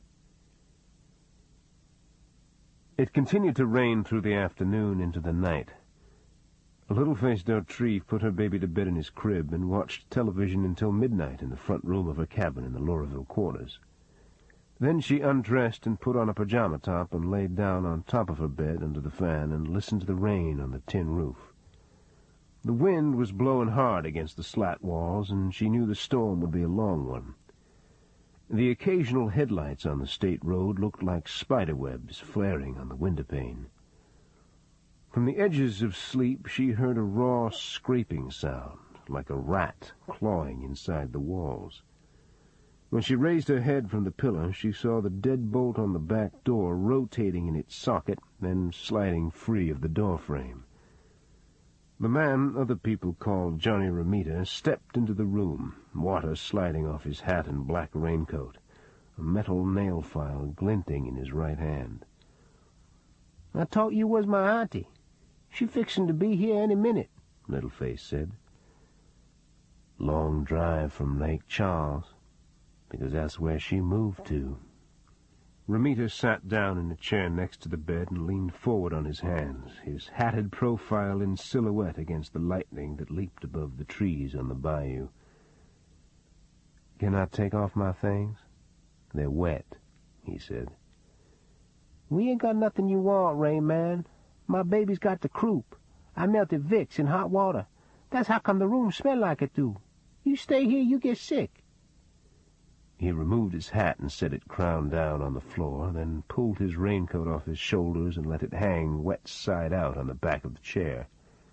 His eyes settled on her face and mouth, and she saw his throat swallow. She pulled the sheet up to her stomach. "I ain't in that life no more," she said. He opened and closed his hands on top of his thighs, his veins cording under the skin. "You been with white men?" he asked. "Down south, the color line never got drawn when it come to the bedroom."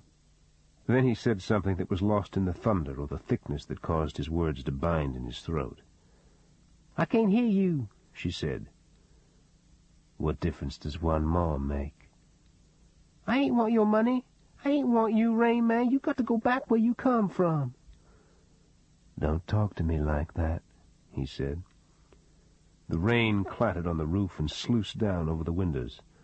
Littleface could feel her heart beating inside the thinness of her pajama top. The elastic of her nylon panties cut into her skin, but she knew she should not move in order to make herself more comfortable, although she could not explain why she knew this. Romita's breath came out in a ragged exhalation before he spoke. "I've used a trick to scare people so I wouldn't have to hurt them. I'll show you," he said. He slipped a blue-black, snub-nosed revolver from a holster that was attached to his ankle with a Velcro strap. He flipped the cylinder out of the frame and ejected all 6 rounds into his palm. They were thick and brass-cased and seemed too large for the size of the revolver. He inserted one back into a chamber and spun the cylinder, then flipped the cylinder back into the frame without looking at where the loaded chamber had landed. "Ever read about Doc Holliday? His edge was everybody knew he didn't care if he lived or died. So I do this sometimes, and it makes people dump in their drawers," Romita said. He cocked the revolver, pressed the barrel against the side of his head, and pulled the trigger. "See? Your face jumped, just like it was you instead of me about to take the bullet. But I can tell by the weight where the round is," he said. She pushed herself up on her hands so her back was against the headboard. She thought she was going to lose control of her bladder. She looked at her baby in the crib and at the glow of a television set inside the cabin of a neighbor who worked nights, and at her plastic welfare charge card on the table, and next to it the $13 she had to make last until the end of the week, and at the cheap clothes that hung on hangers in her closet. She breathed the funk that rose from her armpits, and a soapy odor that either came from her bedclothes or her pajama top, and her breasts seemed to hang like an old woman's dugs from her skeleton. Her stomach had stretch marks on it and felt flaccid and like a water-filled balloon at the same time, and she realized she owned absolutely nothing of value in this world, not even in her own person, nor could she call upon one friend or resource to bargain for her and her baby's life, that if she was lucky, the world would simply take what it needed from her and leave a piece of something behind. "I ain't gonna fight you no more, Rain Man. I'm just a nigger." She pulled the sheet off her and sat on the side of the bed, her feet not quite touching the floor, her eyes downcast. "You shouldn't use racial words like that. It's what whites have taught you people to do, to feel bad about yourself," he said, and sat beside her. He moved his arm around her waist, but did not look at her. Instead, his lips moved silently, as though he were talking to other people in the room. "You coming apart, Rain Man?" she said. "You couldn't guess at what's in my head, girl." She unfastened his belt and unbuttoned the top of his trousers and pulled his zipper part way down. She placed one hand inside his underwear and looked into his eyes. They were black, then suddenly apprehensive in the flashes of light through the window, as though he were watching his own behavior from outside himself and was not sure which person he was. Her hand moved mechanically, as though it were disconnected from her. She watched the side of his face. She took her hand away and let it rest by his thigh. "It ain't me you want," she said. "Yes, it is. The one you want is the one you can't have." He got up from the bed and stood in front of her, his legs slightly spread, his unbuttoned trousers exposing the top of his jockey underwear. His stomach was as flat as a swimmer's, smooth as tallow in the flashes of lightning through the window. "Take off your clothes," he said. "Won't do no good, Ray, man.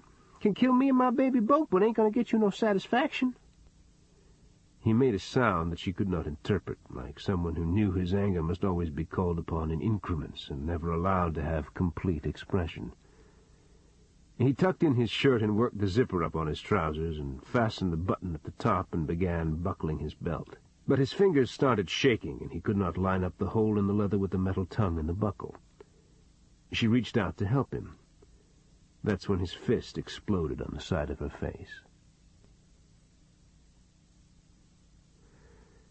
She found Bootsy and me that Sunday evening at Jefferson Island while we were eating supper in the restaurant by the lake, the sun glowing through the oak trees and Spanish moss.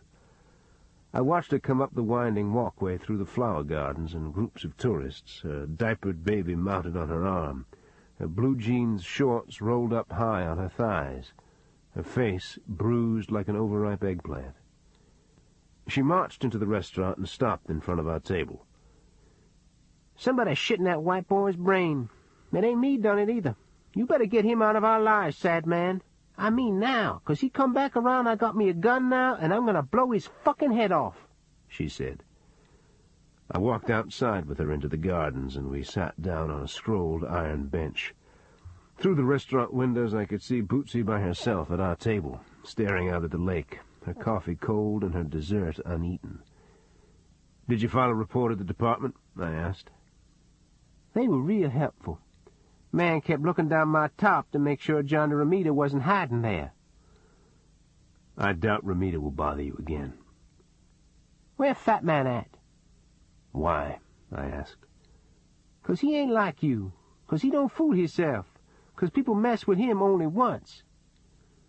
"Ramita might try to kill my daughter, little face. I'm sorry about what happened to you, but I'm tired of your anger," I said. I left her on the bench with her baby. When I went back inside the restaurant, Bootsy was gone. The sheriff was at the bait shop before dawn Monday morning, but he did not come inside the building right away. He propped his hands on the dock railing and stared across the bayou at the cypress trees inside the fog.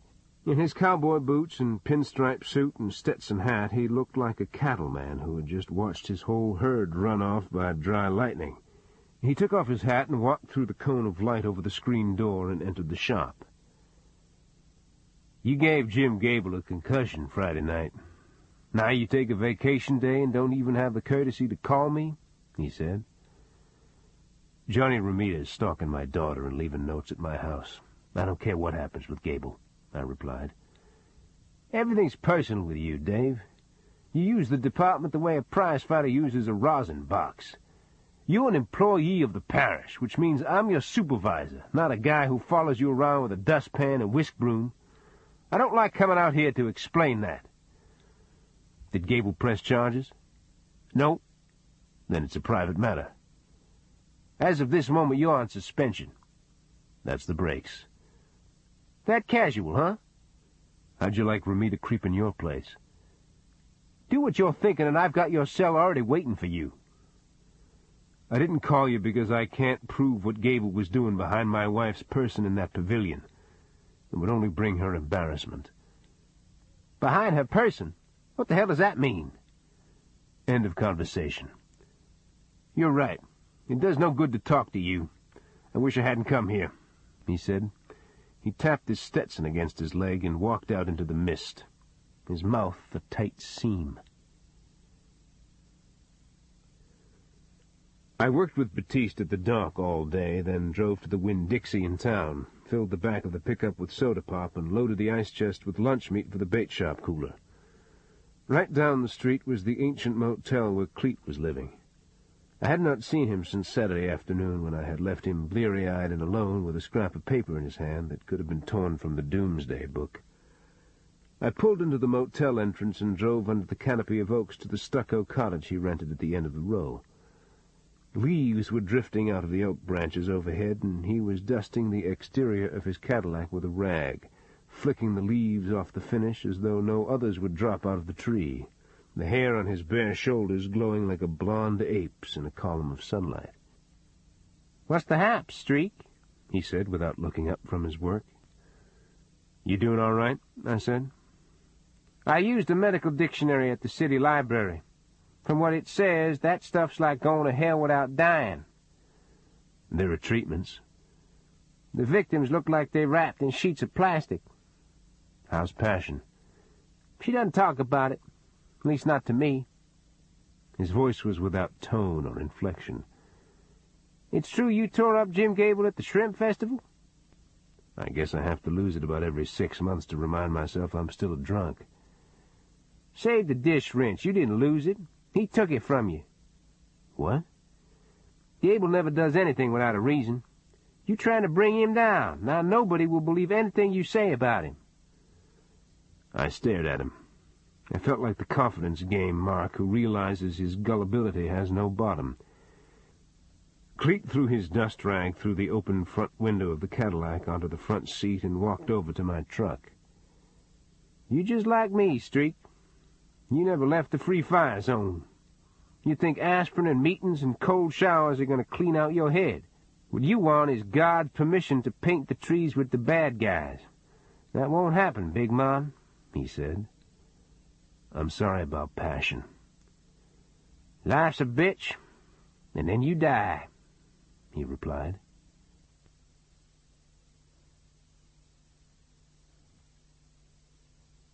Chapter 27.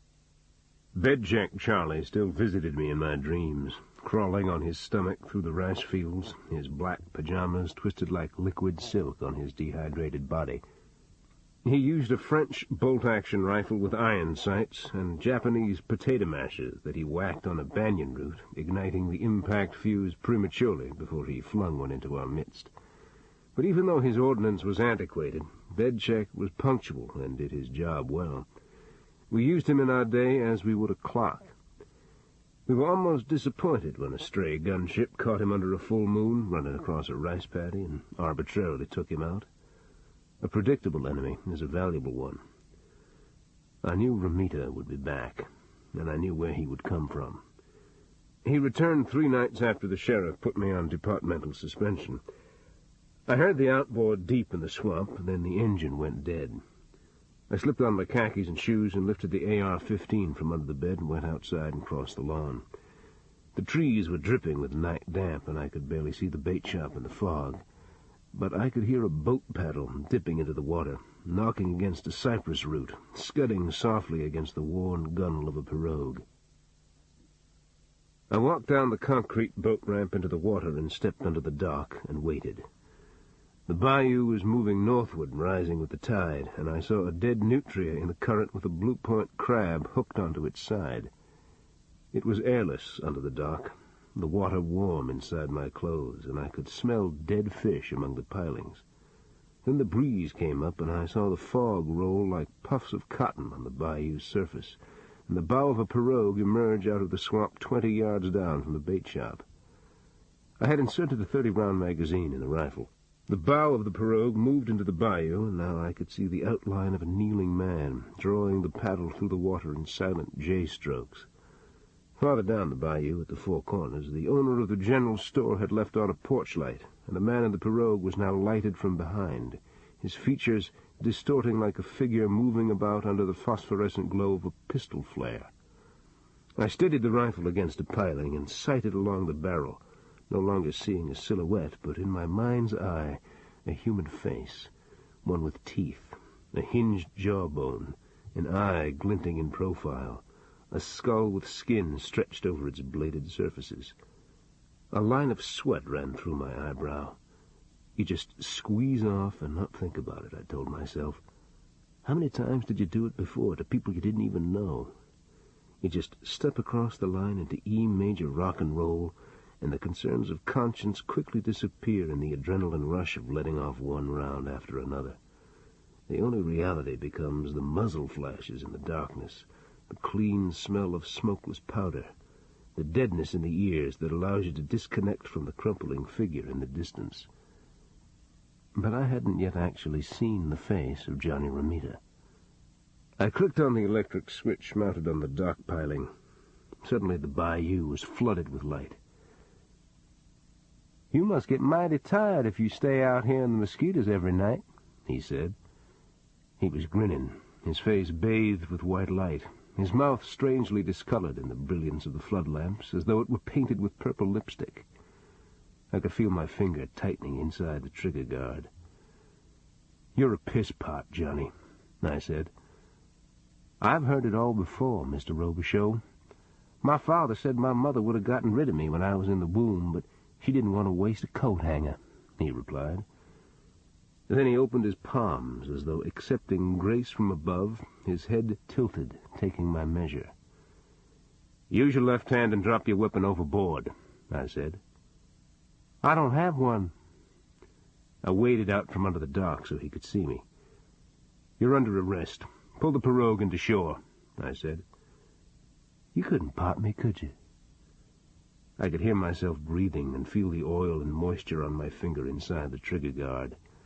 He stood up in the pirogue, balancing himself, his hands extended outward. He stared at the muzzle of the rifle, his lips pursed, waiting.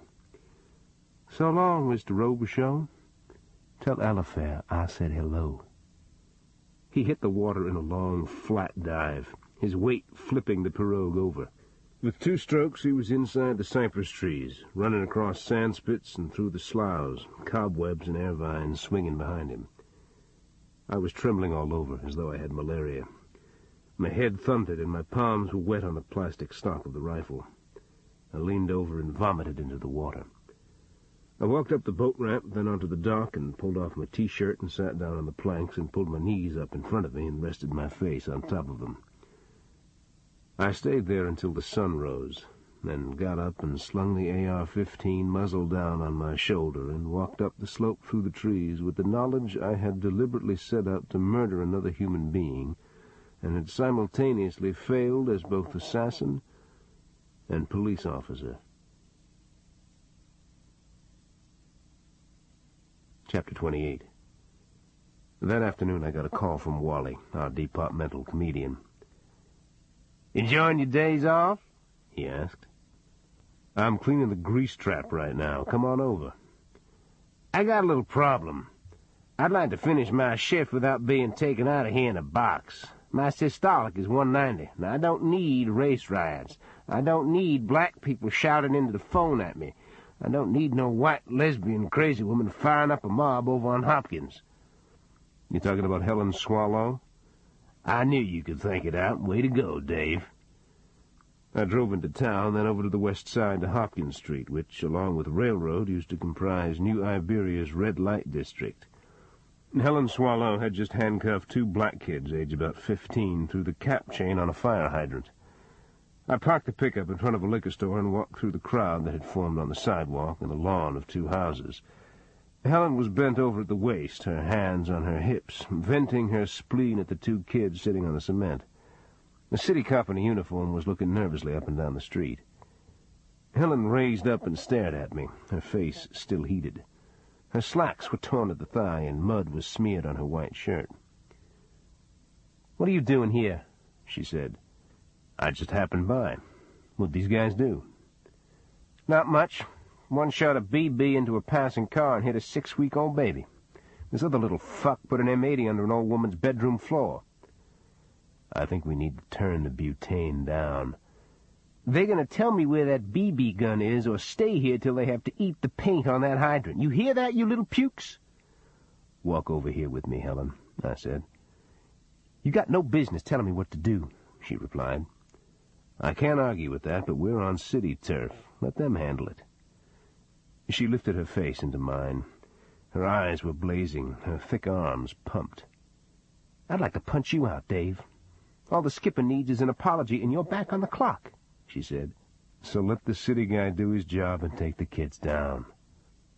"Yeah, I give a shit," she said, and bent over and unlocked the handcuffs on the boys' wrists, then cuffed them again and walked them to the city cruiser and shoved them inside and slammed the door behind them. Then she walked back to me and said, "Buy me coffee, Pops." I expected one of Helen's harangues, but I was wrong. We went to the McDonald's on East Main and sat by the window. The sky had turned green, and the wind was blowing the oaks on the street, and leaves were rising out of the crown of the trees high in the air. "I was in Lafayette this morning. You know that tattoo and fortune-telling place right off the 4-lane?" she said. "An old cypress cabin with beads and colored lights hanging all over the gallery. I saw Passion LaBiche go in there. That girl bothers me." "How?" "Vachel Carmouche was a shithead, and everybody knew it. That whole trial sucked. I get pissed off every time somebody tells me Carmouche was a lawman." "Why the face?" "I found evidence she didn't do it by herself." "You're telling me Passion helped her?" "Yeah, I am." "Big revelation," Helen said. "What else is bothering you today?" "I set up an ambush on Johnny Romita last night." "You did what?" "I was going to flush his grits. I couldn't pull the trigger." She cleaned up our mess from the table and walked to the trash basket and stuffed it inside and came back to the table. "This is a noisy place full of teenagers and echoes and cooks yelling, and I couldn't quite make out what you were saying. See you around, Buana," she said. She walked out to her cruiser and drove away.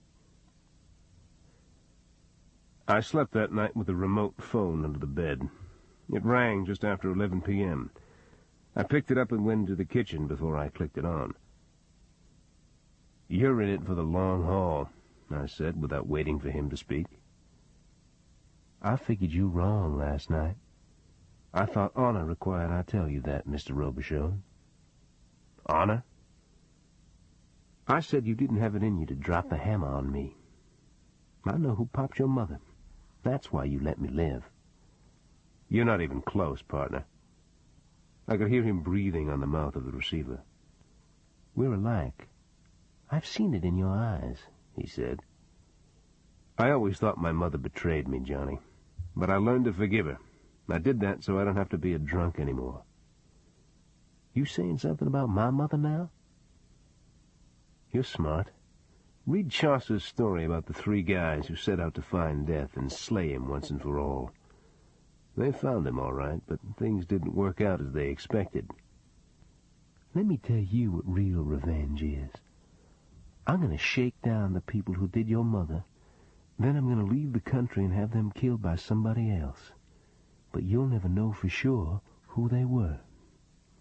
"Pull on your own pud, Johnny. This stuff is a real drag," I said, and clicked off the phone. Then I walked through the house and pulled the phone connections from all the wall jacks.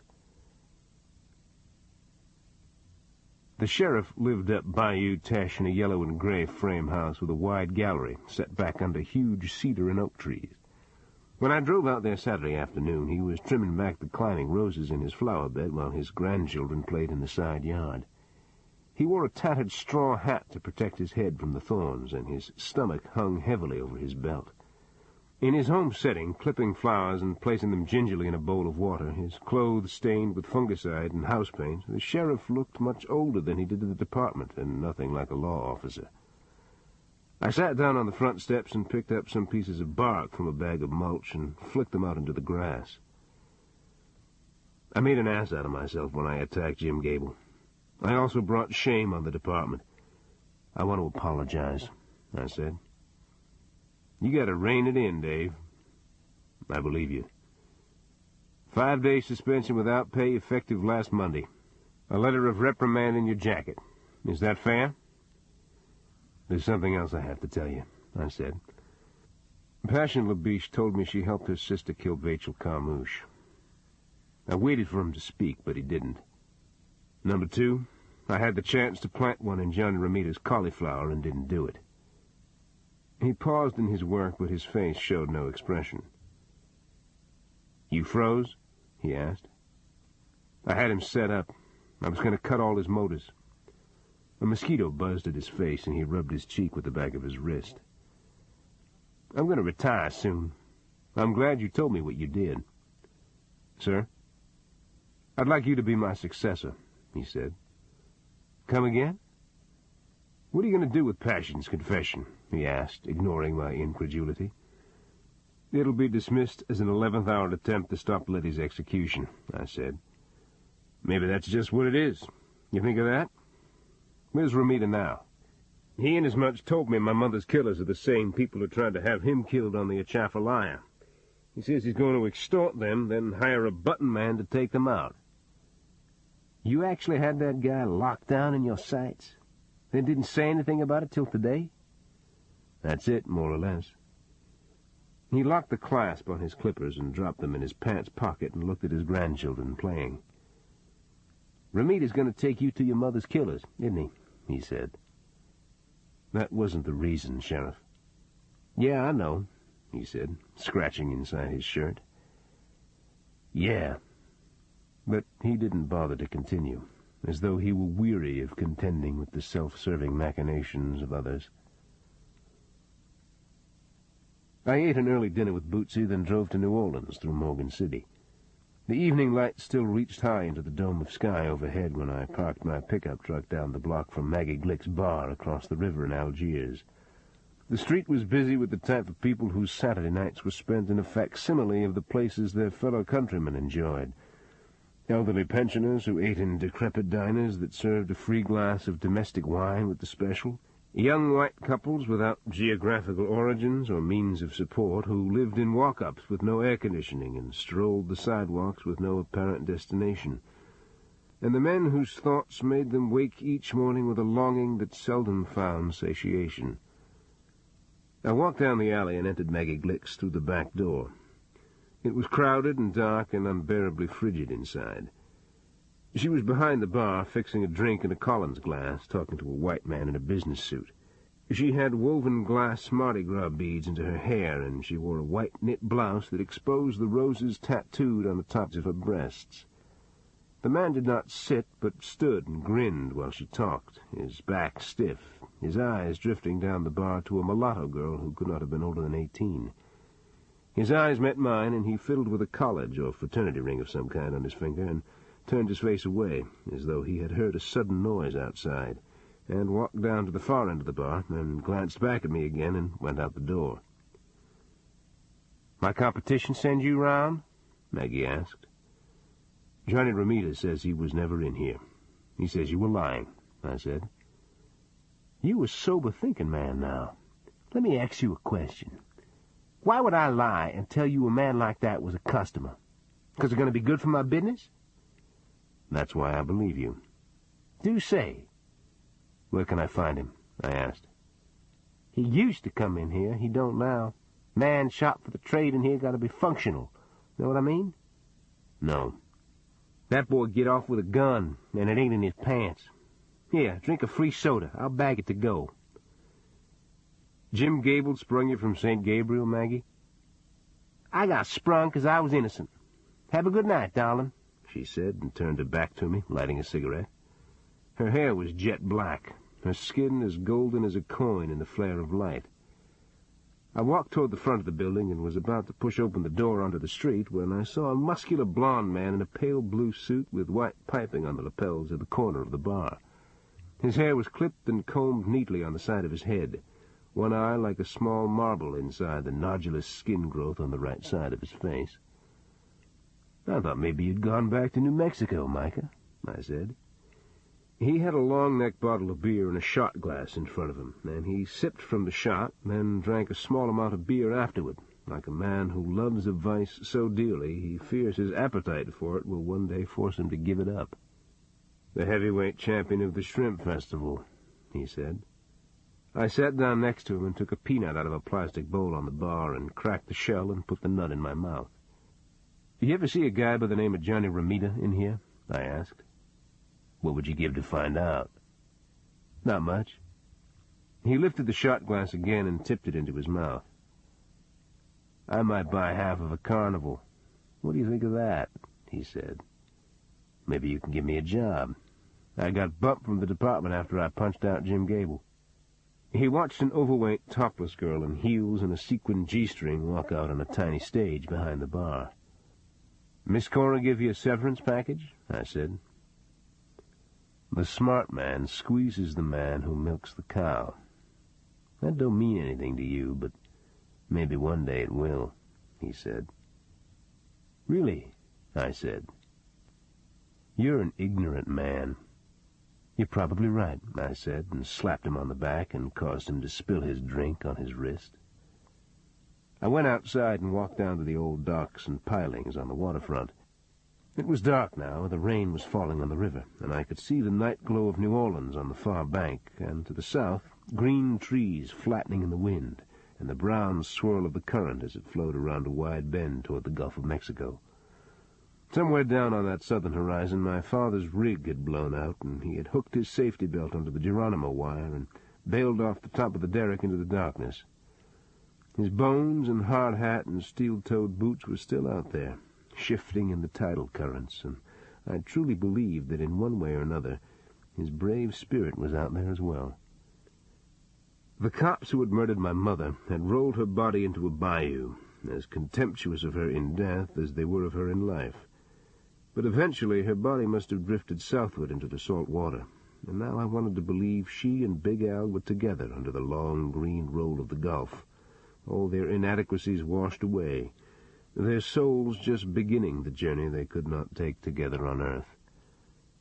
The rain was blowing hard in the streets when I walked back to my truck, and the neon above the bars looked like blue and red smoke in the mist. I heard men fighting in a pool room, and I thought of Big Aldous Robicheaux and May Guillory, and the innocence of a world in which inarticulate people could not tell one another adequately of either their pain or the yearnings of their hearts. Chapter 29. That night I dreamed of roses. I saw the sheriff trimming them in his garden, and I saw them tattooed on Maggie Glick's breasts. I saw them painted in miniature on the vase Johnny Romita had given Alifair. I also saw the rose with green leaves that was tattooed on the neck of Letty LaBiche. But just as I woke and was momentarily between all the bright corridors of sleep and the grayness of the dawn, the flowers disappeared from the dream, and I saw a collection of Civil War photographs on a library table, the pages flipping in the wind that blew through the open window. I wanted to dismiss the dream and its confused images, but it lingered with me through the day. And maybe because the change of the season was at hand, I could almost hear a clock ticking for a sexually abused woman waiting to die in St. Gabriel prison. On Monday morning I was out at the firing range with Helen Swallow. I watched her empty her 9mm at a paper target, her ear protectors clamped on her head. When the breech locked open, she pulled off her ear protectors and slipped a fresh magazine into the butt of her automatic and replaced it in her holster and began picking up her brass. "You're dead on this morning," I said. "I'm glad somebody is." "Excuse me?" "You're off planet.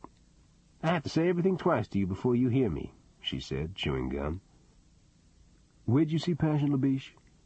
"I told you, going into that fortune-telling and tattoo place on Lafayette." "What for?"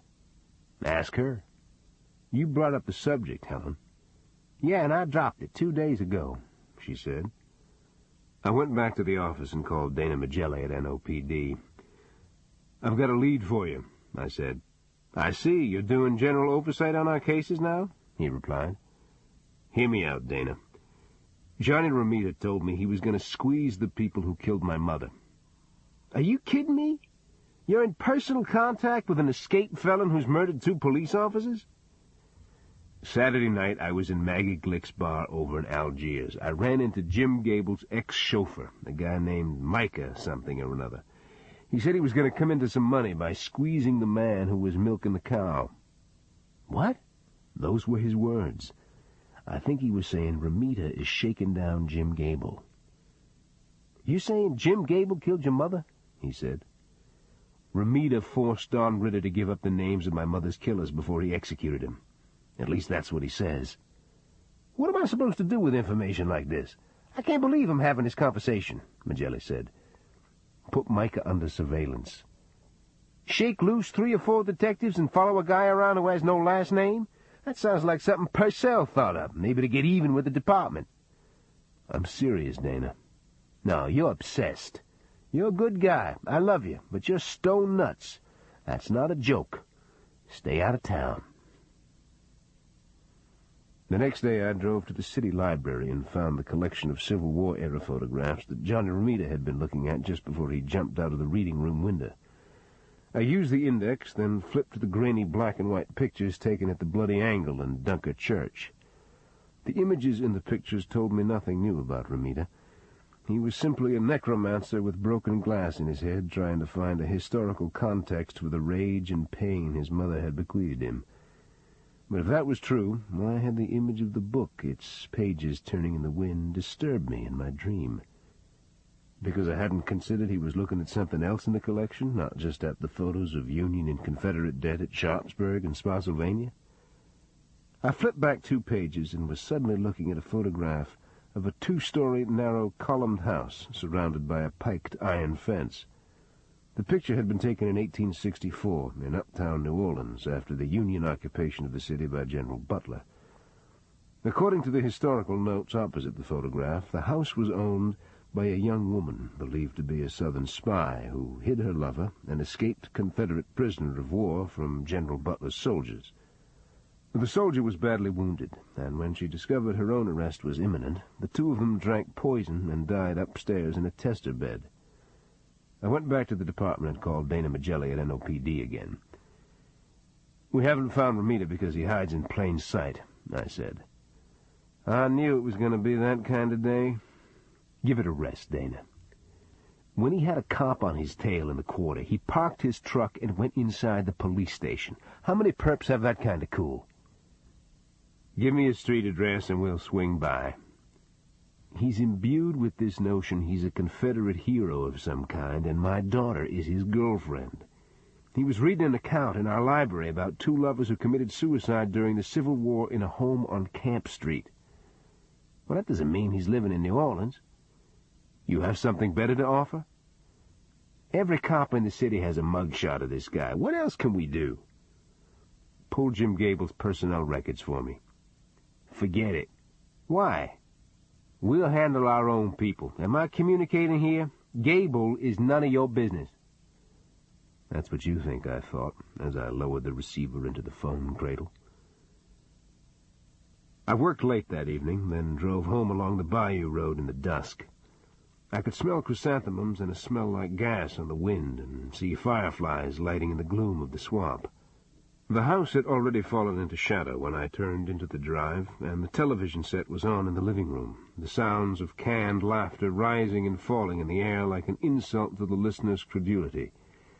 I tried not to think about the evening that awaited Bootsy and me as soon as I entered the house. Hours of unrelieved tension, formality that hid our mutual anger, physical aversion, and periods of silence that were louder than a scream. I saw Baptiste chopping up hog meat on a butcher table he had set up by the coulee.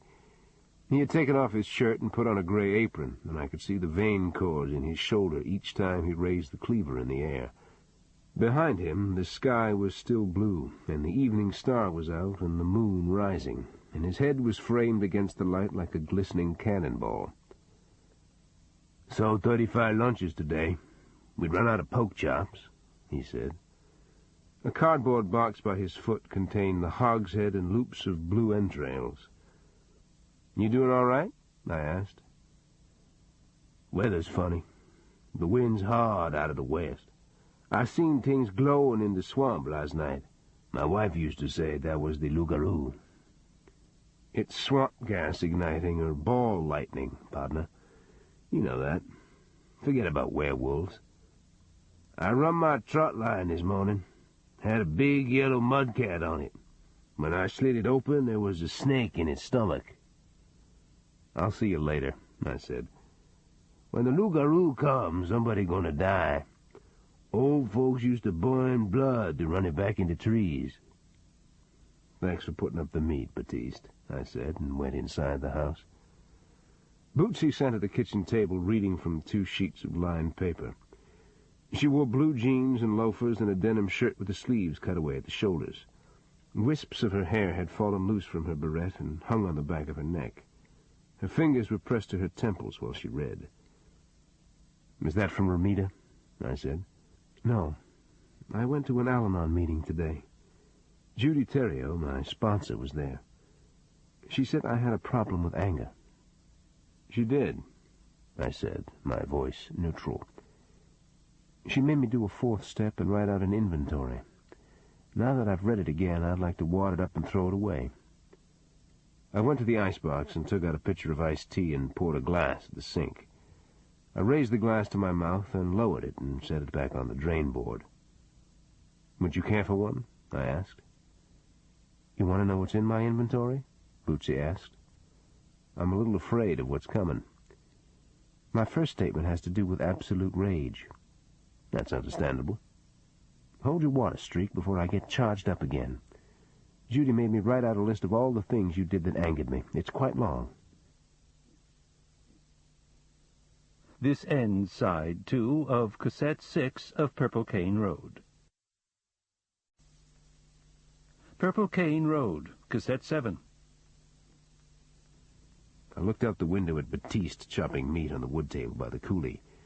He had started a trash fire of leaves, and the smoke was blowing into my neighbor's cane field. I could feel my scalp tightening as I waited for Bootsy to recite her written complaint, and I wanted to be outside, in the wind, in the autumnal smell of smoldering leaves, away from the words that would force me to look again at the ongoing insanity of my behavior. Then, rather than wait for her to speak again and quietly accept criticism, I took the easier, softer way and tried to preempt it. "You don't have to tell me. It's the violence. Nobody should have to live around it. I drag it home with me like an animal on a chain," I said. "Judy made me look at something I didn't want to see. I was often angry when you were protective of someone else. You beat up Gable because you thought he was treating me disrespectfully in public. Then I lectured you about your violent feelings toward Ramita." "You weren't wrong," I said. "What?" "I set Ramita up the other night. I was going to dust him and take him out of Alafaire's life." She was quiet a long time, staring into space, her cheeks spotted with color. Her mouth was parted slightly, and I kept waiting for her to speak. "Boots," I said. "You were actually going to kill him?" "Yes." I could see the anger climbing into her face. "In front of our home, just blow him away?" she said. "I couldn't do it, so he'll be back. We can count on it." I could hear the wall clock in the silence. Her face was covered with shadow, and I couldn't see her expression. I waited a moment longer, then rinsed out my glass and dried it and put it in the cupboard and went out onto the front gallery. The screen opened behind me. "He's coming back," she said. I didn't answer. "I wish you had killed him. That's what I really feel. I wish Johnny Ramita was dead. If he comes around Alifair again, I'll do it myself. Get either in or out of the game, Streak," she said. "Your sponsor would call that rigorous honesty," I said. She tried to hold the anger in her face, then mashed her foot on top of mine. The bedroom was filled with shadows, and the curtains twisted and popped in the wind when Bootsy sat on my thighs and lowered her hand, then raised herself and placed me inside her. A few minutes later her mouth opened silently, and her eyes became unfocused, her hair hanging in her face, and she began to say something that broke and dissolved in her throat. Then I felt myself joining her, my hands slipping off her breasts onto her back, and in my mind's eye I saw a waterfall cascading over pink rocks, and a marbled boulder tearing loose from its moorings, rolling heavily, faster and faster in the current, its weight pressing deeply into the soft pebbly bottom of the stream. She kissed me and cupped her hand on my forehead as though she were checking to see if I had a fever, then pushed my hair up on my head. "Alifair will be home soon. Let's take her to dinner at the patio. We can afford an extra night out, can't we?" she said. "Sure." I watched her as she put on her panties and bra. Her back was firm with muscle, her skin as free of wrinkles as a young woman's. She was reaching for her skirt on the chair when an odor like scorched hair and burning garbage struck her face. "Good Lord, what is that?" she said. I put on my khakis, and the two of us went into the kitchen and looked through the window into the backyard. The sun had dropped below the horizon, but the light had not gone out of the sky, and the full moon hung like a sliver of partially melted ice above my neighbor's cane.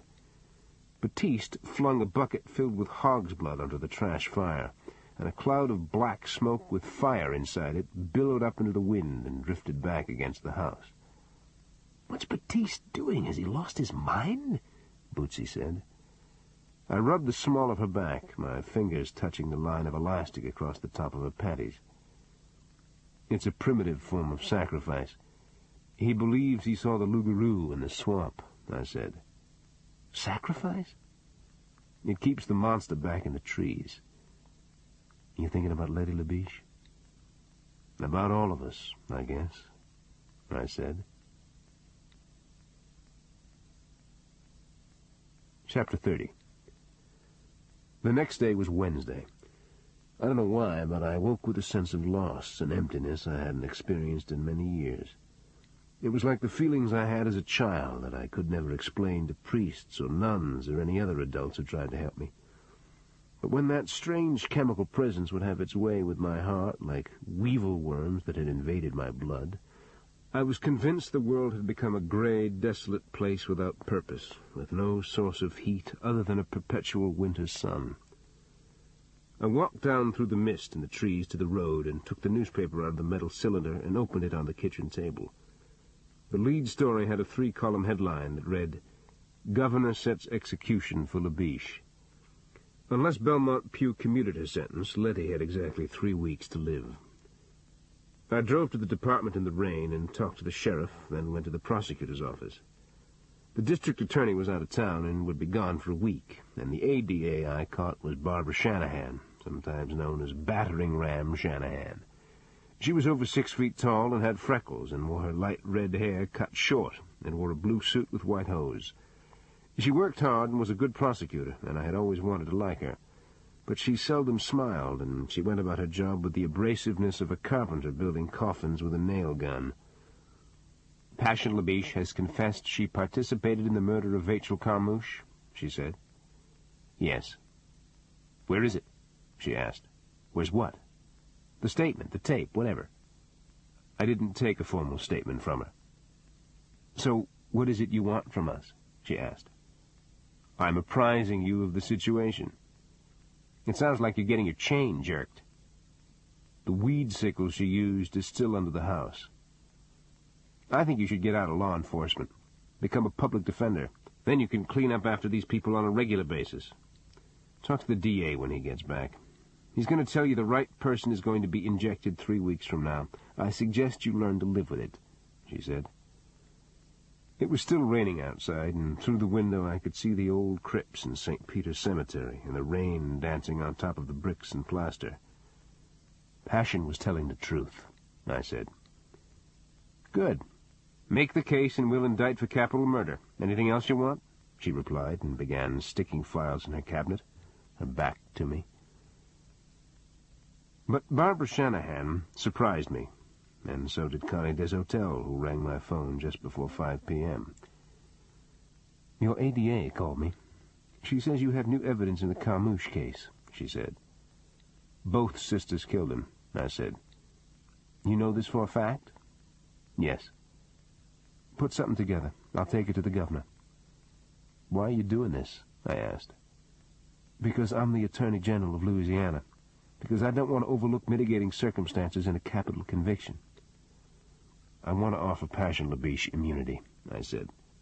"That's between you and the prosecutor's office. Belmont thinks he's going to be a vice-presidential candidate. He's not going to be easy to move." "Tell me about it," she said. After she hung up, I put on my coat to leave the office. Through the window I could see rain and leaves blowing in the cemetery. Helen Swallow opened my office door and leaned inside. "Give me a ride, boss man?" "Sure." "Why would Connie Deshotel want to help Letty Labiche?" "Simple. She's humanitarian and is always willing to risk her ass for a cop killer, Helen said. Right, I said. In the morning, I drove out to Passion LaBiche's house, but she wasn't home. I drove up the road along the bayou to her nightclub outside St. Martinville and saw her pickup truck parked by the back door under a dripping tree. She was unloading groceries from the bed and carrying them, 2 sacks at a time, through a puddle of water into the small kitchen in back. She wore baggy strap overalls and a gray T-shirt and a red bandana tied around her neck. Her feet were wet up to her ankles. "Need a hand?" I asked. "I got it. What you want, Dave?" she said. I followed her through the screen door into the kitchen. "I talked to the Attorney General. She wants to take your statement about Carmouche's death to the governor," I said. "What statement?" "Excuse me?" I said, "What statement are you talking about?" She put a huge gumbo pot on the gas range and split open a bag of okra on the drain board and began rinsing the okra under hot water and rubbing it smooth with a dish towel. Her hair looked oily and unwashed, and I could smell a sour odor in her clothes. "If you want immunity, we have to wait until the DA comes back from Washington," I said. "I got scleroderma. He can give immunity from that?" "I'm telling you what's available." "It don't matter what I do. They're going to kill my sister. Your friends, the Attorney General and Belmont Pugh, I wish it was them going to be strapped down on that table.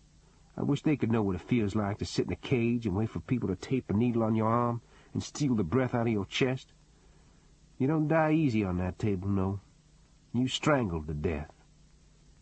She raised one arm from her work, her back still to me, and wiped at the corner of her face. "It's over, Dave. Don't be bothering me and Letty again." When I drove back to the office, the sugarcane in the fields waving against the grayness of the sky, I kept thinking of Passion's words. Was it just a matter of her peculiar use of the second person, or had she described the execution as though she was speaking of her own fate, not Letty's? The following Monday I received a call from Dana Magelli in New Orleans. "I'm patched in on Camp Street. We got a 911 shots fired a half hour ago. The neighbors say a blonde guy drove up in a Honda, went inside, then suddenly pow-pow, and the Honda drives back off. We showed the neighbors Ramita's picture. They say he looks like the guy who's been living upstairs." "Somebody hit Ramita?" "I'm not sure," Magelli said. "You haven't gone into the house?" "It's burning. There's another problem, too. Gunfire's coming from the upstairs window. Whoever's in there's going down with the ship." Helen and I checked out a cruiser, hit the flasher, and took the 4-lane through Morgan City into New Orleans. We made it in less than 2 hours. We came off I-10 onto St. Charles Avenue, passed Lee Circle, and headed uptown toward the Garden District. When we turned onto Camp, the street was sealed off with emergency vehicles, and plumes of black smoke were still rising from the scorched brick shell and cratered roof of the building I had seen in the historical photograph. Magelli stood behind an NOPD cruiser, looking at the destroyed building, his face flinching slightly when a live round popped inside the heat. "You nail him?" Helen said. "We never saw him," Magelli said. "You couldn't get anybody into the first floor?" I asked. "We've kept within our perimeter. We've got nobody down. Is that all right with you?" he said. "You bet," I replied. The defensiveness went out of his face. "We've heard ammunition popping for 2 hours. How many were in a weapon is anybody's guess. At least 2 rounds hit a fire truck. Another one went through a neighbor's window," he said. The wind changed, and he turned his head and cleared his throat slightly and spit in the gutter. "Well, you know what's inside. You want to take a look?" he said. "I guess we won't have ribs for lunch today," Helen said. Magelli, 2 cops in uniform, and Helen and I went through the piked gate and started up the stairs to the second story, our weapons drawn. But the top of the stairs was partially blocked by a pile of burned laths and plaster. A rain-coated fireman pushed his way past us and cleared a walkway, then kicked the door loose from the jamb. The smell inside did not fit in time and place. Instead, I thought of a village across the seas, and I heard ducks quacking in terror and the grinding sounds of steel tracks on an armored vehicle. The fire had probably started on or near the gas stove, and the entirety of the kitchen looked like a room carved out of soft coal. The canned goods in the pantry had superheated, and exploded glass from preserve or jelly jars had embedded like teeth in the walls. Portions of the roof had collapsed into the living room, half covering a desk by a front window. On the floor, among hundreds of brass shell casings and shards of broken window glass and a network of incinerated rug fibers, were the remains of 2 bolt-action rifles, their magazines filled with melted lead, and a .45 and a 9mm pistol, the slides blown back and jammed open. We neared the front windows, and a fireman gagged behind his face shield. I pressed my handkerchief to my mouth and nose and thought of water buffalo and grass huts and rice in wicker baskets and penned hogs and the kerosene-like smell of a flame arching into a ville from a vehicle we called Zippo tracks, and another smell that was like the sweet, sickening stench a rendering plant makes. The fireman used the point of his axe to drag a pile of drenched debris off a desk, and the stench rose from the desk well as palpably and thick as a cloud of insects. "Sorry for the remark outside," Helen said, her eyes deliberately unfocused as she looked down at the shape curled inside the well. "Is that Ramita?" Magelli asked. There was little left of the dead man's features. The head was hairless, the skin burned black. His forearms were pressed against his ears, as though the flames had contained a sound he did not want to hear. The tissue around his right eye looked like a scorched and shriveled biscuit. "He was a geek. I was wrong about him," I said. Magelli raised his eyes to mine, not understanding. "It's Micah, Jim Gable's chauffeur. He used to be a carnival geek. He told me people paid to see the deformity on his face so they wouldn't have to look at the ugliness inside themselves." "So?" Magelli said. "He was a carny man.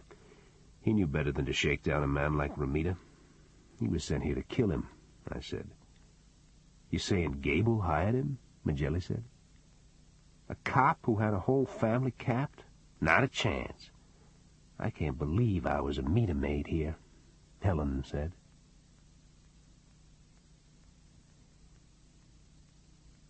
Chapter 31. The next morning I called Cleet's motel, but no one answered.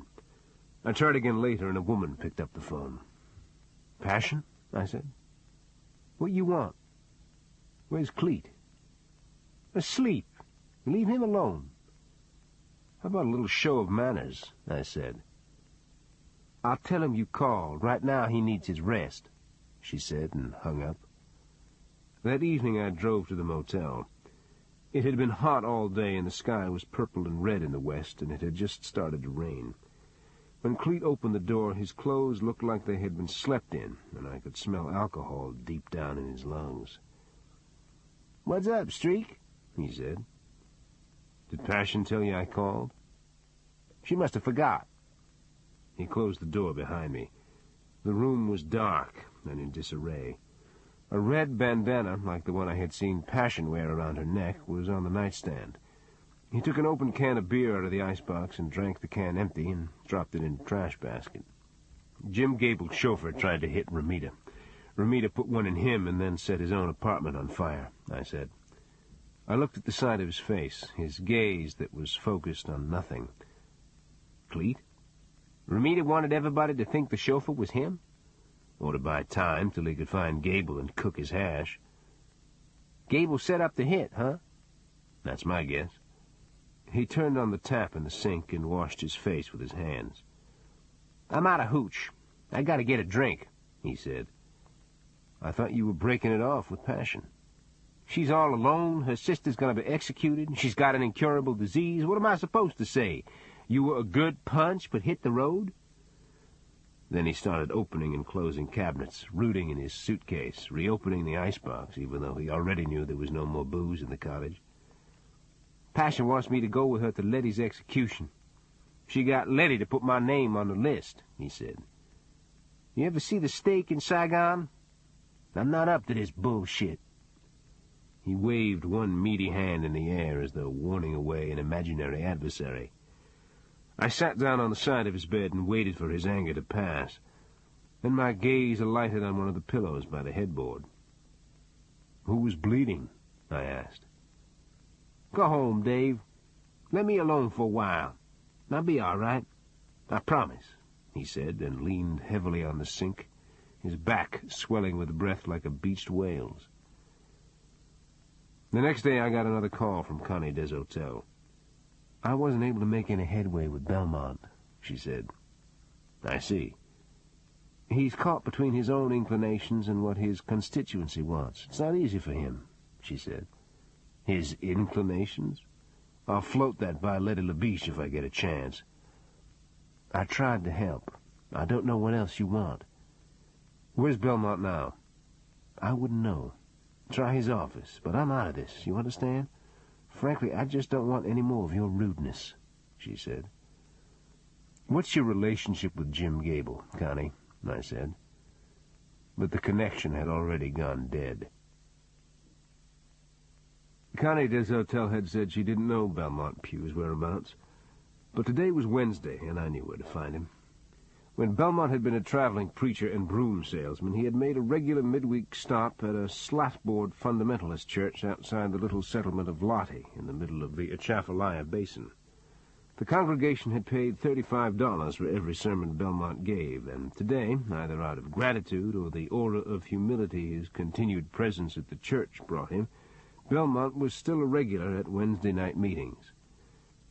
That evening I drove up through the Opelousas and took Highway 190 toward Baton Rouge, then turned down a shale road and crossed a railroad track and went deeper into the basin, past a community of small houses with rusted screens, to a church building with a blue neon cross on the roof.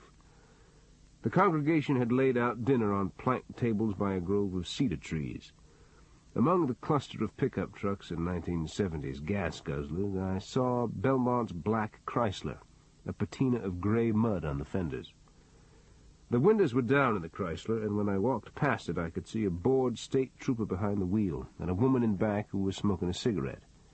She looked like she had been reconstructed in Dr. Frankenstein's laboratory, with silicone implants, a face tuck, chemically dyed skin, and industrial-strength perfume. She blew her nose on a Kleenex and dropped it out the window in the grass. Belmont's mouth was full of food, his Stetson pushed back on his head so that the ends of his hair were mashed against his forehead like a little boy's. "You're not going to punch nobody out, are you, son?" he said. "I need to talk with you about Letty LaBiche." "I knew it." "She's got 2 weeks." "You don't need to remind me of that. I got people marching with signs in front of the Capitol. I got Italians calling me from the Vatican." "You don't want this on your conscience, Belmont." He tossed a chicken bone over his shoulder and got up from the table. "Walk with me," he said. We went into the grove of cedars. The sky was purple now and filled with the drone of locusts.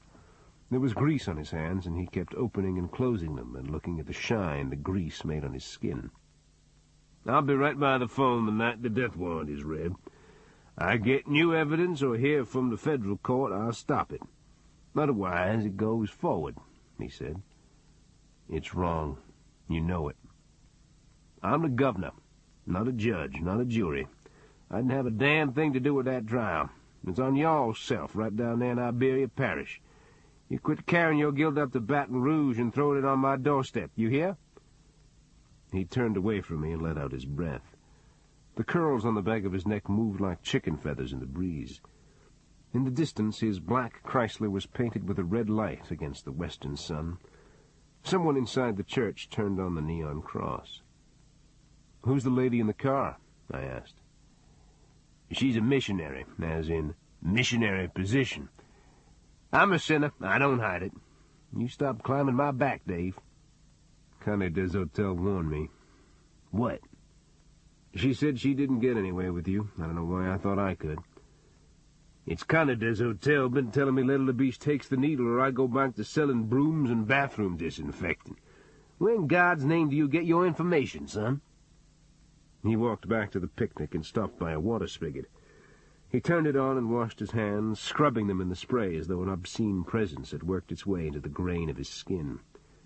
Then he pulled at least 3 feet of paper towel off a roll and wiped his hands and forearms and mouth and wadded up the paper and bounced it off the side of a trash barrel. His Stetson hat had turned a soft blue in the glow of the neon cross of the church. Saturday afternoon, Dana Magelli walked into my bait shop, carrying a tackle box and a spinning rod. His blue jeans and tennis shoes looked like they had just come out of the box. "You got any boats for rent?" he asked. "Take your pick," I said. He pulled the soda out of the cooler and wiped the melted ice off the can and put $1 on the counter and sat down on a stool. The customer was dipping shiners with a net out of the aerated tank in back and dropping them in a shiner bucket. Dana waited until the customer had finished and gone outside. Then he said, "You and Purcell haven't been running a game on Jim Gable, have you?" "What game?" "He says he found glass in his soup at a restaurant. He says people are following him. He says he saw what he believes was a scoped rifle in a window." "Gee, that's too bad." "Evidently he's got a fuck pad with an unlisted number. One of his broads is getting calls that scare her shitless." "You think Cleet and I are behind this?" "Purcell's an animal. He's capable of anything. Last night somebody blew out Gable's car window with double-aught bucks and missed his head by about 2 inches. It's Ramita." "You're not involved? I have your word?" "I'm not involved, Dana." "You all right?" he said. "Why?" "Because you don't look it." "Must be the weather." He gazed at the sunlight and shadows on the bamboo and the willows bending in the breeze off the Gulf. "You must have a funny metabolism," he said. I had given my word to Dana that I was not involved in the harassing of Jim Gable or the shotgun attack upon him. I had said nothing about future possibilities. Early Sunday morning I drove to Lafourche Parish and headed south through the cane fields toward the Gulf. The wind was blowing hard and the sky had turned black, and I could feel the barometer dropping. I drove down Purple Cane Road, past the general store and the dance hall where my mother used to work, while raindrops as big as marbles broke against my windshield. In the distance I could see the 3-story coffee-colored stucco house where Jim and Cora Gable lived, the palm trees blowing above the roof. But no one came to the door. I waited in my truck until almost noon under a sky sealed with clouds that looked like black ink floating inside an inverted bowl. I don't know what I expected to do or to find, but I knew that my mother's murderers would never be apprehended by my simply letting the system move forward of its own accord. The temperature must have dropped 15 degrees, and through the window I could smell speckled trout schooling up in the bay, and the cool, wet odor of dust blowing out of the cane. And when I shut my eyes, I was a little boy again, driving down Purple Cane Road with my mother and the bourrée man named Mac, wondering what had happened to my father, Big Aldous, and our home on the bayou south of New Iberia.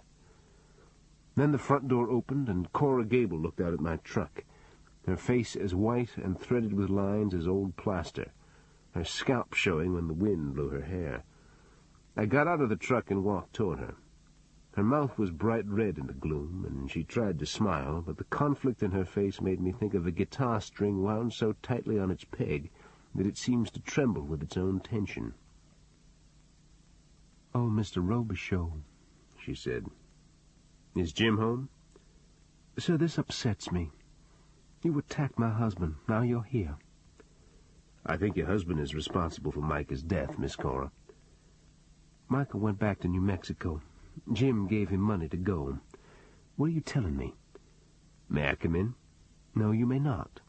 Jim said you'd do something like this. I think I have some things of your mother's. Wasn't her name Guillory? They were in a shed. Maybe you should take them and go." "You have belongings of my mother?" "Yes, I think I do." Her face became disconcerted, wrapped in conflicting thoughts, as though she were simultaneously asking and answering questions inside her own head.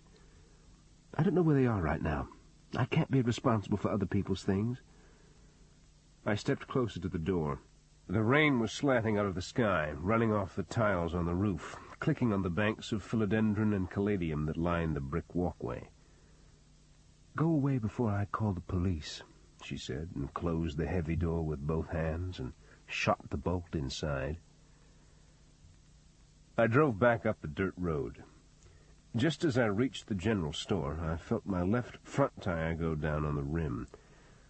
I pulled into the store's parking lot and got the jack, lug wrench, and a pair of cloth gloves and spare out of the back and squatted down by the front fender and began spinning the nuts off the flat.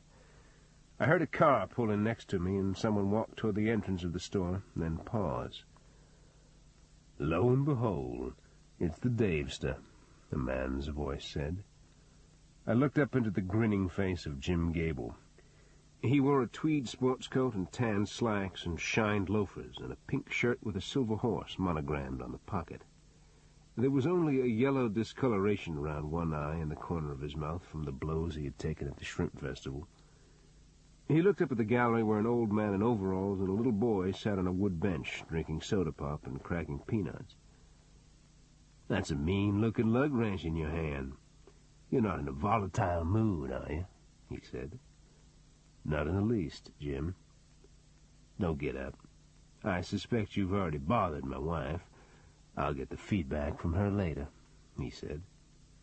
He walked past me on up the steps and across the gallery, through the screen door and into the store. He shook hands with people, then opened the screen again in a gentlemanly fashion to let an elderly lady enter. I fitted the spare onto the axle and tightened down the wheel nuts and lowered the jack, then went inside the store. Gable sat at a table with a checkerboard painted on top of it, drinking from a paper cup filled with coffee. The inside of the store smelled like cheese and lunch meat and microwave boudin and the green sawdust that was scattered on the floor. I turned a chair around and sat down, facing Gable. He grinned at me as he had outside, but his eyes wouldn't hold on mine. "Ramita missed you with double-odd bucks?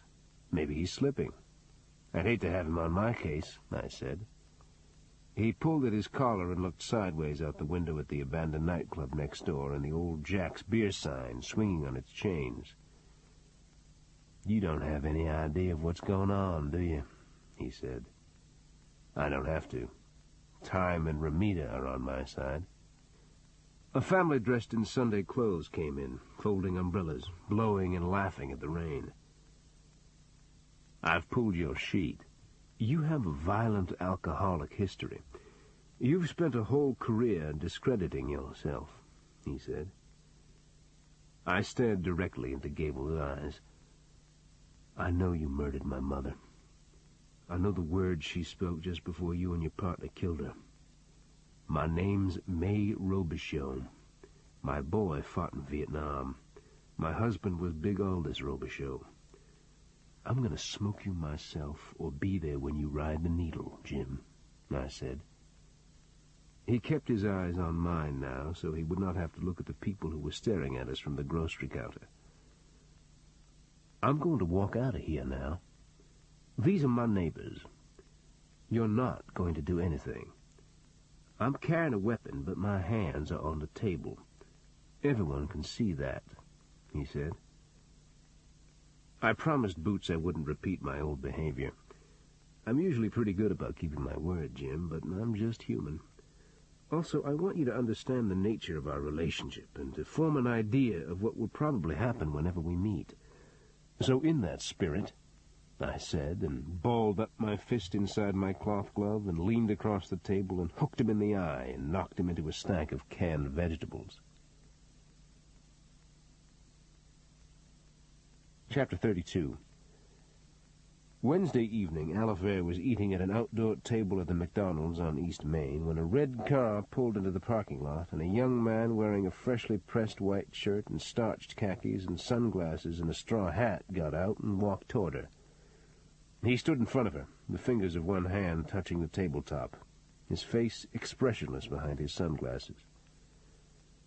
"Can I sit down?" he asked. "You shouldn't be here, Johnny. People are looking for you," she replied. "That's nothing new." He glanced over his shoulder at a Cherokee filled with high school kids in the parking lot. They were listening to white rap music that beat like a fist on the walls of the restaurant. He sat down at the table. "Take a ride with me. Dave says you beat up a black woman in the Lorville quarters. For no reason," she said. "I'm sorry about that. I got strange stuff that goes off in my head sometime. I told the woman that. That's the way it flushes sometimes." The rap music from the Cherokee increased in intensity. He turned irritably and glared at the kids inside the vehicle. One of them threw a box of trash out on the pavement. Alifair looked at Ramita's hands. For some reason they weren't like those of an artist any longer. They were knobbed with bone, and they curled spasmodically into fists, as though he wanted to crush something inside them. He turned back to her and stared at her expression. "You got something on your mind?" he asked. "Your arms are sunburned," she said. "I was out on Lake Folks Point. It's full of herons and cranes and flooded cypress. It's beautiful. I have to go now." "No," he said, and placed his hand across her wrist. He leaned toward her, his mouth parting to speak, but the kids in the Cherokee had turned up their stereo even louder, and he looked at them again over his shoulder. A pop can flew out of the Cherokee's window and clattered across the pavement. "Wait here a minute," Ramita said, and got up from the table. He walked to the Cherokee and picked up all the styrofoam cups and hamburger containers and dirty napkins that had been thrown on the pavement and stood with them at the driver's window. "Turn off the radio," he said. The high school kid behind the wheel stopped talking to the others in the vehicle and looked dumbly at Ramita, then began turning down the dial on the stereo until the sound bled away into silence. "You guys are seriously pissing me off," Ramita said, pushing the trash through the window. "The next time I see you throwing garbage on the ground, I am going to kick the shit out of you. And if I hear that rap music again, I'm going to tear your stereo out of the dashboard and shove it up your ass. Now get out of here." The driver started the Cherokee, grinding the starter, and bounced out onto the street, while his passengers looked back white-faced at Ramita. He sat back down at the table, his eyes following the Cherokee down the street. "That was mean," she said. "They deserve worse. I'm going to the library now." "Well, I'll drive you there. We can meet later." "No. I had to shoot that guy. The one in the fire in New Orleans. He was sent to kill me." "Don't tell me about it. It's disgusting." There were shards of color in his cheeks and throat. "I can't believe you're talking to me like that. Who did this to us, Alifair?" he said. "You did. Go away, Johnny." She could not see his eyes through his dark glasses, but his head protruded on his neck toward her, and his breath seemed to reach out and touch her cheek like a dirty finger. Then he drew his hand back off the table, his skin squeaking on the surface. "The vase I gave you? I want you to break it. You're not one of the people in that painting anymore, Alifair," he said. He got up from his seat and stared down at her, his silhouette motionless against the late sun. She could see her reflection in his glasses. She looked small and diminished, her image distorted as though it were she who was morally impaired, and not he. After a long moment, as though he had reviewed his judgment, he said, "You're just a little traitor. That's all you ever were." She waited until he had driven out of the parking lot, then went to the payphone and dialed 911. 2 days later, Wally, the dispatcher, buzzed my office phone. "There's a guy out here says he's Goldie Beerbaum from New Orleans," he said. "Send him back." "Didn't he fight Cleveland Williams?" "Goldie fought everybody." A minute later, I saw Goldie at my door. Even though he was almost 70, his chest was still flat-plated, his muscular thighs wider than his waist. Before he had opened his saloon on Magazine back in the 1960s, he had fought in 3 weight divisions and had been a contender in 2. Goldie sat down and put a gumball in his mouth and offered the remaining one in his palm to me. "Not right now," I said. "That button man you were looking for? The one who did Zipper Clum, you still after him?" he asked.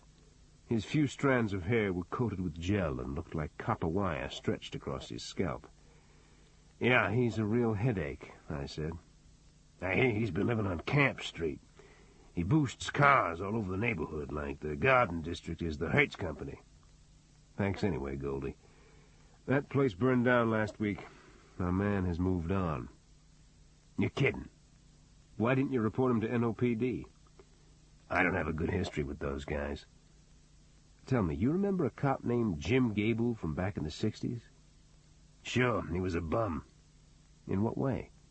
He did scut work for the Jacanos. You positive about that?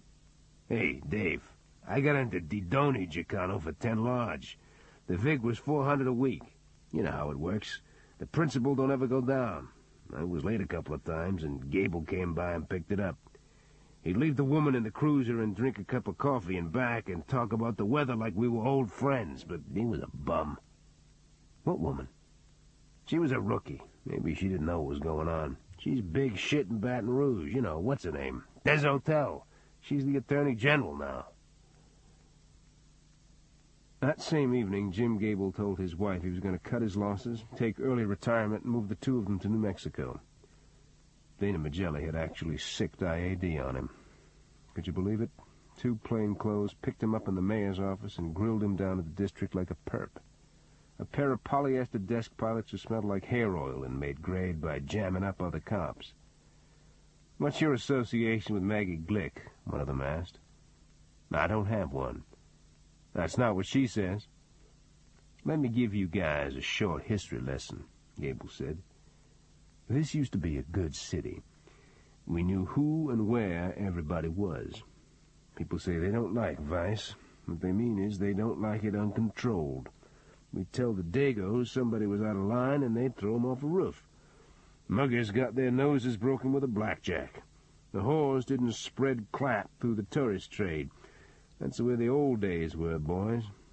Go back to Dana Magelli and tell him to open a fruit stand." Jim Gable stood in his den, surrounded by his collection of ordnance, and drank from a glass of whiskey and ice. He opened a mahogany humidor and took a plump cigar from it and gingerly bit off the tip and lit it. He could probably get around the IAD investigation. He was too high up in the department, too long-term, and he knew too many secrets about the misdeeds of others to be a sacrificial offering now. When a police department got hosed, a few street cops and mid-level functionaries took the heat and did the time, if any indeed was ever forthcoming. The real problem was this guy, Johnny Romita.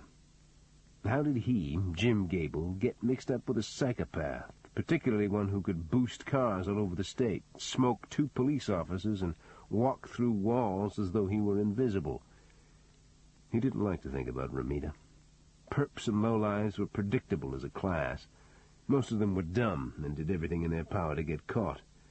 They sought authority in their lives and attention from father figures and were too stupid to know it. Romita was different. He brought both intelligence and genuine psychosis to his work, a combination that made Gable swallow unconsciously when he thought about it. He picked up the jar containing the head of a Viet Cong from the table and set it on the mantel in front of the mirror. The head wobbled slightly in the yellow fluid and nudged against the glass, the slitted eyes staring up at Gable. It gave him a sense of comfort to be able to pick up the jar and move it wherever he wanted, although he wasn't sure why. He looked out the window at the fall colors in the trees and the glitter of the sunset on the bay, and he wanted to wedge a revolver in the mouth of Johnny Romita and blow the back of his head off. His mood was broken by the sound of his wife dropping something in the bedroom. "Dear, would you come in, please? I can't bend over to get my cane," she called. He went into her bedroom and picked it up for her, then had to help her out of bed. She had not dressed that day and was still in her nightgown, and she smelled like Vicks Vapo Rub and sour milk. Her hand clung to his wrist after she was on her feet and in her slippers. "Let's have dinner out on the terrace. It's such a lovely evening. I'll order from the restaurant and have them bring it down," she said. "That'll be fine, Cora." "Would you do a favor for me?" she asked, smiling wistfully. She wore no makeup, but there were gin roses in her cheeks and a merry light in her eyes. He nodded, then shivered at the prospect of what she might ask. "Would you rub my feet? They ache terribly when the season changes," she said. But he knew what that meant. At first it would be her feet, and then her back and neck, and at some point she would touch him on the cheek and let her fingers trail down his sternum and come to rest on his thigh. A visceral sensation washed through him and made his scalp tighten against the bone. "I'm going through the accounts now. Can I fix you another drink and join you later on the terrace?" he said. That was smart, he thought. She couldn't expect him to perform romantically on the terrace. But when he looked at her face, the pinched mouth, the eyes that were subtly masked, he knew she had seen through him. "I'll call the restaurant now, but do fix me a drink and bring my medicine from the cabinet, would you please? I hate to be a bother. I am a bother, aren't I?" she said. He hated the tone in her voice. She was the cloying victim and martyr now, a role she was a master at. Her entire personality was a snake pit of neurotic aberrations. He never knew which one was going to slither out on the floor. He took a bottle of vodka out of the icebox and placed it on a silver tray with a Gibson glass and a jar of tiny pearl onions and a demitasse spoon, and set the tray out on the terrace.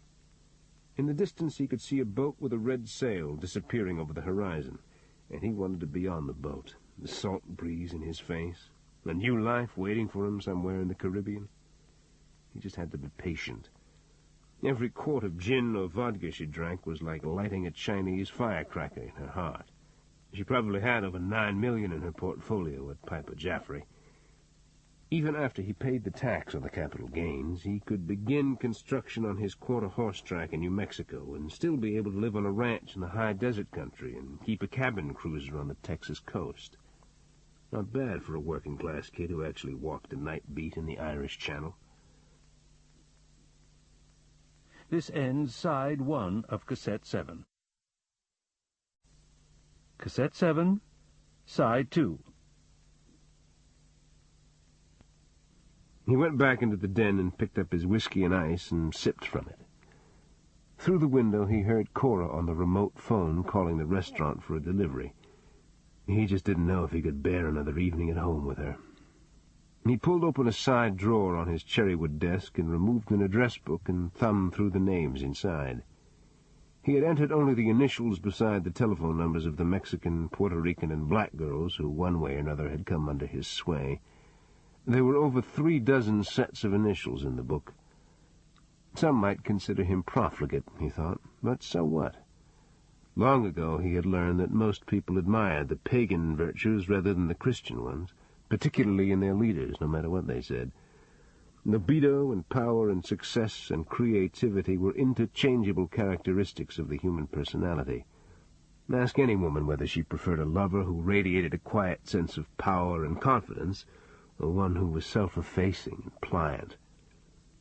If he was lucky, Cora would drink herself unconscious, and he could make a call and meet a woman at a motel in Grand Isle. Why not? He could be back in 3 hours. But the quickening of his heart already told him why not. In his mind's eye he saw himself on an empty stretch of highway, in the dark, the walls of sugarcane 12 feet high on each side of him. Then a tire went flat, or a fan belt broke, and while he was jacking up the car or staring down at a steaming radiator, a car pulled in behind him, the high beams on, but the driver remained behind the wheel, faceless, letting him burn with apprehension in the headlight's glare. A film of perspiration had formed on his forehead, and he drank from his whiskey. But the ice had melted, and the whiskey tasted as though it had been aged inside oily wood. Why was his heart beating so rapidly? Was he a coward, afraid to go down the road because of this kid Ramita? No, he was just using his judgment. Ramita was a cop killer. The odds were good that if cornered, Ramita would never make the jail. All Jim Gable had to do was wait. He was hungry. He washed his face and hands and combed his hair in the bathroom mirror and went into the kitchen and opened the icebox. It was virtually empty. He pulled back the sliding door on the terrace and went outside. She lay supine on a reclining chair, her face rosy with vodka, her teeth yellow in the waning light. "Hungry, dear?" she said. "Yes." "You've always been a hungry little boy, haven't you?" "I'd appreciate it if you wouldn't talk to me like that, Cora." "Well, your dinner will be here shortly, you'll see." "Thank you," he said, and went back inside and slid the glass door shut. How long had her mother lived? 96 years? Good God. Maybe not even a quart of booze a day could kill genes like that. What a horrible thought. Now he was not going to have thoughts like that. To hell with Johnny Ramita, he told himself. He called the beeper number of a woman in New Orleans, and a half-hour later she called him back. Her nickname was Safety Pin Sue, a mindless, totally dependent addict who took a narcissistic pleasure in her own self-destruction. "Meet me in Grand Isle tonight," he said.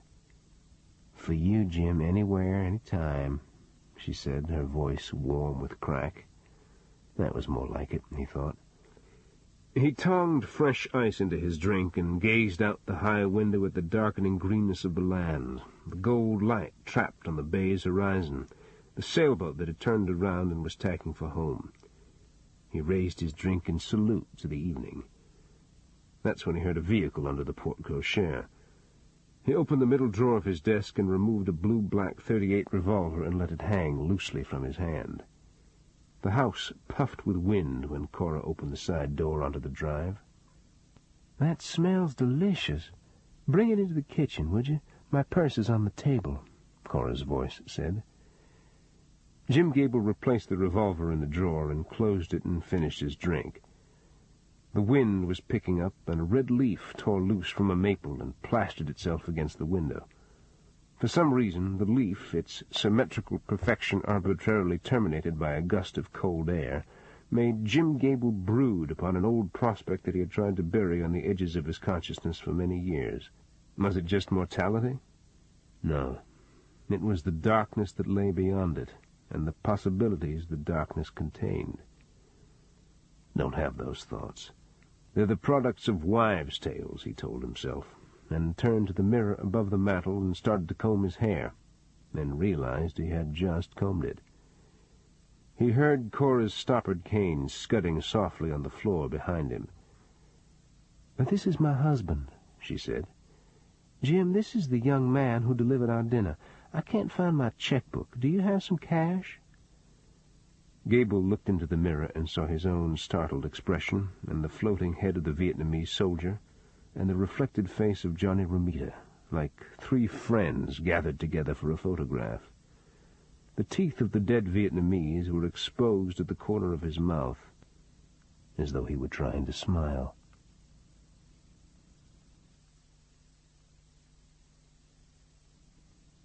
Chapter 33.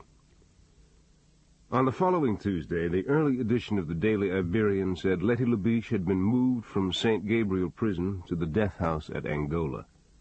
Belmont Pugh held what he said was his last TV news conference on the matter on the steps of the Capitol building. He used the passive voice and told reporters, "The death warrant has been signed and will be carried out tomorrow at midnight. It's out of my hands, but I'll be waiting by the telephone up to the last second." He turned his face into the sunrise and presented a solemn profile to the camera. Helen and I went to lunch together and were walking back from the parking lot to the department when a deputy in uniform passed us. "The old man's looking for you," he said. "What's up?" "Nothing much. Your man Purcell is trying to destroy St. Martinville." "They use animal darts on people?" he replied. Inside, I stopped by my mailbox. It was filled with pink message slips. 3 of them were from the St. Martin Parish Sheriff's Department. 2 others were from Dana Magelli. Another simply stated in capital letters, "See me." The sheriff's initials were at the bottom. I walked down to his office and opened the door. "What's going on?" I asked. "I don't quite know where to start. Where's your beeper?" Wally sat on it. That's not a joke. Dana Magelli called. "Romita got into Jim Gable's house, locked the wife in the garage, and kidnapped Gable." "Too bad. What's the deal with Purcell?" "I knew you'd be torn up over Gable." "Come on, Skipper. What's Cleek done?" "He's in a bar in St. Martinville. 3 bikers are already in the hospital." I started to speak, but he held his hand up.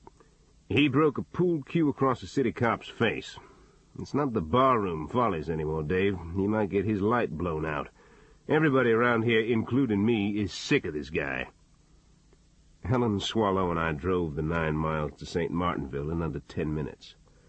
The square by the old French church and the Evangeline Oak was filled with emergency vehicles, and the feeder streets were blocked to keep out traffic.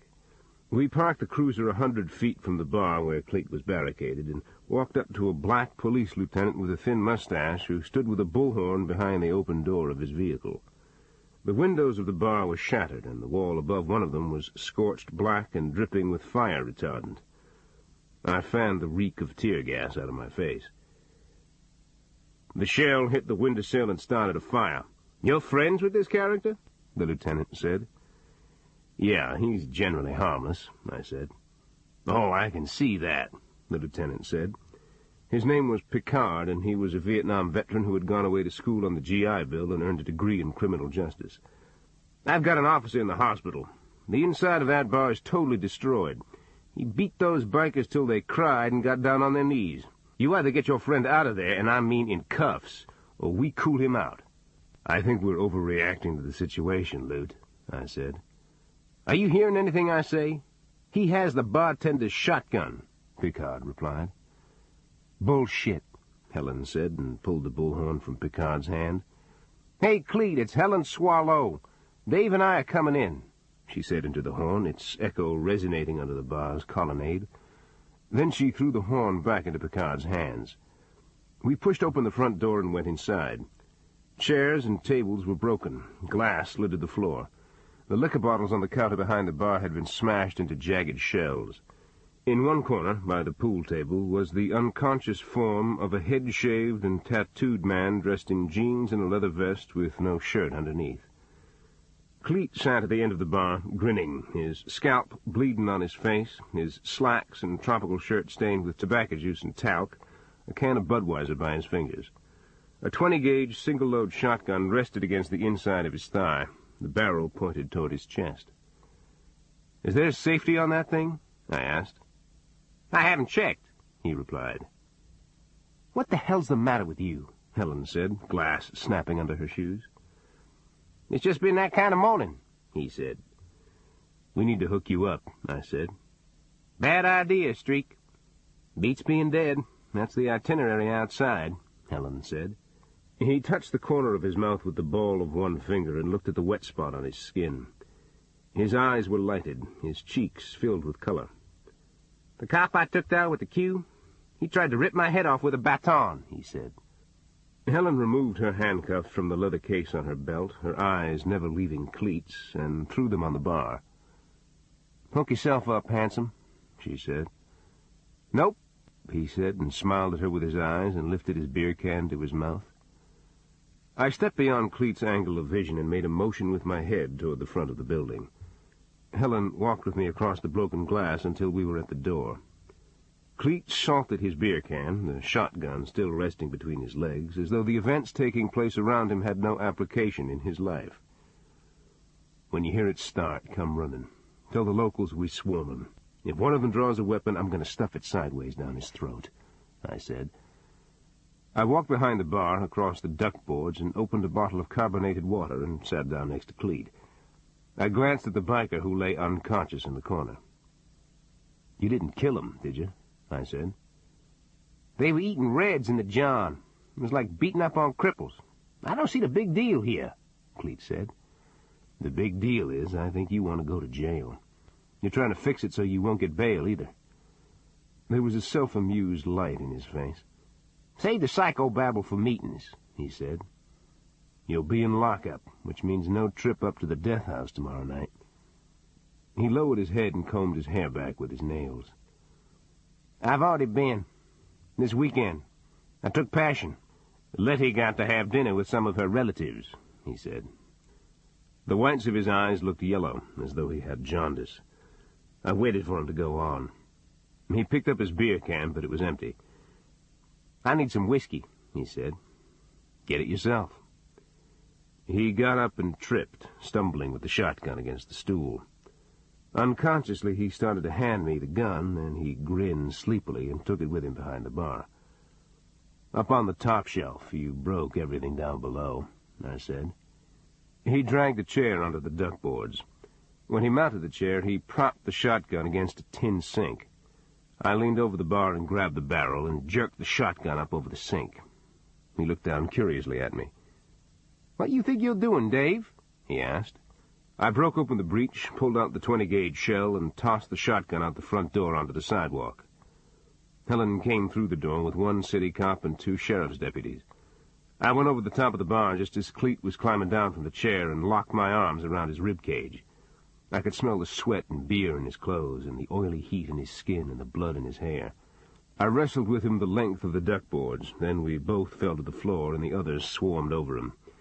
Even drunk and dissipated, his strength was enormous. Helen kept her knee across the back of his neck, while the rest of us bent his arms into the center of his back. But I had the feeling that, had he chosen, he could have shaken all 5 of us off of him like an elephant in must. 20 minutes later, I sat with him in a holding cell at the city police station. His shirt was ripped down the back and one shoe was gone, but he looked strangely serene. Then I said, "It's not just the execution, is it?" "No," he said. "What is it?" "I'm a drunk.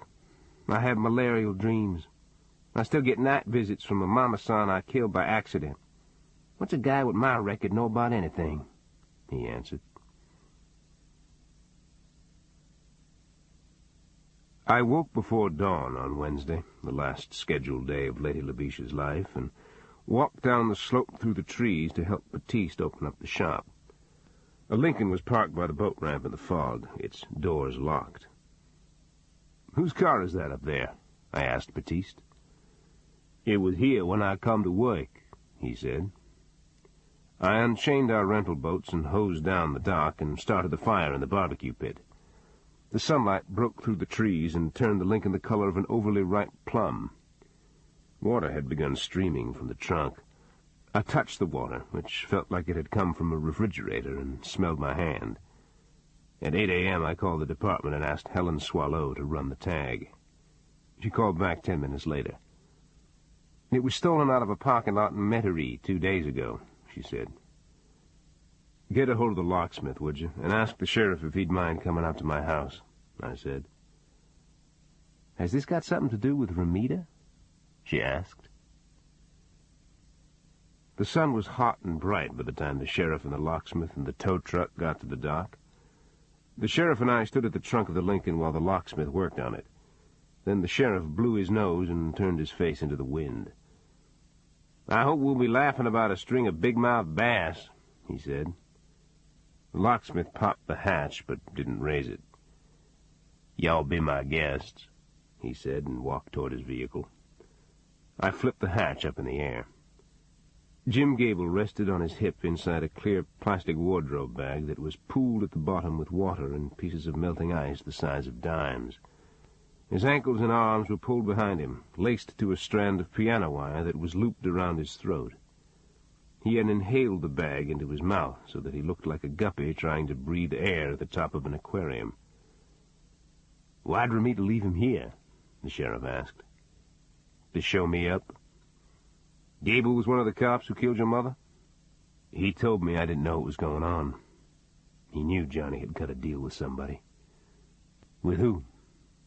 When I didn't reply, the sheriff said, "What a day.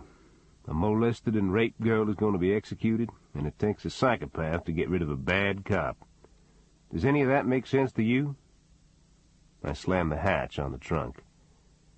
"Yeah, if you think of the planet as a big blue mental asylum," I said.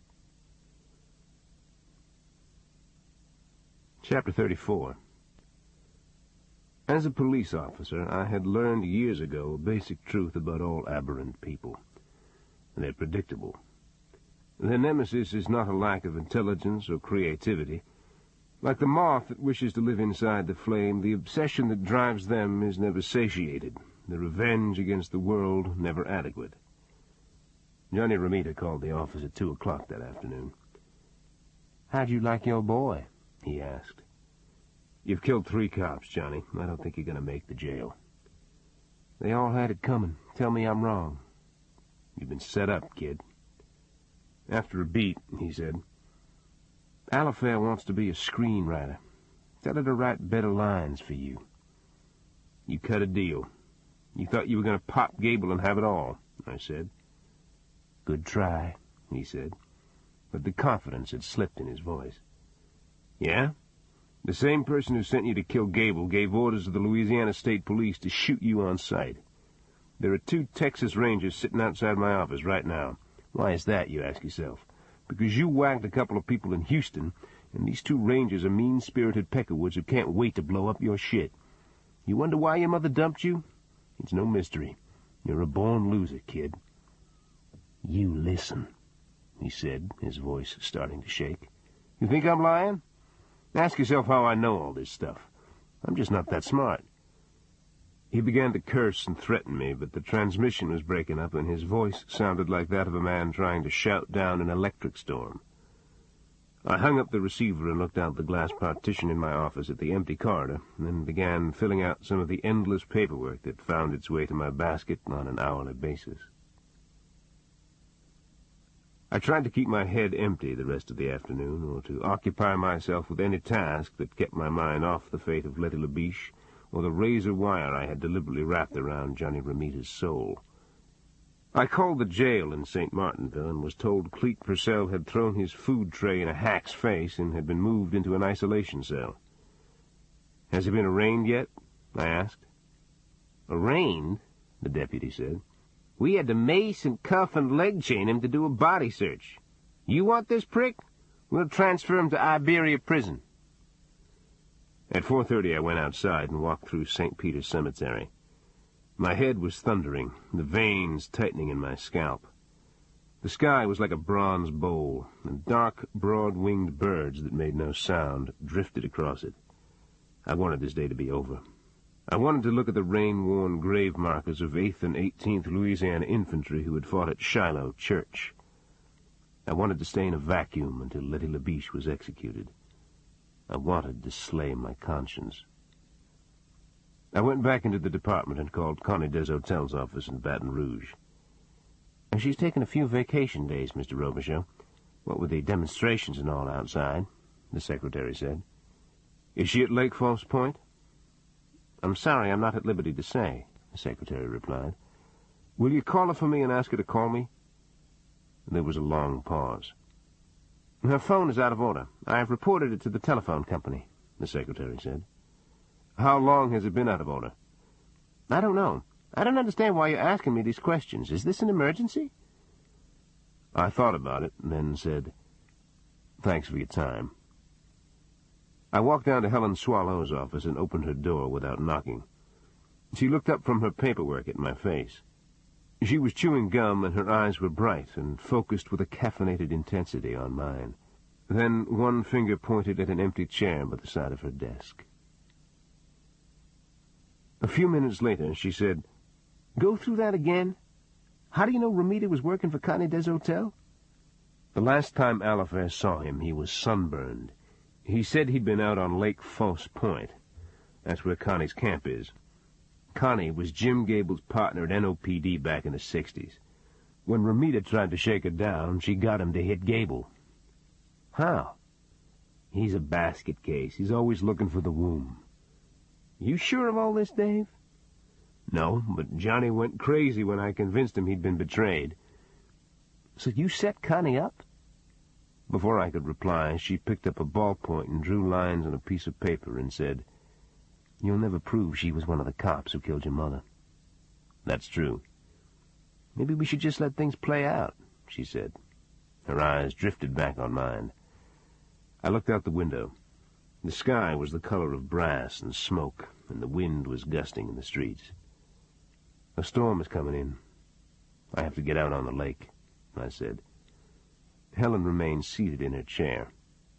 "You didn't do Gable. You want to nail Connie Deshotel yourself," she said. "The other side always deals the play. You coming or not?" "Well, let me be honest with you, Bwana. I had a bad night last night. I couldn't get Letty Labiche out of my mind. I guess it's because I was molested myself. So lose the attitude."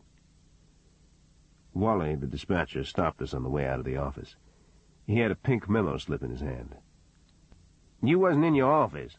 I was fixing to put this in your pigeonhole," he said to me. "What is it?" "A cop in St. Martinville said Cleet Purcell wants to talk to you.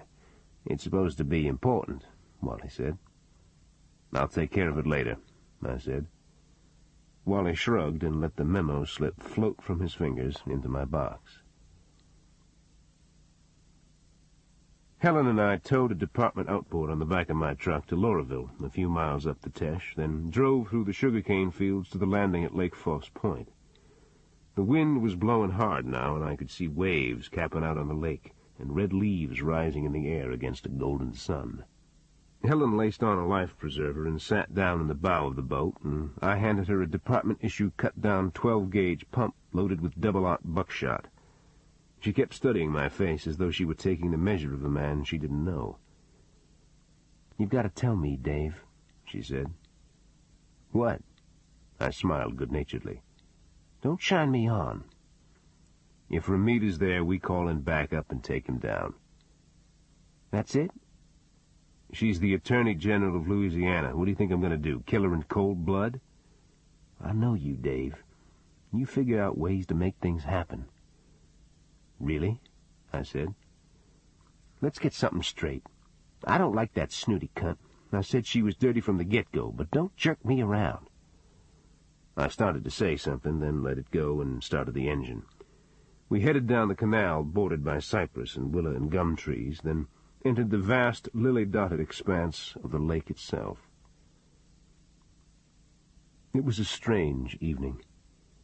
In the east and south, the sky was like a black ink wash, but the clouds overhead were suffused with a sulphurous yellow light.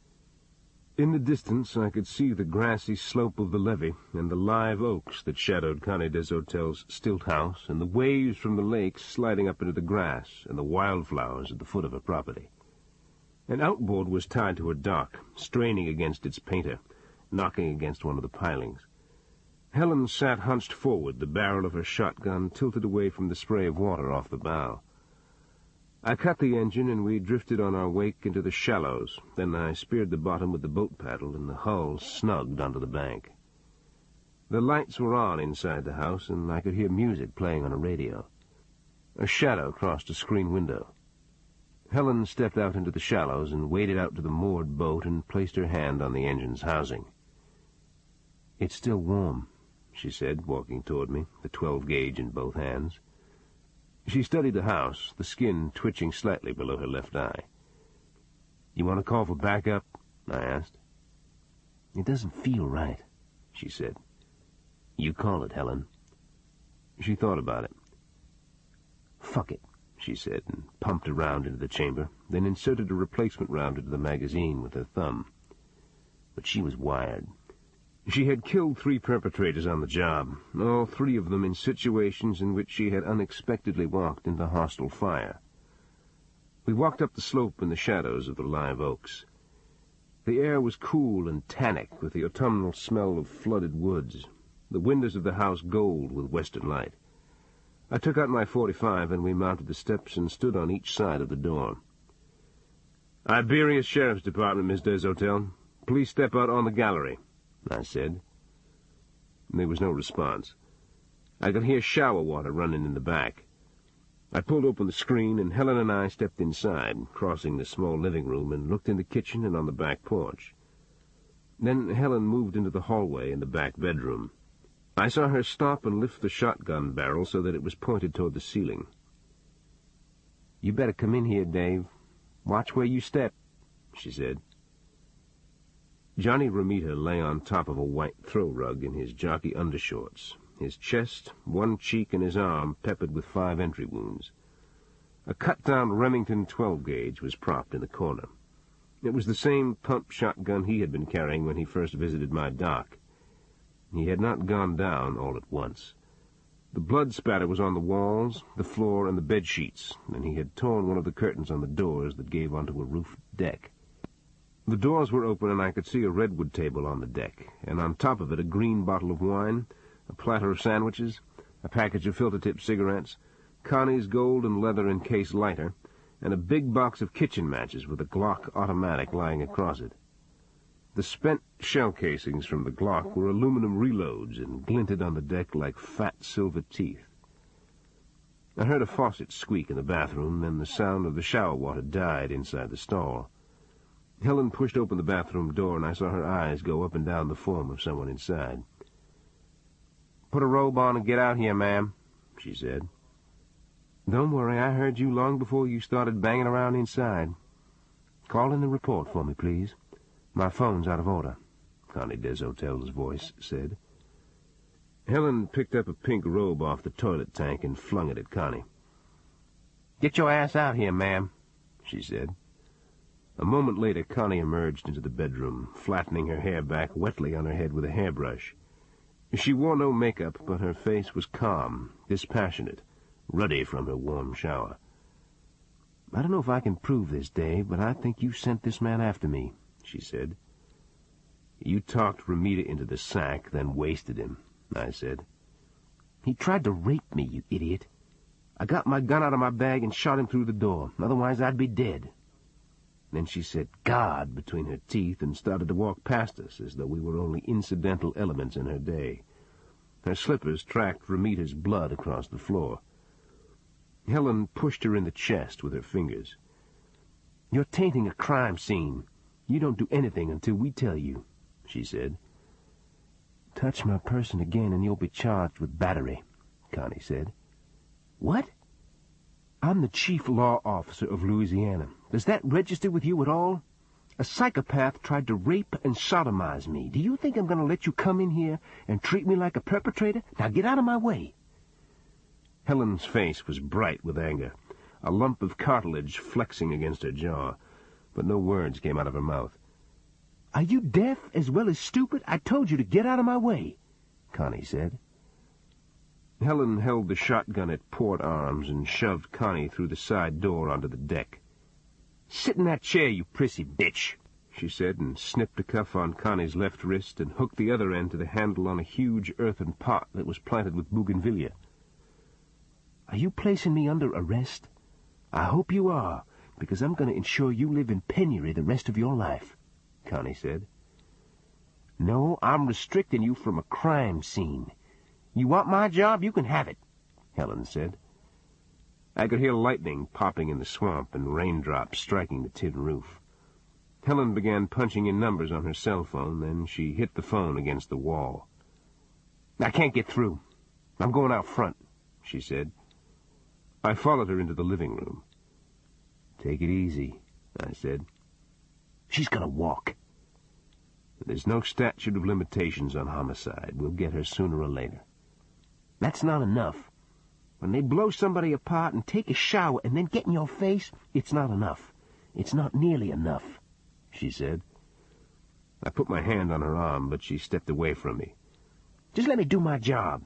Not everybody in this world is a member of the Walking Wounded," she said, and flipped the shotgun's barrel up on her shoulder and pushed open the screen door and went out on the front porch, punching in numbers on her cell phone with her thumb.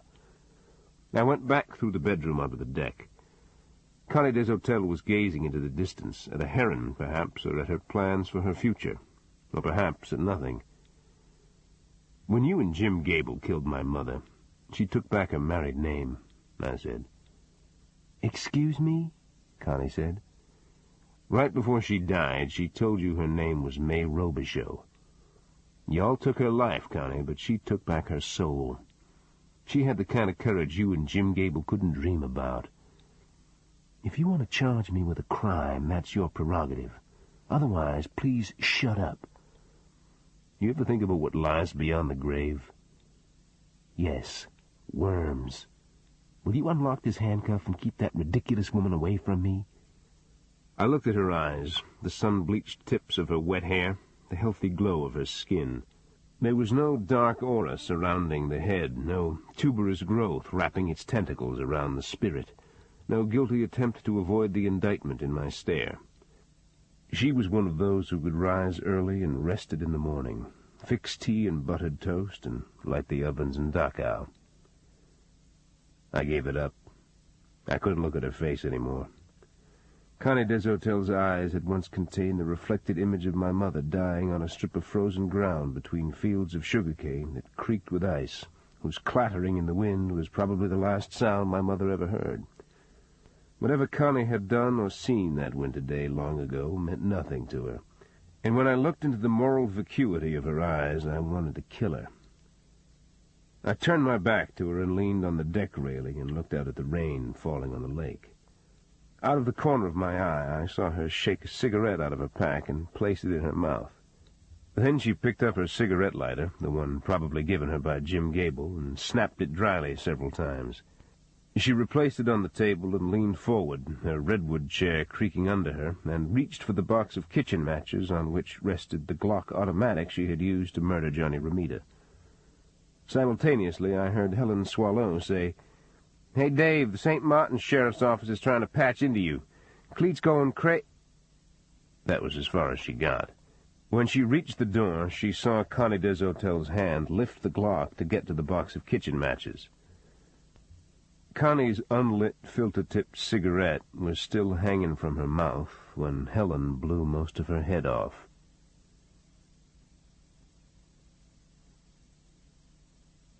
Epilogue.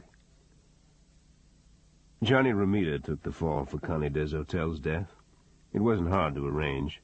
In fact, Johnny had made it easy. His cut-down Remington was already loaded with double-aught bucks.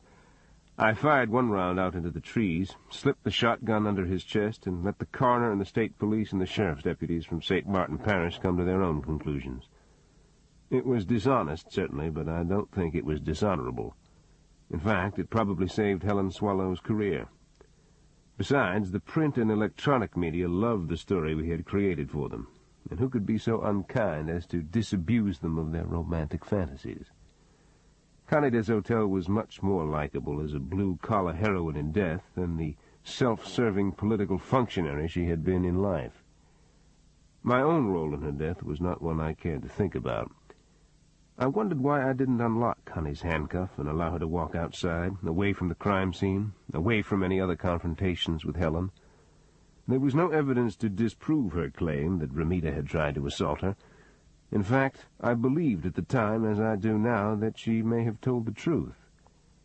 Was it natural to turn my back on my mother's murderer, knowing a pistol lay within 10 inches of her grasp? Or was I deliberately incautious?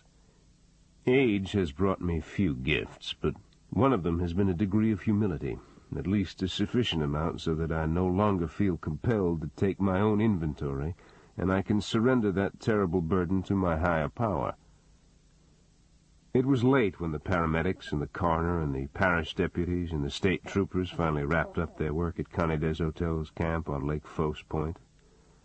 The sun was below the horizon in the west, and a green aura from the wooded rim of the swamp rose into the sky. I could hear alligators flopping and nutrias screaming back in the flooded trees, and when the moon came up, the bass started hitting the insects in the center of the lake, chaining the lake's surface with water rings. I had forgotten all about the call from the St. Martin Parish Sheriff's Department. I used Helen's cell phone and got a night deputy at the jail on the line.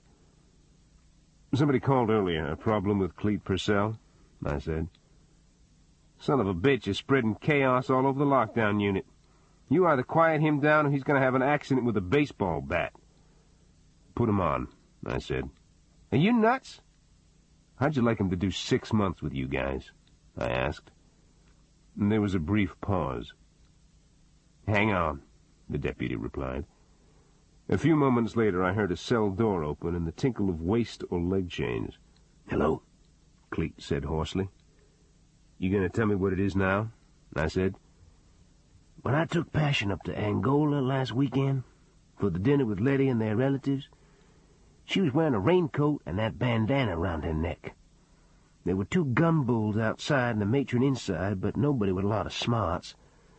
Letty and Passion were going in and out of the John. You get my drift?" "What are you telling me, Clete?" "On the way back home, Passion was like somebody I didn't know.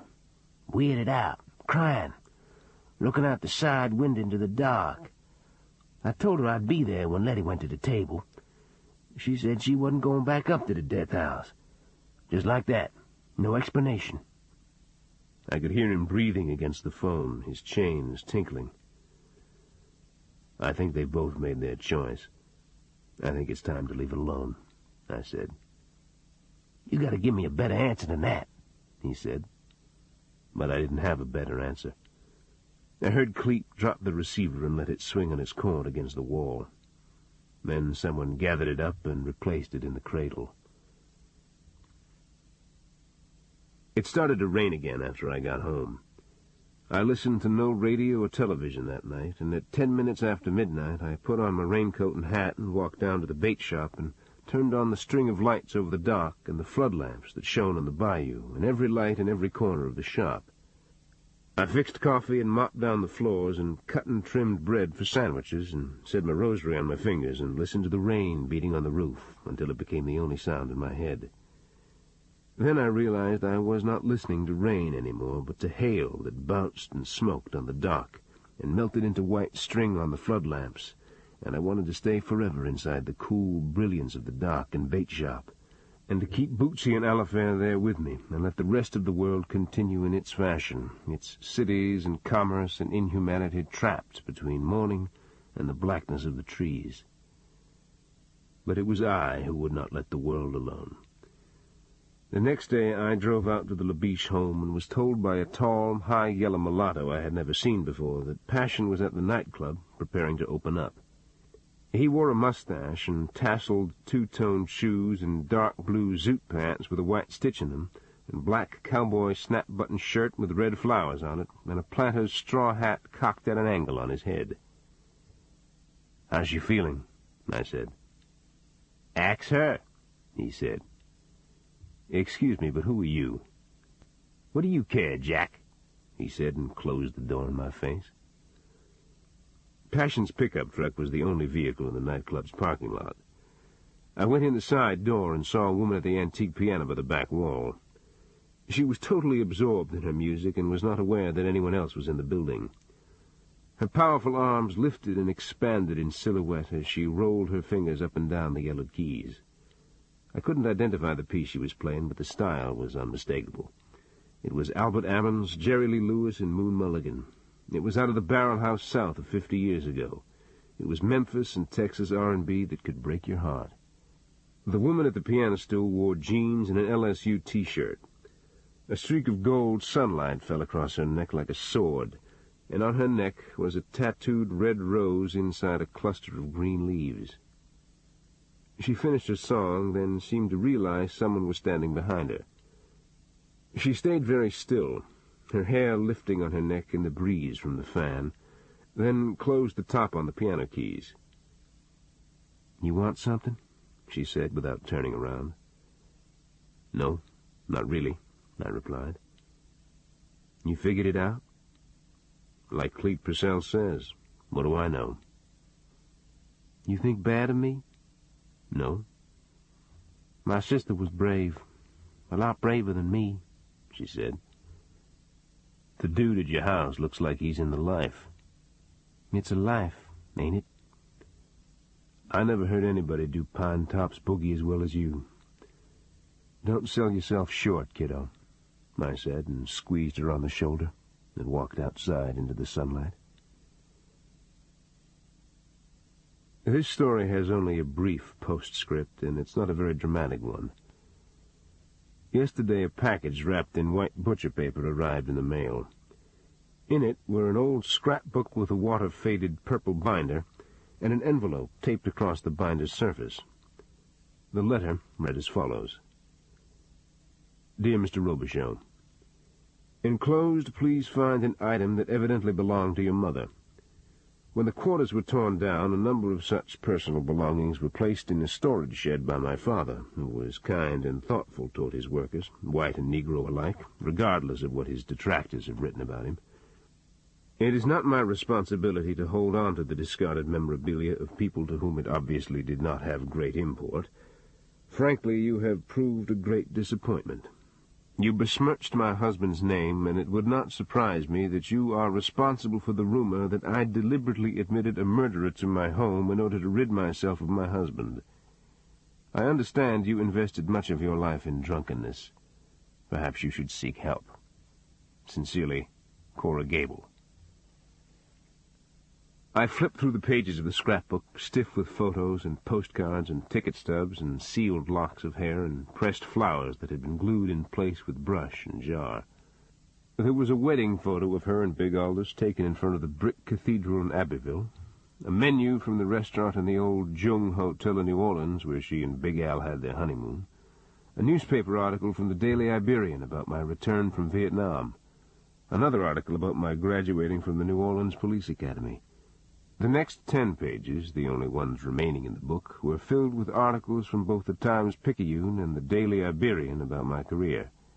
Inside the back of the binder, she had pasted a newspaper photograph of me in uniform, leaning on a cane, and below it, a photo of me taken in 3rd grade at the Catholic elementary school.